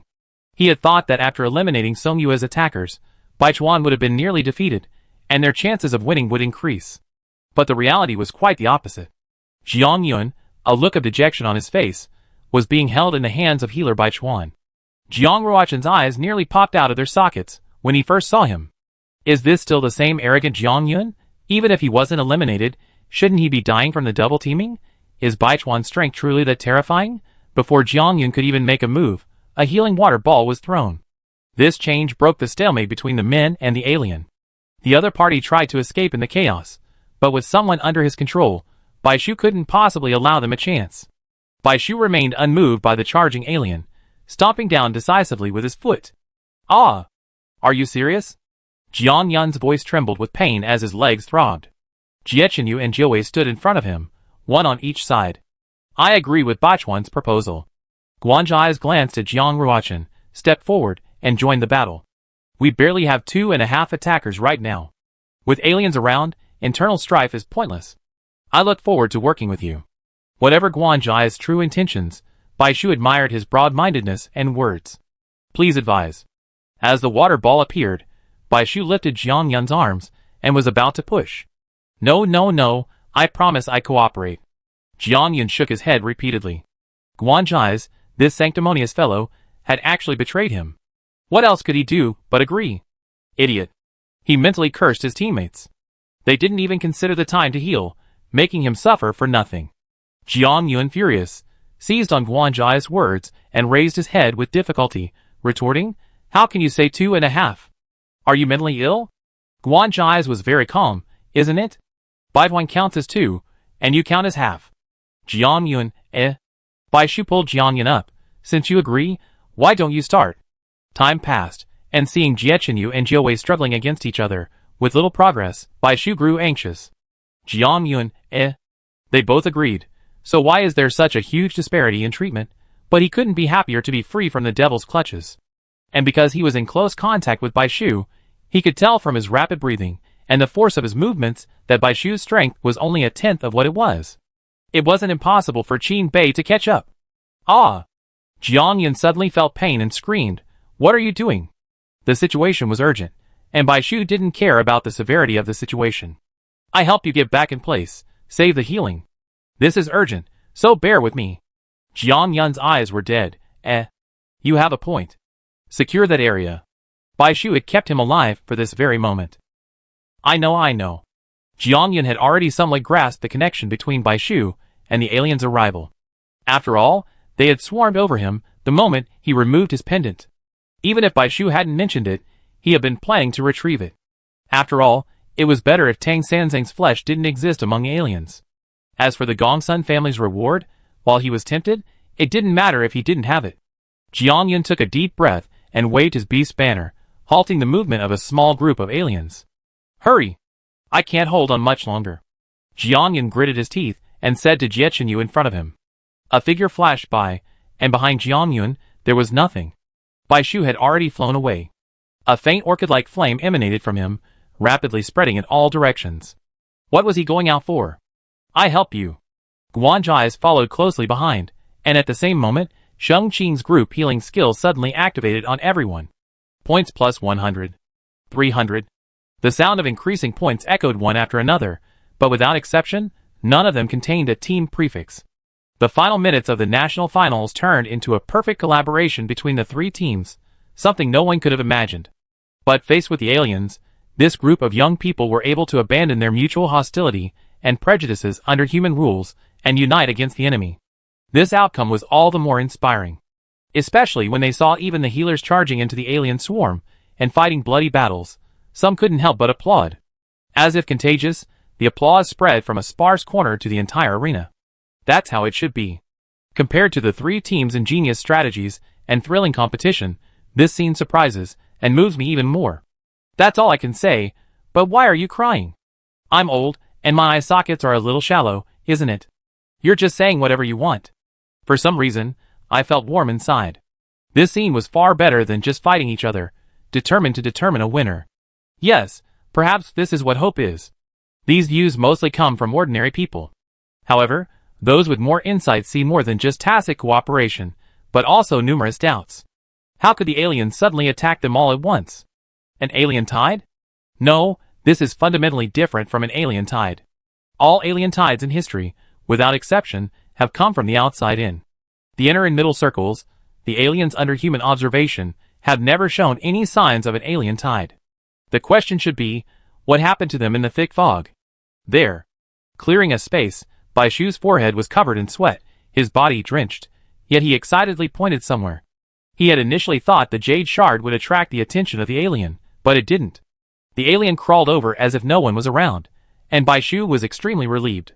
"Don't worry, leave it to me," Xiechunyu whispered. Now that the thick fog had dispersed, their actions were exposed to countless eyes, and Xiechunyu didn't want anyone to notice the jade shard. Why did Jiangyan know they were going to snatch the jade shard again? Someone was already targeting them. Bai Shu nodded, his strength reaching its limit. Releasing a final burst of ghost fire to cover himself, his body fell backward uncontrollably. Suddenly, a hand caught him, and his heavy body felt relieved. Looking back, he saw Guanzhai's behind him, coordinating with Jiang Ruochen in the distance. The latter, left unprotected, had already managed to hold out this far.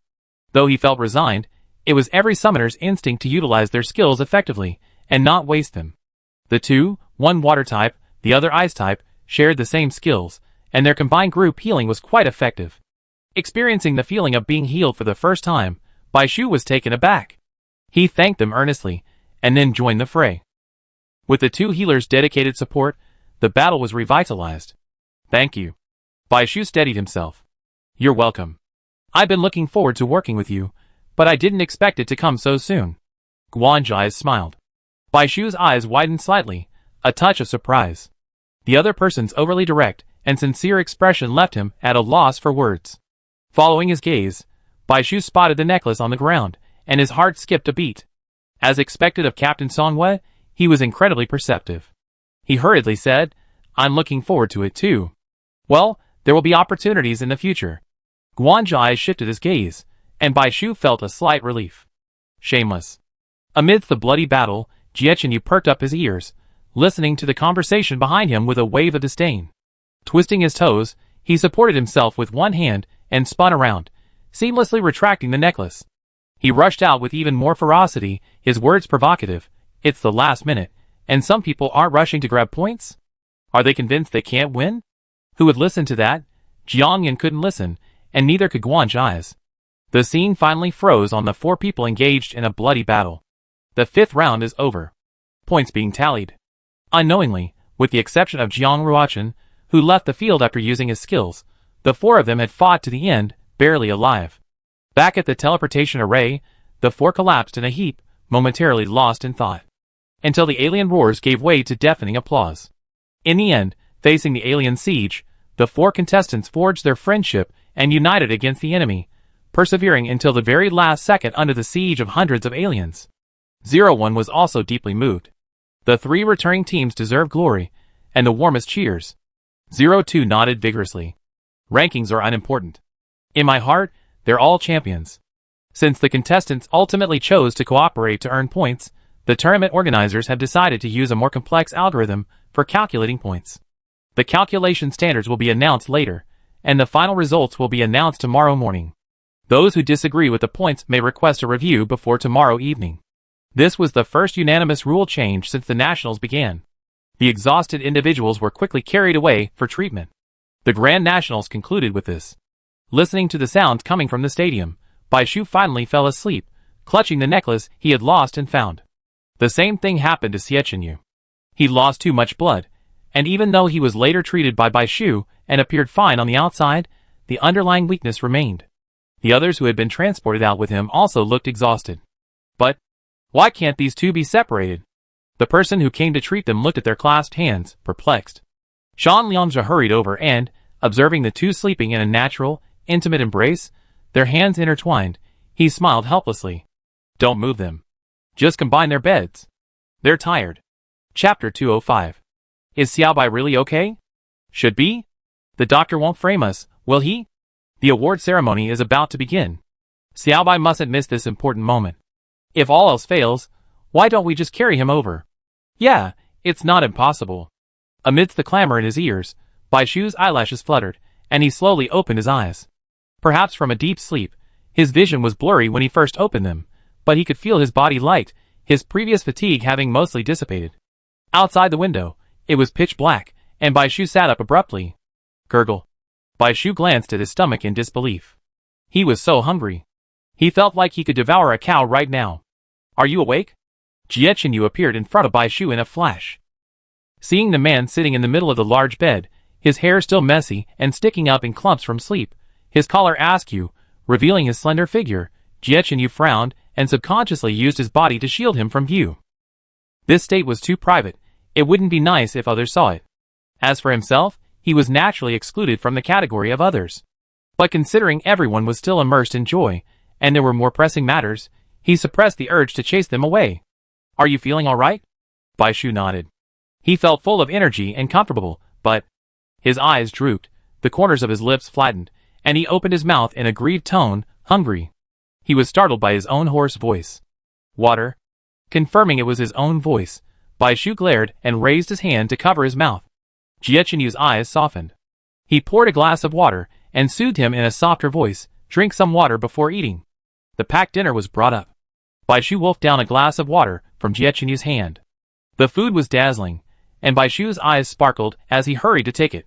But when it came to his turn to eat, he slowed down and savored it carefully. The three people behind him exchanged glances, their faces hesitant to speak. When Bai Shu finally recovered from his hunger, he found the room completely silent. Everyone was looking at him. Bai Shu? ? What's wrong? He touched his face, but couldn't feel any rice. Nothing. And Ning pushed Jiechunyu aside, who was blocking the way, and sat down on the bed, pinching her soft face. You're just so adorable, I couldn't help but stare at you for too long. It makes one want to kiss. For such a happy occasion, a kiss wouldn't be a problem, right? Ahem, let's get down to business. Jiechunyu coughed deeply. Actually, the points review was completed not long ago, and we're the national champions. It's a done deal. Great. Bai Shu's eyes curved with laughter. Wait a minute. Bai Shu forced himself to turn on his computer, his brain, fueled by food, finally recovering. The review results have already been announced? So it's the second night now? He's slept for over a day? As if knowing what Bai Shu was thinking, Jiechunyu reluctantly explained, You slept like a log since you came back. The coach came to see you several times, and said you were fine, so we were only just beginning to feel relieved. And Ning narrowed her eyes, and patted Bai Shu's head. Xiao Bai, you're really tired. You're in your growth phase, so you should be sleeping. As if she hadn't been the one frantically running around before. Bai Shu tilted his head, He felt like Ning was treating him like some kind of animal. What about the award ceremony? When? He remembered the grand award ceremony that followed the top 3 finishers every year. Zui Xingqian scratched his face. The venue just notified us to go receive the awards. Luckily you woke up in time, otherwise we have carried you to receive the awards. They already notified us? Wouldn't that mean we'd be late? He wanted to ask them why they hadn't told him earlier, but he swallowed the words back. It must have been because they were trying to appease him. Bai Shu put down his bowl and chopsticks, hurried downstairs to put on his shoes, grabbed his coat, and rushed out the door, turning back to wave at everyone. Hurry up, or we'd be too late. This was the honor they had worked so hard to win, they couldn't leave any regrets. Stepping into the venue again felt completely different. It wasn't as bustling as the first time. Everything was in perfect order. Staff members were already waiting anxiously at the door. When they saw a string of red lights running towards them, their eyes lit up, and they waved frantically at the group. You're finally here. With that, he trotted to lead Jiechunyu and his group to the preparation room below. Meanwhile, the preparation room was filled with anxiety. Coach Sean, it's your turn next. If the players can't make it, you can take their place. Can't we wait a little longer? They're already on their way. No, listen. If we wait any longer, the host will be at a loss for words. 01's voice rang out from the stage. Next, we're about to announce the most important and the most anticipated results. Now, let's welcome the national champions. They've risen from obscurity to become rising stars. Their victories, from regional competitions to nationals and even the finals, have drawn countless astonishments. Their brilliance captivated everyone's attention the moment they appeared. They're the youngest team. Why is 01 so long-winded this time? He's a seasoned commentator, but he can't even articulate his words clearly, just repeating himself. My hands are numb from clapping. 01 wiped the non-existent sweat from his brow, deeply regretting why he volunteered. It's just Shirakawa winning the championship, and getting up close and personal. What's so special about that? The two teams, already on stage, naturally knew 01 was stalling for time. Looking at the empty center stage, where they should have been, Jiang Yun snorted awkwardly, okay, Baichuan's really putting on airs. Guan Zhai's knew something about this and looked worried. I heard Xiaobai's been sleeping since the match. I wonder if they can make it. Jiangyan paused, then tilted his head, and snorted even louder, glancing at Guan Zhi's from the corner of his eye. A mere match has him so exhausted? Is he sick? Not really. Jiangyan relaxed and suddenly glanced at him. He only just finished one match, and he was already calling him Xiaobai. Xiaobai? What a shameless fellow. Su Li, who had been unresponsive, tilted her head. Captain Guan, are you paying attention to Bai Shu? Guan Zhi shrugged. Of course, isn't Captain Su the same? Even someone so indifferent glanced at the empty center stage several times. This was unusual. Su Li turned her head away, as if she hadn't heard him, but didn't object. That was a variable. Besides, he was very curious about his skills. He could instantly restore his ultimate ability, and he wondered what his limit was. Su Li raised a hand and rubbed his eyes. 01 couldn't make up any more stories. They are the Shirakawa Teen One from the South District. Shan Liangzhe frowned, but he knew the host had done his best, so he had to step onto the platform. Sorry, we're late. Suddenly, the door opened, and a chaotic procession rushed in. Shan Liangzhe, overjoyed at the sound, jumped off the stage. Come on. He looked back. The 5 Baichuans were breathing rapidly. And Ning was using a small mirror to fix her messy hair. Zhu Xingqian had his shirt hem tucked into his pants, and Bai Shu had even lost his shoe. Only the captain and the vice-captain would have noticed. Shan Liangzhe resisted the urge to hold his head in his hands. At least, he had made it. Hurry up. He pointed at the slowly rising platform. Thankfully, several of them were nimble, and leaped onto it in a few strides. Only Bai Shu glanced at the lone Shu not far away. Never mind, if he stood back, no one would notice.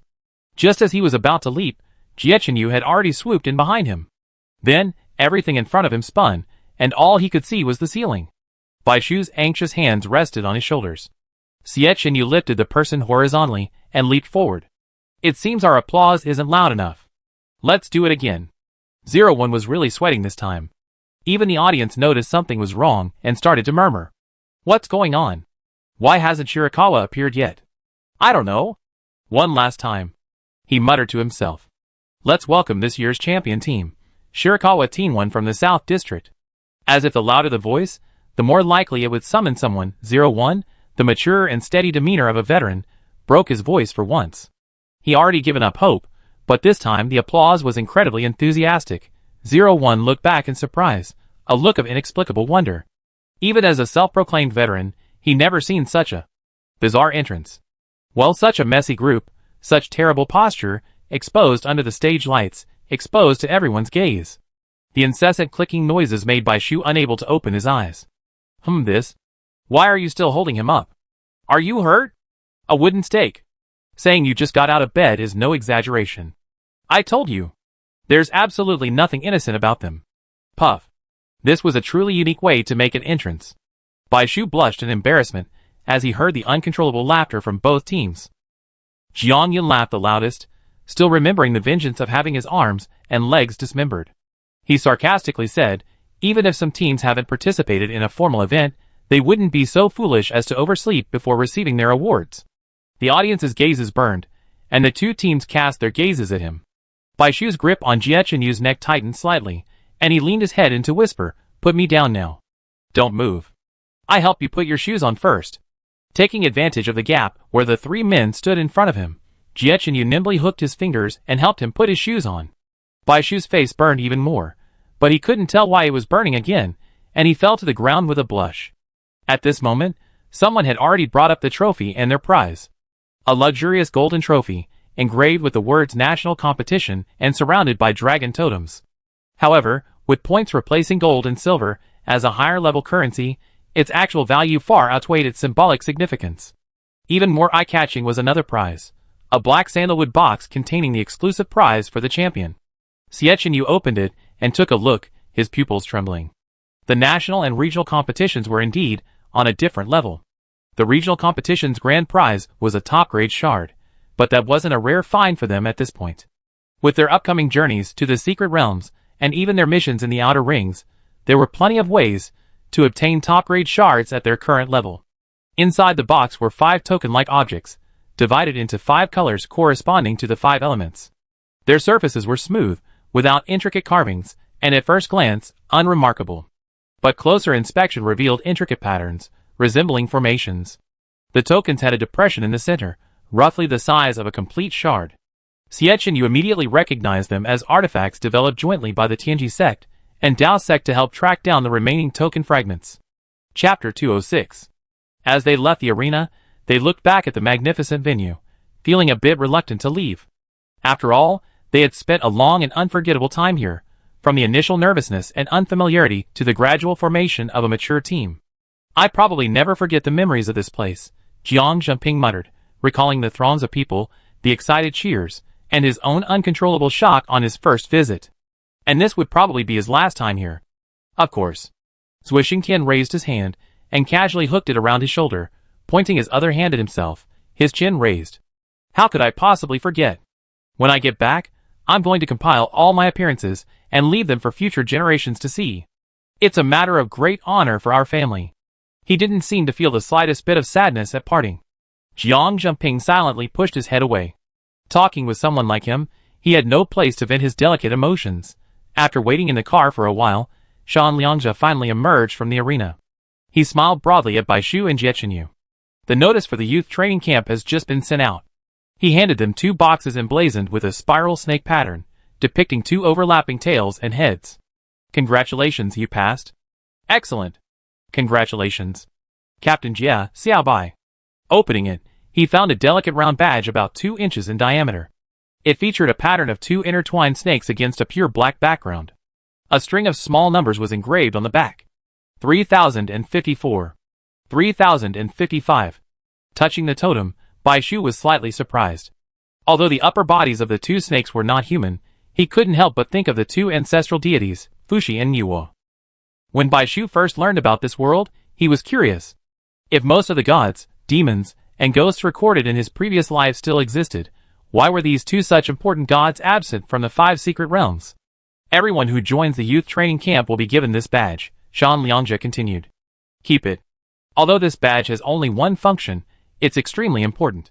If you find yourself in irresolvable danger, crush it to send a danger signal. Other badge bearers will sense it, and those closest to the signaling location will rush to your aid as quickly as possible. It will be your lifeline when you venture into the outer reaches, or even deeper into the contaminated area." Baishu nodded in understanding.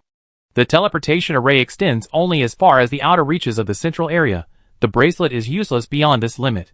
With this item, if nothing else, it provides a safeguard for those entering the contaminated area. Joining the youth training camp as hoped was supposed to be a joyous occasion, but the atmosphere inside the car felt a bit tense. "Why are you crying?" Jiang Zhengping patted Ning's shoulder. "I'm happy." And Ning raised her hand and quickly wiped the corner of her eye. It was a forced smile. Realizing something, Baishu and Jiechenyu fell silent. Shan Liangzhe thought for a moment, then suddenly understood. As the saying goes, all good things must come to an end. This was Ning and Jiang Zhengping's last time participating in the national competition. After the 100 Talents program, they would likely go their separate ways. Jiechenyu and Baishu would likely remain at the youth training camp, carrying out missions further afield until the spring regional tournament began, before returning to the South District. After the regional competition, Jiang Zhengping and Ning, both in their 3rd year, would graduate and officially join the military. Even Zui Xingtian felt downcast at the thought. Just then, the 5 people's communication systems lit up simultaneously. "Dear Baishu, Jiechenyu/Ning/Jiang Zhengping/Zui Xingtian, hello, we sincerely invite you to join the 100 Talents project. Your group is the junior group. Please meet in the square in front of the youth training camp's clock tower at 2 p.m. tomorrow." The few people glanced at each other and noticed the messages were similar. "We're going to the youth training camp too?" The 3 pointed at themselves. Shan Liangzhe pinched his chin. It seems so. Although it's the 100 Talents project, over 90% of the team members are actually from the youth training camp, and the team leaders are also elite graduates from the youth training camp. It makes sense to meet at the youth training camp. We talk about the future later. Baishu cheered up. Who knows what will happen next? The seniors might be accepted into the youth training camp as special admissions. Maybe we find a way to make the aliens disappear, and the world will return to normal. That's true. Baishu Xiang's exaggerated words amused several people, and the atmosphere relaxed. The first sentence was possible, but the second sentence was unthinkable. What's the point of being sad about something that hasn't happened yet? They don't have much time left. The 100-Man project, a trip to the secret realm, sounds exciting. But what's even more curious about them now is the youth training camp. And Ning leaned back in her chair. 90% of the elite summoners in District 5 come from here. Even the great families in the Central District can't achieve that. What's the origin of such a massive force? Shan Liangja narrowed his eyes. Although he had never been to the youth training camp, he had interacted with many of the people there. He could only shake his head slowly. I don't know. I just know they have a good relationship with the Lord of the Secret Realm. This is why the youth training camp leads the team. As mentioned earlier, the relationship between humans and the Secret Realm isn't particularly good, it's simply a shared enemy. Furthermore, the Central District's relationship with the Qin Wang Secret Realm, where their district resides, is the most strained. Only the youth training camp can unlock the Secret Realm's gates. To be precise, it doesn't represent any particular faction. Although located in the Central District, the youth training camp isn't part of it. Because its members come from all corners of the world, they can maintain neutrality. But there's one thing. He glanced at the two, then at the other three. His expression shifted, his gaze deep and intense, sending a tingling sensation down everyone's spine. What's wrong? The strong prey on the weak, and the strong are respected. This is the eternal law of survival there. The weak are at the bottom of the food chain, with no compassion at all. This is especially true for newcomers who first enter. Survival is extremely difficult. Cliques, indifference, and cold words are not uncommon there. In reality, Shan Liangja has seen many teams where reliance on the strong and cooperation for mutual benefit are the norm. Teams like Baichuan, where mutual support and deep bonds are present, and who would grieve over a future separation, are rare. Shan Liangja's face showed concern. Don't let others' actions shake your faith. Don't be gullible, and don't be discouraged. Remember what I say. A gurgle. The three people in the back seat swallowed in unison. Why does it feel like the place we're about to go is a dangerous place? Back at the hotel that night, after their luggage was mostly packed, Baishu lay on the bed, flipping through the tokens in his hand. There were 5 tokens, and each person had chosen their corresponding attribute. Baishu chose the wood element. Dong Feng, Jiawei, and Ji Kong ran out one after another, and came forward to take a closer look. Dong Feng's fingers trembled slightly with excitement. Who doesn't long to regain their strength? To feel whole, for the ancestor, gathering the token fragments was a tremendous temptation. The 9-tailed head rested on Baishu's shoulder, its fox eyes glaring disapprovingly at the lush green token. Its furry tail lashed impatiently, making a muffled snap sound on the carpet. The resentment towards Baishu for choosing the wood token almost became tangible. Good boy. Baishu rubbed the mouthpiece beside him. I search all 5 districts right away. I won't have any trouble finding all your fragments. But Dong Feng's fragments are so few. I'm worried they've been collected privately. Aside from the initial small fragment, there was no sign of the remaining fragments from the South District to the Central District. Baishu was very worried. The fox head turned away, narrowing its eyes. This was a tacit agreement with Baishu's statement. Although he was a little concerned that Baishu had thought of Dong Feng first when it came to finding something valuable, he still needed to explain it clearly. It wasn't an unreasonable fox. Besides, he didn't want his summoner to have obvious weaknesses. He took out the fragment and placed it in a corner. The token glowed brightly, and Baishu felt it vibrate. Then, the token rotated like a compass, stopping at a certain position. Baishu changed direction, and the token changed accordingly, but the direction remained the same. Did it work? Baishu opened his mouth slightly. That's amazing. Jiechenyu, who had just finished washing up, nodded at the scene. Not bad, it seems these 2 schools are still useful. Thinking of it this way, it's not surprising that Qin Bei's healer has 2 fully awakened ancestors. However, this item must be very difficult to create, otherwise the status of the Tianji sect and the Taoist school would be even higher. Okay, it's getting late, time for bed. Jiechenyu pushed the man down and set the token aside. His slightly raised eyes flickered, as if concealing a hidden emotion. He whispered, tomorrow I want to take you somewhere. Where? Baishu was confused. Jiechenyu curled his lips, cradling the man in his arms and laying him down, his index finger against his lips. Keep it a secret. A secret? What was it? Or was it their agreement? Baishu's heart tightened. Thinking about it, it felt wrong. That matter. They could just talk it out right now. Why go somewhere? I can't sleep. How about you reveal a little, let me guess. Baishu was genuinely curious this time, but no matter how much he pleaded, Jiechenyu remained unmoved. Can't sleep? He finally opened his eyes. Baishu nodded eagerly. Jiechenyu opened his arms, patted his chest, and invited him, come here, I coax you to sleep. A chilly breeze blew outside, but this man's body remained scorchingly warm. Sleeping next to him was indeed like lying next to a hot stove. Within minutes, Bai Shu's eyelids began to droop. It worked every time. But he wasn't truly unable to sleep. After his pleading proved fruitless, Bai Shu, mortified, rolled into a corner, pulling the quilt up to his neck, leaving only his nose exposed, leaving Xiaoqinyu with half the back of his head. Xiao Hei, let's sleep together. Golden Crow popped out. Crack! Here I come. Bai Shu held Golden Crow in his arms, feeling just as warm. He fell asleep, resentful, and soon the sound of even breathing could be heard. Xiaoqinyu was shocked. Was he so easily replaced? He placed his arm under his head, staring intently and sternly at the small section of black wings that peeked out from Bai Shu's back. He was the one who truly couldn't sleep. The next day, the two of them woke up bright and early. Bai Shu, filled with curiosity, was led by Xiaoqinyu to the stadium's teleportation array. After the heat of the finals, the stadium was deserted, save for a senior guard. Upon hearing that the two wanted to use the teleportation array, he was puzzled, but at least he remembered that they were members of the newly crowned champion team, so he didn't refuse. The problem is, I'm just a security guard. I don't know how to adjust the equipment. And now, no one in the stadium is here. How about you wait? No problem, we can do it ourselves. Xiaoqinyu skillfully stepped forward to adjust it. You know how to use this? Bai Shu's curiosity grew even stronger. Yeah, I learned a little before. From the looks of his proficiency, it wasn't as if he learned a little. Before Bai Shu could fully grasp what was happening, a hand was placed on his wrist, and Xiaoqinyu pulled him onto the teleportation array.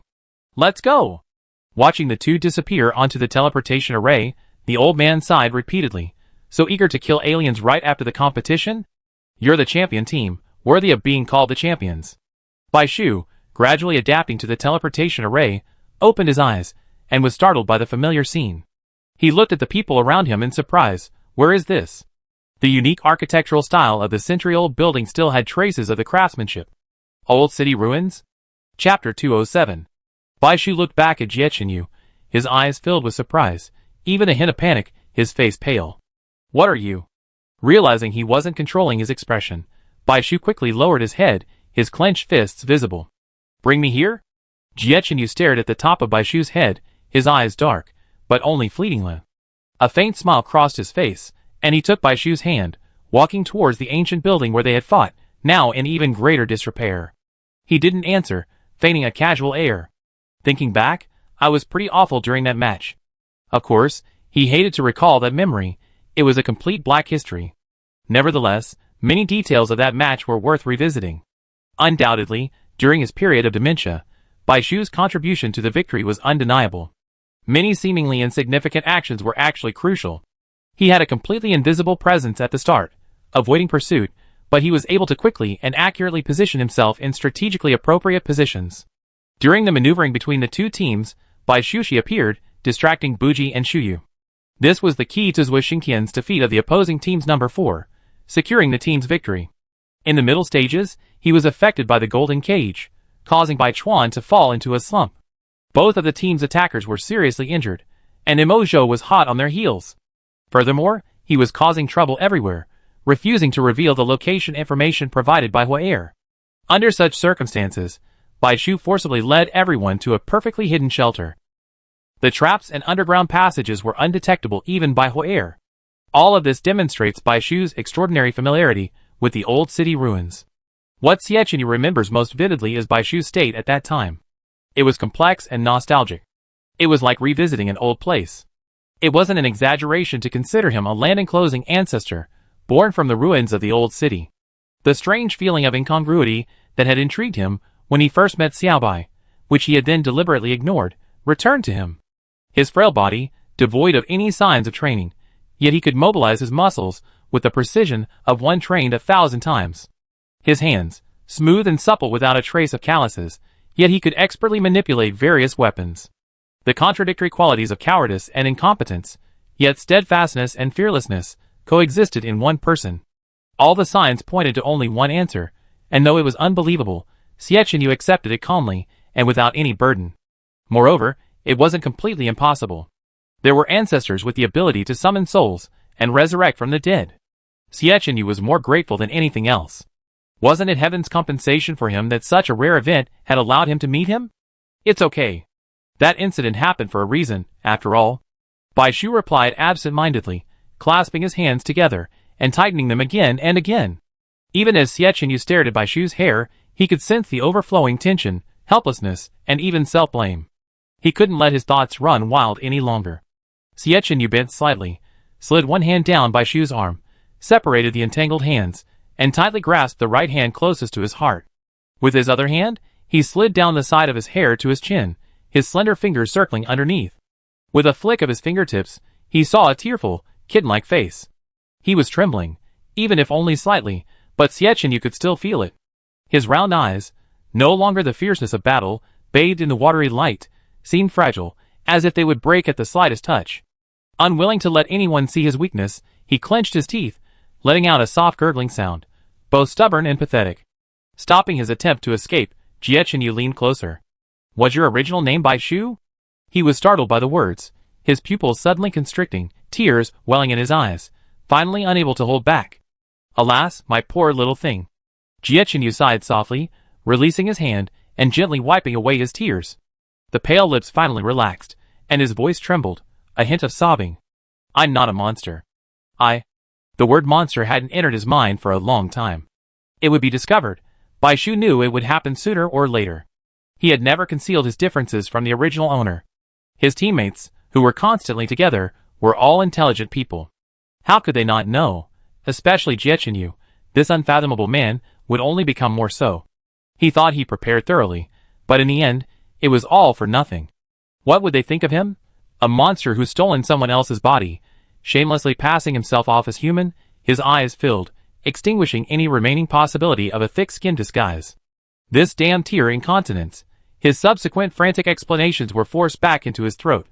Xie Chenyu frowned, muffling any strange words with a passionate kiss. Until the tears of sorrow turned to natural tears, until he collapsed to his knees breathless.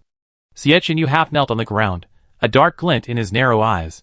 His palms, resting on Bai Shu's back, burned with heat. He raised his chin. I like you. You're not just anyone else right now. Her wet eyelashes fluttered slowly, and Bai Shu gasped for air like a fish starving for air, staring at him blankly. Innocence was more alluring than seduction. No, even if those eyes looked at him with blatant allure, Xie Chenyu felt he was premature.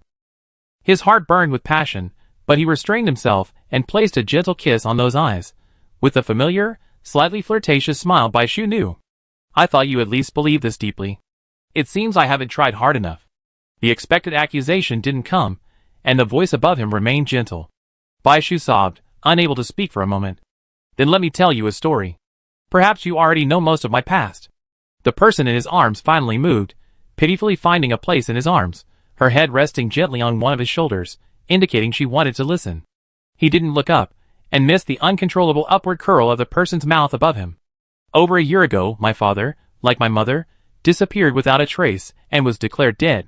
I rushed to military headquarters to question him, but received no explanation. His name was crossed out with a cold red line, never mentioned again. In this world, there's always a wave of death, and new blood is poured in. But I can't accept that my parents, whom I was so proud of, would be forgotten so quickly, like discarded garbage after their final value has been exhausted. Xie Chenyu's voice was tinged with cruelty. The entire world has darkened. I awakened my true nature early, and with a normal expression, I received my first top-grade shard. The so-called compensation. But deep down, unknown to anyone, I resented this world filled with uncertainty and danger, and I hated those useless, hypocritical border troops. I was cynical, and didn't want to talk to anyone. I coldly watched those who came to comfort me, their pain spared them. Oh, and then, there was Su Xiang, a fool who only knew how to jump around but was luckier than me. He paused, and Bai Shu covered his lips, hugging him, her voice dry, stopped talking. Xie Chenyu patted him, but he hadn't really intended to continue, to reveal his darker thoughts. At that time, he was completely indifferent to his teammates. He was ambitious, determined to break away from the military and forge his own path. He wanted to climb the ladder and uncover the true cause of his parents' death on his own. He saw his teammates as either useful or useless. Behind the surface of his friendliness lay the brutal training, the relentless pressure, the mental torture. In the end, only Ning and Jiang Zheping could endure it. But reality dealt him a heavy blow. We were eliminated in the semi-finals of the regional competition. He seemed calm and composed, saying encouraging words, like I'd definitely be better next time. In his heart, he coldly weighed the pros and cons. He had indeed been naive in choosing a weaker school. His teammates couldn't keep up. To achieve his goal most quickly, he had to put aside his ridiculous pride and join a strong school. He had already written his withdrawal application, but for some unknown reason, he hadn't submitted it immediately. After all, this was a place he had cultivated. Even at a weaker school, there might be promising freshmen. Let's see. Later, he tore up the withdrawal application, and no one knew about it. The smile was on the surface, but underneath, he was frivolous, cold, deep, and worldly wise. This was his true self. When Wu Fu used the golden cage, the personality he left behind was not at all unjust, it was something deeply rooted in his heart. Bai Shu's appearance was undoubtedly a ray of light before him. Such a weak and incompetent body, yet he charged forward fearlessly. He saw no motive for status, wealth, or gratitude, he simply wanted to protect others. How could such a person exist? The complete opposite of him, seemingly cold and unapproachable, yet in reality, pure and tender, capable of tricking him into death with a single beckoning. His wary yet eager eyes filled him with awe. Clean, like the embodiment of spiritual energy raised in the heavenly jade pool. And now, to someone as awful as him, he called himself a monster. Xietchen Yu feigned pity, lifted Bai Shu's face, and said seriously, "So, I never heard anything so illogical. If it weren't for you, my pain wouldn't have eased, and Bai Chuan might not have even made it to the regionals this year. You're a gift from heaven, a blessing in disguise for Bai Chuan. Never again belittle yourself. As for you coming into his body, that's not something you can control, right?" Bai Shu nodded, his body seemingly warming up. "Thank you." Xietchen Yu sighed inwardly. Bai Shu's sense of morality was still too strong. He didn't care who this body belonged to, nor did he care how Bai Shu obtained it. Forced, stolen, it didn't matter. But with Bai Shu, Xietchen Yu hid these dark thoughts, preferring to show a brighter side. In truth, compared to Bai Shu, he and most people in the apocalypse were monsters.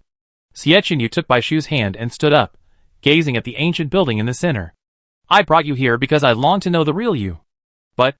Xietchen Yu looked around, probably not having fond memories of the past. "That's enough. Let's go back." "No." Bai Shu shook his head vigorously, and walked inside with Xietchen Yu. "I want to say something. I'm certainly not from that kind of place.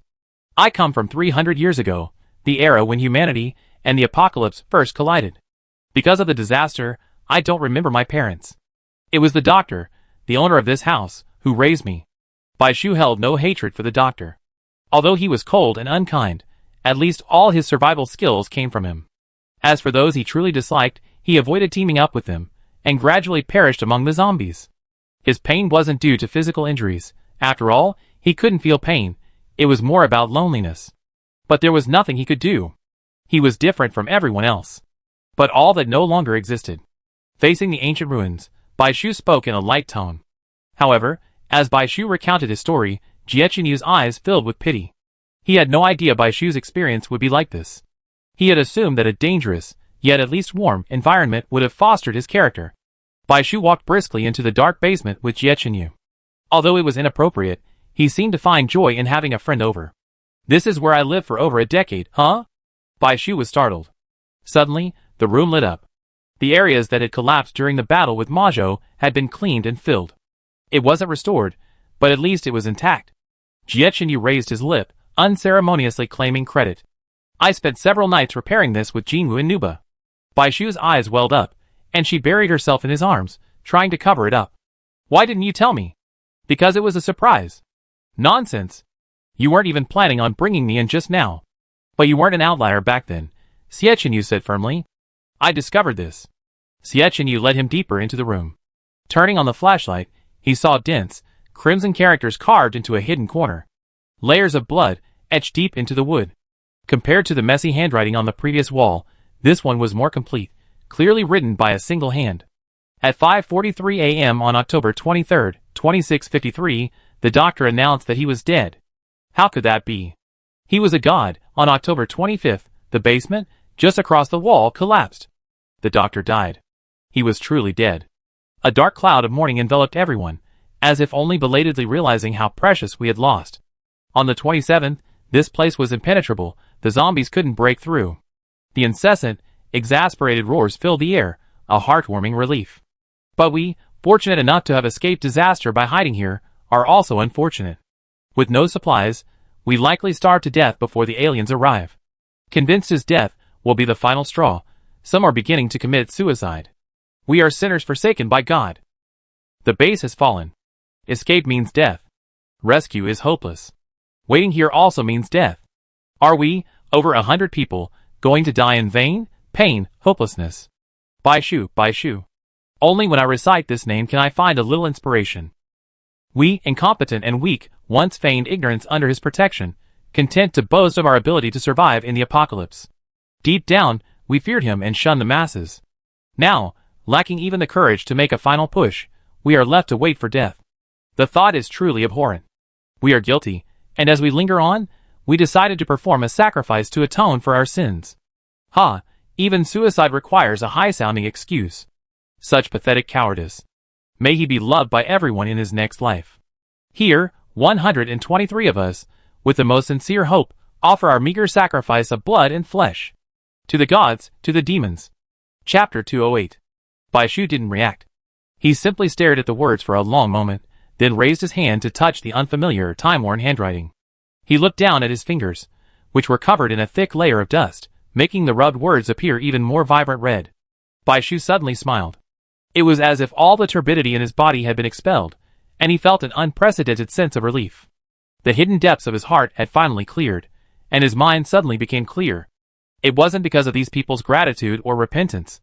In fact, Baishu didn't know their names or faces, and even if he had seen them before, they were now blurred. It was because he had found evidence that refuted his claims. Everyone he had met before had thought him an anomaly. Now see, the truth was not so. He wasn't a monster, but a hero, even revered as a god. That was enough. The dead are gone, and the past cannot be retrieved. Baishu stood up, checked the time, and extended his hand to Jiechenyu. Let's go! If we don't go back, our afternoon trip will be delayed. Not going to continue. Baishu nodded. Well, you don't have to come again. Jiechenyu smiled too. In that moment, he felt the connection between Baishu and his past, for better or worse, completely severed. He belonged completely to the present. This trip hadn't been in vain. But that wasn't enough. He took the offered hand, but pulled it back, his eyes downward, serious yet aggressive. But we haven't settled our business yet. What is it? Baishu stuttered, his momentum instantly draining away. His face flushed slightly, and he added, trying to hide the truth, I don't know about that kind of thing. He tried to pull him back, but Jiechenyu remained unmoved, raising an eyebrow. That kind of thing? What kind? Baishu threw herself into his arms, completely unaware that her subconscious plea for mercy looked like coquettishness to others. You like me, and I like you too. Doesn't our current relationship count as love? He tilted his head, a look of confusion on his face. Or does it have to be in bed for it to count? Jiechenyu shuddered, nearly falling off his feet. His calm and composed persona shattered. His pupils trembled, and he turned his head stiffly, shocked beyond words.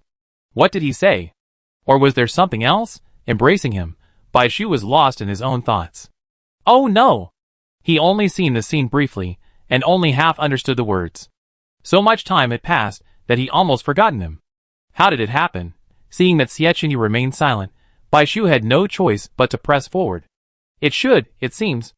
Baishu pressed one hand upward against his chest, which had suddenly tensed, and the other downward.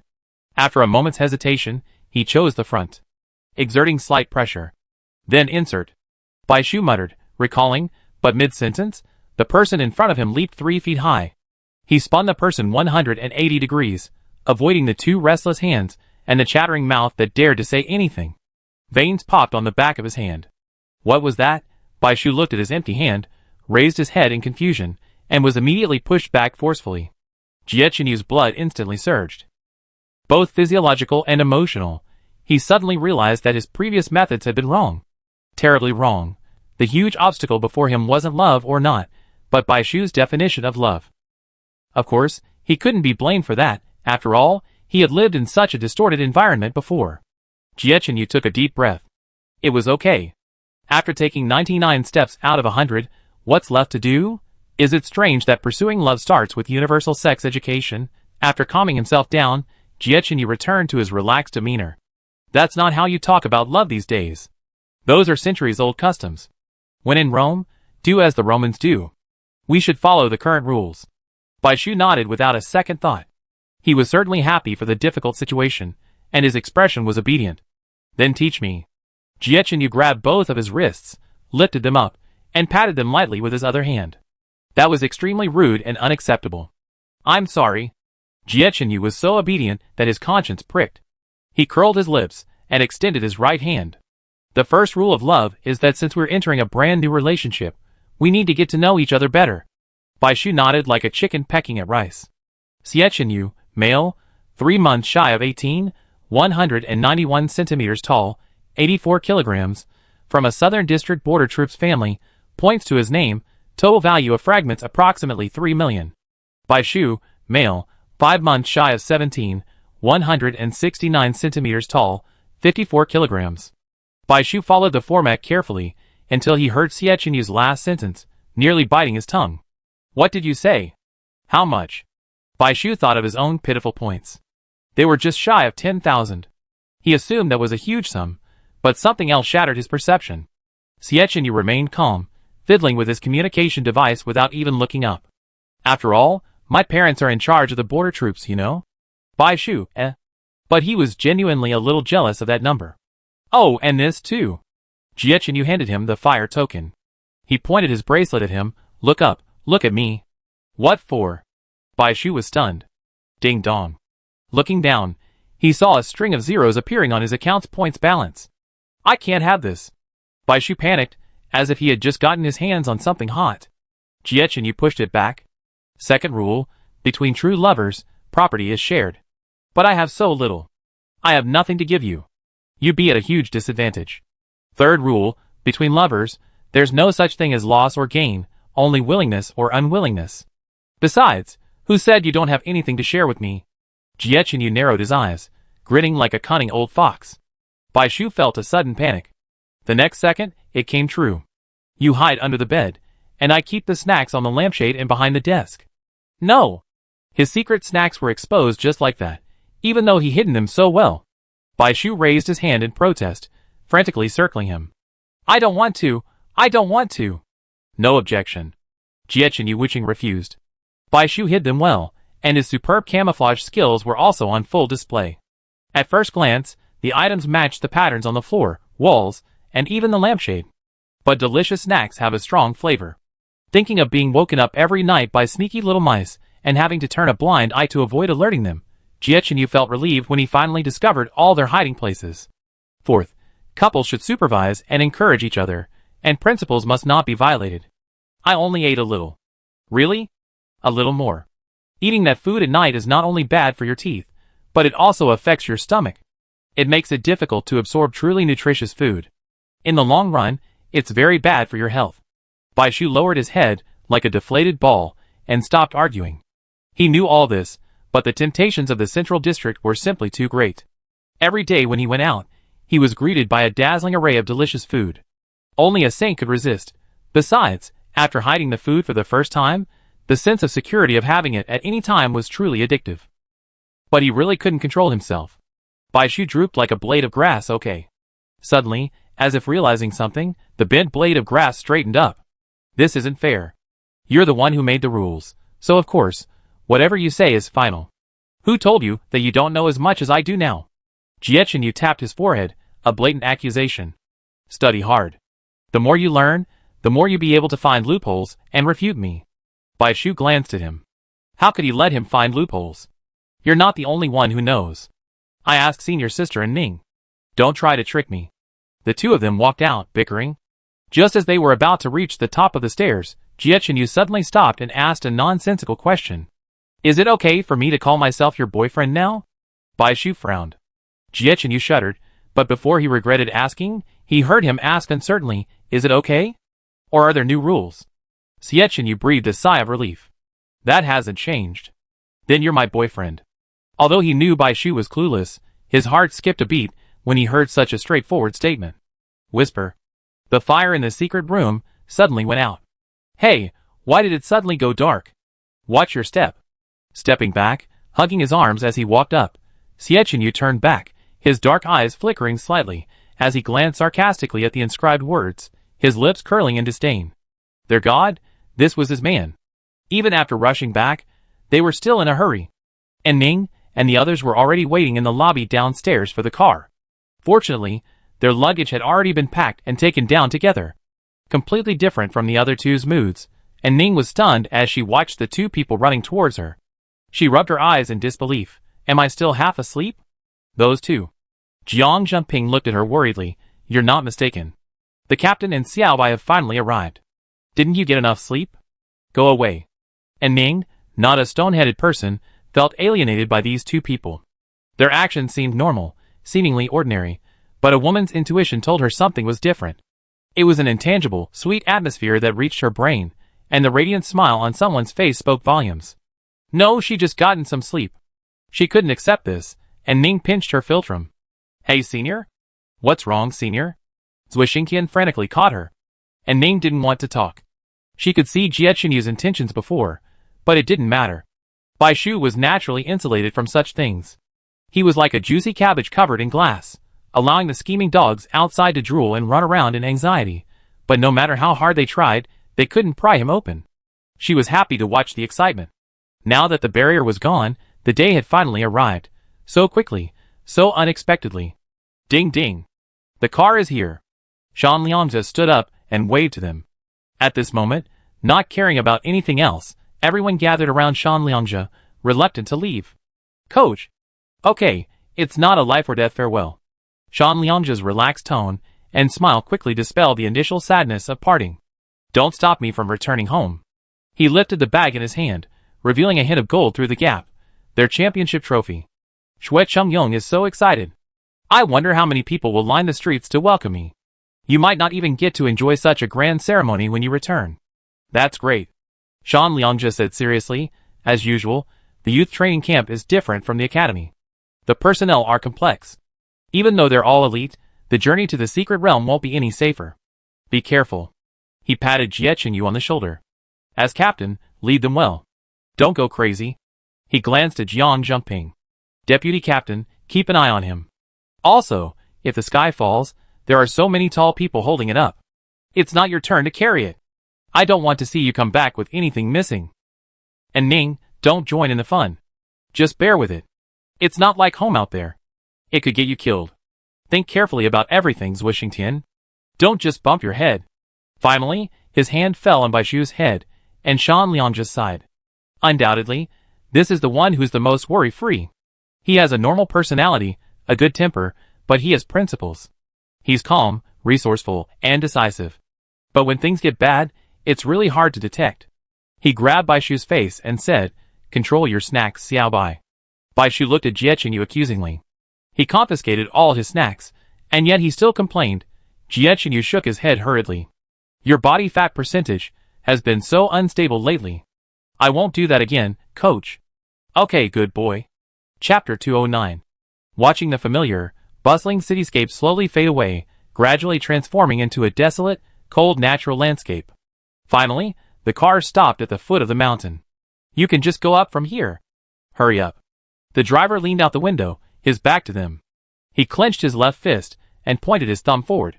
With a quick wave of his hand, the wheels spun, and with a swift drift, a cloud of dust billowed. In a blink, only the back of the car remained. Achoo! Bai Shu rubbed his nose. Really? Zui Xingtian brushed the dust off his school bag. What's the rush? That's right. And Ning wiped his face with an angry look, and seeing the dust on his fingers, his expression darkened even more. This time, the foot of the mountain was deserted. But Bai Shu and the others had already navigated the route with ease. However, once they stepped onto the steps, the hidden building revealed its true features. Bai Shu and Jie Qinyu exchanged a glance. A feeling of being watched. Jie Qinyu raised the corner of his lips, stepping up the steps with his head held high. Only then did he feel the excitement of, the world was finally revealing its true face to him. Without bracelets, teleportation arrays, or a coach to lead them, they left the area, the academy's protection, and were completely exposed. Those gazes, without any compassion, coldly observed, examining whether this new batch of blood was worthy of the test. After reaching the top, the square was filled with people standing or sitting, some gathered in groups, and some sat alone in a corner. There were so many people, yet the silence was so quiet that you could hear the sound of a silver needle dropping to the ground. Bai Shu looked back and could clearly see the way he had come, but as he climbed, his view was obscured by protruding rocks and dead trees until he reached the top. The youth training camp felt completely different from the last time. The sight of Bai Chuan and his group of unfamiliar faces stirred the still surface of the lake. Many eyes darted over, and Bai Shu saw some people opening and closing their mouths, seemingly chatting, but no sound was heard. The gazes directed at them expressed a mixture of indifference, inquiry, curiosity, and interest. At the same time, a fierce, unconcealed gaze met Bai Shu's gaze. It was a slender, blond man, looking completely carefree. Several people gathered around him. Bai Shu thought about it, but he had no impression of him. But based on first impressions, he seemed quite formidable. A symbol. Suddenly, a resounding voice, like a bell, erupted from the front of the crowd, and Bai Shu jumped. The tranquil, rippling surface of the lake suddenly trembled, splashing water everywhere.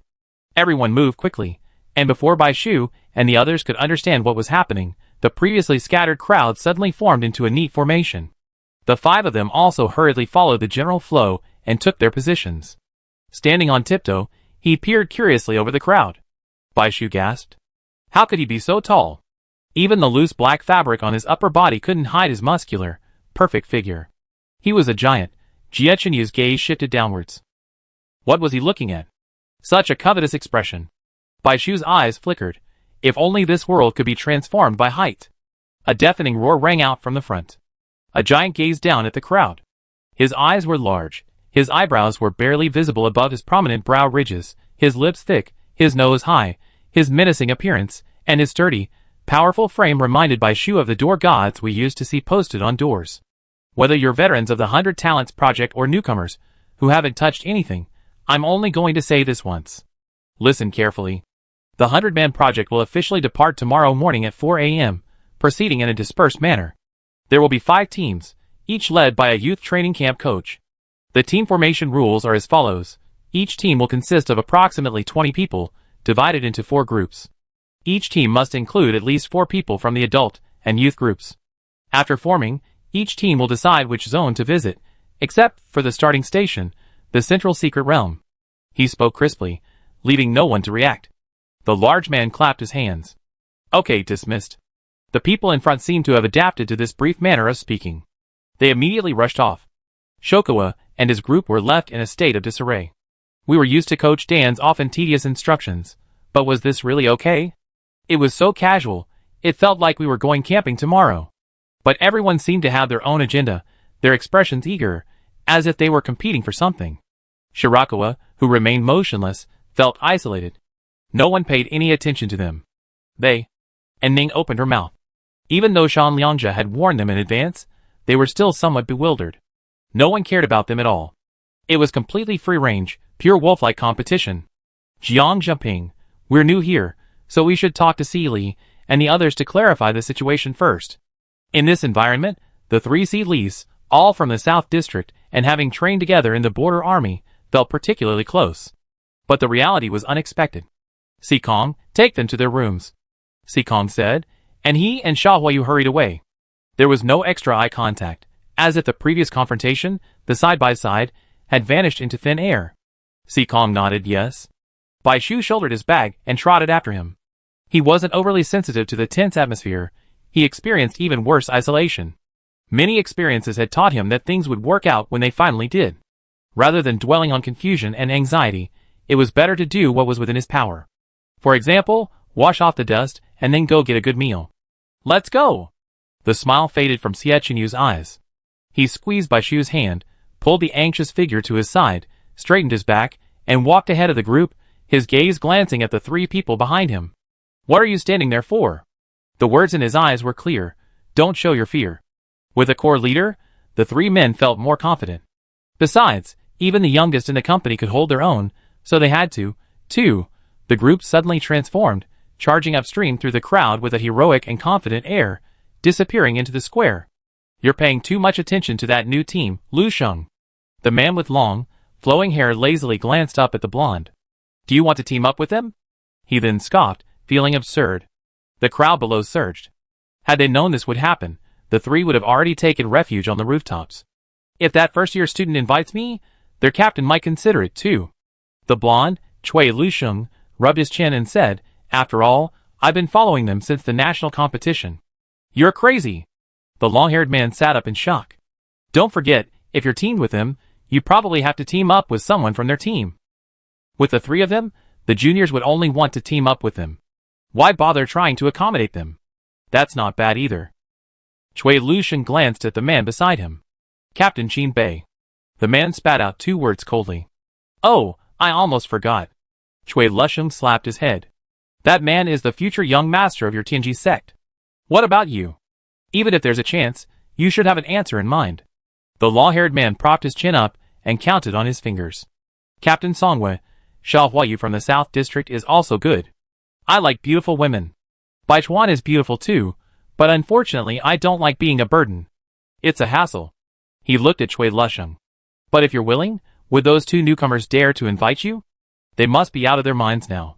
Haha, don't resort to being proactive even when you're being offered. As if he had already witnessed the hilarious scene, he laughed uncontrollably.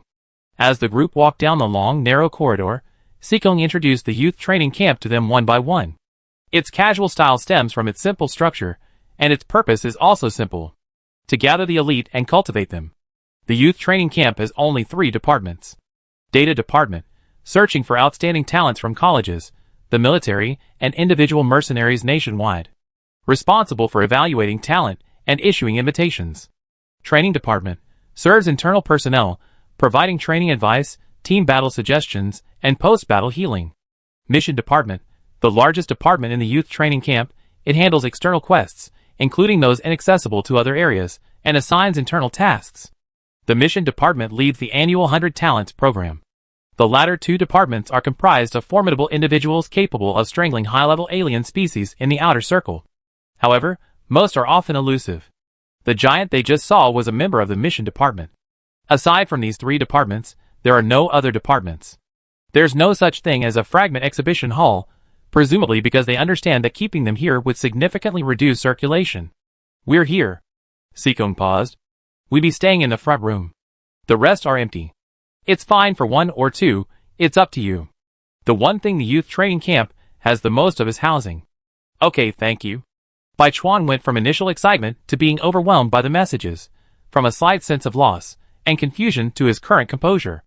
They also realized it wasn't Si Li and Xiao Huayu being cold, but rather that there were more important things to do than reminisce. Sikong paused in his departure and turned his head dryly. Don't worry, it's always like this at the beginning. Only after watching Sikong leave did Bai Chuan relax. How cold.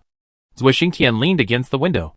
It feels like learning survival skills, but being thrown into the jungle to practice them directly. And Ning sighed. This proves the strength of the youth training camp. Elites are valuable, but keeping them in the safe zone is not good. Jie Chenyu stood by the window, his gaze fixed on the scenery outside. From above, the people scurrying back and forth on the ground looked like diligent ants. Some were surrounded in the center, while most were on the periphery. Xiao Huayu, Si Li, and the departed Si Kong were among them. The weak were fighting, the strong were choosing. Team rules. The first lesson you learn here is the law of the jungle. Jie Chenyu chuckled softly. I understand that rule, but I don't quite understand it. Zui Xingtian raised his hand weakly. Because it hides something important. Before we came in, we knew the ratio of adult, youth, and juvenile groups was roughly 1 to 1 to 1. So, if you look at the distribution, each group should have at least 1 adult and 1 youth group. But the rules don't specify 1 for each group, but 4 for each team. If the ideal scenario is that each group has 2 seniors, there's a very real possibility of an extreme situation where, out of 4 groups in a team, 3 are all juniors, and 1 is made up entirely of seniors. This group alone will ultimately reach the secret realm. But isn't the 100 Talents project a tour of the 5 districts? Jiang Zhengping was shocked. Does the 100 Talents project guarantee that everyone will reach District 5? Ultimately, how far you can go depends entirely on yourself. Yes, each team has a coach. Zui Xingtian stuttered. Yes. Xie Chenyu nodded. But did he say he help? Most likely, it was to get those who couldn't hold on, as a last resort to avoid death. And Ning was silent, then forced a smile. So, we're the unlucky team most likely to be caught in that situation. Shit! It's not easy for newcomers to gain a foothold. Of course, The newcomers in the Central District are a different story. They have no shortage of connections with powerful people. Zhuo Xingtian gritted his teeth. On the contrary, our situation in the Southern District is the most vulnerable. That's probably why Si Li and the others are so anxious. Xie Chenyu said. Then let's hurry. Zhuo Xingtian rushed to the door. Come back. Xie Chenyu frowned and sighed. Forget it. In this situation, the more we curry favor, the more others will probably look down on us. Without tangible benefits, who would believe any words you say? People who have nothing to do with you won't sympathize with you just because you're sincere and humble. Zhuo Xingtian knew it was useless. He clenched his fists. But are we just going to sit there and wait for death? Don't be so nervous. Xie Chenyu tapped the table. Although we're leaving tomorrow, and the team should be divided up by 6 o'clock, he also said we split up after our first stop, the Qin Emperor's secret realm. Well then? A smile flickered in Xie Chenyu's eyes. He didn't say the team selection couldn't be changed, did he? So, from now until the end of the Qin Emperor's secret realm, that's the real time to scramble for teammates. The three of them were completely impressed by Xie Chenyu. Captain, what should we do? When it comes to deployment, it's absolutely right to follow this guy's lead. First, let's get a general understanding of the backgrounds, personalities, and abilities of these 100 people, and then prescribe the right treatment. And Ning suddenly felt overwhelmed. After a moment's thought, his mind racing, how about we sneak into the data room at night? The data department should have it. After tonight, there's no such thing as this place anymore. Bai Shu had just finished washing up when he heard this. His steps and breathing softened, and he joined the confidential conversation like a cat, agreeing with her. Electronic data isn't a problem, Brother Jie is an expert. Xie Chenyu touched his suddenly wet head and took the towel. He gave Ning an accusing look. What are you talking about? Keep a low profile when you first arrive here. Besides, don't we have a humanoid database? Sha Huayu. How could I have forgotten about him? But Captain Sha won't leak information easily. Jiang Zhengping was worried. His help at the last national competition was already a rare occasion. Oh, that's not up to him. Xie Chenyu stood up. Let's go. What for? As the saying goes. Xie Chenyu straightened his clothes. A strong woman is afraid of a clinging man. Let's go be the clinging man. At first glance, he looked like a shrewd man with a lot of evil in mind. And Ning curled her lips. She felt there was a better way. She shifted her gaze to Bai Shu, who was bathed and fragrant beside Xie Chenyu. That was the person who was nicknamed the Summoner Succubus online. It could be solved in a few words. Chapter 210. As the sky darkened, Bai Chuan and his group arrived at the cafeteria, ready to wait. Quite a few people were already seated inside, but the atmosphere was eerily quiet, as if an invisible pressure hung heavy in the air. The atmosphere made Bai Shu pause. They were all unfamiliar faces, more mature, with self-satisfied demeanor and calm expressions, completely unaffected by the fierce competition outside, exuding an aura of strength. As the pinnacle of the pyramid, they didn't have to worry about finding good teammates. If those who flocked in showed a refusal, they likely didn't have the nerve to harass them. We met again. Inadvertently meeting the blonde boy's gaze, Bai Shu paused for a moment, blinking in confusion. Were they staring at each other too often? But soon, something even more eye-catching appeared. The cafeteria was surrounded by windows of various colors, framed by clear glass and illuminated by bright, warm yellow lights. The dazzling array of goods was dazzling. At first glance, there were crispy pancakes, glistening braised pork, golden fried rice, deep-fried shrimp wrapped in dough, juicy bok choy, translucent steamed dumplings, and adorably shaped desserts. Bai Shu stood in the middle, inhaling the alluring aroma and breathing deeply. His head felt dizzy, his eyes blurry.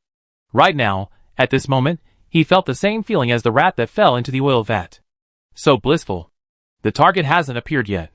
Go get whatever you want. Xie Chenyu smiled, he knew it. Bai Chuan immediately ran out in a rage. Not to mention Bai Shu, they couldn't help themselves either. No reaction, no movement. Cui Lusheng hung his head in frustration, one fist pressed against his forehead. After a moment of contemplation, he raised his head and asked gravely, "Do I look unapproachable?" That shouldn't be the case. The long-haired boy, Wei Jinghe, paused and wiped his mouth. No, you're practically smiling. Cui Lusheng's gaze shifted to the boy beside him, who was expressionlessly picking up food and eating. Su Yu, it must be you. Wei Jinghe was speechless. The emperor isn't in a hurry, but the eunuchs are. There are plenty of opportunities after the journey. While the overall strength of that new team is uncertain, at least they're smart. It's commendable that they were able to see through the rules in such a short time, and not just follow the crowd. But being smart isn't enough. Newcomers are newcomers. Without strength, no matter how hard they struggle, they can't change their predicament. Look at the people outside. Most of them have been in the youth training camp for at least a year. There are no fools there. At this time, the cafeteria gradually began to fill up. Xia Huayu followed the crowd in, talking to a tall, well-built man beside him. Following behind him was a familiar figure, Zheng Tianhua, the deputy captain of Boji. Xie Qianyu's eyes narrowed, and he immediately stood up and strode forward. The other four followed, carrying their plates. The restaurant was already quiet, and this action attracted a lot of attention. Xia Huayu looked at the 5 people approaching, his eyelids twitching. He waved to the man, who glanced at them and walked away. What a coincidence, eating together? Xie Qianyu looked relaxed, without any awkwardness that might have caused his words to contradict his actions. Coincidence? Xia Huayu looked at the advancing team, his gaze finally landing on Bai Shu. This was the only healer from their south district who had come to the youth training camp, and his record was verifiable. He raised his glasses, the momentary reflection from the lenses obscuring his emotions. Okay. Xie Qianyu's radar suddenly lit up. This guy's not right, very wrong. Everyone, Bai Chuan, long time no see. Zheng Tianhua stepped forward and said warmly, still his usual self, feeling safe just standing there. Congratulations on winning the championship. You have no idea how excited the South Division was back then. It was like a dream. Yes. Their attitude remained the same, and they relaxed considerably. Let's talk. Unexpectedly, it was Xia Huayu who spoke first. He stood at the table, his gaze directed at Xie Qianyu and Bai Shu, his meaning self-evident. Zheng Tianhua quickly realized and said considerately, it's just right that the 4 of us are sharing a table. The atmosphere at the youth training camp is so depressing, and I have so much to say. Xie Qianyu readily accepted the offer. Although he knew the other party had ill intentions, he had no choice but to comply if he didn't want to end up in a more difficult situation. Their fists clenched slightly beneath the table. The chips they held were far too few. Don't worry about forming a team. No one can predict what's going to happen next. I know. That's right. How could this person not see through that? Seeing through that was the key. Xia Huayu's eyes gleamed. So, you want information from me about certain people here? If you're even more greedy, perhaps all of it. Xie Qianyu was silent. They wanted it, but they didn't have the leverage to trade it right now. They could only trade it for future benefits.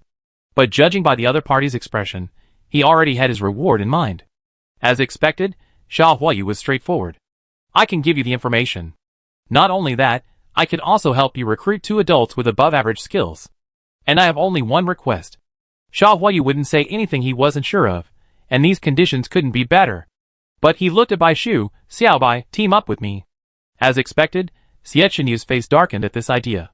Before Xie Qianyu could move, and Ning, who was at the other table, heard this and said anxiously, no. Why not? Xia Huayu said, your captain hasn't said anything, and besides, it depends on Xiao Bai's wishes, right? This feeling was so strange, and Ning couldn't put her finger on it, but it was a bad feeling. While it wasn't entirely true, it reminded her of those who betrayed their teammates for their own glory. Hadn't Xie Qianyu and Xiao Bai always been inseparable? Why was he silent now? He looked past the crowd, gazing directly at Bai Shu. I have information on everyone in the adult and youth groups, as well as the newcomers. Information is sometimes more important than strength. I dare say no one I could hire from Li Ning is more capable or more suitable for you. Sooner or later, the 5 of you will separate. If you insist on staying together out of so-called friendship, please remember that without the seniors in your group, you won't be able to complete this journey. If you miss this opportunity, the biggest step forward in your career will be lost. Xia Huayu recalled the situation at this time last year. Back then, their situation was even worse than Bai Chuan's. They were practically ostracized and marginalized. They, too, held out hope, risking their lives on the journey to the Qin Huang secret realm, hoping to attract the attention of the seniors and gain the attention of the powerful. On the way to the Qin Huang secret realm, the main combat force was the juniors. Even within a group or a team, the adult and even the youth groups wouldn't make a move. They coldly scrutinized, evaluated, and selected. They always thought they could find a suitable team based on their strength, but reality was cruel. With so many people and so many spirits in such a short time, all carefully selected talents from each district, it was incredibly difficult to stand out from the crowd. Furthermore, the perception of the South District's weakness was well established. He and Seely had been invited, but only on a separate basis. He and Seeley ultimately remained in the South District team, inviting only one member of the youth group, who wasn't considered particularly strong. That person wasn't invited because they recognized their strength, but because their team was comprised of a pure group of strong individuals. After the Qin Emperor Secret Realm, the battles became even more difficult and brutal. At each stop, a team of 20 would be reduced by half. Aside from that group of strong individuals, the rest of the group had to regroup, with no time to get acquainted. Whether they were attackers, shieldmen, or healers, they were simply overwhelmed by the overwhelming number of aliens. He and Seeley stopped at the third stop, the Fengdu Secret Realm in the West District. The only team that continued on was that powerful team. That experience would remain unforgettable for him. It made him realize how naive and ridiculous he had been. Becoming stronger is the only way forward. Excessive emotion is a burden. To be honest, the South District situation has improved so much this year that they maintained their naivete until now. Sha Huayu looked at the three of them with a cold gaze. Not just Bai Shu, you better split up as well. Regardless, the South District is considered weak by everyone. You don't even qualify for the youth training camp. The best solution is to join a strong group, based on the information I provided and your own strengths. If you insist on staying in the same group, I can only say you're a burden to them. Don't act like you can't be a part. If we keep going one stop at a time, the number of active or passive teams will decrease. Whether we're in the same group or not won't matter much. The three of them slowly lowered their heads, unable to find a rebuttal. Sha Huayu was right. They hadn't realized how deep the waters were here. Their previous assumptions were naive. This guy usually couldn't get much out of us, but now, he was a smooth talker, his rhetoric coming one after another. Xiechun Yu changed his stance. Okay, stop lecturing our team members. Let's eat. Thank you for telling us this. Splitting up the team does maximize benefits. After processing a few messages, Bai Shu looked up and smiled apologetically. But I have other invitations. I need time to think about it. Can you wait for me for 2 hours? Sure. Watching Sha Huayu's initial confidence turn into a stiffness, Xiechun Yu coughed lightly, not disguising his smile. He dared to say this was the happiest moment since Sha Huayu had spoken. If Xiaobai wanted to join the group alone, he wouldn't be the only option. Bo Ji and the other man left quickly. Although dinner was delicious, the three of them ate with a listless, absent-minded look. Until Xiechun Yu knocked on their table. Let's go. Where's Xiaobai? The three of them were dazed, not seeing Bai Shu. He went hunting. Huh? Still eating? A lot of people asked him to form a team, and he went to see. Xiechun Yu shrugged. Oh! How could he still be joking at this hour? And Ning hesitated, reflecting on herself. Even the captain, who was so attached to Bai Shu, had been so accepting, aside from a change of heart at first. Were they too immature? Captain, and Ning said solemnly. This was a carefully considered decision. Let's split up. You've been invited too, right? Your bracelet keeps flashing. I'm not interested in them. Xiechun Yu didn't even glance at them. They were all military invitations, made for his parents' sake. Besides, he wouldn't separate from Xiaobai no matter what. No matter what, the three of us will be interspersed among the other teams. That's the best approach. Jiang Jumping nodded. That's right, but whether or not we have information on Sha Huayu isn't a problem. We have plenty of options. At worst, we go from here to the Qin Emperor Secret Realm and recommend ourselves one by one. We just get some cold stares. Don't worry. It was the first time Xiechun Yu had seen them so sullen. The situation isn't that bad. Sha Huayu is telling the truth, but negotiation tactics are always self-serving. Really? Do you have any other ideas? The three men's eyes lit up. But to their disappointment, Xiechun Yu shook his head. This time, I can only rely on Xiaobai. Trust him, he won't give up on us. Chapter 211. Leaving the restaurant, Bai Shu looked at the notification on his wristband, glanced up at the sky, and silently calculated his team members. The night was dark. After the apocalypse, the night sky grew increasingly darker. Departure. With a firm decision in his mind, Bai Shu set off for his first stop. Concentrated in his thoughts, he didn't notice the three people approaching from the corner behind him. Brushing the non-existent dust off his sleeve, Wei Jinghe rolled his eyes. Why don't you just say it directly? It won't be any more embarrassing than it is now. Hush, Cui Lushan whispered. You came here on your own accord. I didn't force you. Stop being so stubborn. Let's see who he's looking for. Bai Shu was clearly going to form a team. As a future teammate, he naturally wanted to see who they were. Knock knock. Come in. Bai Shu pushed open the door. Two people sat inside, sketching something on paper under the bright light. It was Su Li and Guan Zhai's. "I'm here." Bai Shu closed the door. They paused their conversation upon seeing the newcomer, and Guan Zhai smiled. "Welcome. You arrived sooner than I expected. I'm honored to be your first choice." The room, as elegant and gorgeous as ever, brightened several degrees as Guan Zhai stood up. He glanced behind Bai Shu, slightly puzzled. "He didn't come with you." How rare. Their team was still short of a few people, and Su Li admired Jie Qinyu's abilities, so naturally, she also sent him a team-up invitation. "Are you going to give him up and team up with me?" Guan Zhai's smile deepened. The other person was too dazzling, and Bai Shu narrowed his eyes, resisting the urge to block his gaze with his hand. "Sorry, that's not the case. I'm here to recommend two people to you," Bai Shu said straight to the point. "And I invite your team to join us for the next 5 districts." Guan Zhai sank back into his chair, his aura suddenly sharp. "Who are they?" Bai Shu pursed his lips. He wasn't good at socializing, let alone negotiating. This was truly a first for him. Suddenly, he felt a little nervous. "Please sit down." Surprisingly, Su Li didn't seem aggressive at all. He was like a dewdrop in the mist on a mountaintop, untainted by the mundane world. But even this person had been sizing him up, intentionally or unintentionally, from the moment he entered, as if observing some kind of spectacle. To be honest, Bai Shu's nervousness hadn't dissipated at all. Secretly encouraging himself, Bai Shu straightened his back like a small poplar tree in the wind, trying to maintain a composed and credible expression. "I recommend Ning and Jiang Zheping to join your team." He stared intently at their faces, hoping to catch a glimpse of their intentions, but alas, none emerged.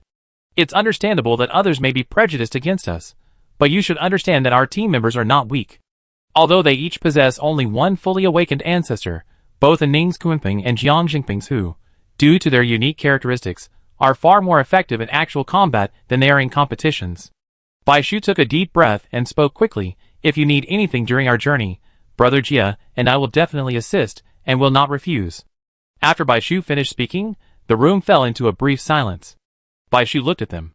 Most teams are formed within the same region, with younger students seeking the protection of older students in the same region. Qin Bei and Song Yu were the exceptions. They formed their own team, just as they did last year. While following the older players offers greater security, it also means that the younger players become subordinate to the older ones. Qin Bei and Song Yu went the other way. The top 2 teams in the national competition merged, ensuring the quality of the younger players while keeping the number of older players to a minimum, thus maintaining the initiative. Especially since both teams' captains were controllers and healers this time, limiting the number of older players was imperative. Shielders and attackers, the 2 frontline players, are the easiest to assign and the easiest to adapt to new teams. As long as they can carry and fight, they can thrive in any team, but other roles are different. Healers, especially controllers, are a position that requires overall control and relies heavily on teamwork. For example, if Bai Shu from Baichuan and Jiang Ruochen from Qinbei swap teams, they would experience a period of initial discomfort. The 2 healers have completely different styles. Bai Shu must suppress his instincts and follow orders, while Jiang Ruochen would be unaccustomed to the Baichuan people's practice of keeping their healers free. A strong center control player paired with a strong attacker would be even more disastrous. Su Li and Guan Zhai were strong enough, both leading their teams as captains, to accept this and unwilling to be told what to do by the seniors. Qin Bei and Song Yu had a total of 9 players joining the youth training program this time. Excluding the 8 seniors, their teams needed 3 more.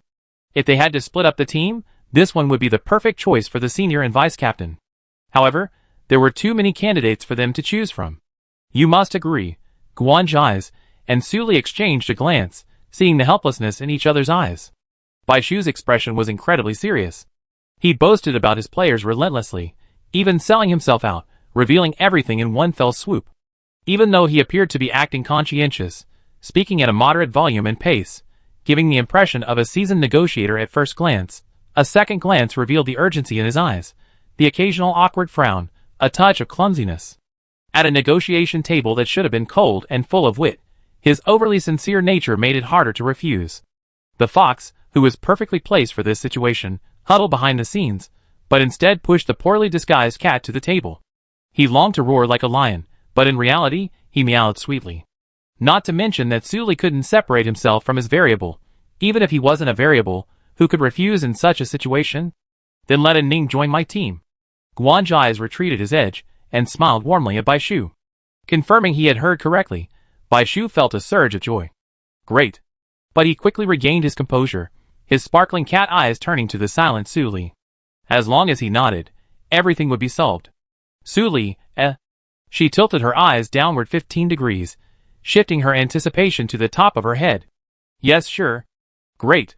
Bai Shu's heart leaped with joy. But we do have a request. Guan's eyes smiled. As you said, we don't want too many seniors on the team. So, the same applies to your team, no more than 8 seniors. Teaming with seniors is a bit more tiring, but it does provide a lot of security. You and your teammates should think this through. I understand. Bai Shu hurriedly stood up. Then I'd be leaving. Wait for my news. The vice captain and the senior went to other teams, leaving only 7 members of their South District Youth Division. He still needed to invite 5 more. Bai Shu ran down the corridor, his eyes sparkling. Heading for the second match, West District. The West District Youth team was primarily composed of Mo Zhou and Fei Ying, 6 players in total, but the majority were attackers. The ratio of attackers to non-attackers was a terrifying 5-to-1, making them the easiest to assign. We had to hurry, but then, having too many attackers on the team wouldn't be good either, and it wasn't certain if we could invite them all. Suddenly, someone came to his mind. He quickly tapped his wristband. Guixinhua, are you sure about the team? I'm so pissed. That Buji guy just left us like that. Wang Xiaokun was furious. It can't be helped. We have too many attackers in the West District, so we had to split up. This is different. He planned this from the beginning, without even saying hello. The door flung open, interrupting Wang Xiaokun. Bai Shu? Why are you here? The Mazhou guys were startled by the sudden appearance. Bai Shu took a deep breath and looked up, only to realize the atmosphere in Mazhou wasn't particularly good, and there were only 3 of them. Would you like to join our South District team? Join Qin Beizanjiu, 2 teams running parallel. How many people? All of them. Wang Xiaokun gritted his teeth. I'm in. The top 3 were all here, so what was there to hesitate about? Zhao Helong nodded. Wu Fu's expression was somewhat bewildered. Are you sure? Bai Shu then recalled the grudge between Wu Fu and Jie Qinyu. Jie Qinyu still refused to mention the soul-splitting incident, clearly still feeling resentful. Bai Shu paused, then nodded heavily, sure. He accidentally chatted for too long, and was about to miss his appointment with Xiaohuayu. Last stop, Bai Shu was sprinting down the hallway when he unexpectedly bumped into someone around a corner. The person was tall, and Bai Shu stumbled backward a few steps uncontrollably. A hand reached out and grabbed his arm just in time. Thank you. It's you. Bai Shu looked up and saw the dazzling golden light again. After running into this person 3 times in a row, Bai Shu began to suspect that this person was doing it on purpose, but he couldn't figure out why. I haven't decided which team to join yet. The person didn't respond, as if casually giving him a hand, and continued chatting with the people around him. Bai Shu stopped subconsciously. They looked like the junior group. Do seniors also have trouble finding a team? Or is it because their skills aren't as good as they could be? Oh! Although many teams have invited me, unfortunately, I don't consider ability, I only consider rapport. I don't like those people. I don't like them. Oh! Wei Jinghe watched his street performance quietly, expressionless. He seemed like a capable eccentric, but it was more like a self-consoling rhetoric. The team still hadn't found a senior, so, adhering to the principle of better killing someone by mistake than letting them go, Bai Shu, confident, and having been on a smooth journey, carefully took the first step towards socializing. Bai Shu began carefully. Which district are you from? Are you talking to me? Up close, Cui Lesheng realized he was even shorter than he imagined. He could only see the top of his head. Taking a half step back, his sight wide open, he feigned reserve, his tone tinged with subtle pride. West District, many powerful attackers come from here. Attackers, huh? Bai Shu nodded inwardly, thinking of the 3 West District attackers he just invited, as well as the 2 powerful attackers from Feiying who had already joined other teams. He felt that the value of this statement would only grow in the future. Can I? Bai Shu opened his mouth, but was interrupted before he could finish. Since you're so sincere, I agree to join your group. Add your contact information. Before he finished speaking, he had no idea what the senior class consisted of. Without consulting Xiaohuayu, Bai Shu didn't dare to make a rash invitation. Bai Shu looked at him, and he could sense the boy's sincerity. Such a sincere request to join a team was truly hard to refuse. After a moment of surprise, Bai Shu activated his passive skill, weak, sincere invitation I can't refuse, and shook his hand. Okay, please join me. Bang! The door was violently flung open, and a panting figure appeared. Xia Huayu, quietly writing, shuddered. The pen in his hand drew a line, and his fingers tightened around the edge. He frowned and turned to look, but his expression relaxed when he saw who was coming. Sorry, it's me. Bai Shu looked at his watch. An incident along the way had practically made him late. I team up with you. A smile flashed across Xia Huayu's eyes. Okay. He stood up. I already listed suitable candidates from the senior class. It depends on what kind of people you need. Bai Shu stopped Xia Huayu. Wait, I have one, no, two things to tell you. What? Xia Huayu pretended to listen attentively. We're teaming up with Qin Beizongji's team. The order of the secret realms might change, and I want to help them, as long as it doesn't affect our team. Xia Huayu, overall, one more person means more strength. It's a good thing. I accept. He had known that even he had been watching for so long, so how could the team that had competed with Bai Chuan not also be watching him? Being able to bring him in this time was a perfect combination of timing, location, and people. And Bai Shu hesitated, feeling a little guilty. I invited someone from the youth group to join me. I made the decision on my own. He might not be that talented, but I really wanted him to join. Bai Shu clasped his hands together. On the way back, Bai Shu reflected on it, and the feeling grew that his encounters weren't coincidences. It was Cui Lusheng who did it on purpose. Bai Shu suspected that he might have been isolated by the others because of his somewhat eccentric personality and lack of outstanding skills. After all, even his friends were indifferent to him. The members of the youth and adult groups had already been decided, but Bai Shu's earnest and coquettish manner made Xia Huayu curious and somewhat pleased. Let's change it. In fact, when he heard that they were joining Qin Beizongji's team, Xia Huayu had already considered changing the selection. He was confident he could find someone better. He went through all the members of the youth group and quickly screened out a few who weren't very talented. He then prepared himself mentally. It was just to make a good impression on Bai Shu, so it wasn't unacceptable. What's his name? Bai Shu whispered tentatively. He said his name is Cui Lusheng. Xia Huayu bent slightly to listen. At the name, Xia Huayu paused for a moment, a rare moment of silence. She turned to look at Bai Shu, her eyes filled with surprise. Chapter 212. What did you say? Xia Huayu trusted his ears, but after a thorough search of his mental database, he couldn't find anyone with a name similar to Cui Lusheng who wasn't strong enough. He asked again. He said his name was Cui Lusheng, the blonde-haired guy from the restaurant. Not strong enough? Wasn't Cui Lusheng the top attacker in the youth division? Xia Huayu's shocked expression faded, replaced by an incomprehensible complexity. He stared at Bai Shu expressionlessly for a long moment. Of course. It couldn't be better. Watching Bai Shu happily leave with his chin propped up, Xia Huayu offered no explanation. Bai Shu would understand eventually, but there was no point in asking him to point it out. His wishes fulfilled, one by one. Filled with joy, Bai Shu ran back to his room. The lights were bright inside, and everyone, sitting or standing, awaited someone's return. I'm back. When Bai Shu burst in beaming, everyone breathed a sigh of relief. And Ning leaned forward, looking around at Bai Shu. No one's bullying you, are they?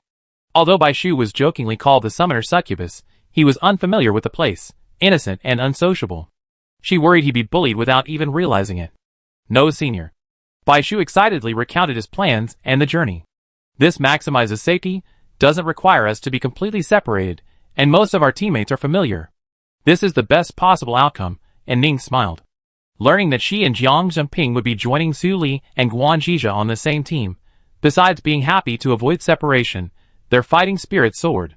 Just like the training during the reserve phase, teaming up with different strong players can create unexpected sparks. The sudden fall from the glory of first place in the national competition to the despised bottom of the youth training camp, in less than a day, made them realize the vast difference between heaven and earth. It also rekindled the fighting spirit of the three, who had been tempted to slow down after reaching the finish line. The widely invited Jie Dui and Bai Shu, who could form a team, made the three clearly see the hidden gap between them and the two. Originally, first place in the national competition was the highest realm they had imagined, the highest level they had longed for. They were content there, standing still. However, Bai Shu and Jie Qinyu were not like that. They had a longer-term vision than them, gazing into a distance they could not fathom, and moving forward hand in hand with determination. The three knew that if they stopped there, that would be their true separation, Fear welled up in their hearts. Run faster, faster, don't stop. Only by becoming stronger could they catch up to the two ahead. Seeing the three people shake off their previous lethargy and become filled with fighting spirit, Xiechenu curled his lips and dismissed them without hesitation. Are you happy? If so, go back to bed and don't delay tomorrow's trip. Okay. Got it. Yes. Watching the three leave, leaving only the two of them in the room, Xiechenu grabbed Baishu's hand and circled him like a large dog.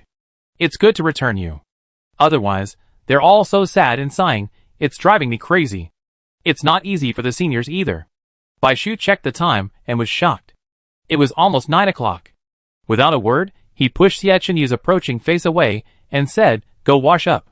It's getting late.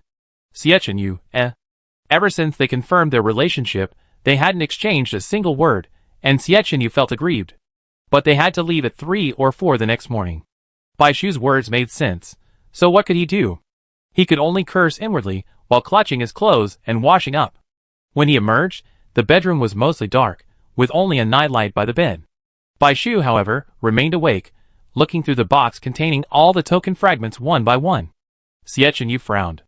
Baishu always did this when faced with a difficult situation, such as the regional finals, the national competition, and the semifinals competition and youth training camp highlights.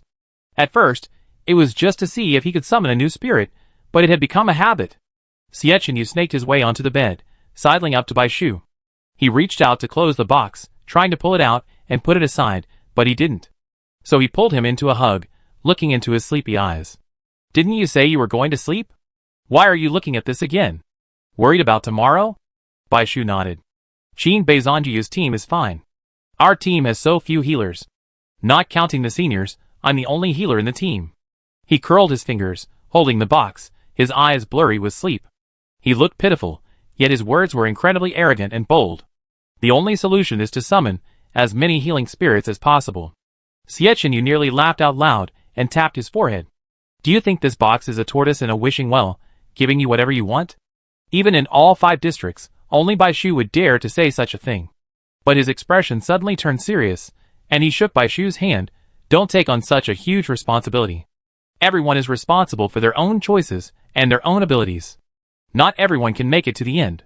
If you have some spare time, you can help others, but put yourself first, okay? Baishu was silent for a moment, unconsciously falling back into his old, erratic mindset. He subconsciously wanted to protect his teammates under his wing, but his teammates were no weaklings, and many were stronger than him. And he wasn't a god. Baishu put the box down and snuggled into Xiecheniu's arms. You're right, we should get some rest. But there's one exception, Xiecheniu said. Baishu looked at him. Xiecheniu squeezed his hand. Saving others is fine, but don't forget to save me. If we die together. If we stop together. I can't live without you. In the dim light, his fox-like eyes seemed to sparkle with stars. Baishu's eyes curved. But didn't you just say you prioritize yourself? I'm the only exception. Xiecheniu held him tightly in his arms. How could anyone else compare to our relationship? Even if some treacherous and cunning people separate us, this journey and beyond, whether the world rebuilds or crumbles, you and I will be together through thick and thin. His eyes were intense. Baishu suddenly thought of Xiecheniu's frantic behavior, while the two of them were surrounded by the centipedes. He hadn't understood it at first, but now he had some understanding. His heart suddenly felt full, and Baishu threw himself into his arms. Okay. Just one word. Xiecheniu blinked in surprise. Didn't his sincere words deserve a kiss? Not even a kiss that could be exchanged for a piece of candy. Xiecheniu was very dissatisfied with Baishu's reaction and pulled him out. I'm serious. I'm not kidding. Looking at Xiecheniu's eagerness and the obvious hints, he occasionally touched the corner of his lips. How could Baishu, who had been pestered by Xiecheniu several times since that day, not understand? Sleepiness temporarily dissipated. Baishu feigned ignorance, squinting his eyes, as he leaned against Xiecheniu. I believe you. But you seem omnipotent. Can you really live without me? Xiecheniu panicked, trying to pull him up and make him look him in the eye. But Baishu was probably too sleepy, his hands limp. As soon as he loosened his grip, he found a comfortable position, his head nestled against his neck, helpless. Xiecheniu was helpless. He was being mean to him, but his pretense was too obvious. I'm glad you think I'm so powerful, but haven't you noticed that many people are targeting me, like Xiaohuayu? If it weren't for you this time, I would have been bullied to death. I drops X2. Bai Shu was stunned for a moment, recalling their meeting. The atmosphere wasn't exactly warm, but the hostility was exaggerated. On the battlefield, Captain Shaw still has a good sense of the overall situation. Jie Chenyu gritted his teeth. He was here to give Bai Shu some eye drops, not to be praised by Bai Shu. This little idiot. Lifting his chin, he gave her a vicious kiss on her rosy lips. Jie Chenyu immediately adopted a look of grievance, and with incredible speed, he said, "Believe it or not, he tell you bad things about me on the way here, alienate us, and even prevent us from meeting." No way. Bai Shu was surprised. He won't care about that if it's safe. Just wait and see, he definitely do it. Jie Chenyu's face was filled with determination, his eyes lowered to hide the calculations in his eyes. As long as Sha Huayu's intentions of snatching her away persisted, he would definitely act. However, he had already dug a trap. The more Sha Huayu talked, the more resentful Bai Shu would become. "I miss you terribly. What should I do?" Hearing a faint sob, Bai Shu was startled and looked up. Jie Chenyu had never spoken like this before. He was always so confident, but now, with his head bowed, Bai Shu suddenly felt like he was about to cry. "You?" Carefully, she reached out and tentatively nudged his shoulder, wanting to see his face. In return, Jie Chenyu's arms tightened, and his head tilted to the side. "If that's the case, I come find you quietly." After a while, a cheerful voice echoed from the room. "No, I come find you. Remember to leave the door open for me." Jie Chenyu turned his head, and saw the uncontrollable curve of his lips. Bai Shu realized she had been deceived. There was no trace of sadness on that face. "Sleep." Extricating Jie Chenyu's embrace, Bai Shu rolled twice, landing on the side of the bed farthest from him. "Hey, I be cold." Jie Chenyu leaned in, his arms crammed full with pillows. "No." Jie Chenyu rubbed his nose, stopped making noise, and didn't sleep.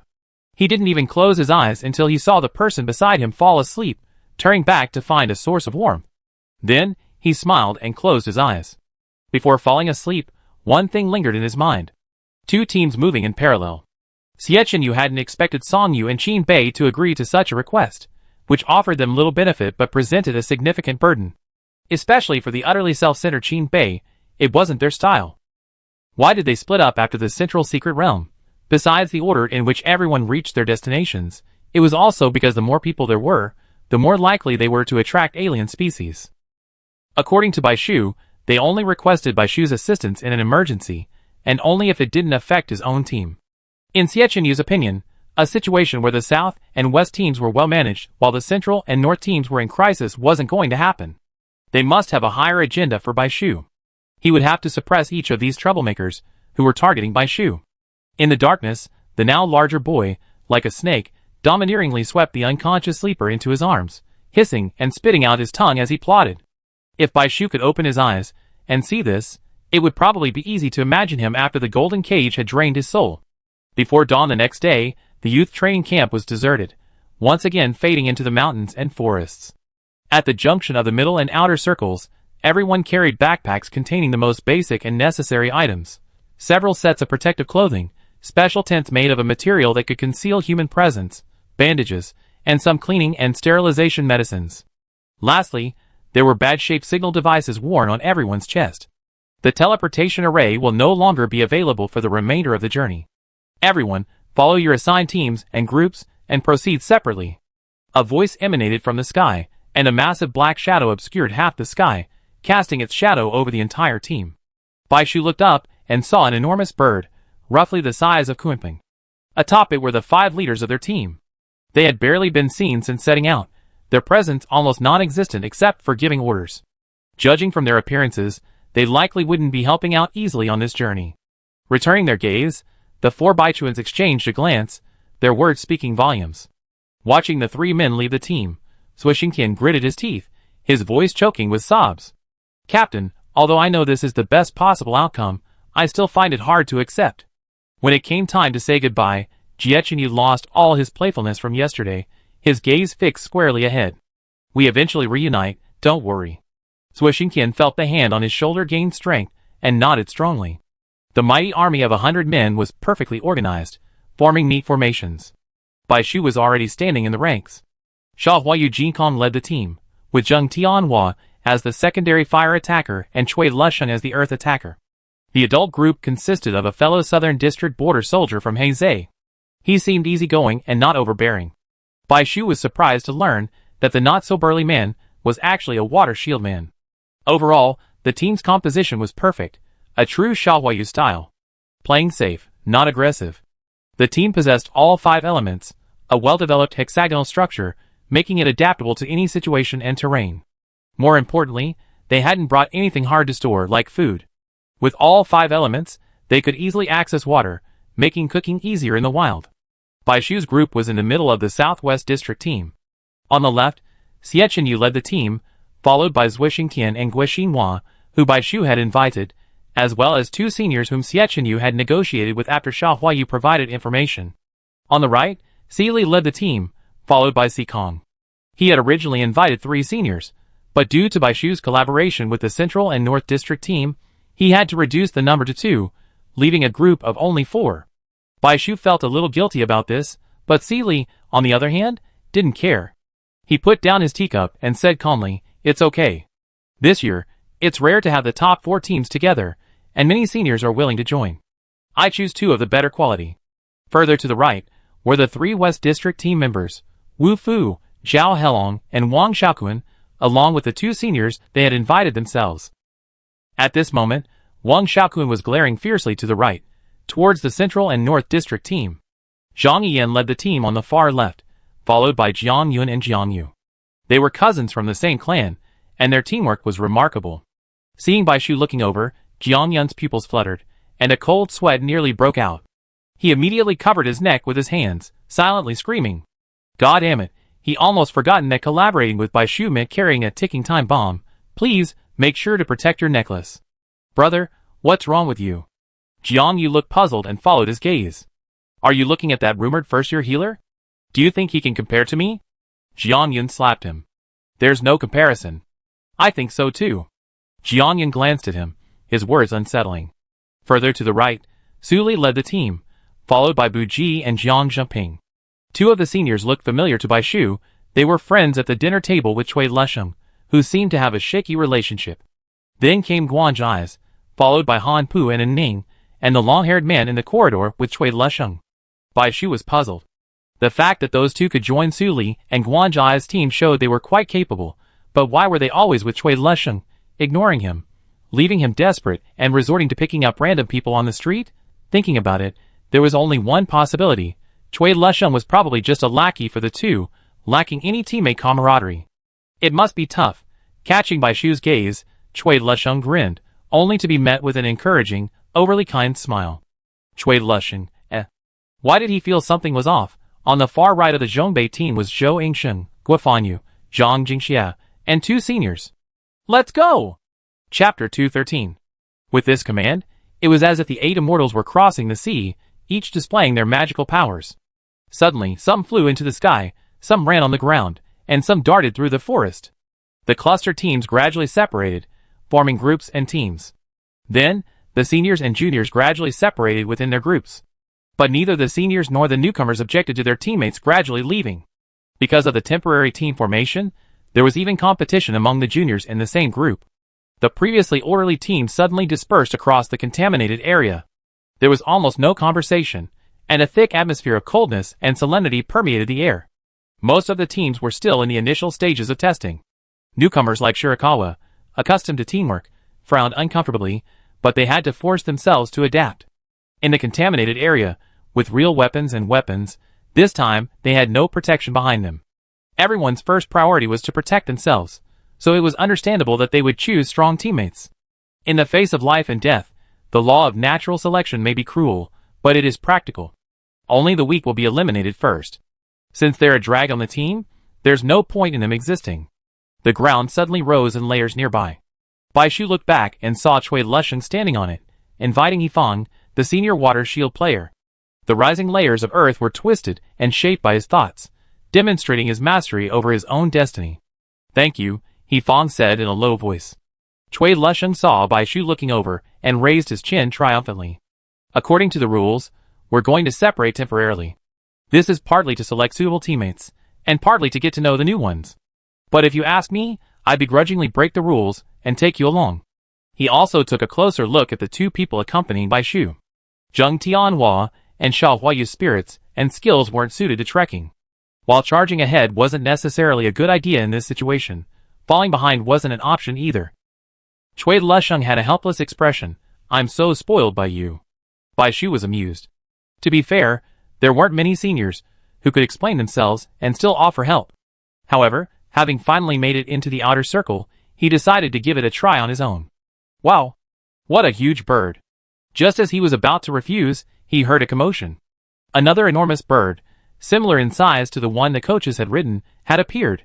Unlike the magnificent golden bird, this new one was pure white, with only a hint of blue lining its wings. On clear days, it looked like a dreamy cloud on the horizon, laden with magnificent temples and palaces. Even though its fragments were incomplete, Kunping's imposing presence rivaled the giant bird. "Xiao Bai?" Bai Shu heard a familiar voice. "Senior? Come up." And Ning didn't care about the group or the team. She figured it out after one night. She couldn't possibly pretend she saw Xiao Bai even though she was right beside him. Kunping could carry, let alone a few dozen people, even 100. Why should Xiao Bai be allowed to run around down there? He had helped summon Kunping after all. If her teammates didn't want to, they just rolled their eyes. She had a thick skin anyway. She had already planned this, but unexpectedly, Captain Songwei was such a nice guy. She agreed immediately upon her suggestion, and Ning no longer had any worries. "Thank you, senior." Bai Shu swiftly climbed up, leaning over and extending his hand to Cui Lusheng. "Senior, do you want to come up?" Since they had a solution, there was no need for them to worry. He Fong was about to shake his head and leave when Cui Lusheng, staring at him in surprise, grabbed Bai Shu's hand. "He Fong? ? Is he okay?" Many more people were coming up behind him. Bai Shu smiled slightly at the familiar faces. Bai Chuan's team was there. Exchanging a glance with Jie Chenyu, Bai Shu sat in his group's area. Compared to the calm in the air, the danger on the ground seemed greater. Be on guard. It wasn't long before the calm was finally broken. A lagging team was stalked by the alien. Except for his own team, which lagged slightly behind, the rest of the team was relentlessly accelerating away. Bai Shu immediately looked over. It was only a level 6 alien. Aren't we in the outer circle? Why aren't there any advanced aliens? It feels no different from the middle circle. Zhou Xingtian whispered to Jie Chenyu. This was completely different from what he imagined the outer circle to be. He even felt it wasn't as dangerous as the middle circle in the southern area. Although they had been to the secret realm in the southern area before, they had been protected and led by military personnel, and they had used a special underground protective tunnel, so they hadn't explored the outer circle much. But this time was different. There was no protection at all. If they couldn't even independently navigate the easiest route in the middle area, how could they even travel across areas? "No matter what, stay vigilant," Jie Chenyu said. "You see it when the time comes, but believe me, you don't want to see it." That was the only time he actually seen an advanced alien, but it was a profound experience. When they truly detected a high-level alien species, it would prove they were already on the brink of collapse. And Ning, knowing the first bird to stick its head out gets hammered, maintained a mid to high range flight speed, ignoring the envious glances from below. Climbing high and looking far into the distance, half a day passed. There was no trace of human life on the ground. The overgrown trees limited their view, but Bai Shu could sense the cold, predatory gazes from below from hidden corners. After an unknown amount of time, the monotonous, withered forest had become visually tiring. Finally, in the distance, a distinct color appeared, rising from the gray horizon. An exciting golden hue, the light of the secret realm. Look there. From afar, a golden light could be seen emerging from the endless dead trees. Many people ahead also noticed this and cheered excitedly. It's the secret realm. So fast.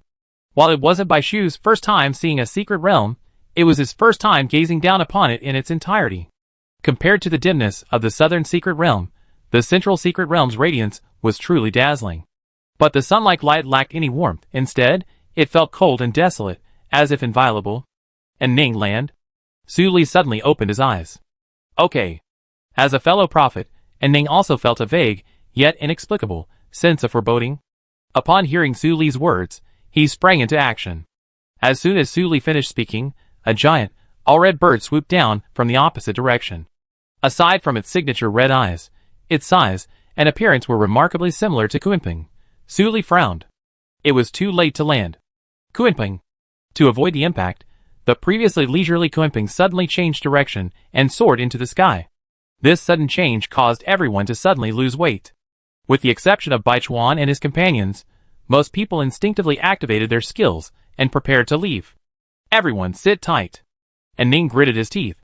Kunping's skills immediately activated, and a beam of light appeared around everyone. An invisible force firmly fixed them on Kunping's back, completely eliminating the turbulence and weightlessness. This time, no matter how Kunping twisted and turned, everyone remained firmly atop it. Cui Lusheng smacked his lips. What a thoughtful spirit! Essential for escaping the contaminated zone. If I could get her on the team, I couldn't imagine how comfortable he would be doing missions in the contaminated zone. The experience would be tenfold. This state can only last for 10 minutes. I try my best to maintain distance from the aliens within those 10 minutes. If I can't, Kunping will land at the end of the 10 minutes. What happens after that is up to you. And Ning gave this instruction and threw herself into the battle. The giant red bird even matched Kunping's flying speed. And Ning tried to break through, but as time passed, it seemed impossible. Bai Shu felt strange. The alien species looked so similar to Kunping. Was it really a coincidence? But considering that human knowledge of alien species is constantly evolving, there was no certainty. Captain Sha, did you encounter anything similar when you went to the secret realm last year? Sha Huayu shook her head. No. In the outer, most uncontrollable area, the flow of alien species is high. Aliens seen in the west area will soon be wandering in the central area, and vice versa. Therefore, past experience is of little use. We can only continue to observe and identify whether they are registered alien species. Then, we can prescribe the right remedies and attack their weaknesses. Bai Shu nodded. But he was already familiar with the mid to high-level alien species, yet he couldn't place one. In that case, let him test it. He turned his palm upward, and the will-o'-the-wisp spread rapidly, covering Kunping's entire back in an instant, a layer of gorgeous flames enveloping the cloud. The piercing chill startled many, and their hearts sank back when they realized that the flames, while seemingly overpowering, were in fact, besides being eerie, devoid of killing power. Just as they were curious about what Bai Shu was going to do, the alien's next move was a complete surprise. After a brief hesitation, the giant red bird also erupted in a cluster of red flames. Fake. No, it wasn't fake or an illusion. After all, the damage the alien had inflicted on Kunping was real. It's a deformed alien, a high-level one. Prepare to land. And Ning roared, and everyone jumped down. However, those who had originally planned to attack together might be able to defeat the alien, but they didn't expect the jump to cause them to disperse. Few people knew how strange their behavior seemed to those behind them. Kunping was flying smoothly, when it suddenly reversed, soaring into the sky and plunging into the earth. Then, everyone scattered in panic, vanishing. What did they say? A high-level alien species? The people who followed didn't dare to move and stopped. How could it be? Where is it? There was nothing before them, yet the light of the secret realm lay just ahead. Better safe than sorry. Let's take a detour. The people were skeptical, and some simply took a detour. But one by one, they vanished into the withered forest, followed by the familiar roar of the alien species, as if they were in a nest of aliens. Only those who entered would know what was happening. That's a high-level alien, and there are only 3 of us. Can we handle it? Someone hesitated, looking back. At the back, the 5 coaches stood still, while the seniors filed it expertly. They were all used to it. The 100 Talents project was organized annually, and these aliens seemed accustomed to it, always waiting outside the secret realm at this time, ready to take their food. It was unavoidable. But the central area was relatively safe, perfect for the newcomers to practice. Just now, I seemed to sense the presence of a high-level alien. Su Che glanced around. Where's Cui Lusheng? Wei Jinghe spread his hands. He followed him in. Su Che, is he okay? Nine-tailed fox caught Bai Shu with its tail, landing him safely. The dark trees and mountains obscured his view, making it oppressive and uncomfortable. Even more horrifying were the glowing red lanterns everywhere. Those were the eyes of the aliens. Even Bai Shu, who had been among zombies before, felt uneasy. He first set off a will-o'-the-wisp fire, enveloping him in night tails. The will-o'-the-wisp's uniquely cold aura gave him a sense of security. Then he pulled out his token. He had checked it repeatedly since their departure, and it had always pointed north, which helped him determine his direction. Although he had no idea where the others were, as long as he headed towards the secret realm of the king, he knew he would run into them. For most of the youth group, this was their first time being exposed to an even more dangerous environment without any protective gear. Not to mention Bai Shu was a semi-healer. Even he felt terrified on his first trip. Chui Lusheng was initially worried and hurried over. This low-level trick of misleading with the terrain wasn't even a deception in his eyes. He quickly found the people. He hadn't expected to see this. Glancing casually at the alien lurking in the shadows, Bai Shu walked on, unfazed, without wasting a second determining his direction. And whether intentionally or not, every step he took was strategic, keeping him at least 3 steps away from the alien. How completely indifferent to aliens. Even more miraculously, none of them approached him. Chui Lusheng shuddered. And so, in the desolate, dark forest, a young fox-riding boy, radiating a faint blue, colder than even the aliens, and unpopular, it was common for aliens to have trouble distinguishing whether what they saw was a plate or a bowl. Chapter 214. There's no doubt about it. That giant bird just now was a high-level alien species. Looking up at the sky, which had been clear and clear before, it was now covered in a grayish-yellow haze. Such a large bird had vanished in the blink of an eye. You could almost conclude, if I'm not mistaken, it must be a high-level alien species named Wu. After landing, everyone dispersed, leaving Su Li alone. It was hard not to suspect that this was the work of an alien species. Although he and Su Li had briefly collaborated last year, he couldn't say they knew each other well. The people of the Tianji sect were known to be difficult to get along with, but joining forces was the best option now. Although both of them were controlled, it wouldn't be difficult to deal with them for a while. During this time, they had to find their teammates as quickly as possible. Getting no response, Sha Huayu looked over, only to see Su Li with his head lowered, staring intently at the nothingness before him, a look of unprecedented solemnity. What's wrong? Sha Huayu's face darkened. Even after losing the national competition, he had never seen him so emotional. We die. What? Su Li straightened up, his expression calm and composed, staring ahead, as if his previous loss of composure had been an illusion. The prophecy tells me half of us will die here. Impossible, Sha Huayu said immediately. While the competition here is fierce, as members of the youth training camp, it's essential that everyone reaches the first stop in the secret realm. The coach ensures this, year after year, without exception. My prophecies are never wrong. Su Li's voice was low, yet strangely convincing. Sha Huayu's initial disbelief sulked completely, the shadow cast by his glasses obscuring the brilliance in his eyes. Once we enter the alien's field of vision, there's no escape. Advancing means death, retreating is even more of a dead end. Su Li offered advice, as long as you have breath left, don't use any escape skills, and find Bai Shu. Aside from his initial shock, Su Li returned to his aloof son of God. He didn't think he would die. His prophecies were meant to avert disaster, not to determine fate. Su Li wasn't afraid of bad predictions, on the contrary, they suggested a potential for good. But there was one thing Su Li didn't mention. If Bai Shu was involved, his predictions would lose their accuracy. Okay. Sha Huayu paused. Meng Shan, the ghost general, appeared beside him. But we must take care of these guys first, before we get out of this hellhole. 2 level 6 aliens appeared on their left and right. Meanwhile, the scattered juniors were also attacked by aliens to varying degrees. They quickly recovered from the series of events and threw themselves into the battle. Gathered here were the top talents of the new generation. Despite the initial surprise and fear of encountering the advanced aliens, they quickly turned their attention to how to deal with them. So what if they were advanced aliens? They had already fully prepared for battle before arriving. This was just the first stop. They were brimming with confidence and enthusiastically participated in the exhibition, unaware of the bleak fate that was about to befall them. Wu, according to the catalog of advanced alien species, are capable of changing their forms. They can mimic everything visible to the naked eye, from plants and trees to alien humans to even a speck of dust in the air, and their original prototypes are unknown. Bai Shu and Chui Lusheng walk side by side, Chui Lusheng rambling on. Even more terrifying, Wu can change their attacks, or in other words, copy them.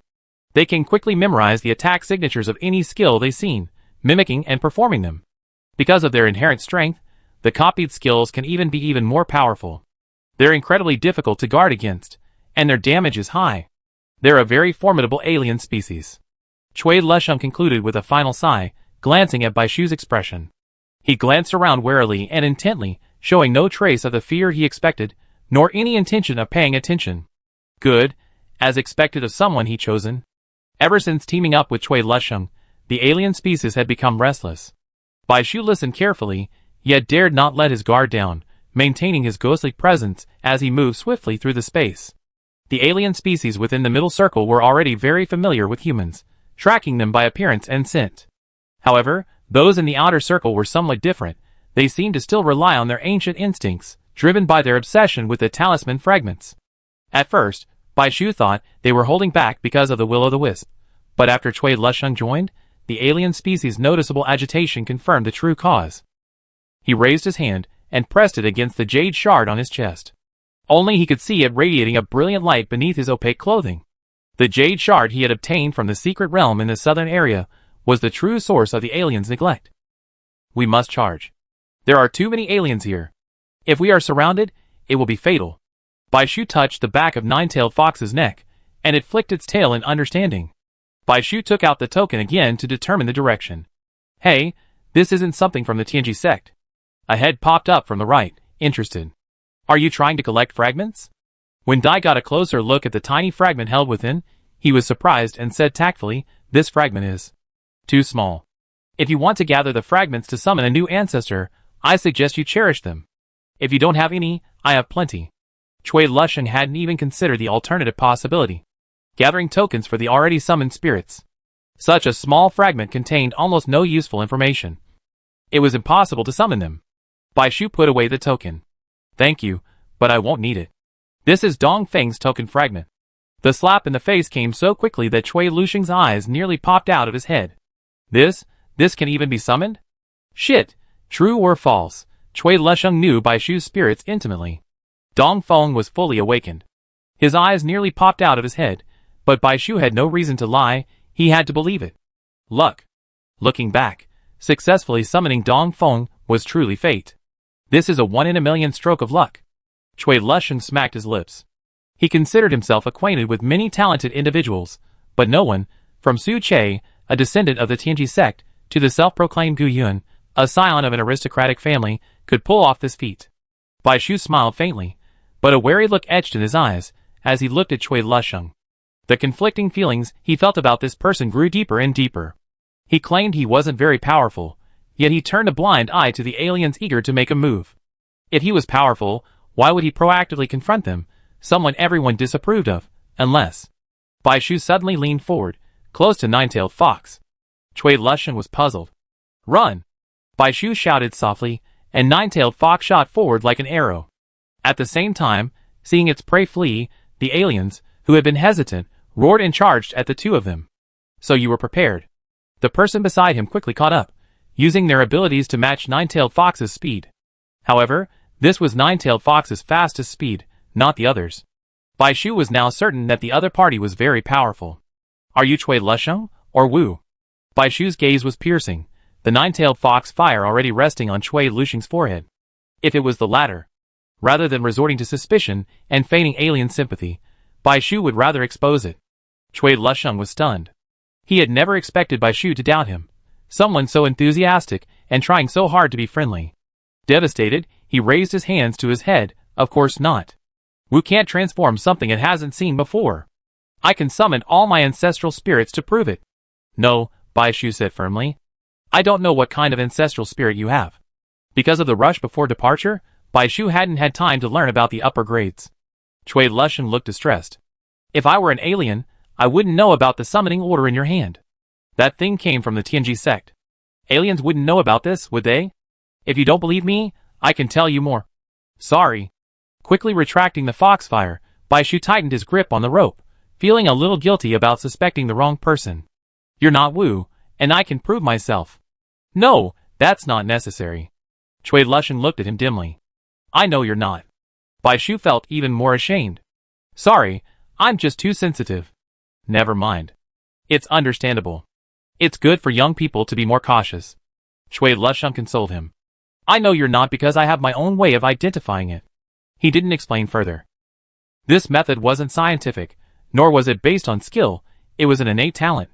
In crucial moments, he could vaguely sense what had become his aura. Auras are everywhere, both positive and negative, but in his eyes, this intangible thing can sometimes become tangible. When he's on the brink of life and death, he always sees the brighter side, choosing the escape route with the highest chance of survival. Thanks to this, he's repeatedly escaped danger and reached his current position. But normally, he couldn't sense the presence of auras. That was until one day, while sitting in the audience at the stadium, he watched the finals team take the stage. He saw a familiar light flicker around Bai Shu. Although faint, he was certain he was not mistaken. That was the first time he ever felt an aura in ordinary times. Cui Lesheng was surprised, puzzled, and perplexed. Curious about Bai Shu, he decided he had to meet this person, no matter what. Without any suspicion, Bai Shu threw himself into the pursuit of the aliens. Fewer aliens could catch up with them, and the few that occasionally charged were dealt with by Bai Shu and Nine-Tailed Fox. The remaining aliens, looking at the fallen bodies of their own kind, suddenly retreated. Bai Shu, anticipating a fierce battle, was puzzled. Nine-Tailed Fox's ears twitched, and it suddenly turned its head, growling and signaling him to look the other way. Then, not far away, Bai Shu heard another wave of fighting, a mix of alien roars and human voices. As expected, if he headed towards the secret realm, he would encounter a large force. But Bai Shu's combat experience from his previous life had ingrained caution in his bones. Suppressing his joy, he carefully blended into the withered forest, slowly approaching the familiar faces before him. Sha Huayu and Zheng Tianhua, along with Su Li and Bu Ji, were paired in pairs. Their clothing was much more disheveled, as the fierce battle had entered its final stages. Although they had won, they had fought countless battles, and each one bore a heavy trace of fatigue. The two attackers, especially Zheng Tianhua, were pale. He was seriously injured, half of his shoulder was bandaged, but this only treated the symptoms, not the root cause. The wound had ruptured in the previous battle, and the bandage was soaked with blood. It was clear that they needed healing. Just as Bai Shu was about to leave, he heard a rustling in the woods. Sha Huayu and the other three looked over, their eyes suddenly brightening. Two figures, one tall and one short, approached. Bai Shu's pupils constricted, and he clutched the dry grass in front of him. The backs of his hands, red from the cold, were pinched until the knuckles turned white. Cui Lesheng glanced at the young man beside him, then looked up again. The approaching figures were Jiechenyu and Bai Shu. Chapter 215. The person next to Jiechenyu not only looked identical to Bai Shu, but was a carbon copy of him. He rode a white fox, shrouded in a pale blue light. Seeing Bai Shu, everyone was delighted. On the battlefield of life and death, nothing was more reassuring than seeing a healer. After all, they were the only ones who could rescue them from Yama's palace. But both Sha Huayu and Su Li were rational, and they didn't let their guard down at the sudden appearance of the two. Aliens can transform. You're here. Sha Huayu glanced at the two, a flicker of suspicion in her eyes. Why are you together? Although Jiechenyu had no obvious injuries, his clothes were disheveled. Given his strength, it was obvious that he had been through a fierce battle. But Bai Shu's attire was too respectable, which was out of place in the withered forest, where aliens could attack at any moment. I just ran into him. Jiechenyu spread his hands and glanced at Bai Shu with a smile. It was just luck. Bai Shu, riding on a nine-tailed fox, looked alert yet strangely docile, looking just like Bai Shu. Yes, it's a good thing I ran into him. You were alone before? You weren't attacked by the aliens. Of course, I have ways to avoid them. Bai Shu nodded, then pulled out a summoning token identical to the one Bai Shu had used, quickly putting it away. Thanks to this, I was able to find my way here. Hiding behind Jiechenyu with innocent eyes, he said, What's wrong? Why are you looking at me like that? Watching this scene from the shadows, Bai Shu felt a chill. The lifelike expression and precise movements indicated that every move he had made was under the alien's surveillance. The difference between high-level aliens and other species is a world of difference. But even twins can tell them apart if they know each other well, let alone a person impersonating an alien. Bai Shu's grip gradually relaxed. Meeting Jiechenyu's casual glance, Bai Shu knew that Jiechenyu had seen through it and was plotting something. Sorry, I'm too suspicious. Let's go together. Sha Huayu pressed her fluttering eyelids and cast a murderous look at Jiechenyu. No one objected. The silence in the team seemed to be stirring undercurrents. A voice shattered the silence. Seeing no one paying attention, Zheng Tianhua scratched his head. Xiaobai, can you heal me? Bai Shu was stunned. Before he could say anything, Jiechenyu stepped in front of him. Can you hold back a little longer? Bai Shu's healing skills are either group healing or powerful, which aren't very suitable right now. Su Li also spoke up. It's better to use skills at critical moments. Sha Huayu pulled him to her side. I bandage you again. 2 attackers are joining us. Next time you encounter danger, retreat first to conserve your strength. Okay, I was inconsiderate. Zheng Tianhua felt embarrassed. Sha Huayu, the aliens aren't our current target. Our priority is to reach the secret realm. Don't linger. Jiechenyu smiled and nodded. We're still too few in number. I hope to reunite with the others soon. The group quickly formed a new position and continued on their way. On seeing the group retreat, Bai Shu removed his disguise and emerged. What a young man. Cui Lusheng beside him explained. Keeping a high-level alien around is truly audacious. What are you going to do? He looked at Bai Shu. Why don't you come with me? No, I want to go with them. Bai Shu opened his palm, revealing a faint, dark red flame. Fire 2. Given Jie Qinyu's habit of controlling the situation, he'd likely have used his ability the moment he leaped down. For so long, he only had one alien with him. Based on Bai Shu's experience, and Ning and the others must have been lurking in the shadows, biding their time. Bai Shu was certain Jie Qinyu's last words were directed at him. Although Bai Shu felt relieved that the alien hadn't been able to deceive others with his appearance, this was followed by even greater tension and anger. Cui Lusheng was right, he was incredibly audacious. Ever since Bai Shu joined, the journey had been remarkably smooth. Slowly, the golden light he's seen in the sky finally appeared before his eyes. The secret realm is just ahead. We finally made it out. Before he could even take a step forward, another group of beleaguered men shouted in delight. What a feast! As more and more people approached, Bai Shu, lagging behind, licked his lips, a cold malice flashing in his eyes. Hope was just around the corner, and just as everyone felt a sense of relief, something strange happened. The earth trembled, and a dense swarm of alien creatures emerged from the dense forest surrounding them. Without stopping, they devoured them like vicious beasts catching sight of fat meat. The crowd was in chaos, their ancient spirits' abilities unleashed in a chaotic, yet disorganized manner, and screams rang out. What's going on? The beast tide has arrived early? Trapped in the withered forest, they faced repeated surprise attacks and pursuits, scrambling to cope without a single breath. Finally escaping, they thought they had seen the dawn of victory, but reality shattered them. These alien species outnumbered all the others they had fought before combined, and they were exhausted, their wounds barely enough to heal, and they hadn't even found their teammates yet. How could they possibly fight? Despair quickly spread among the younger students. This is horrible. This is unacceptable. Someone licked their dry lips and muttered, the fiercest matches they ever experienced, not even 100th, no, 1000th, of the cruelty of this one. These alien species are tough enough. But there's still a high-level alien species hiding out there. Someone, after revealing an even more devastating truth, was about to press the badge on his chest. You're crazy. A teammate stopped him in time. Use it now, what will happen later? If we can't even save it now, what's the point of worrying about the future? Only the seniors and the coaches can save us. One badge exploded, and everyone's chest badge flashed red, including the 5 coaches standing still outside the dense forest. Is anyone already giving up? Much earlier than in previous years. One person listened intently, frowning slowly.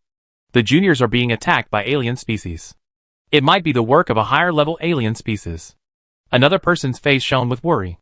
High-level alien species? That's not surprising, but I thought we have to wait until we leave the Qin Huang secret realm. When the base was originally built, it was centered around the secret realm, and the distance was generally kept within the outer circle, close to the middle. Given the dominance of the Qin Huang secret realm, high-level alien species rarely appear nearby. Did something happen in the secret realm? Or perhaps, the alien species are even more rampant this year. Yes, I heard that the South District even saw high-level alien species infiltrating the middle circle. Fortunately, they were discovered in time to prevent a major disaster. The 5 people stood up, huddled together in the center. Let's go! At least everyone had to reach the first stop. While Jie Qinyu's side wasn't panicking, the endless number of alien species weighed heavily on everyone's minds. Although he had ambitions to kill high-level alien species, Jie Qinyu hadn't anticipated their sheer number. Bai Shu pulled Zheng Tianhua, the most seriously injured member of the team, behind him. Be careful. Zheng Tianhua clenched his fist and pressed it against the badge on his chest. Yes, we won't give up until the very last moment. But can we really leave here? I have an idea. What? Zheng Tianhua looked at him. There's no point in fighting the aliens head-on. Instead of everyone being trapped here, why not shield 1 or 2 people and get reinforcements? Bai Shu looked toward the golden light not far away. I have a way to evade the aliens' attacks, but I can only take 1 person with me at most. Let's go to the secret realm to get reinforcements first. What do you think, Senior Zheng? Zheng Tianhua, surprised, looked at the people fighting around him. Isn't this desertion? Of course not. We leave the fully awakened spirits here. During the battle, Xiao Huayu caught a glimpse of Zheng Tianhua huddled with the aliens in a corner. He seemed about to leave. Xia Huayu's eyes grew colder, and she leaned over to Jie Chenyu. Whatever your plan, I can't keep up this act. He couldn't bear to watch his team members being taken away like that. Jie Chenyu frowned. Suddenly, a layer of light enveloped several people. Dong Feng had appeared not far away, and even the other teams near him benefited greatly. I'm healing. My skills are restored early. Recovering health and mental strength might not be significant to an individual, but large-scale health and mental strength recovery is a shot in the arm in a desperate situation, dispelling some of the gloom. It was also a signal from Bai Shu. No. Jie Chenyu retracted fire too, and curled his lips slightly. The people I'm waiting for are all here. Go ahead and do it. Sure enough, the group healing was followed by a blanket of blue flames. Zheng Tianhua was no fool. If the sudden healing had only made him suspicious, the will-o'-the-wisp fire that engulfed the entire battlefield had completely sobered him up. Looking at the figure before him, still covered in a layer of blue flames, a cold sweat immediately fell. This is an alien. Ignoring his injuries, Zheng Tianhua turned and tried to run. But how could an alien let go of a duck in its mouth? Bai Shu opened his mouth, which continued to expand. The human skin he was covered in cracked, and a series of black tentacles quickly pulled him back. Just as he was about to reach Zheng Tianhua, he was blocked by something invisible. Zheng Tianhua quickly recognized Jiang Jingping's transparent shield, firmly blocking the tentacles. Xia Huayu breathed a sigh of relief, the outline of a copper bell suddenly appearing in his eyes. The alien fell backward uncontrollably. Though invisible, the ethereal cry of Kunping could be heard swirling overhead. The guard in front recklessly charged through the aliens, but a closer look revealed that each step he took was cautious, precisely positioned where the aliens couldn't attack. Suli raised his hand, and a giant dragon surged forward, stirring up a massive wave of wind and pressure that crippled the aliens. Such a massive display also attracted the attention of the other teams. Hold on. Everyone, these are our people. Our rescue is here. Hold on a little longer. The secret realm is just ahead. As the giant approached, the figure of the person protected in one arm gradually emerged. It was Bai Shu. Jie Chenyu watched eagerly. God knew how much he had endured the alien. He desperately needed a cleansing from his own eyes. The eyes on the other side stared back at him, responding with intense focus. Even amidst the battle, Jie Chenyu's smile grew wider, revealing a smugness that seemed unsuitable for a battlefield. Bai Shu emerged from the flames, his eyes focused solely on him. In reality, Bai Shu's eyes were filled with only searing rage. This man was being reckless. He dared to enter the fray without even using his yang fire. What if the alien wasn't so greedy, and wanted to take on him head-on? At such close range, even the ancestral spirit wouldn't be able to reach him. The battlefield was chaotic, and Bai Shu didn't dare to throw the peach blossom directly. The safest way was to send it to Jie Chenyu's side. Of course, he had no choice but to look for him first, when they were still some distance away from Jie Chenyu and the others, who suddenly stopped. Zui Xingqian, Buji, and other attackers descended from the air and surrounded him. Bai Shu took the bow and dagger from Zui Xingqian and swung them at the alien standing between them and the opposing team. He said solemnly, "Those ahead are the real deal. Let's kill them." The will-o'-the-wisp wasn't just for show or inspiration. While unleashing his abilities, Bai Shu could also see the health bars of the creatures. He discovered that while the aliens appeared numerous, most had invisible health bars. Combined with the fact that they faced no high-level aliens, the rest were easy to guess. The vast majority were empty shells created by the aliens to scare people. Chapter 216. Ice crystals rained down from the sky, unconcerned with teammates or others, landing precisely on several severely injured attackers charging ahead. Not out of kindness, Guanjai stood atop Kunping. Those below could only see the gray sky, but from above, he could clearly see the general situation below. The summoner's spirits were deeply depressed. Seeing that so many alien species were far beyond the reach of their two teams, Guanjai immediately prioritized mobilizing everyone's enthusiasm. Several attackers were shaken to their core. The timely arrival of group and single target healing awoke them from their despair, but before they could rejoice, a new situation emerged. Ah! Screams rang out simultaneously from several locations. Bai Shu looked forward. With the murderer, Shuayu, and other spirits leading the charge, powerful attackers supporting them, and Ji Kong composing music to boost morale, their counterattack was rapid, quickly carving a gap through the alien swarm. Bai Shu saw several black clouds scattered among the crowd, and the terrified and disbelieving faces of several fellow humans who had been stabbed. Bai Shu tilted his head. The alien that had attacked Zheng Tianhua was still there, once again covering Bai Shu's shell. It's you. Bai Shu gave a strange smile. This person didn't possess the delicious aroma of the token fragment, so he wasn't in his hunting range, but his skin was quite useful. Bai Shu looked away. Seeing another version of himself standing before him was quite comforting. He didn't want to chat with an alien staring at his skin, but he also understood the terrifying nature of the shape-shifting alien. It could split its body at will, transforming into anything it desired. While other mutants might not be conscious, catching someone off guard was still a real threat. I just don't know the limit of his abilities. The other scattered teams were trying to move towards Bai Shu and the others. Their ability to hold out until now was largely due to their help. Many recognized the familiar faces of the three strongest players, and Kong didn't hesitate. After all, the three strongest players were definitely among the strongest among the younger grades. If we want to survive, we must cling to those who matter. Su Li and the others also wanted to leverage their power. In this critical moment, the various groups quickly reached a consensus. Everyone, we reached this point. We must work together to break free. Killing just one of Wu's variants will weaken his strength. If we defeat them one by one, we can defeat the aliens. Okay. Attackers, shield men, step forward. Healers, surround the center. Groups of 3 or 4 quickly formed, forming a circle around the enemy, with those capable of defending and fighting on the periphery. With more people, the momentum shifted back to the human side. Bai Shu and the other breakout group tore a hole through the aliens and headed straight for the main force in the center. Here! Jie Chen Yu looked at Bai Shu. At the same time, Jiu Wei suddenly leaped, handing Bai Shu midair to the flying Nuba. Jie Chen Yu turned, took the person from Nuba's hands, and landed steadily on the ground.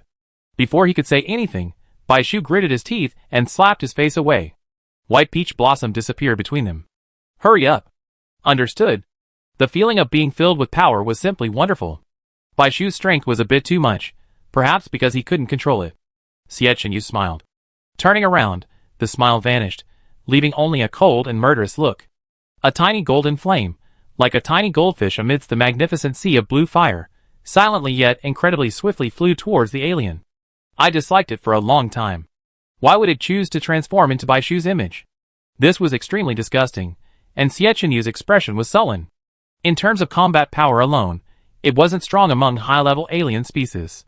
Sensing something was amiss, it attempted to escape, but was slowed down by Su Li's pressure. Why not transform into someone else? Why transform into him? Ah! A small flame suddenly erupted, and the alien, instantly surrounded, let out an inhuman scream.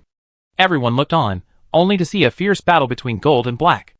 After an unknown amount of time, the black finally slowed down. Before it completely vanished, the alien's resentful gaze within the flame seemed to have substance, and fell upon Jie Chen Yu, ultimately reducing him to ash. Want to run? Jie Chen Yu, sensing something, sneered and waved his hand.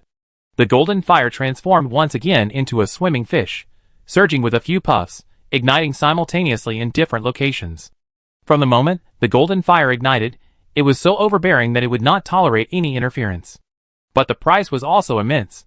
Yang fire consumed a significant amount of mental energy, and controlling it to avoid accidental harm demanded a great deal from Jie Chen Yu.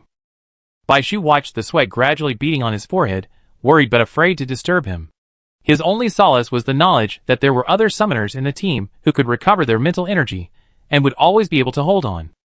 Don't worry, everything's fine, Jie Chen Yu said. Warm sunlight once again penetrated the forest, shrouding the lifeless, withered trees in a gentle veil of warmth. The number of aliens around him dwindled dramatically, and the remaining ones slowly retreated into the forest. When they once again saw the clear sky, the sudden brightness made those who looked up squint, their eyes moistening. So it's been so long. They fought fiercely in the alien-like environment, unaware that the horizon was already tinged with a rosy glow. What about the transformed alien? Did we kill it, or did it escape? Jie Chen Yu frowned. His skills were nearly at their limit, and he withdrew his yang fire the moment he lost track of the alien. He had no intention of fighting the alien to the death in the outer circle, so he wasn't sure. He looked around, feeling a little disappointed. No body. It probably escaped. Sha Huiyu nodded. There's no precedent for capturing a Wu. Killing it must be difficult. However, Wu isn't a ferocious alien. On the contrary, it's cunning and cautious. After suffering a serious injury, it probably won't reappear. The most urgent task is to clear a path forward and reach the secret realm as quickly as possible. Su Li looked ahead at the rare land with a worried look on his face. No one had died, but his prophecy showed no sign of being broken. The high-level alien species had been repelled, and the others had dispersed. The light of the secret realm was not far away. Although everyone was injured, they felt more relaxed than ever. They watched the three strongest teams gradually push back the alien species. Jiechanyu's final move was particularly impressive. At that moment, the three strongest teams' eyes were practically gleaming with gold. Hearing the three strongest teams' decision, they immediately nodded in agreement. Although they wanted to show off, they also had to save their lives.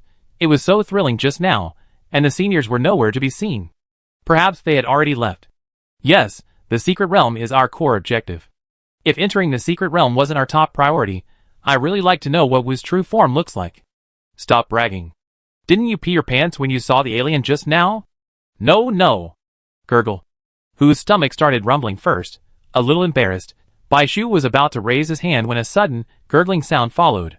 Slackening his composure, hunger took over. The secret realm is just ahead. Let's hold on a little longer. It's not too late to rest once we're completely safe. I agree. Although they had won, the power of the advanced alien species still left a lingering fear. Staying in the outer circle for even a second longer could lead to unexpected danger. After this battle, no one dared to take this journey lightly anymore. This wasn't a reward for them, but a test. It was a desperate journey, a life or death struggle. A path to strength that risked their lives. Experience was certainly important, but wasn't this level of effort a bit of a hassle? Some wondered. This seemed to be telling them how much humanity needed elite summoners. In another sense, doesn't this mean that humanity's overall state is deteriorating? Many people, especially those in the central district, were feeling down. This was the exact opposite of what they had been hearing. They often heard about the rise of powerful summoners, and the successful development of new weapons against alien species, promising a bright future for humanity. Baishu looked at Su Li and the others. Having entered the youth training camp last year, their faces were heavy, but not overly surprised. Because the secret realm was so close, many rushed forward hastily, eager to stop the bleeding and avoid wasting their healing skills. Let's go too. And Ning and the others also reached the surface, and the two teams finally merged. It's quite quiet here. Maybe the alien species are scared by our attacks. And this is near the secret realm. Our central secret realm has always been strong. Which blind alien would dare approach? That's true. Stop! Amidst the thriving atmosphere, two people suddenly stood in front of Baishu. Baishu looked up. It was Ning and Cui Lusheng. Two intuitive types. The others were puzzled. What's wrong? The crystal mirror told me there's danger ahead. I have a bad feeling. We're almost to the secret realm. What danger could there be? As he spoke, the man unconsciously slowed down his pace. Some stopped and looked at Su Li. When it came to prophecy, everyone believed that the Tianji sect had more credibility. Su Li was silent for a moment. His prophecy skill had a cooldown of 16 hours. While he had ways to shorten it, the accuracy of his predictions would decrease. Normally, that would be fine. He looked at Baishu, his usually indifferent face finally showing a ripple. Uncertainties were all around him. Even if he received a prophecy, he wouldn't believe it. The danger hasn't subsided, Su Li said, but he didn't reveal the prophecy's content. People's hearts are unpredictable in desperate situations. If it really came to that, there was no guarantee someone would kill each other for even a 50% chance of survival. Everyone was horrified. Cui Lusheng's left eyelid twitched wildly, a sense of foreboding growing stronger. He steeled his resolve and quickly called to the others, "Tell those in front to return quickly. Everyone, don't act rashly. I go get the seniors and the coach." Seeing the main group halt at the rear, the man in the lead felt a wave of regret, but the secret realm now revealed before him was incredibly tempting.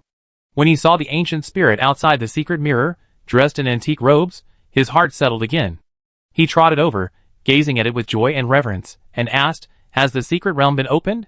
The ancestor smiled. "Yes, they already gone in. Please follow me." No danger. A smile crossed the boy's face, but he didn't enter. Instead, he ran back. He wanted to tell the people behind him that there was no danger here. He was misunderstood, and he ignored the sudden viciousness of the ancestor behind him. No danger, come quickly. He only began to speak, his smile fading, his voice abruptly cut off. He stared in horror at the black mist spreading over his body, a dense ache radiating throughout his body, even to numbness. Run! The secret realm has mutated. He roared at the top of his lungs, but it was only a faint, hoarse whisper. The black mist eagerly stalked its approaching prey, its golden light of hope spreading out into countless tentacles condensed from the black mist. "Let's go up and take a look." The moment they noticed something unusual, Bai Shu and the others boarded Kunpeng. How could this happen? Someone was speechless. Approaching from the air, what unfolded before them was no secret realm at all, but a massive trap. Those rushing hastily toward it were like moths to a flame, hurtling headlong into certain death. The black fog engulfed individuals and ancestral spirits one by one, without a single splash. Several people's pupils shrank. "Lovebirds! Mr. Li, protect!" One by one, the ancestral spirits were summoned. Facing life and death, prioritizing one's own safety was understandable, but to remain indifferent while watching their companions struggle and die before them was truly worse than an animal. Why had the secret realm become like this? The idea of a metamorphosis seemed the most plausible explanation, but Bai Shu was more inclined to believe the secret realm was real. The main reason lies with Cui Lusheng. Other things may change, but the location of the secret realm remains unchanged. They had only been to the central secret realm once, so it's understandable that they didn't know the location. However, as a senior, Cui Lusheng was probably already familiar with the secret realm and didn't notice anything wrong. Bai Shu wanted to see it more clearly and asked anxiously, "Senior, can you get Kunpeng closer?" "Of course, that's exactly what I meant." Using the crystal mirror to predict the location of the swallowed person, the lovebird swapped skill, and the iron block provided by Zui Xingtian as the other end of the link, they were the first to rescue one person from the aliens. Fang Chen, having narrowly escaped death, was still dazed after landing on Kunpeng's back. Bai Shu first examined his injuries.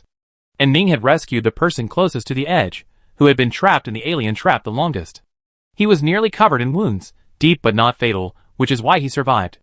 Just as Bai Shu was about to treat him, the man raised his hands in resistance, finally uttering a few halting words. "Ancestor, the ancestor harmed me."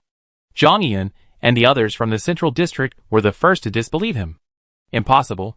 Jiang Yan shook his head irritably. "Yes, the relationship between the central district and the secret realm isn't exactly good, but it's definitely not to the point of mutual criticism. Yes, an ancestor would never harm anyone. But ever since I stepped into this place, I don't know what to believe anymore." The injured boy's face remained calm, his eyes fixed on the near sky. His voice softened considerably, as if he were waking up from a moment of reckoning. "Captain Su, please say something. The Tianji sect should be trustworthy, right?" Fang Chen shook his head. "For 17 years, I always believed that humanity's future was full of hope. I thought the alien species were on their last legs, that they would meet their end in my hands. But what happened?"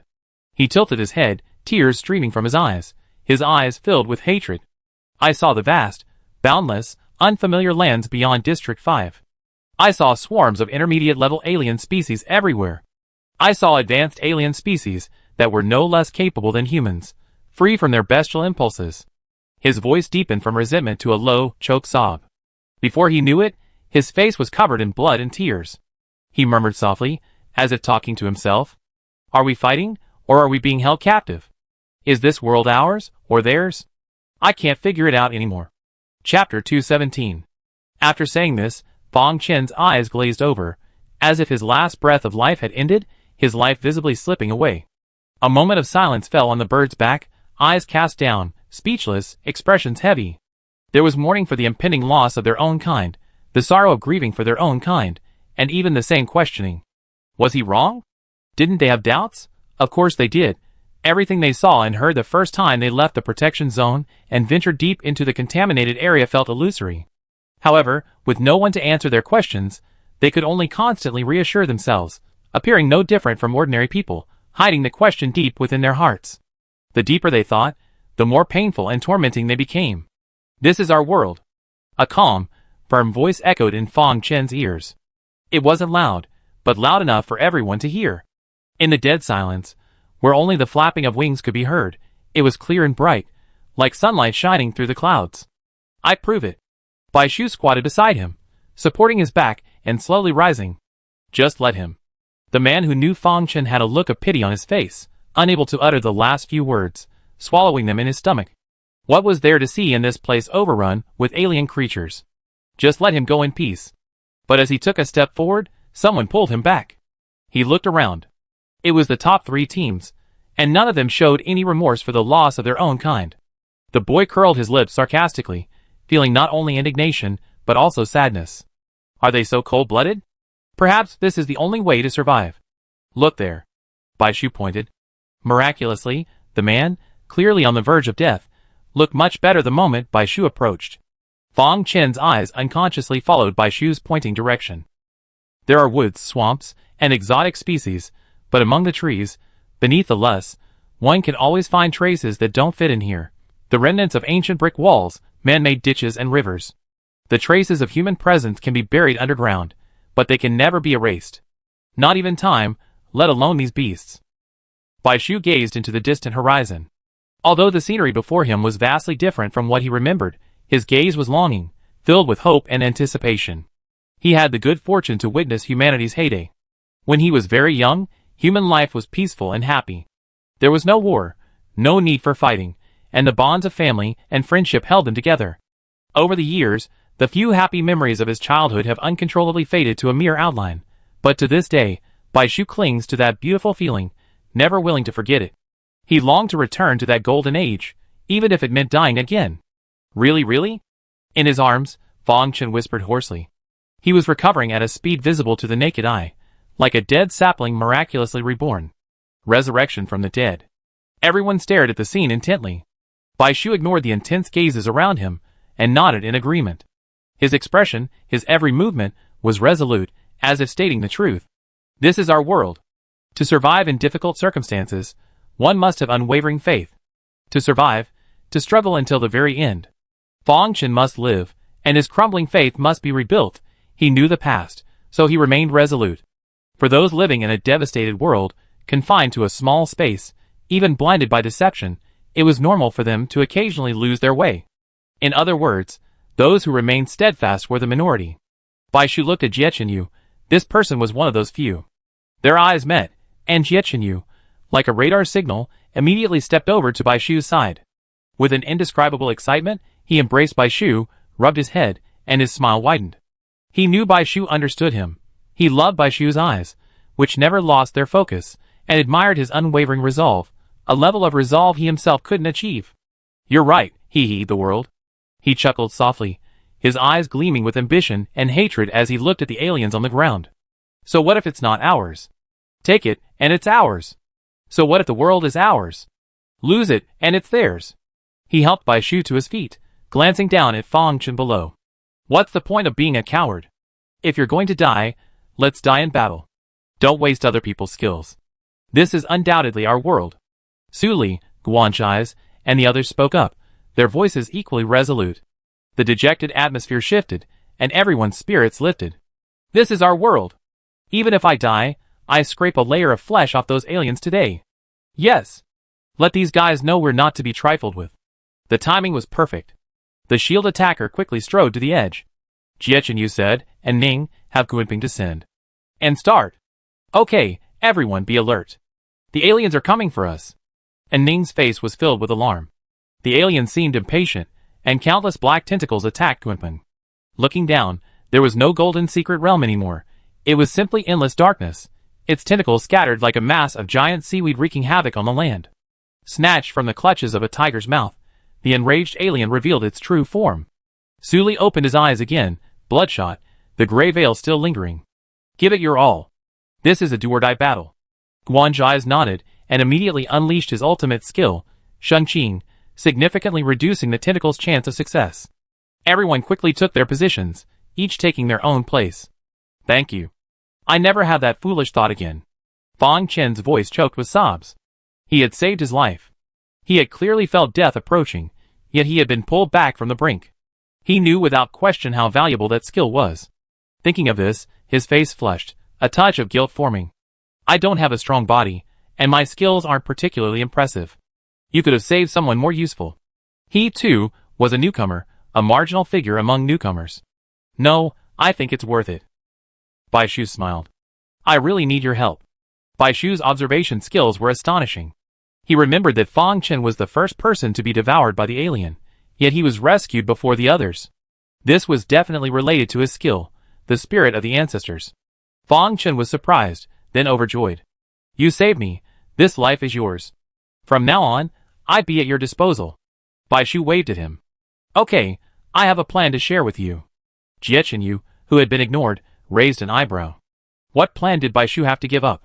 He was clearly more capable, but he was talking to someone he had only just met. Facing the murderous gaze from the side, Fang Chen swallowed hard and mustered up the courage to move closer to Bai Shu. But soon, he couldn't care less about the terrifying gaze. The terror was right before his eyes. From shock to disbelief, Fang Chen took a deep breath. After hearing this, his face was filled with a look of resignation. Okay, I listen to you. In his opinion, Bai Shu's plan was indeed nothing short of suicidal. He actually wanted to enter the alien's body on his own initiative. I'm going down there, and I need your help to cover me so the alien won't see me. Can you do it? Bai Shu looked down at the thick, inky black below. He suspected the secret realm lay within the black fog, and the growing heat of the jade piece on his chest seemed to confirm this. Although he didn't know what the jade piece was, it was a treasured possession of Shenong, and perhaps had some connection to other secret realms. I can do it. Fang Chen nodded, but before he could introduce his skills, Jie Chenyu interrupted him. Jie Chenyu frowned, staring at Bai Shu without blinking. Without a second thought, he said, I go down with you. No. Bai Shu saw Jie Chenyu's lips, always smiling, tighten into a straight line at the first word of denial, his eyes dark and terrifying. You can't stop me. Jie Chenyu said firmly, I can't let you go to such a dangerous place alone. He was very clingy and worried about him. Bai Shu knew that if he wasn't allowed to come with him at this time, Jie Chenyu wouldn't accept it. But it had to be done. We need you here, and I want you to be our most reliable and solid backup. Under Fang Chen's shocked gaze, Bai Shu hooked her arm around Jie Chenyu's neck, stood on tiptoe, and kissed the corner of his lips. Give me half an hour. If I don't come out, come find me. His angry eyes softened, Jie Chenyu's eyes full of struggle, but he finally said in an unwavering tone, half an hour is too long. 15 minutes. You only have 15 minutes. Okay. Bai Shu agreed too quickly, and Jie Chenyu's face froze, instantly regretting it. He should have said 10 minutes, but the words were out, and he could only watch helplessly as Bai Shu leaped from Kunping's back. Ah! And Ning exclaimed. Bai Chuan and the others made a move to follow, but Jie Chenyu stopped them. Team Jie. And Ning and the others looked anxious. They couldn't care less about splitting up into teams at this point. Focus on the fight, share the firepower with Xiao Bai, and return in 15 minutes. Jie Chenyu's words were concise, but their long-held understanding quickly made them understand. They fought the alien fiercely. Now they could see that there was a metamorphic alien here. This one was larger and more mutated than the one they had just driven off. Fighting two metamorphic aliens, one large and one small, simultaneously was an unprecedented challenge for these teams, even if their attacks weren't particularly strong. But they had no way out. Suppressing the bitterness in their hearts, their expressions were resolute. Fight, on the other side. Bai Shu and Fang Chen advanced through the black fog. Fang Chen was an excellent vanguard. He wasn't physically strong or agile, but he had maxed out his escape skills. That's why he rushed to the front when he saw the secret realm, only to be caught off guard. His skills allowed him to mimic the presence of even aliens. Combined with Bai Shu's camouflage, the two of them easily entered the aliens' territory. As long as they avoided the aliens' chaotic tentacles, they would remain completely invisible. Fang Chen had prepared to stand in front of Bai Shu in the event of an emergency, but he hadn't expected Bai Shu to be so much more agile. Watching the healer ahead of him, who hadn't wavered a finger, Fang Chen couldn't help but smug and followed in silence. We only have 10 minutes, he whispered. This skill had saved him from danger countless times just now. Without it, he wouldn't have survived. But the last person to emerge was probably in grave danger. At this thought, the two men's faces darkened. They looked around, hoping to see any sign of their kind, but were disappointed. The black fog before them seemed endless. 5 minutes passed, and even Bai Shu, despite his composure, couldn't help but show signs of anxiety. I'm going to speed up. Wait here. If I'm not out in 5 minutes, run back for help. No, I follow you. You can't keep up with me. Can you go any faster? Fang Chen was dumbfounded. Bai Shu didn't elaborate. After so much training, his body, while not looking weak, was already close to its peak condition. He could return to the peak form of his previous life, but the downside was that it would overload his current body, prematurely exhausting his energy and leading to a period of weakness later. Take my little Oriole with you. Fang Chen summoned a carved wooden Oriole without hesitation. Though it wasn't a fully awakened ancestor spirit, it lacked its aura. When not using its abilities, it was practically inanimate. A tenuous connection with the ancestor spirit through telepathy was all that was needed. Be careful. You too. Clutching the burning jade shard against his chest, seemingly urging him on, Bai Shu plunged into the darkness without hesitation. Chapter 218. To avoid wasting combat power, Ji Kong and other spirits also remained with Kunpeng. This was, in effect, Bai Shu's battle alone. The darkness stretched endlessly. Bai Shu could hear the pounding of his heart, and feel the blood coursing through his body. He gasped slightly, his mouth parted. Honestly, his decision was risky. Even if the jade shards were hot, it meant nothing. His claim that the secret realm was here was just a guess. But he acted so calmly, so matter-of-factly, that everyone blindly followed him, believing his unfounded speculation. He had performed so many miracles that he had unknowingly become a source of support in the eyes of others. Even someone as rational as Jie Qinyu worried only about his safety, never doubting that the secret realm wasn't there. Suddenly, Bai Shu stopped in his tracks. A figure emerged from the darkness and approached him. Bai Shu narrowed his eyes in alarm. The man, clad in heavy armor and bearing a weapon, rode towards him. If he remembered correctly, this person looked exactly like the one Fang Chen had seen before in the fake secret realm, who had later transformed into a primordial spirit of a different species. A primordial spirit or a primordial spirit? Bai Shu quickly retreated and faced him. The battle above Kunpeng was becoming increasingly brutal. Despite the dazzling display of various skills, they had quickly established a foothold. Now fighting on both land and air, victory seemed within reach. But no one smiled with joy. They were about to enter their next skill cooldown, and the healer's healing would be greatly reduced. However, the aliens had no skill cooldown unless they were completely defeated. Soon, their regained advantage would be shattered, and the aliens would return with a vengeance. Damn it! Where are the seniors? Where's the coach? Where are they? Many people cursed and fought, wiping away the foul-smelling liquid. They couldn't tell whether it was sweat or their own or alien blood. The melee attackers and shield men were in a state of disarray. The rear support, though somewhat more respectable, also looked pale. They not only had to take care of their teammates on the perimeter, but also had to contend with the aliens that took advantage of the gaps to launch sneak attacks. Despite their high spirits, the gap in strength was unbridgeable in the short term. Right now, they desperately needed reinforcements from the seniors. Someone had already crushed their badges, but no one showed up. Time stretched on endlessly, a few minutes felt like years, an excruciating ordeal. Su Li remained silent. The people in the central district gritted their teeth and fought back without a word, their faces devoid of their former pride. No matter what, it was an indisputable fact that the central district was poorly managed and had been exploited by the aliens. It was absurd that the central district, which prided itself on being the strongest, hadn't even noticed something as significant as a high-level shape-shifting alien pretending to be a secret realm. Too comfortable. This sentence made the Central Division players blush, their necks drooping with fear, unable to lift their heads. These days of comfort will never return. Guan Zhai's pronounced this conclusion, his face filled with worry. If the Central Division was still suffering, who knew what the situation would be like in the North Division? The seniors were indeed stumbling. They had a bright future ahead of them, but the influence of the advanced transformers was subtle. They might have sensed something was amiss, but they didn't grasp the severity of the problem. Until the first badge was crushed.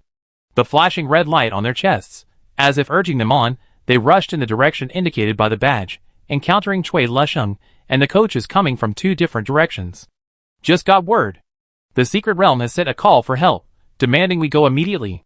What? The seniors were shocked. Absolutely true. The Qin Huang secret realm has never had much contact with humans, so the fact that they proactively sent out a distress signal suggests the situation has reached a critical point. Cui Lusheng said quickly, "That's what I was trying to say. The juniors have encountered a high-level alien species, and I suspect there's more than one. The juniors are in a difficult situation." The coach nodded, his expression grave, after hearing Cui Lusheng's description. "We notified the military to send reinforcements. We're splitting into two groups now.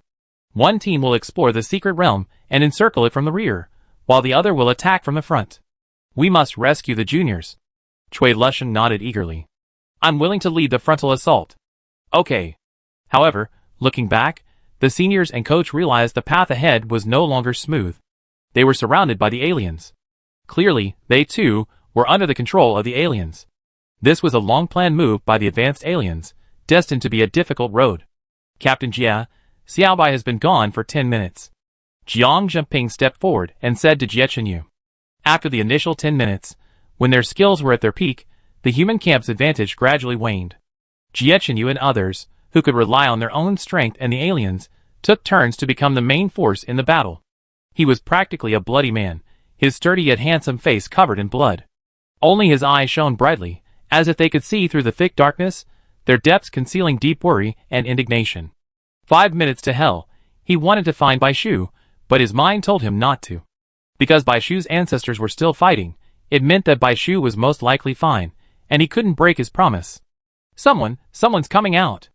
A familiar figure stumbled out from the jet-black tentacles. It was Fang Chen.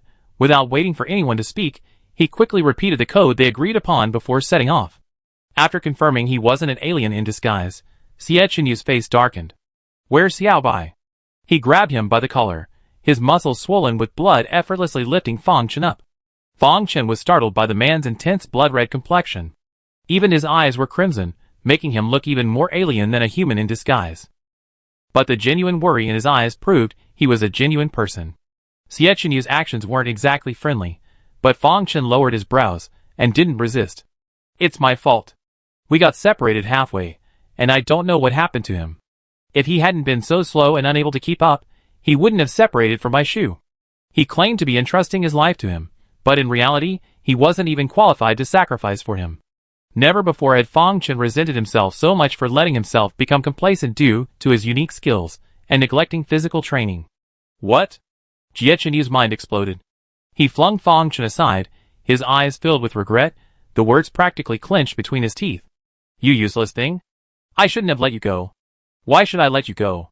His face was as cold as an Ashura's, and the look he gave Fang Chen was colder than even the aliens. His usual friendly smile was gone. He turned and was about to charge into the darkness, but was stopped by a force. He lowered his eyes to see Fang Chen lunging at him, grabbing his legs. "Yes, I am useless. But please give me one more chance." Fang Chen shouted, "Now is not the time to act rashly. My skills can evade the aliens, and at least save you some unnecessary trouble. Please let me go in with you one more time." Xie thrust was so intense that his arms and back, where he'd been supporting himself, ached so much that he couldn't stand. Although his skill was still on cooldown, it could drain his mental energy, and any help he could offer was welcome, even if it meant he wouldn't be eligible to become an outer summoner in the future. "Come on." Without even looking up, Xie lifted him up. "Wait, we come too." And Ning and the others followed. Fang Chen shook his head. "Too many people will expose us. We can only add one more person. Only one more person could be added, and the importance of that person goes without saying." Baichuan and the others naturally took the lead. Amidst the argument, "Coach!" The seniors and the coaches arrived from behind, their new round of skills bringing a significant boost to the battle, undoubtedly reassuring the frightened juniors. The seniors, well-trained, responded without hesitation. "Wounded, retreat. Find medical help. The others will take over." The aliens' tentacles were visibly severed. The seniors' actions were truly remarkable. Fang Chen's face paled. The prey he had thought would be easy to capture proved surprisingly difficult to kill. Time and again, he watched it fight back and flee. The alien, enraged, or perhaps sensing a threat, suddenly intensified its attack, its tentacles waving so fiercely they left after images. The waving of the tentacles became an impenetrable wall, and they couldn't get in. Fang Chen barely dared to look at Jiechen유's face. He heard the crackling of bones, and out of the corner of his eye he saw his hands clenched tightly at his sides, the veins on the back of his hands bulging, each one clearly visible. He was almost ready to kill. If only the rescue had arrived a little later. Change direction.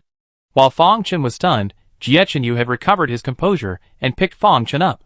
He didn't give up and reacted quickly. With such a large area, there's bound to be areas the aliens haven't been able to cover. Let's go find a loophole. He turned to Baichuan and the others and said, "You stay here, and remember to stay close to the main force." The aliens' madness was far more complex than that. The moment before, everyone was rejoicing, but then the aliens' black mist suddenly intensified, and then, people identical to them emerged from the mist. The two sides merged, becoming indistinguishable from each other. Jiechenyu even saw several figures resembling Bai Shu. "Ah! How could this happen? Don't kill me, we're teammates!" Similar screams of agony continued, but if one side hesitated even a moment, those pleading would immediately change their appearance and be ripped open without hesitation. Chaos ensued, accompanied by panicked, doubtful voices, and the crowd scattered. Only then did they realize that the aliens' previous attack on them had been nothing more than a minor skirmish. A familiar group of men in black military uniforms emerged from the side of the withered woods. Have the military arrived? Let's test him. Coach, what's going on? The upright soldier in the lead stopped the student charging at him and asked with a frown. It's hard to explain right now. Wait. The young man stared in disbelief at the knife lodged in his chest, spitting blood. It's a disguised alien. The cry was piercingly piercing. Even the coach, faced with the barely perceptible alien disguise, found it incredulous. This isn't just any high-level alien. It's at least level 8, or even more terrifying, level 9. The more people there were, the more opportunities the aliens had to exploit. The coaches immediately ordered a change in formation. Disperse. Split up into small groups. Act alone. Don't trust anyone. Before them stood comrades, unaware of their foes and friends, and behind them, the aliens stared intently. Darkness enveloped them like a tide. Just as everyone was despairing, a faint golden light appeared on the horizon. Even at the sight of that golden smear, their hearts had already grown numb, their hopes abandoned. Who knew if this was a trap set by the aliens? A strange sound, puffing, shimmered faintly beneath the black fog. Blue flames rose from the pure darkness, like lamps representing the underworld. Ghosts with terrifying faces crawled out from seemingly improbable cracks, stabbing menacingly at the disguised humans. Trampled footsteps followed by the thunder of war drums. The earth shook, and smoke and dust rose in the distance, like a yellow dragon soaring into the sky, like 1,000 horses galloping. Countless black flags with golden inscriptions bearing the Chinese character for Qin rose and fluttered in the air. The rustling sound gradually approached, and suddenly, the melodious, solemn horns of an ancient horn blew. The aliens retreated in fear, and everyone couldn't help but glance sideways. At this sight, Xie Qinyu's pupils trembled, and then the terrifying aura vanished, and a familiar smile reappeared. The first thing that caught my eye was the army of terracotta warriors, each with a different expression. They were the most loyal of troops, facing the alien threat head-on. Followed by several generals, mounted on tall horses, approached at a leisurely pace, their heavy armor rustling as they moved. Behind them, countless cavalry and infantry formed in orderly formations. The clang of armor clashing became a continuous cacophony, and bronze spears and halberds stood like a forest. In the center, a banner embroidered with coiled dragons pierced the clouds, and the sound of golden drums and horns cut through the clamor. Surrounding them was a pure black sedan chair, with a man seated atop it. He was tall, imposing, and commanding, his almond-shaped eyes naturally radiating a sense of superiority. The emperor waved his sleeve, and golden light spread across the entire army. A deep, majestic voice echoed throughout the region. Slay 1 enemy leader, and I will grant you land and a house. Slay 10, and you will receive a title and 100 gold coins. Capture all without a leader, and you will be granted a title of 10,000 households. This reward will be bestowed by me personally. Yes! The 10,000 men responded with an earth-shaking roar. This is the secret realm, the power of its master? Zhuixingtian's mouth dropped open. The alien species that had cornered them seemed powerless against a million-strong army. The men in the South District were speechlessly shocked. Shenong, the master of the South District's secret realm, had long been weakened. They had never witnessed such a battle. Not only them, but even the people in the Central District saw the master of the secret realm personally leading an army for the first time. The Emperor of Qin was known to be reluctant to appear before the public. Perhaps the alien species' attempt to overthrow the secret realm had truly angered him. Apart from the initial shock, Xie Qinyu's gaze quickly shifted to a corner of the army. Among the horsemen, he saw the fox-riding boy he had been thinking about. Chapter 219. As he looked over, the young man also saw him. He narrowed his eyes, and rode his white fox towards him at high speed. Bang! Xie Qinyu's grip loosened, and Fang Chen's teeth gritted as he slammed into the ground, but he still grinned when he saw Bai Shu safely returned. Xie Qinyu held him firmly in his arms. Are you hurt? Bai Shu smiled and shook his head. Just as he was about to get off him, he felt a hair on his back, and the hand on his lower back tightened. He turned his head to see Xie Qinyu's half-smile and his piercing gaze. It felt like a reckoning after ensuring his safety. Bai Shu lowered his head slightly, feeling guilty. The situation was urgent, and he had indeed used a little trickery on Xie Qinyu to get him to agree. Bai Shu quickly changed the subject. Actually, I was able to get back so quickly thanks to you guys. What do you mean? Before Xie Qinyu could respond, the team coach, Chao Hong, scurried over. The moment, He saw the Emperor Qin personally lead the army from the secret realm was enough to astonish him, but seeing Bai Shu, a human, standing not far from the Emperor and protected within, paled into insignificance. As the coach of the 100-Man project, the Emperor Qin's secret realm was the one they knew best and visited most frequently. However, they had only had a few opportunities to see the master of the secret realm, often from afar, in the main hall. Could this master of the secret realm also have been replaced by an alien species? That alien species was too powerful, and there was no need to stage a showdown between them. Chao Hong was torn. Accompanying Bai Shu was a general. He raised his sword and saluted the crowd, his voice cold. Your Majesty has ordered that the alien species are unpredictable and attack the enemy without distinction between humans and animals. All outsiders, please retreat. Chao Hong's lips twitched, and all his doubts and lingering doubts faded into the background. It was true. This emperor was as difficult as ever.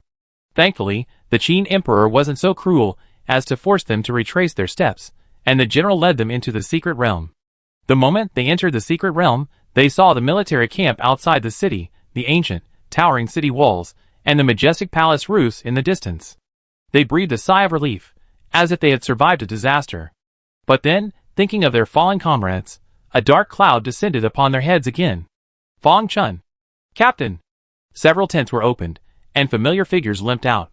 Fong Chun rubbed his eyes in disbelief, then suddenly overjoyed. You are? Why are you here? It was the spirits of the secret realm who saved us. They recounted their experiences. They had initially believed themselves doomed after being caught in the alien race, but at the critical moment, a golden light appeared before them, and when they opened their eyes again, they were already deep within the secret realm. Although the military doctor's treatment was crude, the pain made them feel alive. At last, they had saved their lives. They lay in bed, tears welling in their eyes. Bai Shu also recounted what he had learned. The Qin Emperor's secret realm was the first to discover the advanced alien species that had intruded near their territory. They had intended to eliminate them immediately, but due to the special nature of Wu, they held back. Wu was adept at mimicry. Initially, the ancient spirits in the secret realm didn't take it seriously. General Meng Tian volunteered, but not only did he fail to eliminate the alien species, but they also had their skills and appearance imitated. They even deceived the trust of the high-ranking border troops stationed outside, causing their defenses to decline further. To the disgust of the people in the secret realm, the alien soon attracted a pitch-black behemoth. It transformed before them, becoming a replica of the secret realm's appearance. It was imitating, and as time passed, it could even replicate every blade of grass and tree in the secret realm, making it indistinguishable from the real thing. The ancestral spirits were stunned, and the generals were furious. Just as they were about to launch another attack to completely destroy the alien, they were faced with a situation that left them helpless. It was extremely difficult to capture, like an indestructible cockroach, always coming back. Even more troublesome, the more they fought it, the stronger it grew. It was like a plaster, impossible to shake off or kill. Seeing the skills the ancestral spirits were so proud of being copied one by one, the secret realm's ancestors worried that continuing the fight would build momentum for the alien and create a disaster. It wasn't that the secret realm was afraid of it, but simply that the timing was not right. It would have been fine if it happened at any other time, but Wu appeared just before the humans entered the secret realm. Although the ancient spirits had a less than close relationship with humans, they certainly considered them. After a long standoff with Wu, the ancient spirits gradually understood its abilities. The process of imitation consumes a significant amount of the alien's energy, but once the alien has achieved its full potential, it requires less than half the energy to maintain. To prevent the alien from catching humans off guard by imitating too many times, the Qin Emperor simply ordered the external channels closed, temporarily concealing them. At the same time, he began preparing for a personal expedition. The alien had already flirted with him, and the Emperor's domineering personality would surely crush them to ashes. So, the secret realm relaxed on the outside, tightened on the inside, and imposed a full martial law, awaiting the opportunity. As for contacting the people in the central area, combining internal and external forces, that was also a possible solution. However, when someone raised this suggestion, the Qin Emperor only sneered scornfully, associating with a bunch of fools who lull themselves into a false sense of comfort. What good does that do me? The Lord of the Secret Realm had made his decision, and no one dared to mention the matter again. He shook his head and sighed at the faction of the Lord who favored humanity. After all, humanity would eventually discover it, and it would only be a painful experience. They deserved to learn a lesson. So, the alien species openly surrounded the secret realm, and he took their place. Naturally, the ancestral spirit Bai Shu saw when he entered the alien species was the real one. Meng Tian ushered him into the secret realm. It's hard for you to find this place. Rest easy. Bai Shu frowned. He hadn't come to the secret realm for his own safety. They were short of combat power, and calling upon the secret realm's ancestral spirits was the fastest way to break free. At this point, he didn't know that the seniors were already on their way to join him. My teammates are still struggling outside. We need the secret realm's assistance. Meng Tian clasped his fists. Please wait patiently. Your Majesty must give the order to dispatch troops. I can't wait any longer. Please take me to see your Majesty. Bai Shu refused to give in. If we wait any longer, we suffer even more casualties.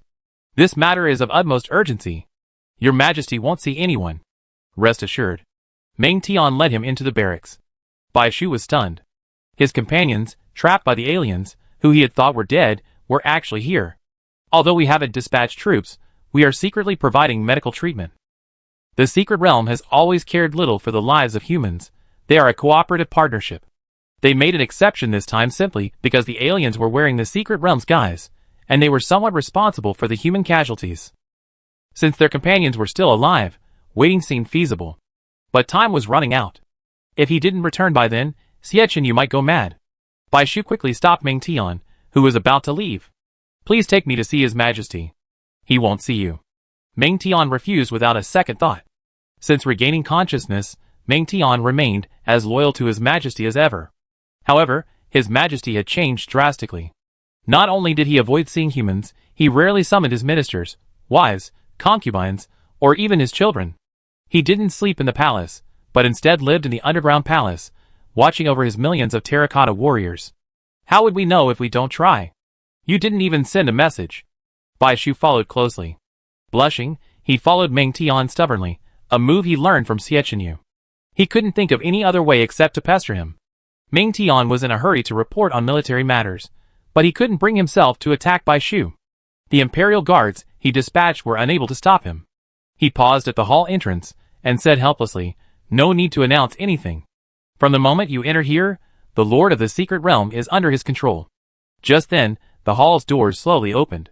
While the other man was speaking, Bai Shu, disregarding everything else, slipped in like a slippery fish, leaving even Meng Tian unable to catch him. How dare you? Facing Meng Tian's glare, he took a few steps forward, ready to capture him. This was a serious fight.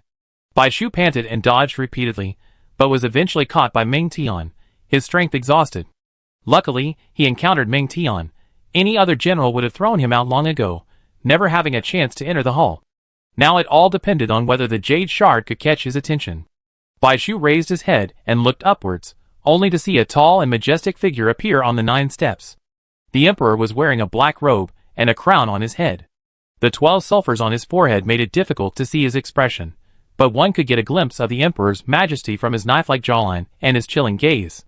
He. The hall was empty except for the young Emperor. The overwhelming pressure was unwavering, showing no mercy. Beads of sweat formed on Bai Shu's forehead, and he was horrified. As expected of the first emperor in history, and after his death, the master of a secret realm, he was truly not to be underestimated. He lowered his gaze and, imitating Meng Tian, knelt on one knee. Your Majesty, the killing of the alien species is urgent. As if interested in Bai Shu's actions, the emperor casually shifted his posture, the beaded curtain swaying slightly. He didn't insist on sending him away, but instead asked an irrelevant question. Didn't you say everyone is equal? Why are you kneeling before me? In his lifetime, the emperor had conquered the 6 kingdoms, sought hegemony, and ruled the world. The arrogance of an emperor was ingrained in his bones. But he had awakened to find the world in chaos, humanity struggling, and himself a so-called ancient spirit. A worthless person, who couldn't even defend his own land, was even more arrogant than he was. He stood in his palace and shouted, appearing respectful and humble, but his words were filled with the arrogance of his own master. He boasted and negotiated with him, taking it for granted that the ancient spirits had appeared to reclaim their land for them. What a joke. In his eyes, these people were no different from the aliens. He was no longer human, so rebuilding a dynasty of ancient spirits was not out of the question. But thinking about his own legacy, which had lasted for thousands of years, perishing in the 2nd generation, and being condemned by future generations, the Emperor suddenly felt that his former ambition to dominate the world no longer piqued his interest, and a subtle sense of strangeness welled up in his heart. Let alone meeting his descendants, he was reluctant to see even his son or his former close ministers. However, as the master of the secret realm, he was burdened with a heavy responsibility and had to appear. Bai Shu's mind was preoccupied with how to get him to send troops. He was suddenly asked this question, and a look of bewilderment remained on his face. Why not? There's a saying, when in Rome, do as the Romans do. I do what the general does. Besides, you're the elder, the younger, and I owe you respect, kneeling to heaven and earth. You're the elder, and I'm the younger. Naturally, I owe you respect. The latter part was quite practical. What's more, I have a request of yours. Forget kneeling. If you're willing to help, even if you beat me up, I won't fight back. Bai Shu understood the importance of begging for favors. If he got upset, the longer he waited, the worse it would be. Ha. The Emperor laughed. You're quite amusing. I give you a chance to explain why this is urgent. If you can't convince me, even kneeling 3 times and bowing 9 times will be useless. Come, have a seat. Meng Tian listened too. Chapter 220. Bai Shu glanced at him uncertainly. The Emperor leaned against a side armrest, casually stroking the sword at his waist. He showed no interest in listening, but rather acted like he was just joking on a whim. Regardless of whether the other party was listening or not, Bai Shu insisted, Your Majesty's word is law, so I will speak frankly. Your Majesty's inaction is the result of careful consideration. You fear that the appearance of the secret realm spirit will give the aliens an opportunity to replicate and cause greater chaos. Rescuing them secretly is simpler and more convenient. The other party's gaze finally shifted, and Bai Shu gritted his teeth, but I don't think it's appropriate. He raised his head. Now is the time to act. Your Majesty may want to wait until we're gone before freeing up your forces to focus on the aliens. But my teammates and I have been engaged with the aliens for a long time, severely injuring one and wearing down the other. Taking action now is both simple and effective. Why not? Waiting until we're gone would simply give the aliens a chance to recuperate. Meng Tian nodded secretly. He agreed with Bai Shu's argument, but he doubted Bai Shu could convince His Majesty. If His Majesty had been willing to cooperate with humans, he wouldn't have waited until now. The Emperor remained silent, and Bai Shu waited a long moment without a response. He looked from the Emperor to the relatively friendly Meng Tian, then decisively shifted his gaze to the latter. I wonder if this is feasible. It's feasible, absolutely feasible. But not, Your Majesty. How could Meng Tian disobey the Emperor's wishes? He considered, I'm afraid. It won't work. The secret realm's methods of fighting the aliens differ, and they won't be unified with yours. There's a risk of unforeseen consequences. Bai Shu nodded. That's easy. We can just retreat at the right time. Or, is the secret realm not yet ready to fight? Then there's really nothing we can do. How is that possible? Meng Tian retorted subconsciously. They've been lying in wait for a long time. With one command from His Majesty, they can march out immediately.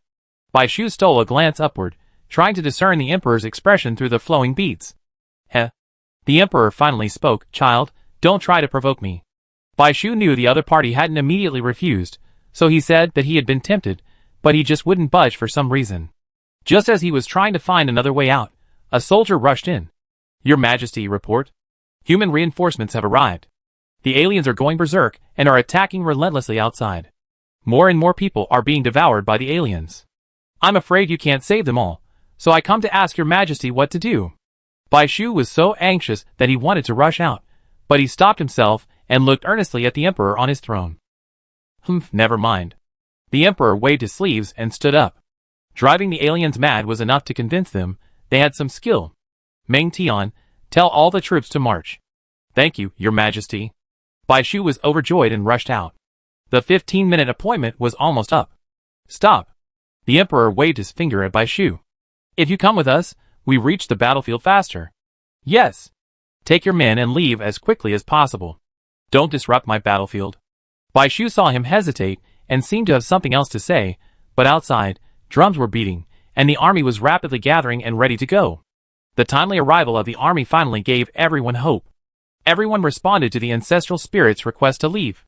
Firstly, they didn't want to antagonize the master of the secret realm, and secondly, they truly needed rest.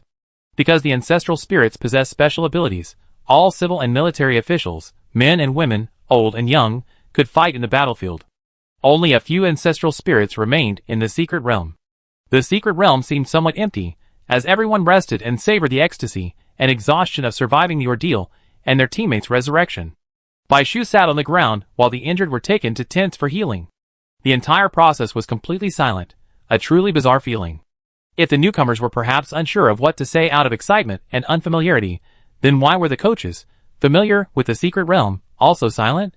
This awkward feeling was something he had never experienced before in the southern secret realm. Compared to the egocentric nature of the central secret realm, the relationship between the southern secret realm and the other southern secret realms was much more warm and welcoming. At least the ancestral spirits didn't shy away from the humans who entered. Shinong, finally awakened from his slumber, was willing to take the time to teach the humans. That was a harmonious relationship of mutual support. He didn't know what had caused this to happen today. But since it was a matter from another realm, Baishu suppressed his doubts and turned his attention to the advanced alien species he had encountered today. It's hard to imagine that an alien species would actually intend to replace the secret realm. Imitating a single individual is one thing, but that's an entire secret realm of considerable power. What confidence does it have? Wait, Baishu revisited the battle and suddenly realized something. Was it a coincidence that the two who appeared one after the other without interfering with each other? Isn't it said that alien species have no concept of their own kind, only brutal bestiality? Isn't it said that any alien species that aren't naturally gregarious will demarcate their territory and not tolerate encroachment? These two high-level alien species are way too close. Could this be mother and son? Or father and son? Baishu shook his head. How alien species reproduce hasn't been definitively determined. Non-gregarious alien species always act alone, while gregarious ones have strict hierarchies. Mating is rare, and fertilized alien species have never been discovered. Therefore, humans generally believe that alien species reproduce asexually and have no concept of marriage. Was it just a coincidence? What are you thinking about? You become an old man. Baishu flattened his unconsciously raised brows and brushed aside Jie Qinyu's disruptive claws. I'm thinking about something. Oh! Tell me about it. Did you see the alien's eyes? Jie Qinyu was stunned and shook his head. It was completely black fog. Not to mention eyes, nothing could be seen except the tentacles. Did you see them? Me neither. Baishu slowed his voice. Is it possible that its eyes are black? Aliens, without exception, possess scarlet eyes, a symbol of their brutality and irrationality. That's impossible. You're just suspecting. Jie Qinyu's expression grew increasingly serious. While this suspicion was bold, it was not without reason. They were already accustomed to the idea of aliens having red eyes, but Baishu was different. They knew very little about aliens. Almost all of their knowledge came from what they had seen and heard in that area, and from books compiled by others. It wasn't uncommon for their preconceived notions to be overturned. As dusk fell, the horn sounded, signaling the retreat. The secret realm finally came alive with activity. It was the triumphant return of the army. The two exchanged glances, believing their questions would soon be resolved. Soon, two figures approached, one civil and one military, their attire evident. Meng Tian sat on the right. Everyone, the army has returned victorious. His Majesty has decreed a celebration banquet tonight. Please attend, so as not to delay tomorrow's itinerary. This meant that the issue should be resolved that evening, and they could only stay one night at most. A subtle expulsion order. The calm expressions of the seniors made it clear they were accustomed to this routine. Your Majesty is as unsympathetic as ever. I thought they softened their stance this time. Cui Lusheng shook his head and grumbled quietly to Baishu. Lordly General, I wonder if your Majesty will attend the celebration banquet. Chao Hong's expression was respectful. Of course, and the alien corpses have been brought back. If you have any to exchange, bring them. Hearing this, everyone became excited again. It's a great honor to meet the master of the secret realm this time. I heard he was in a bad mood the last time I came, so I didn't see him. It's truly a secret realm. They even hunted Wu. I have to take a closer look. Baishu and the others went back to sort out their belongings, and soon it was time for the banquet. It was only then that they realized the high-level alien they had fought that day had reached the 9th level. Before the Emperor and his generals arrived, a vast space had been cleared in the camp, filled with a mountain of alien corpses. The army marched out. The enraged Emperor, not content with merely killing one alien, sought to make an example of him, a warning to the others to repay their arrogance. He therefore also cleared out the filth surrounding the secret realm. Everyone, including the coach, turned their attention to the massive creature hanging in the center. Yes, it was hanging. After losing its vitality, the alien, shrouded in black mist, finally revealed its true form. It stood over 20 meters tall, its body flattened, its skin smooth black. From a distance, it resembled a giant sail, its pure black color ominous, as if it were sailing towards some demonic lair. And yet, this behemoth still looked like one after countless tentacles had been chopped off. This is the 9th level alien. Everyone was speechless. Although they had guessed that the alien, capable of mimicking the secret realm, would be high-ranking, the actual sight and hearing of it brought a completely different feeling. The younger students gazed at it, with a mixture of fear and excitement. The seniors were more measured. "Coach, how could a level 9 alien appear here? Aren't they all outside the outer circle?" "The secret realm is still in the outer circle." Jiechinu walked toward the aliens. Baishu's ears twitched, and he stopped, listening intently to their discussion. Maybe it's an exception. Even Chao Hong, the team's core coach, couldn't explain it. It's common knowledge that there are high-level aliens in the outer circle, but ordinary summoners don't know that level 9 or even level 8 aliens rarely appear in the outer circle. They're outside the outer circle. Of course, while rare, level 9 aliens have appeared in the outer circle before, and their appearance is always a level 1 incident requiring the entire army to mobilize, requiring the outer circle's border troops to risk their lives to suppress it. However, the outside world is vast, and it's easy for high-level aliens to obtain fragments. Why bother coming to this remote place to cause trouble? Yes, remote place, that's how Chao Han defined the territory explored by humans. Although not a central figure, he had once participated in an exploration effort organized by the 5 districts, aiming to venture beyond the outer circle. The shock he felt that time had remained unforgettable. He had stepped into a primordial forest of giant beasts, where high-level alien species were everywhere, establishing their own territories and generally refusing to interfere with each other. He had once risked his life to infiltrate the territory of a high-level alien species, where fragments of ordinary human souvenirs, treasured for display in exhibition halls, lay scattered across the land like cloaks. The high-level alien species disdained these fragments, and would not allow low-level alien species to seize items from their territory. The frequent attacks on humans by mid- and low-level alien species seemed to have a reason. Chao Hong even speculated that the annual Beast Tide was merely a battle for territory among the alien species, and that the alien species they viewed as hateful, abominable, and terrifying were merely the losers in the struggle, fleeing to human territory in exile. That time, he almost didn't make it back alive. Those who participated in the exploration either perished there forever or held high positions. Everyone unanimously chose to remain silent about what was happening outside. How could they dare speak? The reality was too suffocating, too hopeless. Now that all the level 9 aliens had entered the outer circle, and they didn't even know the reason, they had to report it immediately to the various districts. The coach was clearly preoccupied, his expression expressionless. No matter how many questions the others had, they couldn't continue. Baishu grasped at the word exceptions. Too many exceptions were no longer exceptions. Whether it was the mystery he had encountered previously in the middle circle of the South District or the nothingness this time, as well as other anomalies, large and small, they all pointed to a single alien being in action. Huh? A burst of exclamations came from the front. Why are the eyes of this alien black? What? Let me see. Chao Hong, startled, pushed through the crowd and quickly stepped forward.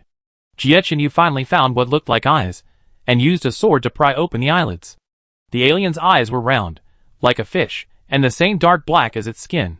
Chao Hong's expression darkened, and he slowly closed his eyes. He hadn't expected to encounter so many things on this trip. He sensed a foreboding of impending trouble.